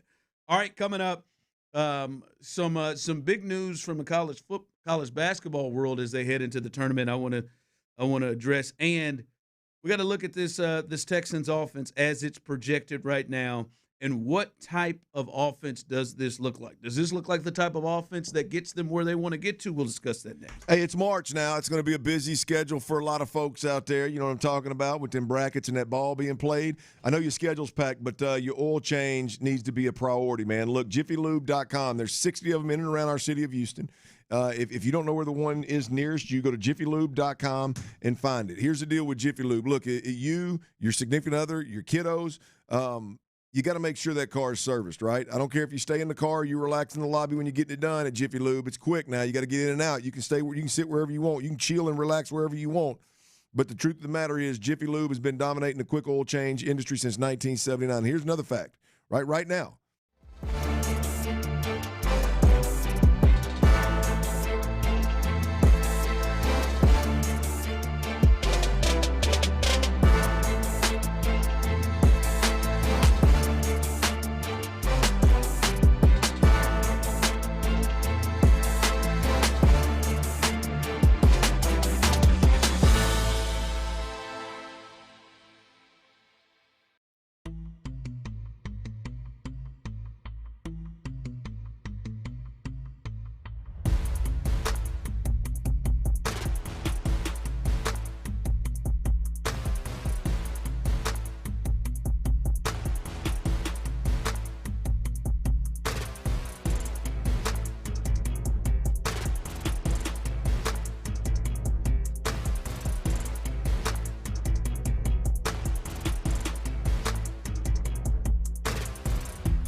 possible. Ask your doctor about Tremfya. Visit Tremfya.com or call 1-800-526-7736.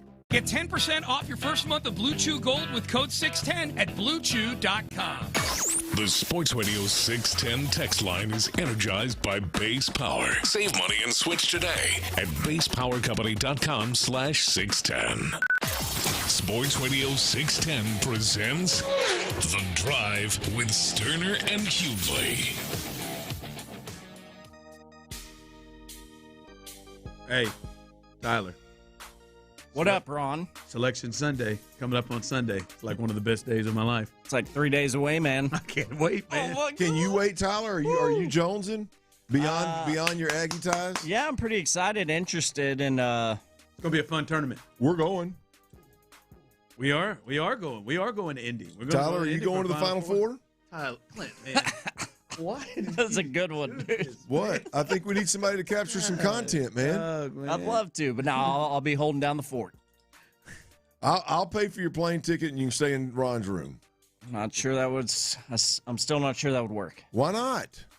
I just don't know. I mean, you create a bunch. You're gonna capture a bunch of content and make it worth it. Sounds fun, and I would love to do it, but I think we might be out of luck here. Start reaching out to some folks right now. Please do. Let me know. We're going to need somebody to manage the table. Somebody's going to manage our guests. Hey, I started on promo team. I know how to do the hell out of that. We're going to need somebody to say, hey. It's a skill of mine. I developed it. Yeah, should be fun. I can't wait. I can't wait till selection. I'm telling you, that bracket thing comes out. That does it for me. That really turns you on? Oh, man, that whole thing leads. How many are you going to fill out this year, you think? I do one. Just one? I do one. What are you doing on? Well, I enter the leagues that I'm in, but I only do the same one. But I write. That had an S in it. Leagues. Yeah. So you do the same one in every league, like I do the same one. Yeah. I got one, and then I print one out, and I like to write mine in, still, and keep it in my wallet the whole tournament. Oh, really? Yeah, I do. That's odd. I know. Listen, I know. Listen. Everybody has some spaces they're weird in. Some of you are overly into Harry Potter. Yes, people have. Mine is this one. Yeah. You're a wizard. Some of you have never watched SNL. That's weird, but I mean, this one is me. I don't think I've watched SNL. I know. That's what that was devoted. It was shot right towards you. Not even like the old days. Harry Potter was shot to Tyler. Yeah, but but no, I know it's strange. But this happened today, fellas. The Miami of Ohio Redhawks. They are currently ranked, I believe, 19 in the polls. They have been in the polls for like 2 months. Yeah. Like they've been because they are undefeated. All W's. All W's. They have not lost. They're undefeated, and until today, they lost their first game. They lost. They lost over there in the MAC. They are now 31-1. March isn't the time you want that first L. And they are on the bubble. There is a legit chance that they may not make the tournament. How? They're their wins in their schedule. They're in a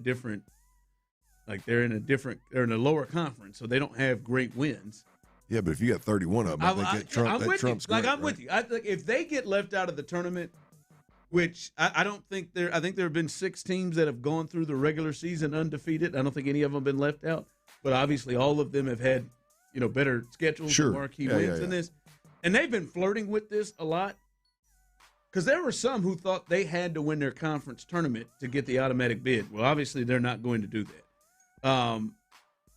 But I think it'll be a shame before God if they don't get in.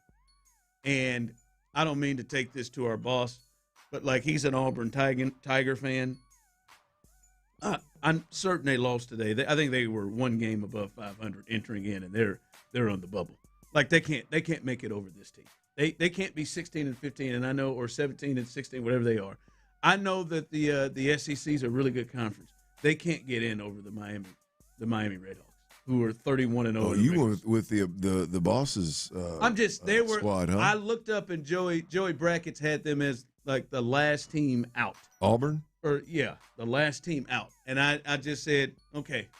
They just can't. They can't. They cannot. They better be in the tournament. 31-0, 18-0 in conference. They lost their first game. If they don't get in, it is a shame before God.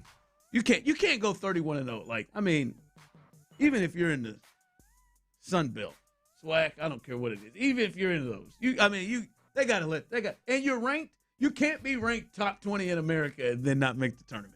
I feel like that should be a rule. You're ranked for a month plus. You got to get in.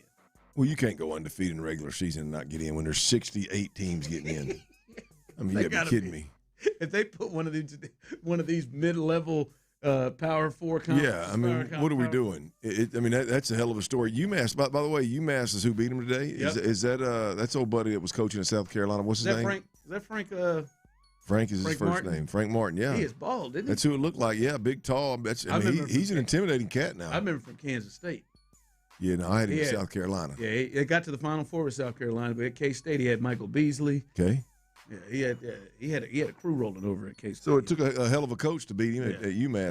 That better not. They better come up there and be on the board. All right, I want to roll out what the projected offense will look like for the Texans. And when you think about this offense and you think about this goal of the team, is this offense, do you believe, good enough to get this team to an AFC championship game? We know the greatness of the defense. We know who they are. They add Reed Blankenship. They look to be even better. I think anyone they add. The Dominique Robinson guy, they added from the Bears. I bet he'll be somebody who plays well. Logan Hall, I bet he is somebody who's going to play well. Defensively, I got no worries about that. Fairbairn made him the highest paid kicker in the league. The way he has kicked recently, feel good about it. Here's the offense projected. C.J. Stroud, quarterback. Montgomery, Woody Marks, Gerard Jordan right now are the running backs. Receivers, Nico Collins, Higgins, Hutchinson, Jalen Knoll, and then Tank Dell factors in there. Tight ends, Dalton Schultz, Cade Stover, Brevin Jordan, Foster Morrow, who they just signed yesterday. Ursery, I don't think they had their starter or anyone that is on the roster that would be a starter at the left guard spot, so I'd say open. Potentially Jake Andrews at the center spot, Ed Ingram, Braden Smith, Trent Brown, Blake Fisher potentially backing those guys up on the offensive line. Does that give you the feel of an offense, even with their defense, that is good enough for them to get to that next step that they're trying to get to? No, it doesn't. I don't think the defense can be that much better. I don't think the kicking game can be that much better. I think the room to improve for the Houston Texans, if we're talking about kicking down the door of an AFC championship and potentially a Super Bowl, is on the offensive side of the football. And this is, so far, this is a play it safe. This has been a play it safe on the offensive side of the football type of offseason for the Texans. There's no huge rolls of the dice. There's a lot of solid starters that you've brought in here, many of which you already knew. There's going to be a lot of let's roll with what we had last year and hope these guys develop or hope these guys recover and stay healthy. And I think it's going to take more than that to win. Look, I think the reality of it is 2026 or 2025, I guess it was 2025/26. That season, I think, is going to give and is giving D'Amico Ryans and Nick Caserio a false sense of confidence. Really?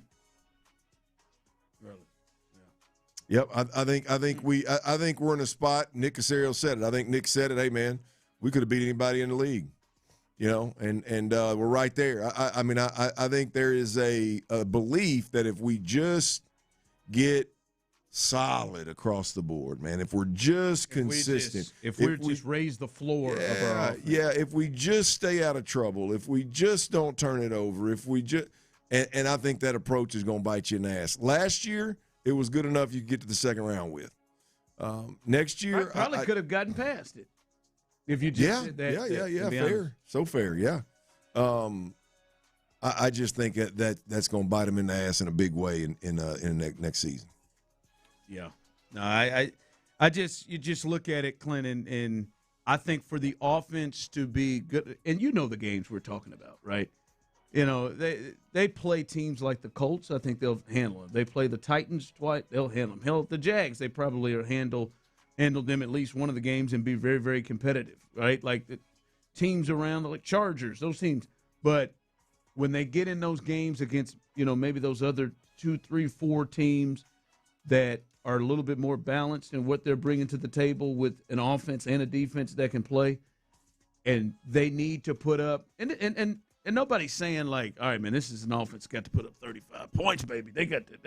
No, can you consistently get to 24, 27? Because you may have to do that against some of these teams that are building up, that play better offense and defense. You may have to score, like against the Patriots, even with everything that CJ did and hurt the team, like you still had to get to 25 points, 20, whatever, whatever, and you had to get to that. And, you look at this offense, and to me, for them to get there, their quarterback is going to have to play a lot better. Their play caller is going to have to be a lot better with this group, because there's not a lot of easy guys that can just go make plays on their own outside of Nico. That, unfortunately, we've seen that with Nick Caley. We've seen it with this New England system. Is so much of the pressure is on the quarterback to be right and to process at an elite level and communicate at an elite level.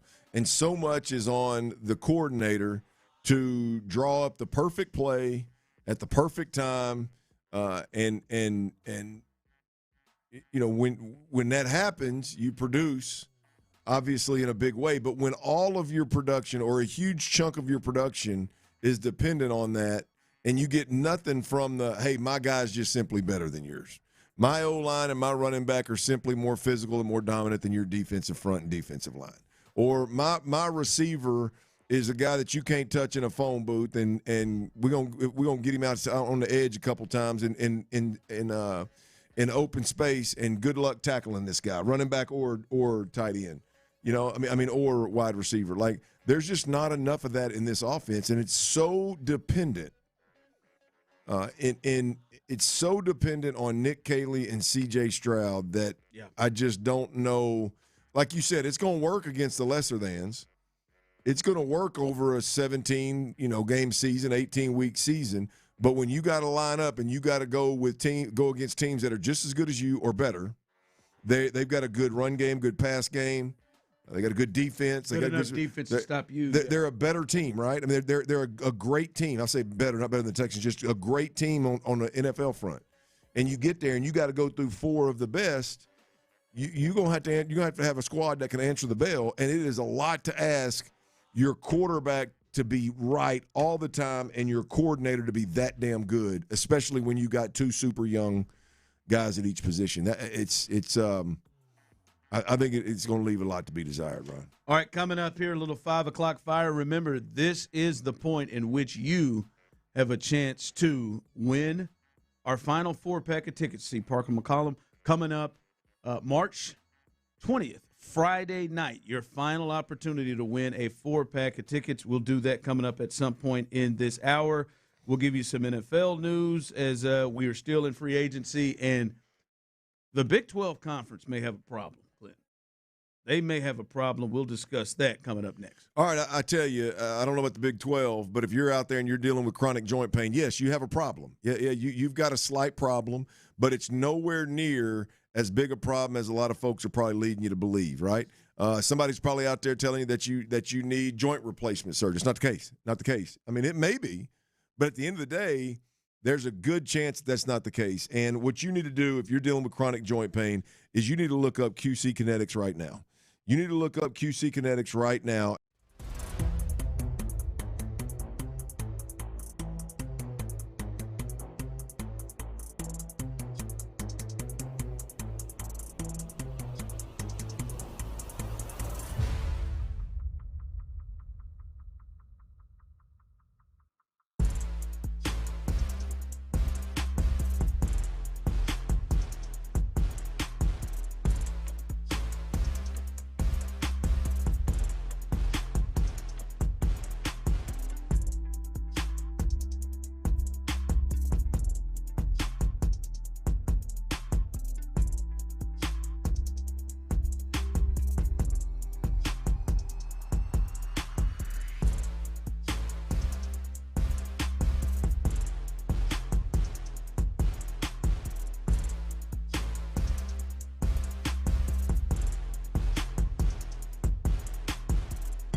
KILT FM HD2 Houston. On Odyssey Sports Station, the Texans play here. It's gonna start a fire! Sports Radio 610 presents The Drive with Stoerner and Hughley. It's the 5 o'clock fire.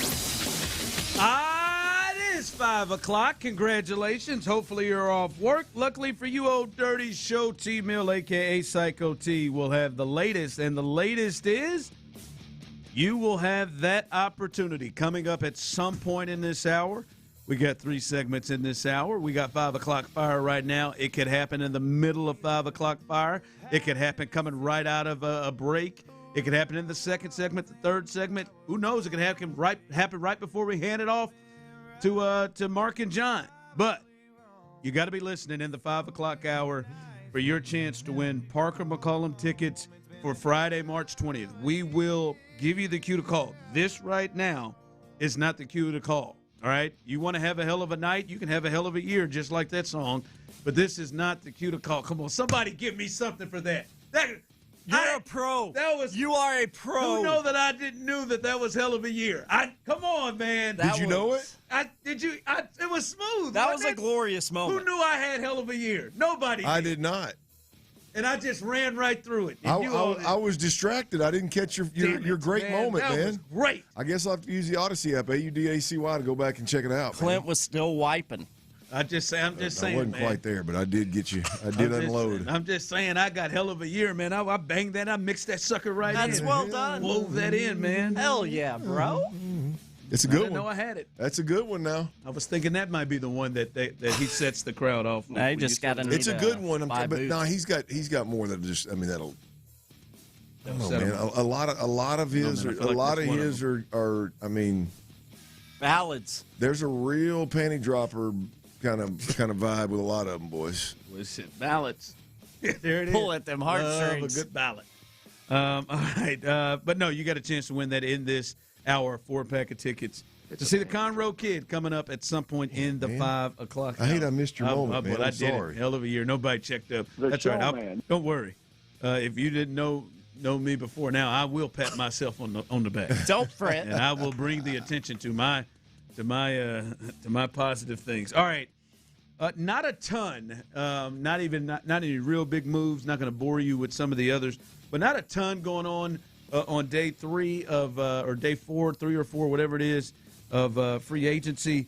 But I think this did happen a couple days ago, Clint, and now we've got some more reporting that involves the Texans that I think is interesting. And we talked about, all right, the big space, and I've heard Seth say it, we've talked about it, is they still need to fill the void of an interior lineman with a veteran presence, right?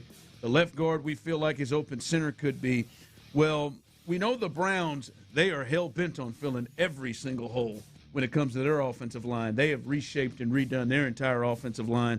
But Elgton Jenkins, who was a 2-time Pro Bowl center for the Packers, has played every position. If you've listened to this show, Clint has let you know he's played every position up and down. All 5 of them. The offensive line, which you know that is football horny for the Houston Texans. And he did sign a deal, a 2-year, $24 million deal where he got 20 guaranteed with the Cleveland Browns.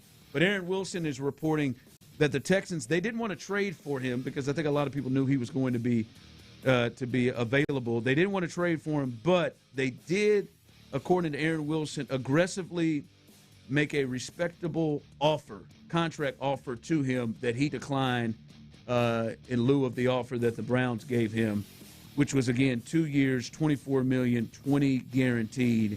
And Clint, are you surprised that the Texans didn't go forth and make, which feels like a very doable deal for a person that could maybe fill multiple holes with his position and allow you to be able to do different things position-wise?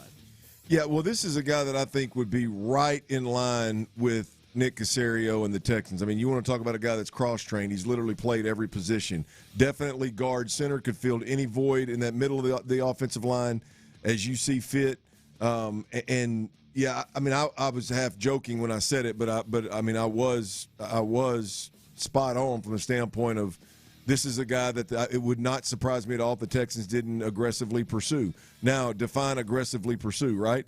If you aggressively pursue with an offer that is fair and in line with others, I find it hard to believe that a player, 7-8 year vet, would rather go play in the most dysfunctional organization in football over the last 20 years over the Houston Texans. I don't, I don't know what the Texans offered him, but I got to believe if it was even competitive, that he would be a Houston Texan. I don't know the guy. I don't know how he's wired at all. But I mean, I don't think you have to. I mean, Titus Howard is going to be all right making the money that he's making in Cleveland, Ohio, and he's going to be just fine with it. But I think if he had to be honest with you, he'd much rather be in Houston. He'd much rather be somewhere other than Cleveland. I just find it hard to believe that a guy was aggressively pursued by multiple teams, one of which was the Houston Texans, and he ended up in Cleveland. I got to believe that was a money play, and the money was significant enough that he was willing to eat the dysfunction in Cleveland. I just wonder what's the amount of money if this was too rich for their blood. You're not paying your quarterback yet. Like you really haven't made a big splash move in free agency. You've moved all kinds of money around. And maybe they'll bring somebody in that was bigger than this, and it's just like, no, we wanted a better piece. But man, that seems like that is doable for what they're looking for. And like you said, Cleveland's paying a tax. If it was anywhere close, I believe he would come to this space to live in Texas. Well, you got a lot. You got a lot better chance of winning a Super Bowl. I mean, you got a team that's won 32 games in the last 3 years, been to the second round, ready to make that next move, and you got a great head coach, you got an extremely healthy organization. There's clearly a need at center and guard, so you got options there. It is just an ideal situation for a veteran,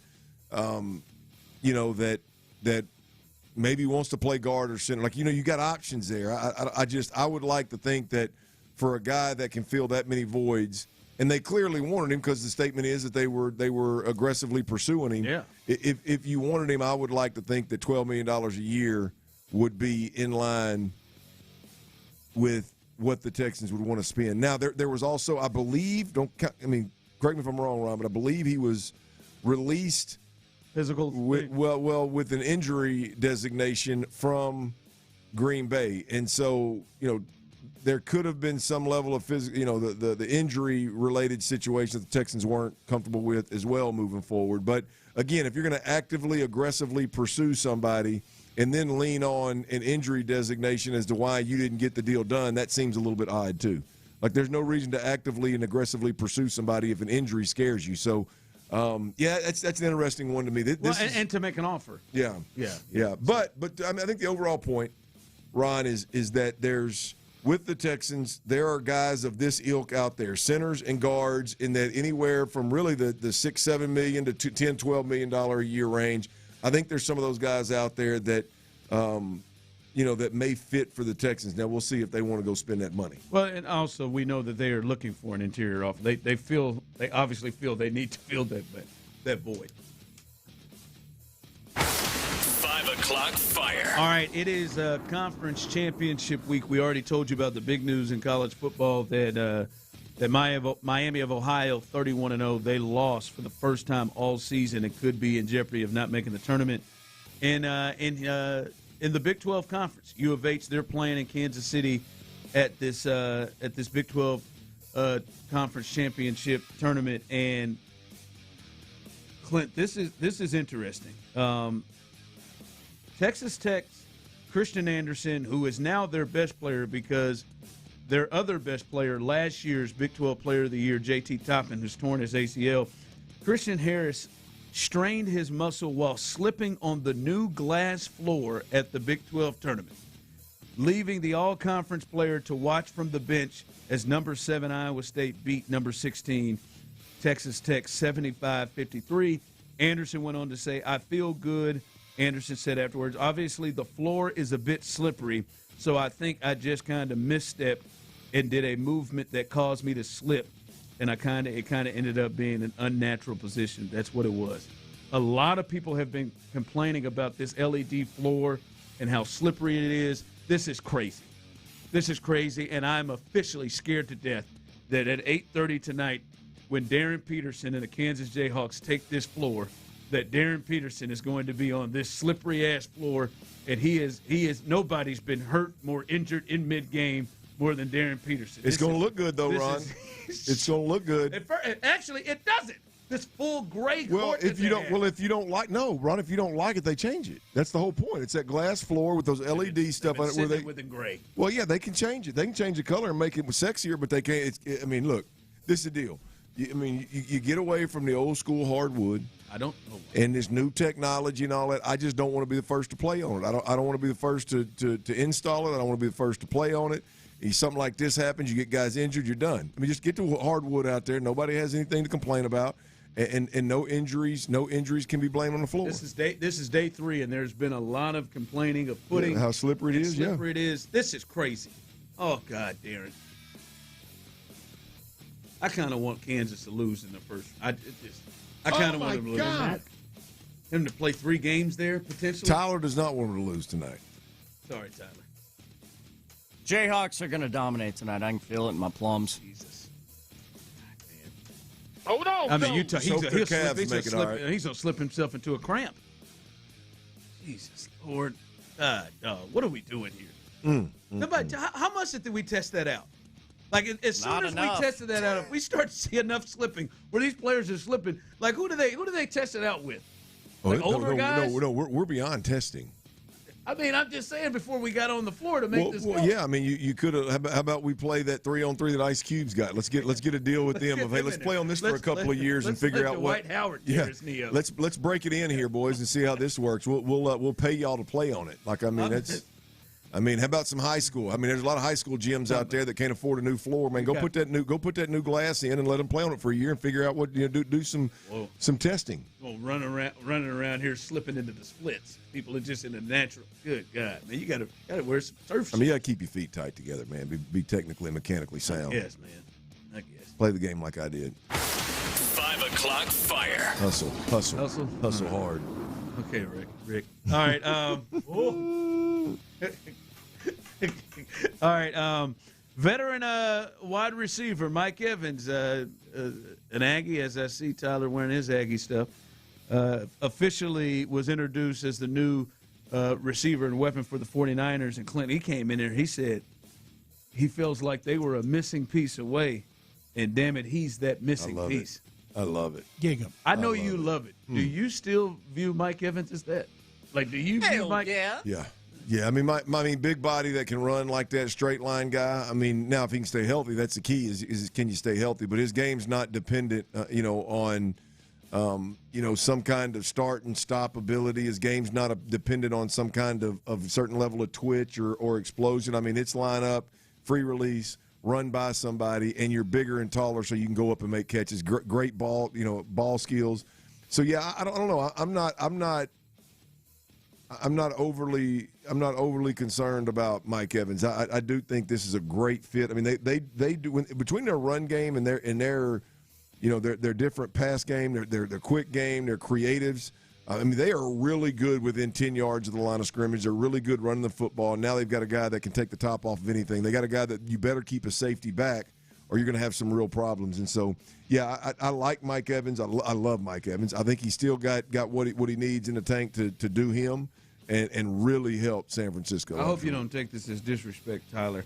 I can see that when you look at their roster and what they have. I think Ricky Pearsall is ready to take off as a real, I don't think he still has – if your missing piece is bringing him in to be your number one receiving threat, I don't know if Mike has that consistently right now for you.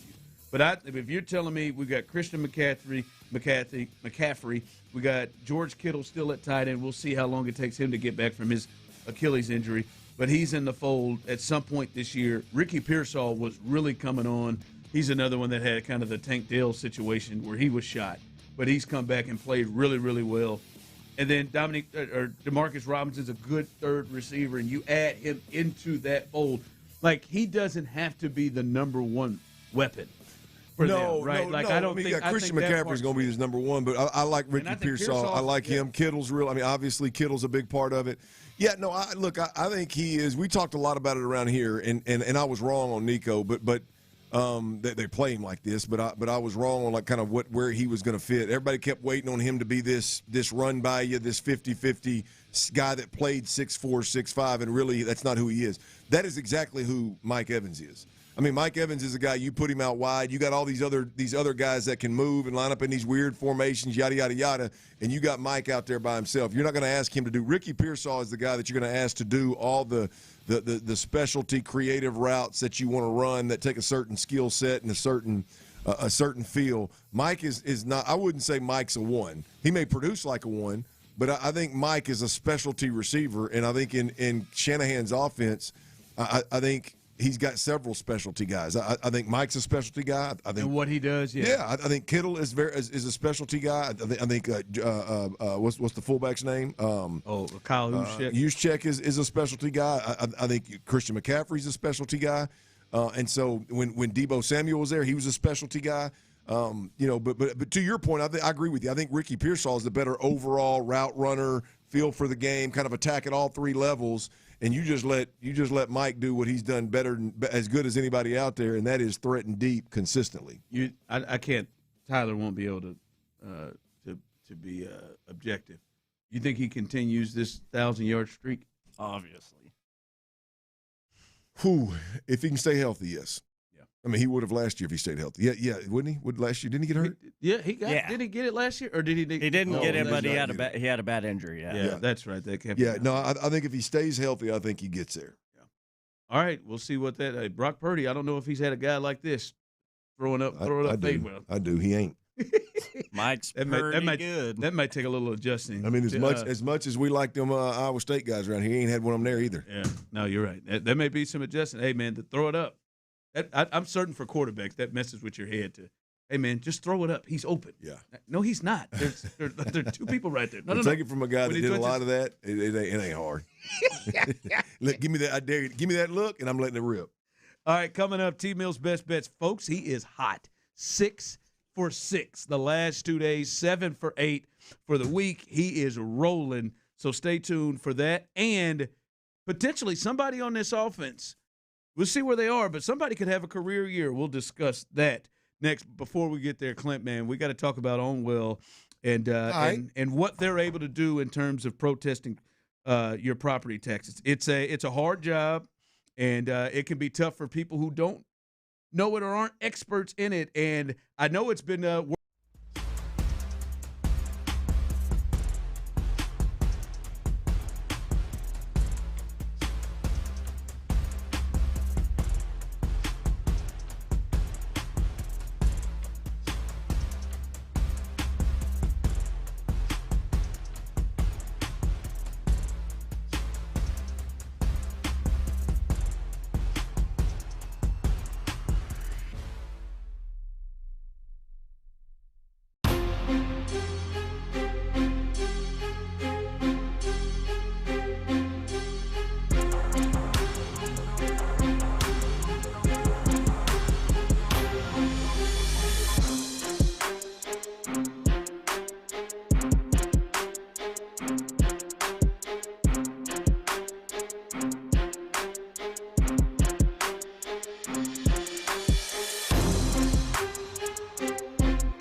Sports Radio 610.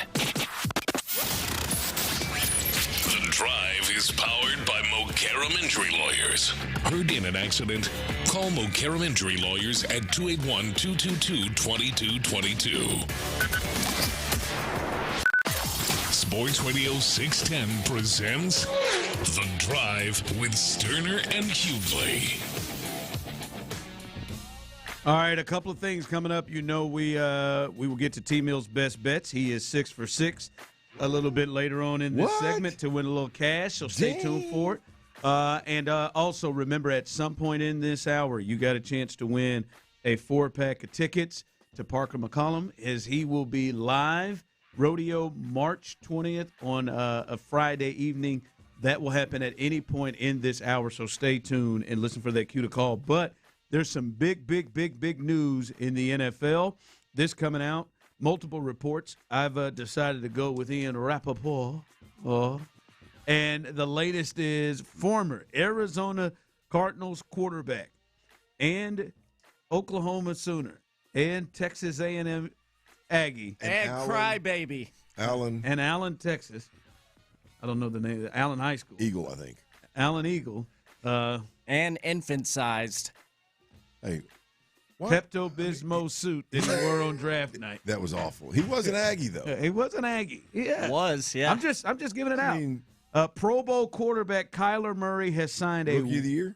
Rookie of the Year has signed a 1-year deal with the Minnesota Vikings. Per Ian Rappaport and Tom Pelissero, Minnesota moved quickly after Murray's release from Arizona, and now will have the former number 1 overall pick compete with J.J. McCarthy. When you hear this news, not a surprise. I mean, when we heard everybody talking about they were the favorite, Adam Schefter said a source told him, that he would be shocked if he wasn't a Viking. When you hear this move, it's a 1-year deal, so that's a big deal too. I want to see the money. When you hear this deal, do you think this means that the Vikings have kind of moved on from J.J. McCarthy? I don't think they've moved on from him, no. I think it's a 1-year deal for league minimum, by the way, because Arizona will be paying the rest of it, like the Tua thing, I believe. But that's the appeal of Kyler Murray is he's going to make what he's making, and he can make league minimum, has to make league minimum with the team he's playing for. No, I don't think the ship has sailed for J.J. McCarthy. I don't know if he's going to be a player in the NFL or not, but I think the reports out there were that Kyler Murray was actually meeting with 3 to 5 teams, and they specifically said in those reports that he was meeting with those 3 to 5 teams about the year 2027. And so I got to believe that he knew he was going to Minnesota all along. I think it was now I don't know what you say in a meeting about 2027 when you're Kyler Murray, when you've messed the bed recently and I mean, you got a lot of work to do, other than, hey, I'm going to go somewhere in a great system. I'm going to go somewhere. I'm going to play well, and then I'm going to do the Sam Darnold. I'm going to either go to Minnesota or go to Seattle and light it up. That's what I'm looking for. And this seems to be a play for beyond 2026. Yes, get there, win a competition versus a guy that's not ready to play well. But then what does it look like in 26, 27, 28 kind of thing? I think that's probably the route that Kyler Murray is hoping this thing goes. But I like him in Minnesota. As I've said many a times about Kyler Murray, everywhere he's gone that seems to be a stable to one of the healthier organizations at that level, he's played really, really good football and won at a high level. He has not dealt with this dysfunction or adversity well at all. But can he go to Minnesota and plug into a system that's got a great play caller, that's got a great supporting cast, and all he has to do is play quarterback. We don't need you to be this alpha. We don't need you to be a leader. We do need you to study. There's a little rumor out there that he may not be a study guy. We need you to study. We need you to know the offense. We do need you to lead while you're on the field, but they don't need him to come in there and take over an organization. He's not a culture setter. Yeah, well, this isn't like a resurrect. Like, come in here and get this organization respectable. No, you just go in there and play quarterback. And he's played a lot more good to great quarterback than he has bad, and we'll see if it works out in Minnesota. I'm fascinated. I want to see it. I love Kevin O'Connell. I know the supporting cast that he has in a sense of the targets that he's going to be throwing to is as good as anything he's ever had for sure. And we'll see how it works out. I'm fascinated with the super short quarterback, and that narrative. I'm excited about the athletic quarterback that he brings to the table. Kind of how all that works in this offense. It's going to be cool. Listen, I think you're probably right. On which part? The J.J. McCarthy part. Tyler, I think he's. I mean, I think he's at least on life support. What is his career? Like with the Vikings, like like his situation with the Vikings. I think it's at least on life support. I think that's fair. Like, man, you this ain't 1 year. This is your third year. Your wide receiver has basically looked like he has been held hostage, and he's doing videos for a cry for help to everybody. I mean, he is crying for Sam Darnold like it was. I mean, Sam's good, won the Super Bowl. You talking about Justin Jefferson? I'm talking about Justin Jefferson. Yeah. He is crying for this. Doug, man, they're bringing in, as you've said, somebody that's got some quirky personality traits that some people don't like to mess with. Like, let's just be honest, that's more talented than you, that ain't old. Yeah, it's a 1-year deal, but damn it, basically you're on one right now. So, like, I think he's JJ. Yeah, okay. I think he's JJ's on line. I got you. Yeah, JJ. Like JJ. That's what I said before. Do you think this means it's over for JJ McCarthy? I think it's this is not a good sign for you to JJ McCarthy. Yes, you were the number 10 pick 2 seasons ago. You missed your first complete season. Last year they moved on for Sam Darnold, and they appear to have immediately regretted it about 5 weeks in, and then they come in and bring in this person to compete with you. And I do think it will be a real competition. But as much as Kyler Murray can be weird, crybaby, as Tyler says, like, I got a hard time seeing J.J. McCarthy beating him in a real competition where we're going to sit here. No, my with bad. All the I didn't answer your question. Right? No, I think it's obviously Kyler Murray's job. But I think that there is a chance that J.J. McCarthy could still play in the league down the road. No, not the league. I mean, when they bring in the quarterback for you, woo! I don't know, boy. Like, this is like you. I think he's in trouble from being the starter. Like, boy, they went. They clearly looked at that. Like, they didn't look at it like Chicago looked at Caleb Williams and said, "Boy, Caleb struggled a little bit this first year, man. Right. Let's go bring in somebody who can run it. Let's go bring in Sam." They said, "No, this is out." All right, let's get to T-Mill's best bets. Folks, he is rolling. Hell, we had to kick off the show today to acknowledge this heater that he is on. All right, 7 of 8 for the week, almost 90%. He is living in the green. And Tuesday and Wednesday, 3 for 3. What do you have today? Feeling it. And we're not going with NBA bets on a Thursday, believe it or not. With all the conference tournament action going around college hoops, I got 3 bets for you around these conference tournaments happening all tonight. First, the hometown team, the Cougs. Cougs under for the Cougs and BYU, 146. Under 146 in that one. Next, I got Ron's number 14 Kansas Jayhawks. I got a -4 points tonight as they take on the TCU Horned Frogs. And then your third and final best bet, of course, had to have a maroon and white sighting here. Bucket ball, Texas A&M. Money line. Yeah. They win tonight in the SEC tournament as they play against the Oklahoma Sooners. Aggies roll. I like the A&M one, and they need to win that game. They really do. To get themselves on the right side of the bubble. Kansas, TCU, that's an interesting matchup. You don't like the under, do you? I'm thinking about it. There's an interesting play there. Let me get there. Kansas, they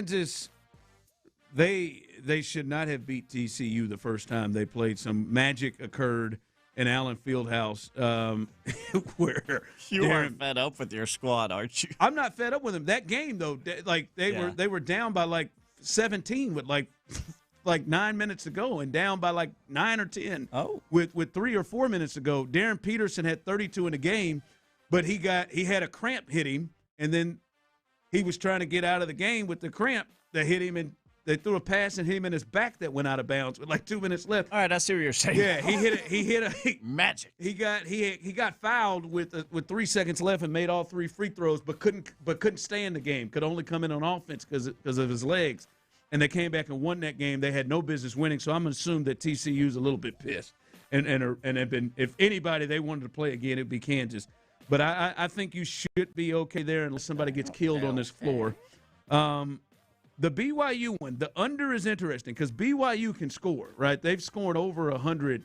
I think they scored over 100 yesterday, and they may have scored over 100 in both these games. I think they may have in both their first 2 games in the Big 12 tournament. And U of H is a much better offensive team this year than they have been a defensive team. But BYU's probably tired. They played. This will be 3 straight games in a row that they played. So it's not a bad play. And if you're as hot as you are right now, I kind of like it. That could go either way. They're both Cougs, ain't they? They are. Oh, yeah. And Andy Reid is Johnny to clean it up, man. Andy Reid is in attendance, staring him down there, as he is a BYU Coug in his 4X that he was wearing. I mean, his clothes, like he's a big guy anyway. He's the opposite of the shirt size denial. He's like 2 sizes way too big. Like he's gonna be comfortable in that Joker. Well, it's either a Chiefs half zip or a Hawaiian shirt. But a huge one. Yeah, He got that BYU pullover he had yesterday. It was 2 sizes too big for him. Looks like a parachute. No, it did. Jelly Like, rolled that piece. come on, Andy, man. What are you? Stop hiding them rolls, bro. That's what Jelly Roll does. What are you, black in the late 90s? Tall We used to oversize them clothes, man. I used to have Staffords that were 3Xs. All right, coming up, we'll continue on the breaking news here in the NFL. Kyler Murray is now a Minnesota Viking. You have a chance to win tickets as well to see Parker McCollum coming up in the next segment. And we'll look at somebody potentially for the Texans to have a career year. We'll do that coming up next. All right, y'all. Mokaram Injury Lawyers. They've been helping Houston, Texas for over 30 years. They're one of us.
It's Stoerner and Hughley.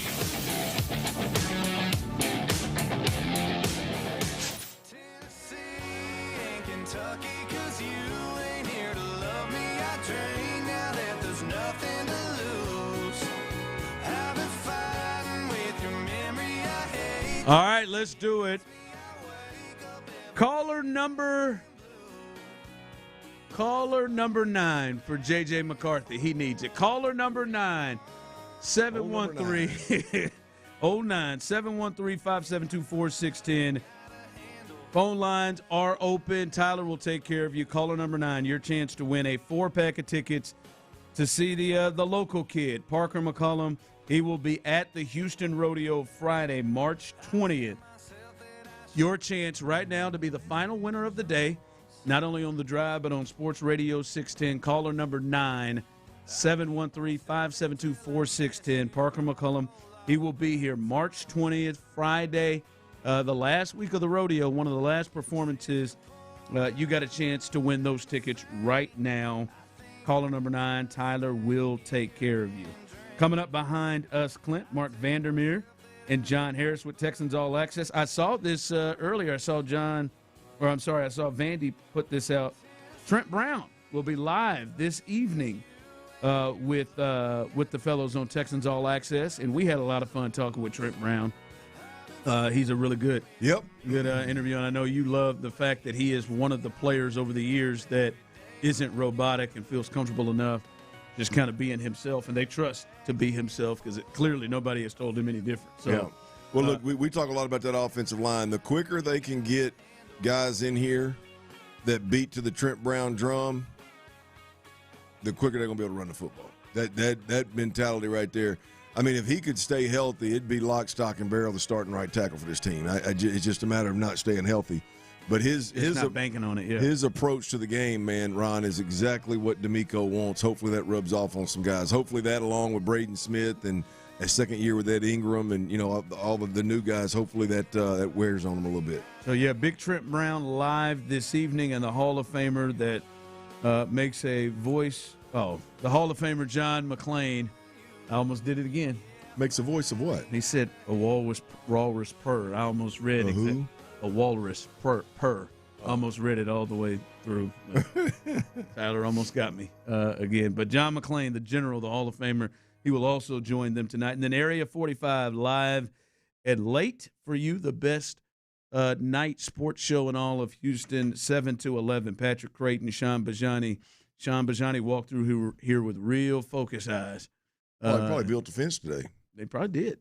Probably ready to go and let out some of that energy. He did, actually. I know that for a fact. Did he? All right. He built a fence? Yeah. Carpenter Bijani. He's rolling now. Fence builder. Yeah, he's rolling. You need a fence out there. Sean Bijani, look him up. Yep. And if you need to listen tonight, Area 45, Sean Bijani. Look him up. Patrick Creighton. Some old boy named Creighton's on there too now. Yep, there he is. All right. Again, updating the latest breaking news here in the NFL. Minnesota Vikings. This is not any surprise at all. Most everyone was reporting that this was likely to happen, but the Minnesota Vikings, they have inked a one-year deal with Kyler Murray. Obviously, they drafted J.J. McCarthy, number 10 overall, a couple of years ago, but they bring in Kyler Murray on a one-year deal. And I feel like I look at the Vikings different today. I look in that division, and it was like, all right, the Packers, the Lions, the Bears. That's a division. The one team that didn't fit there were the Vikings, especially off of last year. But Kyler Murray, under Kevin O'Connell, with the weapons they have, including Justin Jefferson, who nobody I believe is more happy than him. The running game, Aaron Jones, Hawkinson, the team they've got, and then obviously their defense over there with their DC. I look at them more of a contender. I look at them a little different today now with Kyler Murray. He's as crazy as he can be sometimes. I look at them different. Yeah, look, I think you can compete and expect to win, I would think, versus really anybody in the league. Kyler Murray's ceiling is not in question here. like a Kyler Murray coached, quarterbacked team, the ceiling of that offense is not in question, right? It's over an 18-week, 17-game season. Yeah. How many times does he play at or above his ceiling versus at or below his floor? I mean, that ultimately is the Kyler Murray deal. I mean, he's executed some really, really good performances on offense, and he's very, very capable of taking a Minnesota team and putting them in a position where they can beat anybody in football. Now, he's also capable of struggling at times. He's also capable of imploding with the whole don't study thing. So there's the key here to me, in all fairness to Kyler Murray, is with Kevin O'Connell, it's going to be a totally different situation. I mean, he's one of the best play callers in the game. And has really been able to make any quarterback work except for maybe JJ. Well, I think Kevin O'Connell's really, really, really good. I think the organization is really healthy. I think, it's set up for a quarterback to come in there and just play quarterback at a high level, and you can win a lot of football games. And this could be something that is, for all of us that aren't Minnesota fans and have no skin in the game, it could be really fun to watch him in that system with his athletic ability. Yeah, I'm interested, and I hated seeing Justin Jefferson like that. He's one of the best players in the league. I hated seeing him like that. So that is the latest big news coming out of the NFL. Dalton Schultz, man, I know you feel kind of strongly about this. You think there's a chance that the person that really kind of benefits and has maybe even production-wise a really big season is